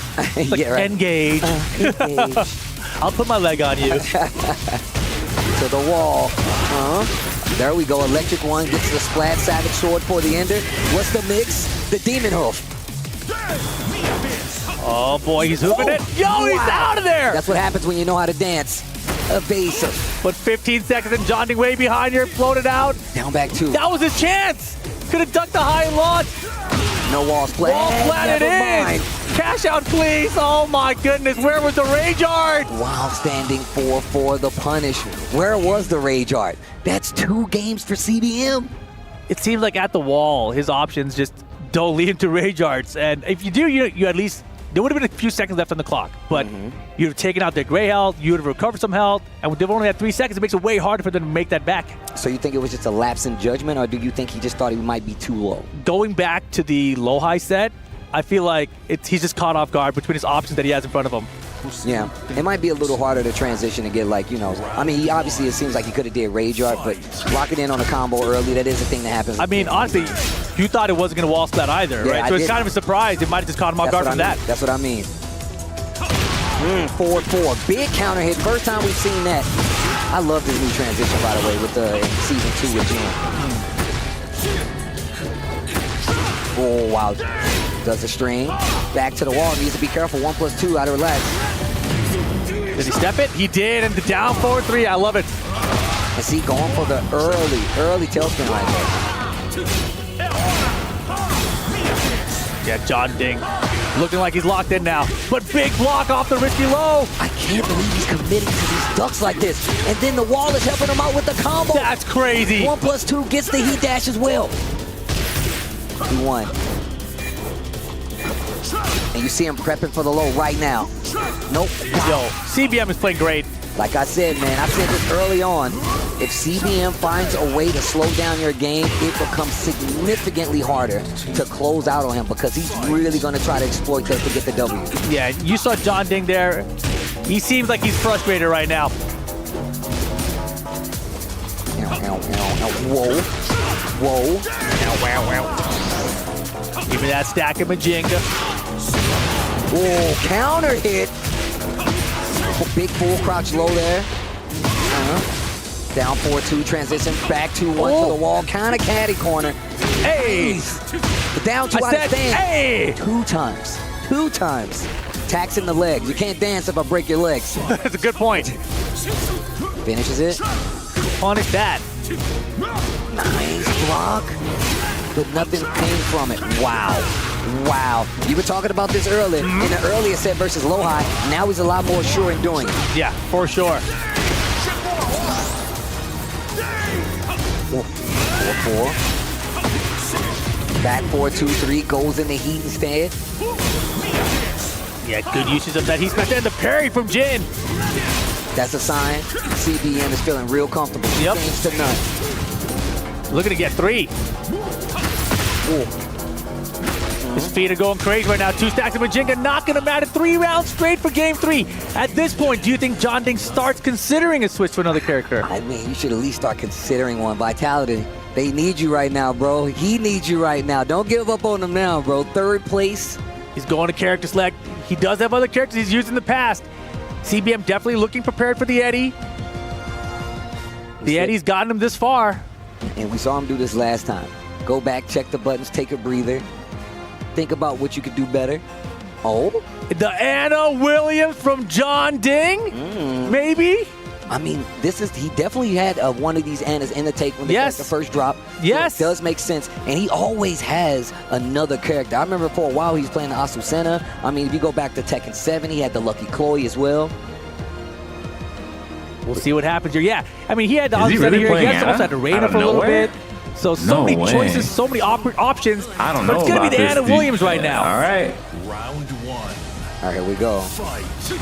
All right, Jeonding switching to the Anna. Just when you guys all thought an Anna wouldn't be in top 4. Wow. And Jeonding now the down forward one pressure. Hold this magic forward. I thought we took those out of the game. It's a homing one. It's okay. Well, somebody needs one, right? I guess if it's homing, sure. Whoa. Turn purple. More chip damage. Holy debuffs. chip damage. The debuffs. You gotta hit her to stop the chip damage. Hop kick, the trade. Heat burst, you can't kill with those. And he's so risky, but he does it. The down forward one forward for CBM. And here we go. Jeonding trying to turn things around with Anna Williams. And typically you're locked into these characters. Wow, what a quick sidestep does. And typically you're locked into these characters, but this is a longer set. If he does get the dub, he still has potentially one more game where he could switch back to Eddie. Yeah, that stop does a grip of damage in this game. Oh my goodness, Wow. 2 counter confirmed. Big damage. Goes for the mid option this time. No duck. Wow. The QCF1. It's kind of crazy how he's this just going in character right is now. a secret weapon He's for a playing lot of free. top players. No restraints. He broke the chains. He broke the chains? Like, this Gotta break character the is like floor a 'cause it is gun lava. You can get a in a big fist combo fight. extension if you get that explosion. You'll make it purple first, though. Gotta get the hit. Good block. The debuff. Boom! Off the floor for the combo extension. Beautiful punish from CBM. Back 2-1. Oh, wow. Down 4-4. Down 2 to close it out. We talked about the fact that we believe that a lot of the Korean players definitely have a strong knowledge of Anna just from the fact that they know they were going to have to deal with it at a higher capacity. CBM looking like he knows a little bit what to do. A little gray life left on Jeonding's bar. No life at all now. CBM stopping the bleeding. Yeah, very nice choices there on defense. Jeonding trying to force the full crouch mix right now. Woo! Just duck and do the wild standing too. You know, we saw that from Molgold against Atif as well. Just trying to backdash out of Anna's range and throw out a wild standing launcher. I feel like it's definitely something you need to consider, especially if you want to deal with those tricky lows, right? Or just a downward 1-2 string, etc. Just got to space it out. Make them whip. You got electric. That's actually one of the things a lot of other characters don't have. Yes, way! Hit the spotlight. Hit my music. Sounds like you're right. And this is going to be good damage on the side. Seal it with a kiss. Get some health back. Is it booty bump time? Needs to be careful. Wow, just taking the slide. Down forward 1. Could have did the down forward 1-4. Punish nothing! Also no touch. And the down 4 CBM. 1 round away from going up to 4-0. Oh my goodness. Against Jeonding. Hold up a second, he's purple. Extra chip damage. Can I get extra chips, please? How about this QCF1 with it? Yeah, a little too low right there. A little late on the cancel for the heat burst. Oh my goodness. Doesn't even matter. Give me the game. And give me the replay too. 4-0 for CBM. You wish it was. 3-1. 3-1. Excuse me.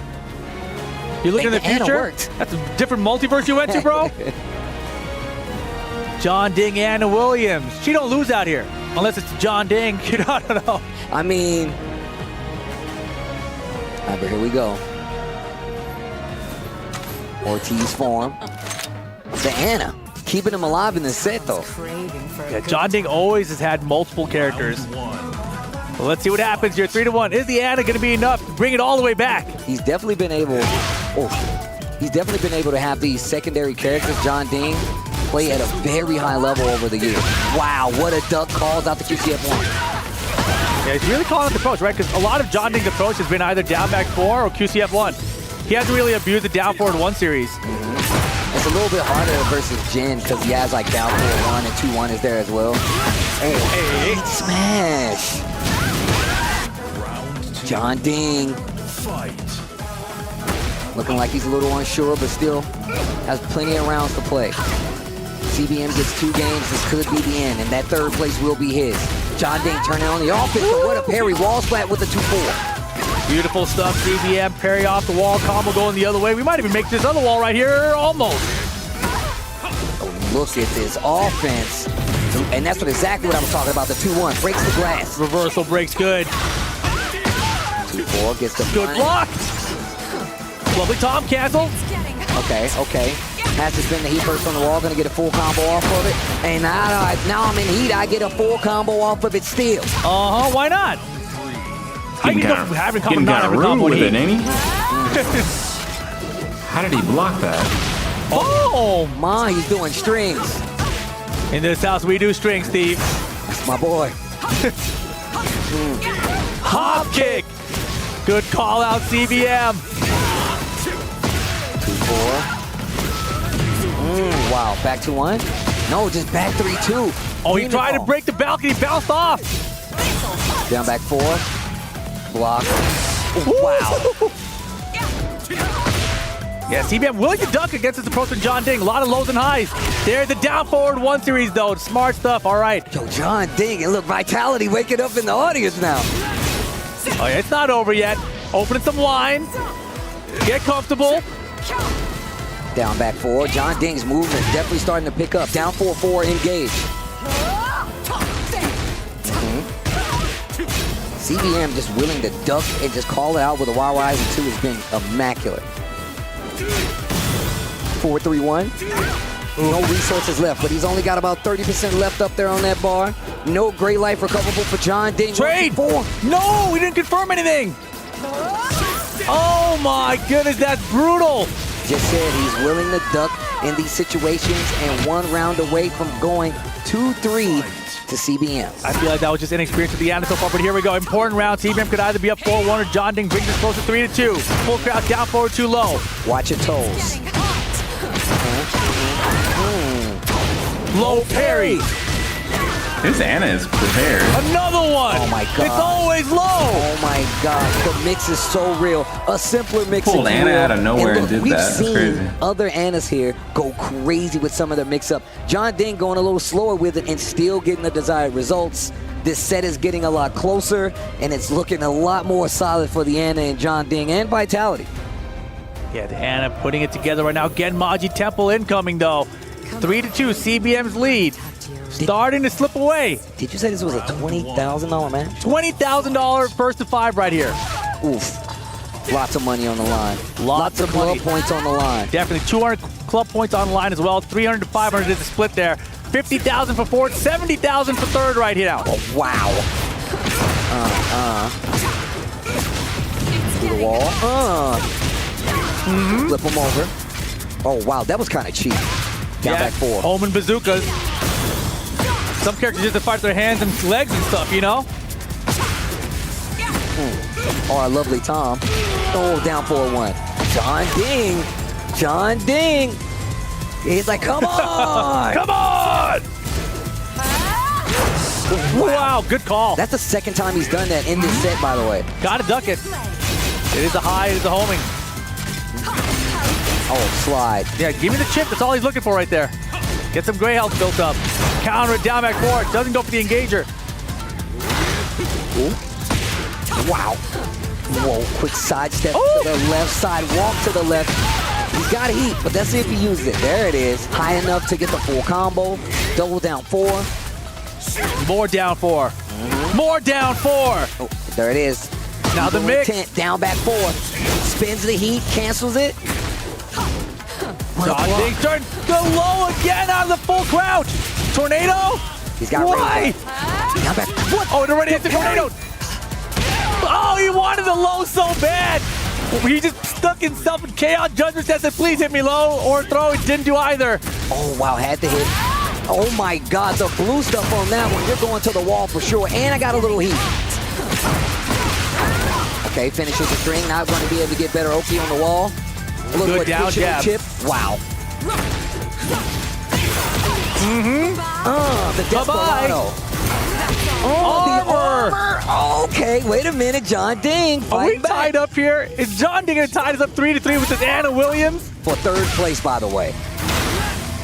That's what we're fighting for right now. Double the block.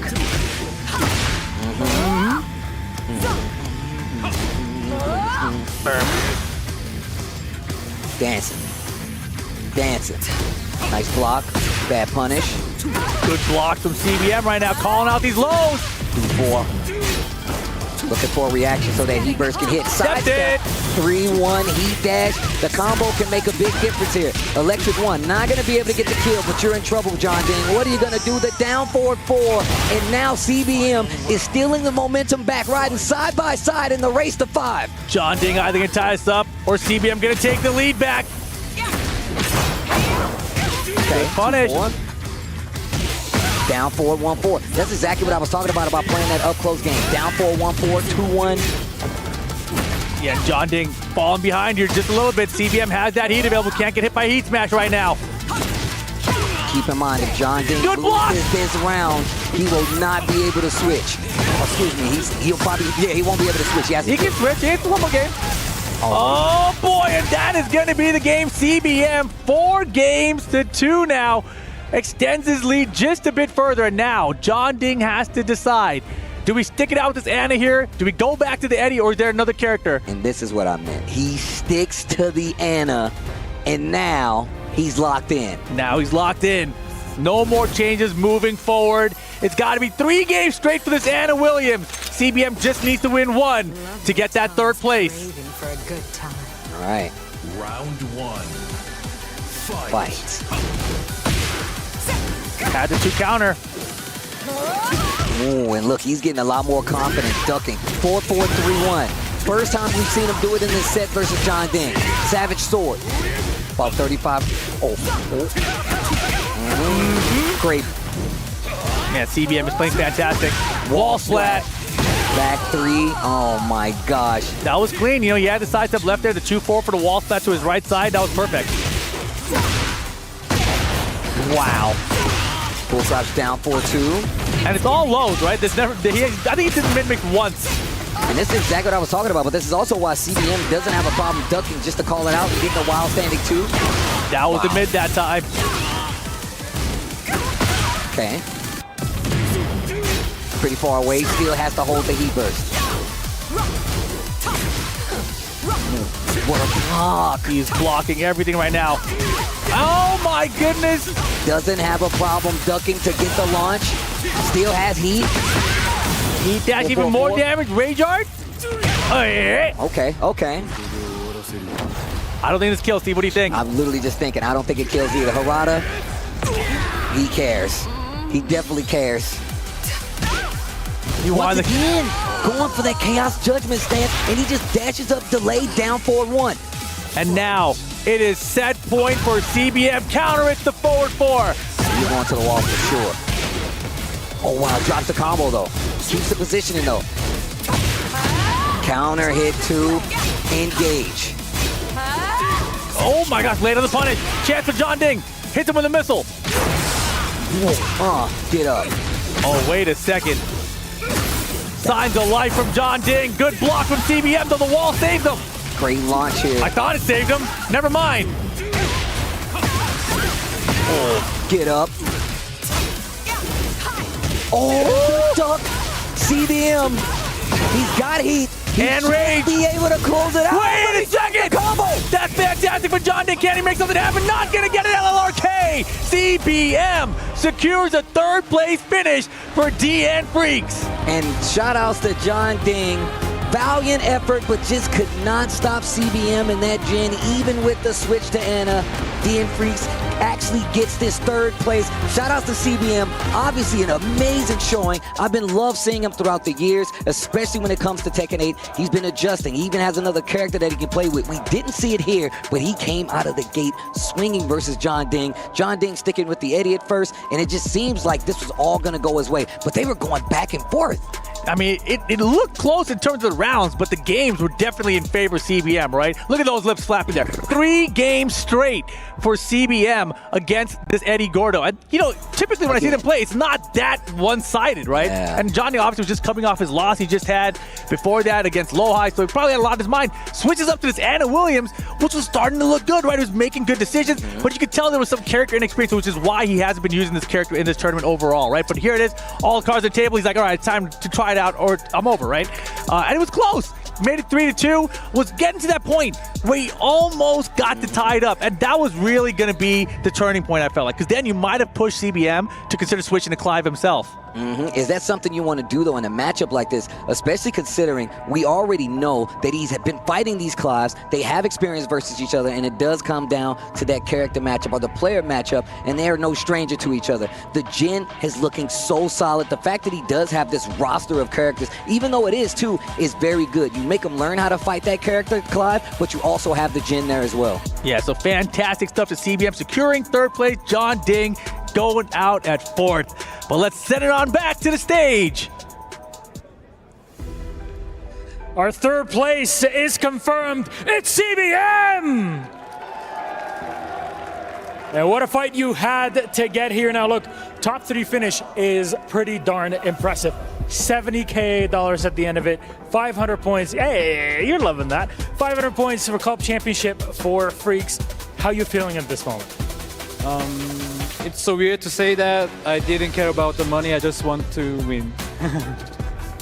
And at the end, you absolutely did. I want to ask you, were you surprised by Jeonding's Ana swap? Because that was not something that we had in mind. Eddie was quite famous for a bad matchup for Jin, so I expected him to pick Ana. But I thought he just wanted to show his Eddie to all the fans. And I prepared for Ana, not for him. I prepared for Optiv because he was on the way, and it worked. I was so happy with that. I mean, in the end, through this, you beat what? Mulgold, Chikurin, iMusician, Kingray Jr., and Tibetano. That's an impressive run here. What's the future looking like for the legend CBM? I still haven't won any major events. I just want to win such big tournaments, and I also tried Clive as a sub-character this time, and it worked. So now I'm quite famous for like Jin main and one of the best Jin players, but I'm still looking for any sub-characters to be picked. And yeah, I think I had a kind of good work, so I will keep going and keep advance. Can't wait to see more of it. Top 3 finish for CBM. An absolute honor to have you here with us at the Esports World Cup 2025. We'll let you go. Rest up. I know it's been a long, very tiring day, but you played excellent games to get to the top 3. Let's send it back then. There's still one more game. The grand final. We'll debrief and set up for all of that with our panel. No one has won a back-to-back EWC title. Now, Ulsan has the opportunity to make history here in Riyadh. Ulsan versus Lohai will be your grand finals for Tekken 8 at the Esports World Cup 2025. DRX versus DNF. Korea versus Korea. Here at the analyst desk to give their professional insights, of course, as always, Bubsy, MYK, and Rukang. Man, some electrifying games, man. Yeah, honestly, both of those players played insanely well, and especially Ulsan. He has the chance to be a 2-time Esports World Cup champion, and with the way that he's playing, you know, at the beginning of the days, he started saying that he wasn't very confident going into things, but his confidence has built, and now it seems he's peaked and he's ready to win. But Lohai, what a player we have in him. Definitely going back to Arslan, actually, when looking at his first set, actually against CBM, he actually didn't start too well. CBM came out with Clive, and it looked like he had his number, but it's just the adjustments in the set. One of the things that I really noticed was CBM was going for the forward 3 a lot. And in the first game, he actually did hit, but then he started stuffing him out, going for a lot more mids and actually stopping him.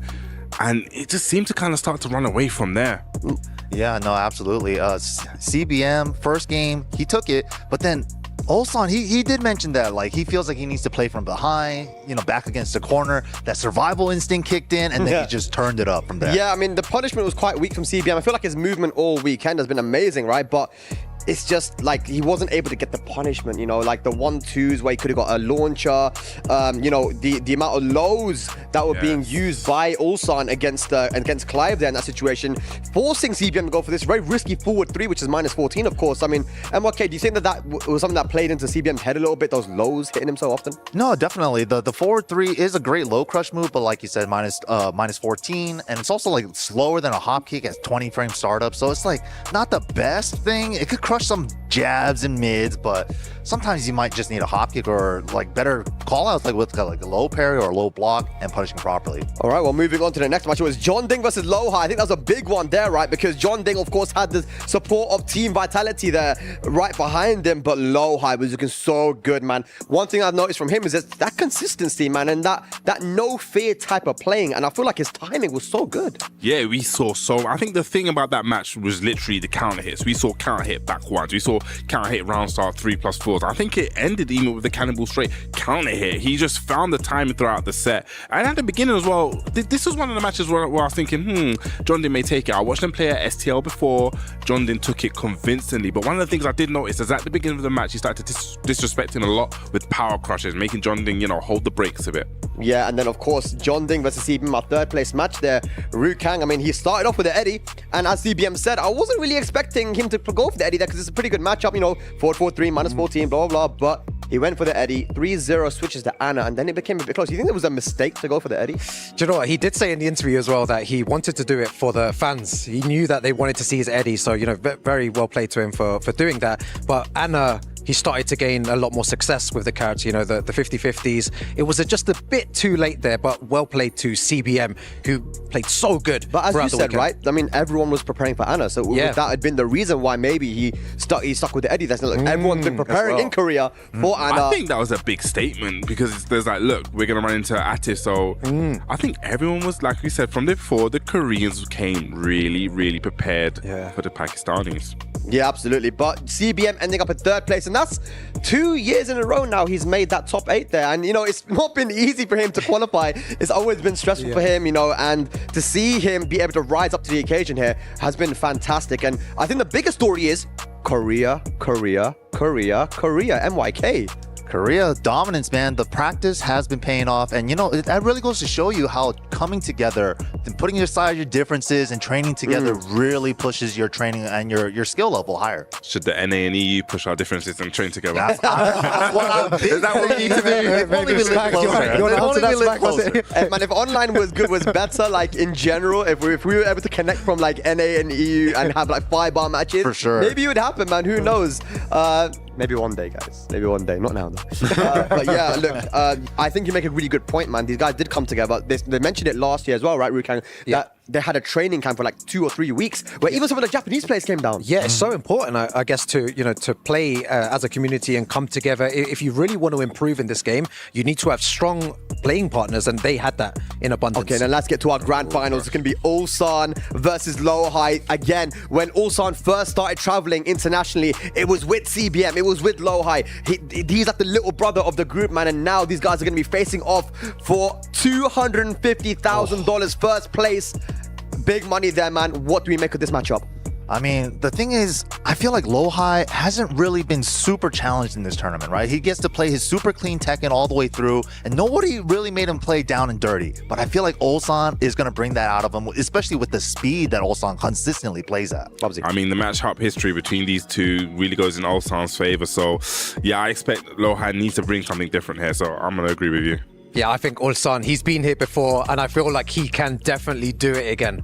All right, so predictions. You say Lohai's going to take this, Rukang? Ulsan, Bubsy. Ulsan, I think. Ulsan. He's going to be the 2-time MYK. You thinking hard? I believe so. I think he got it, man. The way he's playing, it looks like last year. I'll go with Ulsan. Okay, and why? Why is that? Why Ulsan? All three of you guys said Ulsan now, but look at the way that Lohai's been playing. I mean, I don't know what to think right now. I think now it's pretty clear that Ulsan saying that he wasn't feel confident. It might have been a little bit of a sandbag, right? Yeah, a bit of a sandbag there, right? But what makes you say Ulsan? It's just the confidence. It's just when his back is against the ropes and he needs to make those clutch, like micro spacing, he's playing super fast and he makes it seem like he's in your face, and then all of a sudden he backs out, creates the whiff, and gets the whiff punish. Like that kind of play, it's just like you're never comfortable against that kind of play style. Yeah, I definitely agree. It is the clutch factor he's bringing, and I just feel that, he's done it on the big stage before. It's looking like he's going to do it again. He just looks super clean, super ready, super And strong. we've seen Lohai before in these grand final situations, man. Hasn't gone his way oftentimes. This would be a big win for him, for his confidence. Rukang, why are you saying Ulsan?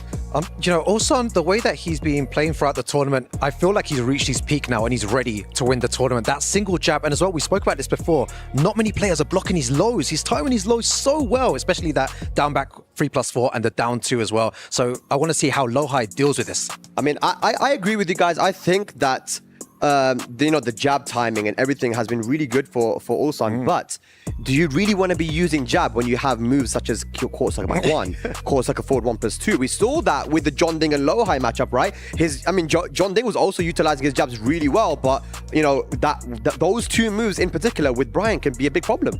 You know, you say that, but then I was looking at that CBN match with Ulsan, right? And then the get over here, right? Yeah. There was one time he ducked it and crouch dash 1 with punished it. I feel like there's going to be a moment like that against Cannonball Straight.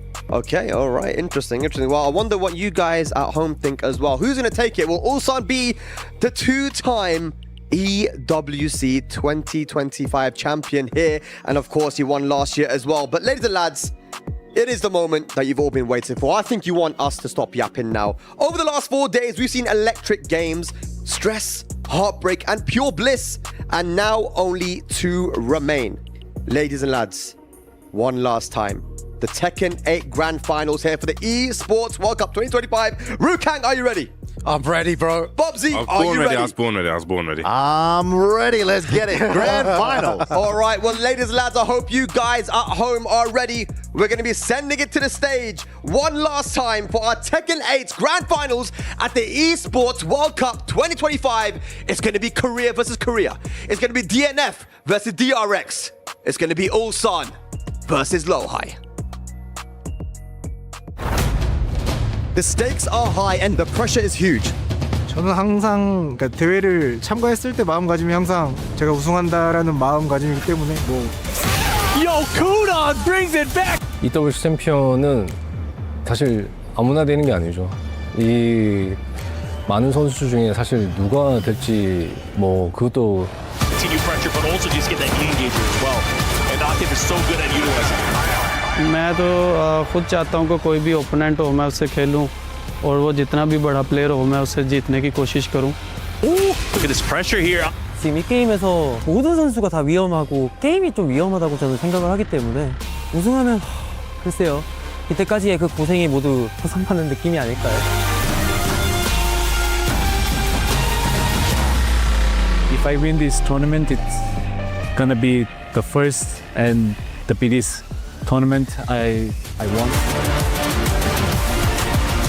They're the best Tekken players in the world. It's gonna be crazy. Let me introduce myself to you. I am the proof.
It is time for our main event of the evening. 30 players have already fallen. 30 players with their own stories, but all with the same tragic ending. Only 2 stand among them all, but in the end of the day, there can only be one king of Tekken 8. Again, I'm one of your hosts, Hollywood, Rob TV, and I am joined here in this grand finals with the great and immaculately dressed Milosh. This is about to be a moment in FGC and Tekken history. It absolutely will be, and we're so proud and honored to be part of it, bringing it to you live here at the Esports World Cup 2025 stage at the Amazon Esports Arena. What a journey it has been. So many matches that we've gone through, from best of 3s to best of 9s. So many upsets that we've had. These big players that have dominated for years in Tekken 7 and all through 8, they're no longer here. The story has been brought back a year to EWC 24, where one man made history happen, and he looks to do it again today. Of course, ladies and gentlemen, again, this is the Esports World Cup, and I love that word right there, esports. But right here, the fighting game community, I know that everyone knows that our energy is a little bit different, and I need to make sure you let the world hear it right now. Are you ready for grand finals? I believe it is time for us to bring out our first player. Coming to the stage, the Terminator, Lohan!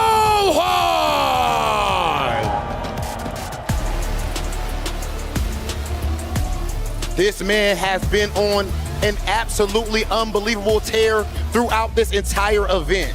His energy has been nothing but exactly that, the Terminator. This is the 2018 EVO champ, and he has let it be known that he is actually on a revenge arc. He's taken out players like Jeonding, Mulgo, Manja, Chikurin, all players who have defeated him in the past, and now their heads are actually following behind his galloping horse as he is here in grand finals trying to complete the arc. An incredible player that we have by our side, but I'll raise you one better.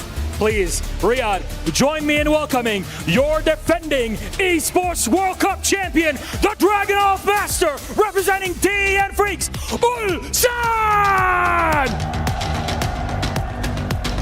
This man blew everyone's mind last year by lifting gold in Riyadh. But I tell you now, being the king is one thing. Holding on to the crown is a whole nother ball game. From stressed to cocky, we've seen his move from the start of the tournament to this final. The champ is in the house. I love the point you bring up right there. Ulsan is here on the verge of making history, but the man on the other side of this stage is trying to stop exactly that. I believe it is about that time. Lohan, Ulsan, meet us right here, center stage, for one final face-off. First and foremost, EWC, make some noise if you have Lohan! I'm sure they can do some more for the defending champion, Ulsan! Ulsan has asked a question earlier on today, right on this stage. He asked the EWC crowd, who can stop me? And now he is about to have the answer to that question. Is it absolutely no one, or is it this man standing right in front of him? The questions will be answered. Lohan, do you have any last words for your opponent?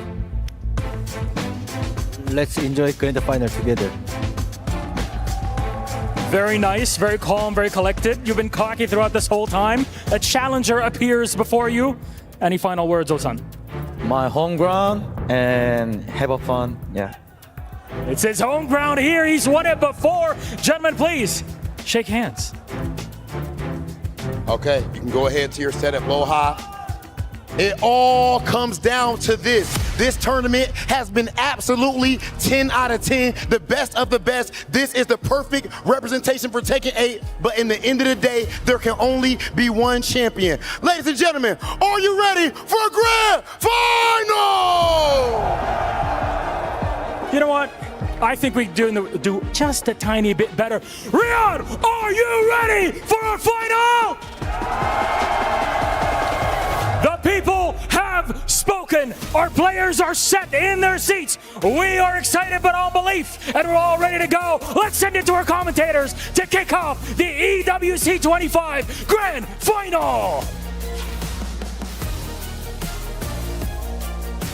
32. And the conclusion of EWC 2025 is about to begin. We've reached the end, and we need a champion. Will it be a return to form and the seat of a champion from Ulsan? Or will it be a return to form and the height of the seat from Lowhigh? Coming back to this Tekken world and trying to be a new EWC champion. Tasty Steve, Rip, we're here to take you home. Rip, how are you feeling, sir? It's about damn time. Thank you for speaking over me, Steve. We agreed that I was bringing it in. 32 players down to 2, and specifically these two. Ulsan trying to become the back-to-back EWC champion. Lowhigh trying to get his first big dub here in Tekken 8. Well, look, it's not going to be easy, man. I talked about the fact that Lowhigh was out of the scene for a little bit, came back, labbed heavy, especially towards the end of Tekken 7. But Tekken 8 has been new ground for him. He's built it up to this point. He's been through an amazing run when it comes to EWC. The hardest Tekken tournament we've seen in quite some time. Without a doubt. 32 of the best in the world are here. One of the best being Ulsan, a returning champion here for EWC. 4 days of tournament action. A long, grueling process for all of the competitors that have made it this far. And these who have been here the longest, everyone in the crowd is rallying behind them. And we started with everyone. We had 6 Pakistan players here. We had a bunch of Koreans here. We had Japanese players, NA, EU. And it came down to just 4 Koreans in the top 4. Now just 2 sitting here in the grand finals. Well, look, I can't take anything away from Lowhigh, sticking to the Brian nonetheless. We've talked about he has multiple characters, but the Brian has been a cut above the rest. He plays it a little differently. He plays it a little more forceful, but it has gotten the job done. He's taken out so many players, and like Rob TV said, the heads of his enemies are laid behind him. This is a revenge tour, and Lowhigh has an opportunity to set the stage again, leading into this next year as the EWC champion. Ulsan has already set the cockiness aside. He wants to be a champion again, and we're about to get into it. EWC 2025, that's the Esports World Cup. We're getting into the grand finals. Tekken 8, Lowhigh, Ulsan, let's go. Game on. Let's see how it starts. Russian assault from Ulsan out the gate. Oh, wow. Pigeon rolling just the open. I'm going to tell you right now, he has been the only Dragunov player that's really been utilizing that pigeon roll, using it for Oki, using it as a mix-up tool on the wall. It's been so good. And that down 2, looking for the side step afterwards, and boom, in your face. That is definitely an Ulsan classic. He loves getting that big counter hit combo on top of it. Big damage on the board. Pigeon roll Oki, why are you staying down? Hold his heat smash. Round 1 for Ulsan. And look, first KO, Kidia, we see you down there, but let's see what happens on the second round. Cannonball straight to start it off. Lowhigh, big damage on the board. Snake Eyes charged up, 1-2-1, engage. Yeah, didn't have enough frames. Try to attack afterwards, and Ulsan had him beat. Heat dashing. Spins it all, tries the sidestep. He's met with a tracking move. Yeah, he's done a really good job of locking his opponents down with homing moves. Big down 4-2 for the whip punish that time. And I don't think this is going to be quite enough damage here. I don't. Okay, he takes the spike, makes him whip the get-up kick, and he's 2 rounds in. Ulsan looking strong. And you look, I love this. Single post from Ulsan, looking for side steps after. And this is what I was talking about from Ulsan. This guy will use this to zap the bar, take the gray life, but also Lowhigh turning on the offense. He's encroaching a lot versus Ulsan in this Dragunov, forcing the interaction, gets the counter hit. This is big news. He has the heat, he has the snake eyes. What are you going to do with it? Nothing. There's the heat activation though. Ulsan rage, and he's ready to go. Snake Eyes counter, little pixel left here for him, and not going to find it. The forward 2 helps him close out the round. Lowhigh on the board. You talked about how he uses that Snake Eyes, and especially when he doesn't have heat left, and he uses it to close out this round. And now they're fighting on even ground once again. We talked about the fact Ulsan likes to move.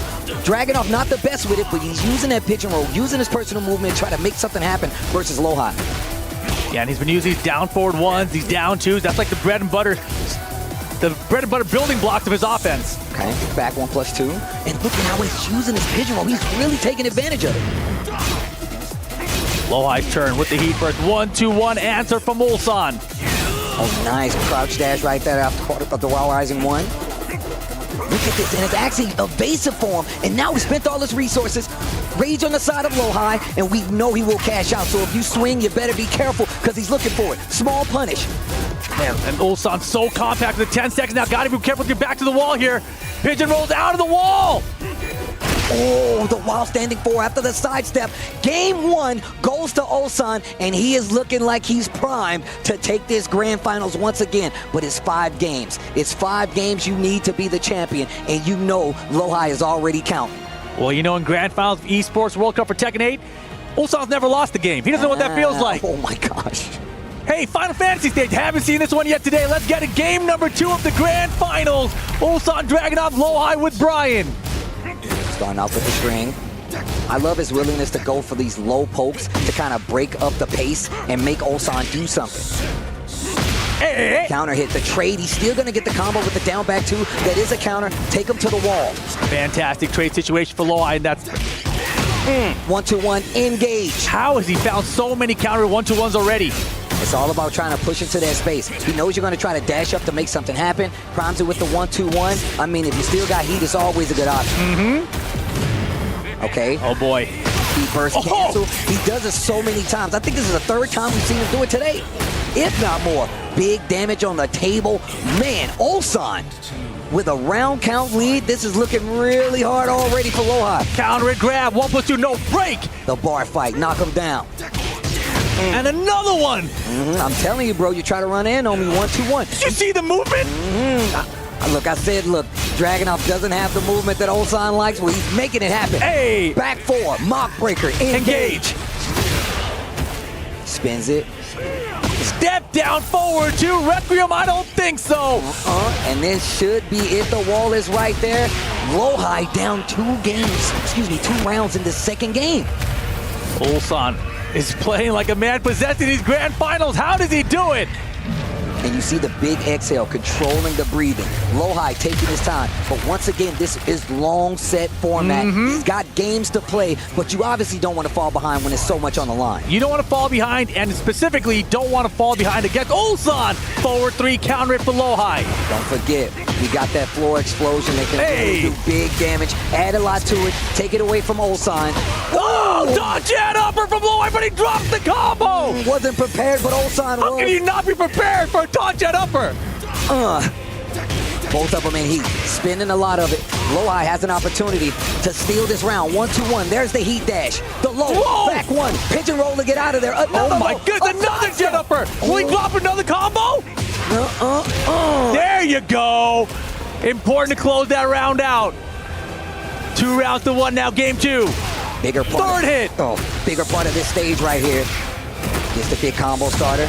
Man, that's a lot of damage. And he's so close to this wall. Get up attack to stop the pressure. They go back to the neutral. You see him priming that 1-2-1 already. Yo, Ulsan is rolling all over the place right here. Doesn't fall for this while standing 3 bait there for the counter hit. And good wall positioning around. Good life lead, but hold this while standing 3. You see the snake dash pressure coming here from Ulsan. Lowhigh takes his turn back. Really close to rage, so he's going to pop that heat already. Back 1. Man, he's been finding so much success with that back 1 in these matchups. We saw it versus Jeonding and a lot of his other opponents. And you see it's just as effective versus Ulsan. And right now still has heat available. A lot of gray health. Here comes the heat burst activation. Now building back that gray health. Looking for the grab. No go. Hold the shoulder. Instant while standing 1+2. Ulsan's been going to it all day. Finding it with the heat dash here to keep it safe. Burning the clock here with his combo. Give me the round. Give me the game. Ulsan 2-0. 3 more to become a back-to-back Esports World Cup champion. Well, let's see what happens after this. Lowhigh instantly locks back in, man. I don't know how to explain to people that feeling when you're playing in a tournament match. You're like, no, let me get right back in the ring. They send you to your corners in a boxing match when you want to get back out there. That's exactly what you're seeing right here. The down 4-1 finds the hit. Wow, that one there from Engage. Low parry. Man, he's been trying to use these sneak ones to take advantage of Lowhigh, and he is not having it. Not a great combo there for Lowhigh. Now Ulsan behind it. Still recovering that gray health. Man, that was a great defensive movement there by Lohai to block that tracking move after the sidestep. I like the 1+2 for the tracking there as well. And Lohai, he's finding sidesteps, but he really isn't even trying to get small punches like a 1-4 or down 4-2 after it. I mean, we've been seeing how Ulsan has been using it. These sidestep just to block. The down 4-2s have been working out. Is that enough? No. Oh, good. Okay. Around on the board. Game number 3. Yeah, solid down 4-2 check there from Lohai. Just a safe mid. And look at him pushing him to the wall with the Russian assault. That's what you got to do. Control the space. It's a 3D game. Quarter circle 4, 1+2. And look, and now you see him pressing the brakes a little bit. That's been successful 2 times already. And now you see Lohai starting to adjust on this 3rd game. Yeah, and Ulsan, he really just seems so prepared for what Brine players want to do against him. But also, at the same time, it looks like Lohai starting to adjust to what Ulsan wants to stop him with. Like I said, man, the long game format. I thought he had a sidestep early in, just locked and loaded. Beautiful. There it is. Get up. And soccer. Jeez, 2 times, 2 rounds, 3rd game. Lohai is waking up. Oh, we might have a set here. Oh, I hope so. Do it again. While rising 3. Wow, the sidestep. That was wild. Man, I talked about the movement. Man, I must have been mistaken. This dude, Ulsan, sidestepping like crazy. I mean, it's so hard to appreciate just what he's doing there, but nice orbital call out with Lohai. And look, he still got heat, so you know something big's coming. That wall's a ways off, so let's see how far he can get. Not close enough. Spins the heat and instantly burns the resource, so he can close out this round with He definitely can. He can close out this whole game. That sidestep. Float conversion, though. Oh, he's going to capitalize on this small mistake here from Lohai. Get up, takes the Oki, ignition switch, and then the wild rising 4 hits on the ground. He moved. Oh That's my what you gosh. get. And how many times last year in the grand finals his opponent be up 2 rounds and Ulsan bring it back? And you know what? I think what we saw last time, oh my God. To the wall. Hey. Heat burst, stays on the ground this time, and he tries to take a little too fast, hits the shoulder, heat dash combos from wall to wall. All the way, you're up here. Still on the wall. To the other wall. Oh my, this guy, Ulsan. Wait a second, chance. Heat burst, too low. Pigeon rolling around. Nice punish here from Lohai. That's gonna break this hard wall. Now what's the combo? With rage and heat. Wall's gonna be right there. What's the Oki though? It's not gonna kill here, right? Oh, it's not enough. Last chance. Tail pixel. No, he's still alive. What a duck. What a duck. Lohai 2-1 now. He's fighting back. Oh my gosh. Yo, Rip, you might be right. We might have a set, bro. We might have a set here. Bro. Lohai gets a game on Ulsan in the grand finals. I was starting to believe it could never be done. Look, Ulsan asked for somebody that can beat him. And I'm going to tell you right now, we're seeing a lot of contention right out of the gate. Those 2 games, definitely something to look at. Lohai answers back with one of his own, and he was looking pretty dominant in that 3rd match. And now he's going to start getting more comfortable after just getting that 1 on the board. And on top of that, you see he's starting to scout the fact that he's really doing a lot of sidestep. The 4-3s are starting to come out a lot more, but you shouldn't be ducking on the wall because big damage is a 4, and this is going to take you off the balcony. Yes, oh, that's right. We're going all the way down. Give him the tour. Take him through the entire house. Heat burst activation. To the wall. Oh my goodness. This character's pretty cool. He stays on the ground, takes the 1 hit. Hey. Get up. Call the heat burst activation, the rage art That's instead. A hit. Speaking of locked in, Brian. Locked on. I like his little pose afterwards.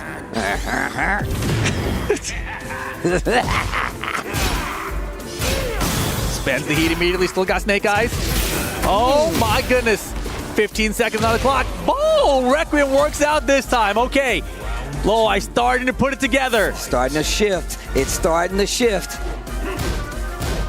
Putting Ulsan on tilt just a little bit. Breaks the 1+2 right back to the machine gun blows. 1-2-1, engage. And you're getting closer to that wall. We've seen him use that Russian assault just to push you to the wall and force you to make a mistake. And now, back 1+2. Jab into heat burst. 1-2-1 again, spins it. Orbital, nice patience there from Ulsan here. Keeping the positioning. Oh my gosh. So explosive with it. Got the snake eyes too. Be careful. We've seen how he uses it. Just ducks right in front of his face. Has Three to. again. Lohai's been calling out the lows now. Or trying to at least. 1-2-1 counter it again. Ulsan's jab confirms have been so good. And you see him move full 360 around Lohai on the wall right there to keep the wall and keep the pressure. Well played by Ulsan. You can tell he knows what he's going for. Gets the shoulder and now engage. Small whiff punish there. Sidestep. Didn't take anything big. Goes for the hatchet instead. Amazing jab keep out right there. Got him stepping. Up 4-2. Taunt. It's good. Both players heat winding down. There's a smash step by Lohai. Now Ulsan side. Doesn't get it suspended. Lohai kept him locked down. Tries a sidestep. He's going to make him pay for it. Be careful because Just holding back. Rage. We've seen him also press on the brakes because he knows Ulsan. Oh my goodness! 1-2-1 counter it off the wall. We've got Rage as well. Cash it in. And that is going to be another round on the board. 2 rounds to 1. 3 games to 1. Still got another round. Lohai can definitely switch it up. Lohai had like a 50-60% life lead, and Ulsan just held back. No backdash cancel. Straight walk back. And then when he saw Lohai wasn't doing anything, he hit him with the lows, and the counter confirmed the 1-2-1. It was amazing. This is what we was kind of talking about with Lohai. Sometimes he steps on the brakes a little too much, but this long game format really does help him out. Yep. He kind of finds the gaps, but Ulsan's not even giving him a chance to breathe. Damn, get off me though. Oh, the down 2. 1-2-1 heat dash, spins the resource. Lohai, oh, yes, sir! He gets over the sneak 1, and now he's got an opportunity, and he's got the life lead, and he can get the wall if he does it correctly. Oh, leave the body smoking. Just a pixel needed. 2 rounds apiece in this game. Oh, man. This is an important round. Let's get it. Back 1+2, trying to keep the frames in his favor. What an interrupt with the string, the classic. Seeing a lot of the old classics, the down back 3. Counter and grab. Whoa. Yeah, he's moving fast. A lot of down for 1 checks. Good life lead right now, but both players still have heat available. Look at how close he's playing the Lohai right now. Engage. No gray behind though, so Lohai still behind on health here. Oh my goodness, that would have been bad news. Todd works out. He's got the life lead now and still has the heat and the snake eyes. Heat dashes in. Oh my gosh, it's enough damage. Lohai ties it up 2-2. Oh man, this dude Lohai is about to do irreparable damage to the Brian discourse on the internet. I'm gonna tell you right now. And if you guys are just tuning in, this is the grand finals. There is no reset. It's first to 5. Whoever gets there first wins first place and $250,000. Second place, $130,000. It's a $120,000 money match right now. Gosh. I'm telling you right now, that's a lot more money than any fighting game player would see. I can tell you right now. But we're getting into the next game. Remember what Rip said, there are no resets. You either win or go home. You put up or shut up. Let's go. This first to 5, now tied 2-2, makes it a first to 3. That's secluded training ground. The stage we're going to. Switch of the outfit here from Ulsan. My man's going to the tactical gear for a tactical reason. Ooh, that was a close while standing 3 attempt there. 1+2 switches position. Oh, the trade again. Lohai has been typically prepared for it, and just the jabs to catch the sidestep. Small delays. No punish. But this is what we're talking about. Both of these players are hesitating because they know they're playing small Tekken right now. Big small time. jabs. Oh my gosh. Man, the success rate on this has got to be studied, man. How many players has he hit with this? You said small Tekken, he put big boots to face right there. Good interrupt, good lockdown. Smart stuff from Ulsan. Man, Lohai, you can see him racking his brain for the answers. What a sidestep once again. The 1-2-1 of his own. Engage off the back 4-3 this time. Punish, just a jab. Ulsan is trying to stay small, right? Because he doesn't want to get countered by Brian. Brian has so many counter hit launchers. Run into, rush this off, finds the counter hit of his own, and breaks the wall. Oh, cannonball counter! Still there? Well, the regular wall is. Oh, Requiem off the heat dash straight into Rage Art to tie up the round count. I love that he's aware enough. You see a lot of people go through these extended combos, use that Rage Art, that's why it's there. Don't even have the chance doing a big combo. Close out the round. All right, 1 apiece here in game number 5. I like the question mark. 5? Breaks the 2 throw. And look at this, 2 games apiece, 1 round apiece. Hey. First to 3 on both sides, by the way. Oh, what a sidestep. I like him delaying the down 4-1. Oh, that was sick. Small poke, small Tekken. We're back to it. Yo, right in his face. They're just dashing it into each other's face. Engage. Jabs to stop it. Both heat active. Oh, he sidestepped the cannonball. Not enough damage, just left the chance. Got it, not get hit. Rohan gets the orbital. He's got the rage art. He's gonna use it again. We don't need to do these combos. I'm gonna hit you with the rage art. Make it simple. I now have the lead. It's 2 games apiece, but I'm leading in the rounds. It was such a risky choice to run and hit a button when you had that big of a life, but well, that's how Ulsan plays this game. That's how you have to play this game sometimes. And now Lohai, as you mentioned, with the lead. Engage. Running 2. What a sidewalk, but a little too late for the punish. And just the 1-2-1 didn't heat dash it. And now this time he does. Ulsan adjusting his game plan, going for some of these strings to catch Lohai, trying to do something after the sidestep. That's gonna be another round. 2 rounds apiece, 2 games apiece. Oh my gosh. Final round, game 5. Once again, back to the jabs. Punish that. Come on. This is crazy, dude. And look at him. He's just waiting. Knows, and it's like he's trying to confirm the 1-2-1 counter hit for the... He is. Oh, out of range. Nothing from Lohai.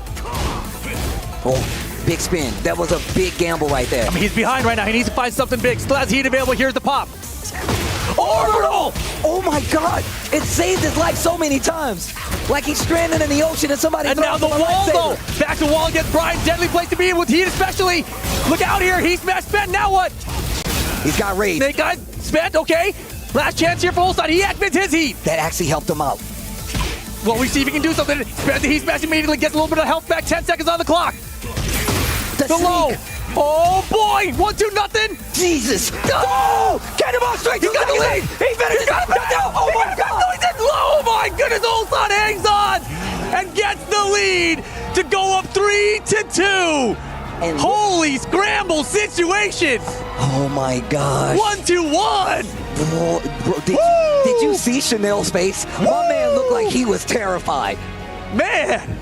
How is Ulsan so chill? I am pumped right now. Bro, I'm telling you right now, the Brian trying to get Lohai to even things out. It's 3-2 in a 1st-to-5 scenario. Ulsan has the lead. That was such a crazy end at Game 5 there. And now Airborne. Game 6 underway. Pigeon roll. Look at the travel on this. Fighting in the middle of the stage. I like that. You don't want to go to the wall against Brian anyway. Machine gun blow. Finds the hit. Stuffs the armor. And then activates his own. Oh, shimmy in his face. Looking for it. Doesn't find it, but there's a homing attack with the mid this time. Wow, the sidestep. He tried to go for jet upper, but he got jabbed out of it. These strings are doing damage. Oh. Not enough damage to close out that one, though. Well, he had the 1-2. Didn't believe in the 1. It wasn't a counter. That one was. Ulsan going off right now. CBM. I mean, he's doing for his teammate, man. DM Freaks, they got 2 people in the top 3 guaranteed. Oh, no, sir, out of range. That's going to be an engager. Down 2. Lohai playing back. Trying to find something. Machine gun blow again. Engage. Lohai needs more of that, more Requiem. He's got stepped a few times. He's kind of shied away from it, but still such a useful tool for Brian. Orbital is good. Oh my God. Bro, how many orbitals? This is awesome. Heat dash here for the combo. Spike, yes sir. Gets the spike, Lohai. Man, you can see his brain working through his eyes. That's crazy. Wop, wop, wop, wop. He's calculating. He is the Terminator after all. Nope. Small punish. Great patience from Ulsan again, right? Those kind of moments where a lot of people end up swinging a little bit too hard. Ulsan still locked in. 1 poke at a time. And his range 0 game has been phenomenal. And and Ulsan's been using nothing but jabs in a lot of these situations. Yeah. Single jab, much harder to find a counter it against. Wow. Look at the steps too. And if that was Requiem, he would have stepped it as well. Oh, down 2. We've seen the orbital. When is he gonna pull it out? The snake eyes here, spent. And now Ulsan trying to be safe about closing this out. He might be playing two, safe! And just like that, Loy up 2 rounds to 1. Jeez. You gotta go in this game. Defense is bad, play offense. The bar fight. Hey! You take it outside. Engage. Back 1+2. Side step, jet upper. We've been talking about his reluctance to pull the trigger on some of these big side step whips, and now we're seeing it. It pays off, it's a long stage, you called it. Heat dash.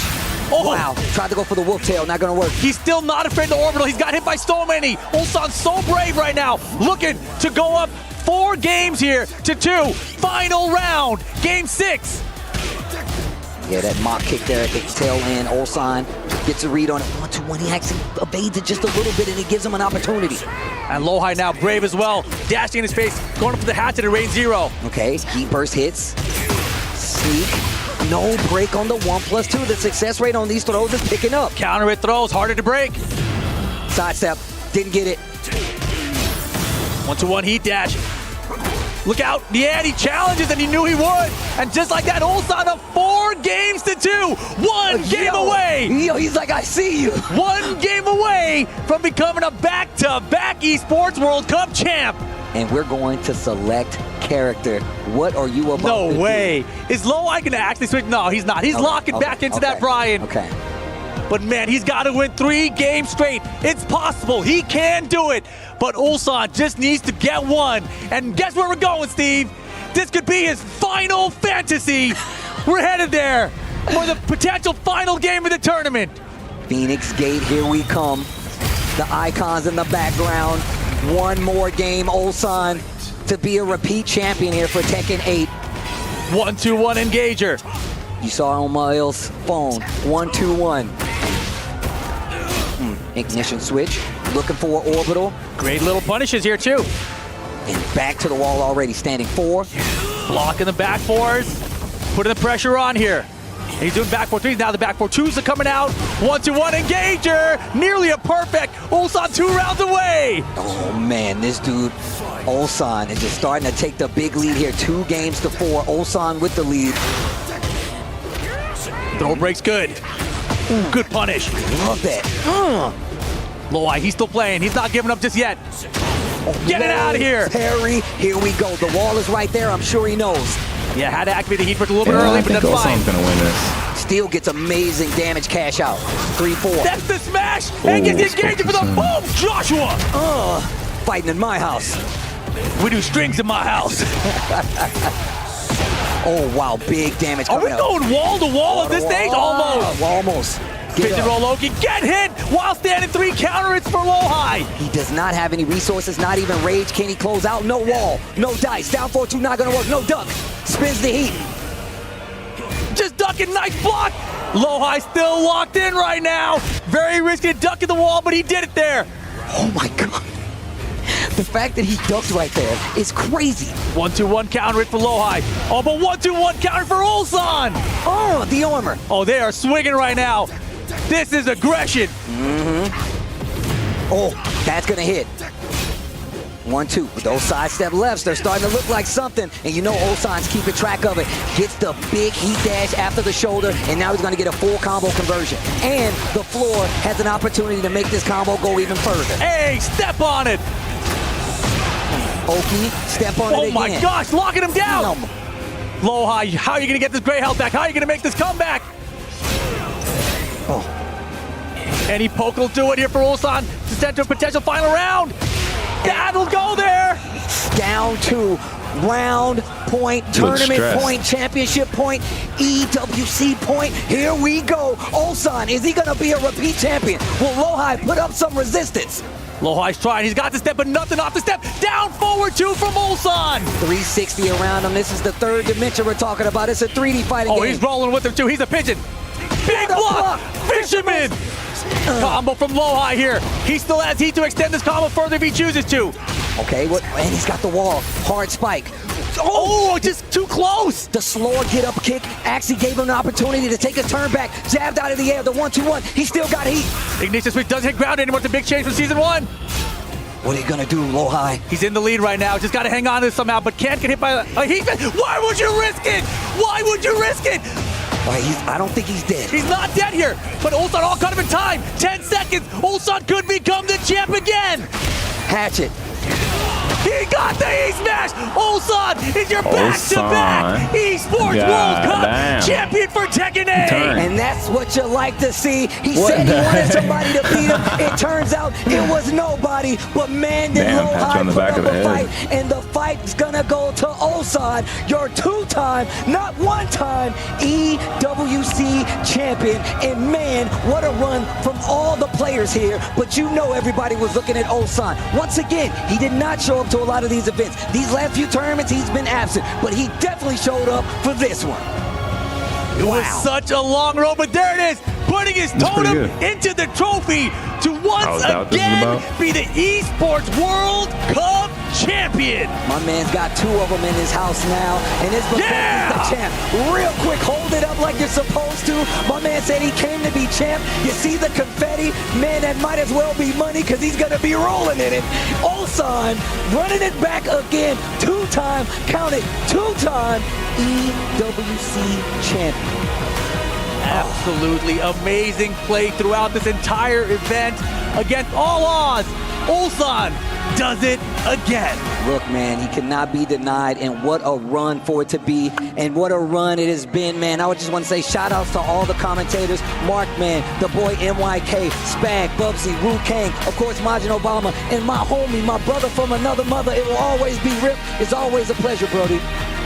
And with that, we're going to throw it to the stage to talk to our champion, Ulsan. It has been a pleasure. Thank you guys for tuning in, and let's go. That's it. Ladies and gentlemen, another time for your back-to-back EWC champion, Back-to-back is crazy. That's wild. Absolutely phenomenal. Ulsan, you've done it. You've officially made history. The first person to go back-to-back here at EWC. First, did you know coming into this that you will be able to accomplish this, and how does it feel now that you've officially done it? 일단 울산 선수 승리 축하드리고요. 정말 역사적인 순간입니다. 2연속 우승을 거머쥐시면서 정말 철권계의 역사를 이렇게 쓰게 되셨는데 이렇게까지 2연속 우승을 할 거라고 생각하셨는지 궁금합니다. I never expect this. How I can imagine I win again.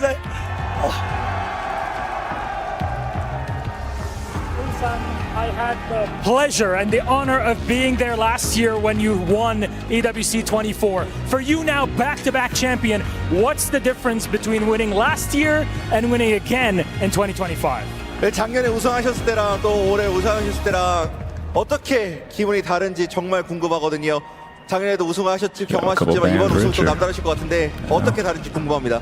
일단은 올해 정말 시작이 좀 어려웠기 때문에 뭐 드래곤 오프도 너프도 좀 있었고 그랬는데 정말 증명하러 오고 싶었다라는 생각이 좀 많았는데 지금 할 수 있어서 정말 꿈만 같습니다. 네.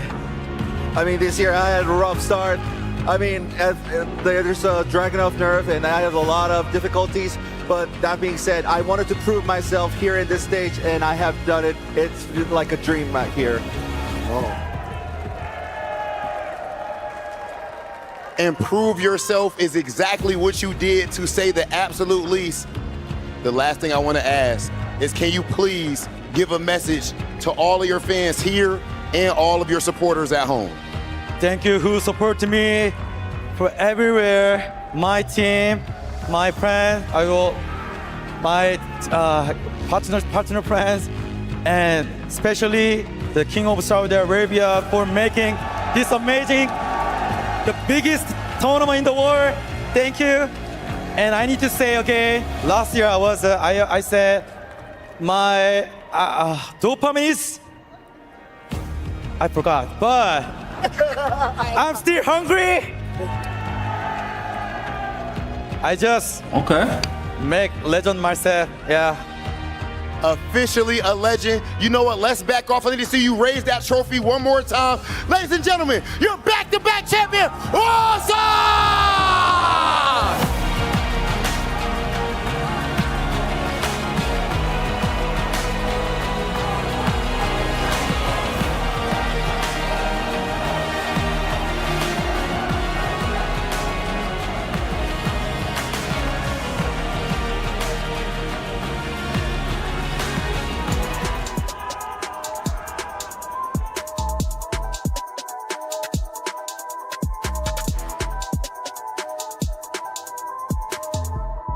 He's living the dream. Ladies and lads, he's done it again.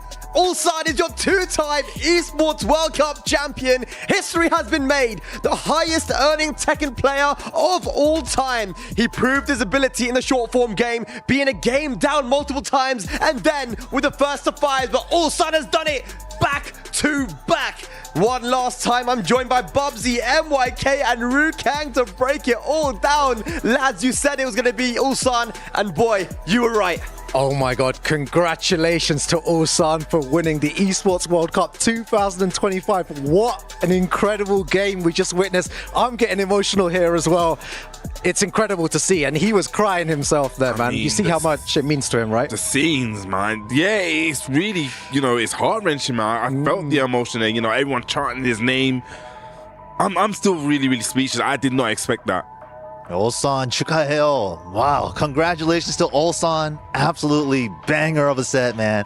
I don't even understand how he turns it up, man. The speed that he plays at and the sharpness and the fact that his hatchet kick just way they stay playing at the high speed too. One time. We were looking at each other. Grand final. We were looking at each other like, why is no one blocking that move? And the one time he gets it blocked, 3 seconds later, he just does it again. He had so much confidence going into that game. Absolutely. It's the way he plays it. Like you said, the speed. And he's always in your face at that range. And the threat of he does the run into so well. So you just don't want to duck. And then there was one moment he was in his face, right? And then he's just like, what's your timing? What's your timing? Lohai does a forward 3, and right then he sidestepped right down forward 2. Just that kind of stuff is amazing. Oh, there it is, man. Ulsan, he's done it again. And he's going to be walking very soon to that totem to mark his place in history. Once again, there he is. You can see, I'm sure his heart is racing at 100 miles per hour right now.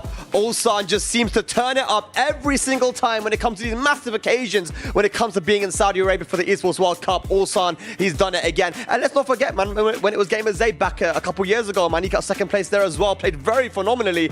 But he's got to pick his keys now, I believe, that he's going to put into his trophy. Now, what was that one that he picked? Mulgold. Teammates. Okay, that is someone that he highly, highly respects. There's another player. What did he pick there this time? It's not Atif. CBM. CBM. Wow, he's putting his teammates in there. His homies. He's bringing his homies into the trophy. Boys. Okay, respect. And the last one there, what is it going to be? That one's split. Let's have a look. Big smile on his face.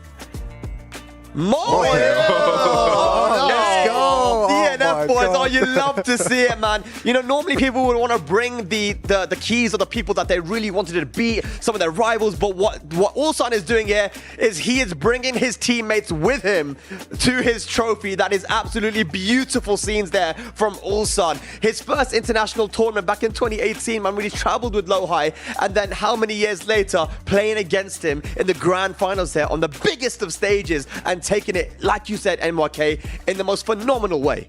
Yeah, absolutely incredible performance to Ulsan. It's just like he kept saying he wasn't confident going into Evo, going into even this tournament at EWC. I'm not sure about my character, Dragunov, there's all these things, but he just locked it in and turned it up. I'm glad he stuck with the Dragon. I feel like that's the thing that, may have been the downfall of some people. You believe in his character. And we've always said it, Spec, that you need to just believe in your main. Just believe in it. Just go with it. Believe in your main, man. Like, this is the mantra that we've been speaking for many years now. And I think even with all this talk of top 1, top 3, this, that, and the other, Ulsan has just shown that it doesn't matter because, when it comes to Tekken, there are characters that suit your playstyle. Mm-hmm. And with how comprehensive and deep this game is, as long as you can use the tools that your character possesses in a really good way, the job can be done. You're right, yeah. His fundamentals are something we need to speak about. He was so solid, his jab game, the way that he was moving, and at times he showed us that you don't always need to, be sidestepping and ducking. At one point, he just held back for 5 seconds, and it was so crazy to see because then, Lohai wasn't sure what to do in that situation. So a masterclass in how to play Tekken. All right, here we go. Ulsan is now walking towards the totem. You can see he's still celebrating. He's surrounded by the bodyguards as well. But yes, of course. And we should mention as well, by the way, that he's actually given his team a win there with 1,000 points, right? That's pushed them up to top 15, and that's a pretty significant amount of money. It's going to be around the $400,000 mark too. So it's not just Ulsan here winning money, it's for his team as well. DN Freaks, who have supported him for so many years. Fist pumping. I saw that. No, but that's awesome. Resurrecting his fallen comrades to bring to his trophy. That is awesome. We're heading to the totem. Here we go, ladies and lads. Ulsan to mark his place in history once again at the Esports World Cup.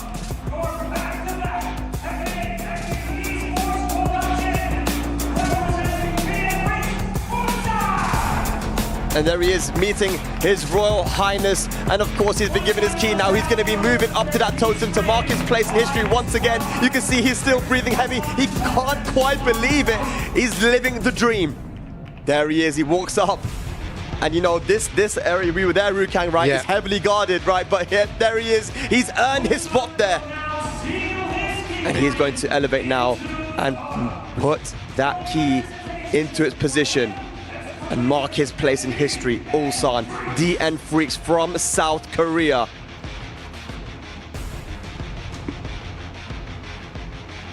Let's go, marking history right now. There it is. And he's put it in. Ulsan, DN Freaks, Tekken 8 champion once again. He is a legend and the sky is the limit. He's still so young, but two-time back-to-back Esports World Cup champion. Ladies and lads, it's been an amazing 4 days of Tekken action here in Riyadh. Thank you so much to everyone who tuned in and to everyone that helped to make this happen. Congratulations once again to Ulsan for the back-to-back. History was made here in Riyadh. I've been your host, Bag, and this was Tekken 8 at the Esports World Cup 2025. We'll see you guys next time. Take care.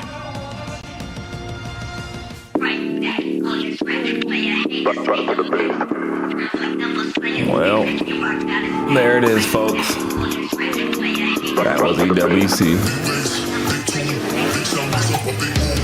Only getting started when it's midnight, keeping it tight. If it on a good to war, it can get dark, but we stay bright. Coming like a night, it's on sight. If it touch my sleeve, it's around there, wanna disagree when it's clear that I'm speaking facts. Man like me, you know I'm proactive. Never gonna stop till I see the big man's on flats. Hop on the front door, it's like midnight. Don't lose your grip, cause you might fall out again. Off right whip, need for speed. I'm not switching the lane. Pick up the pace. Bro like that, and we're back to the base. Back to the base.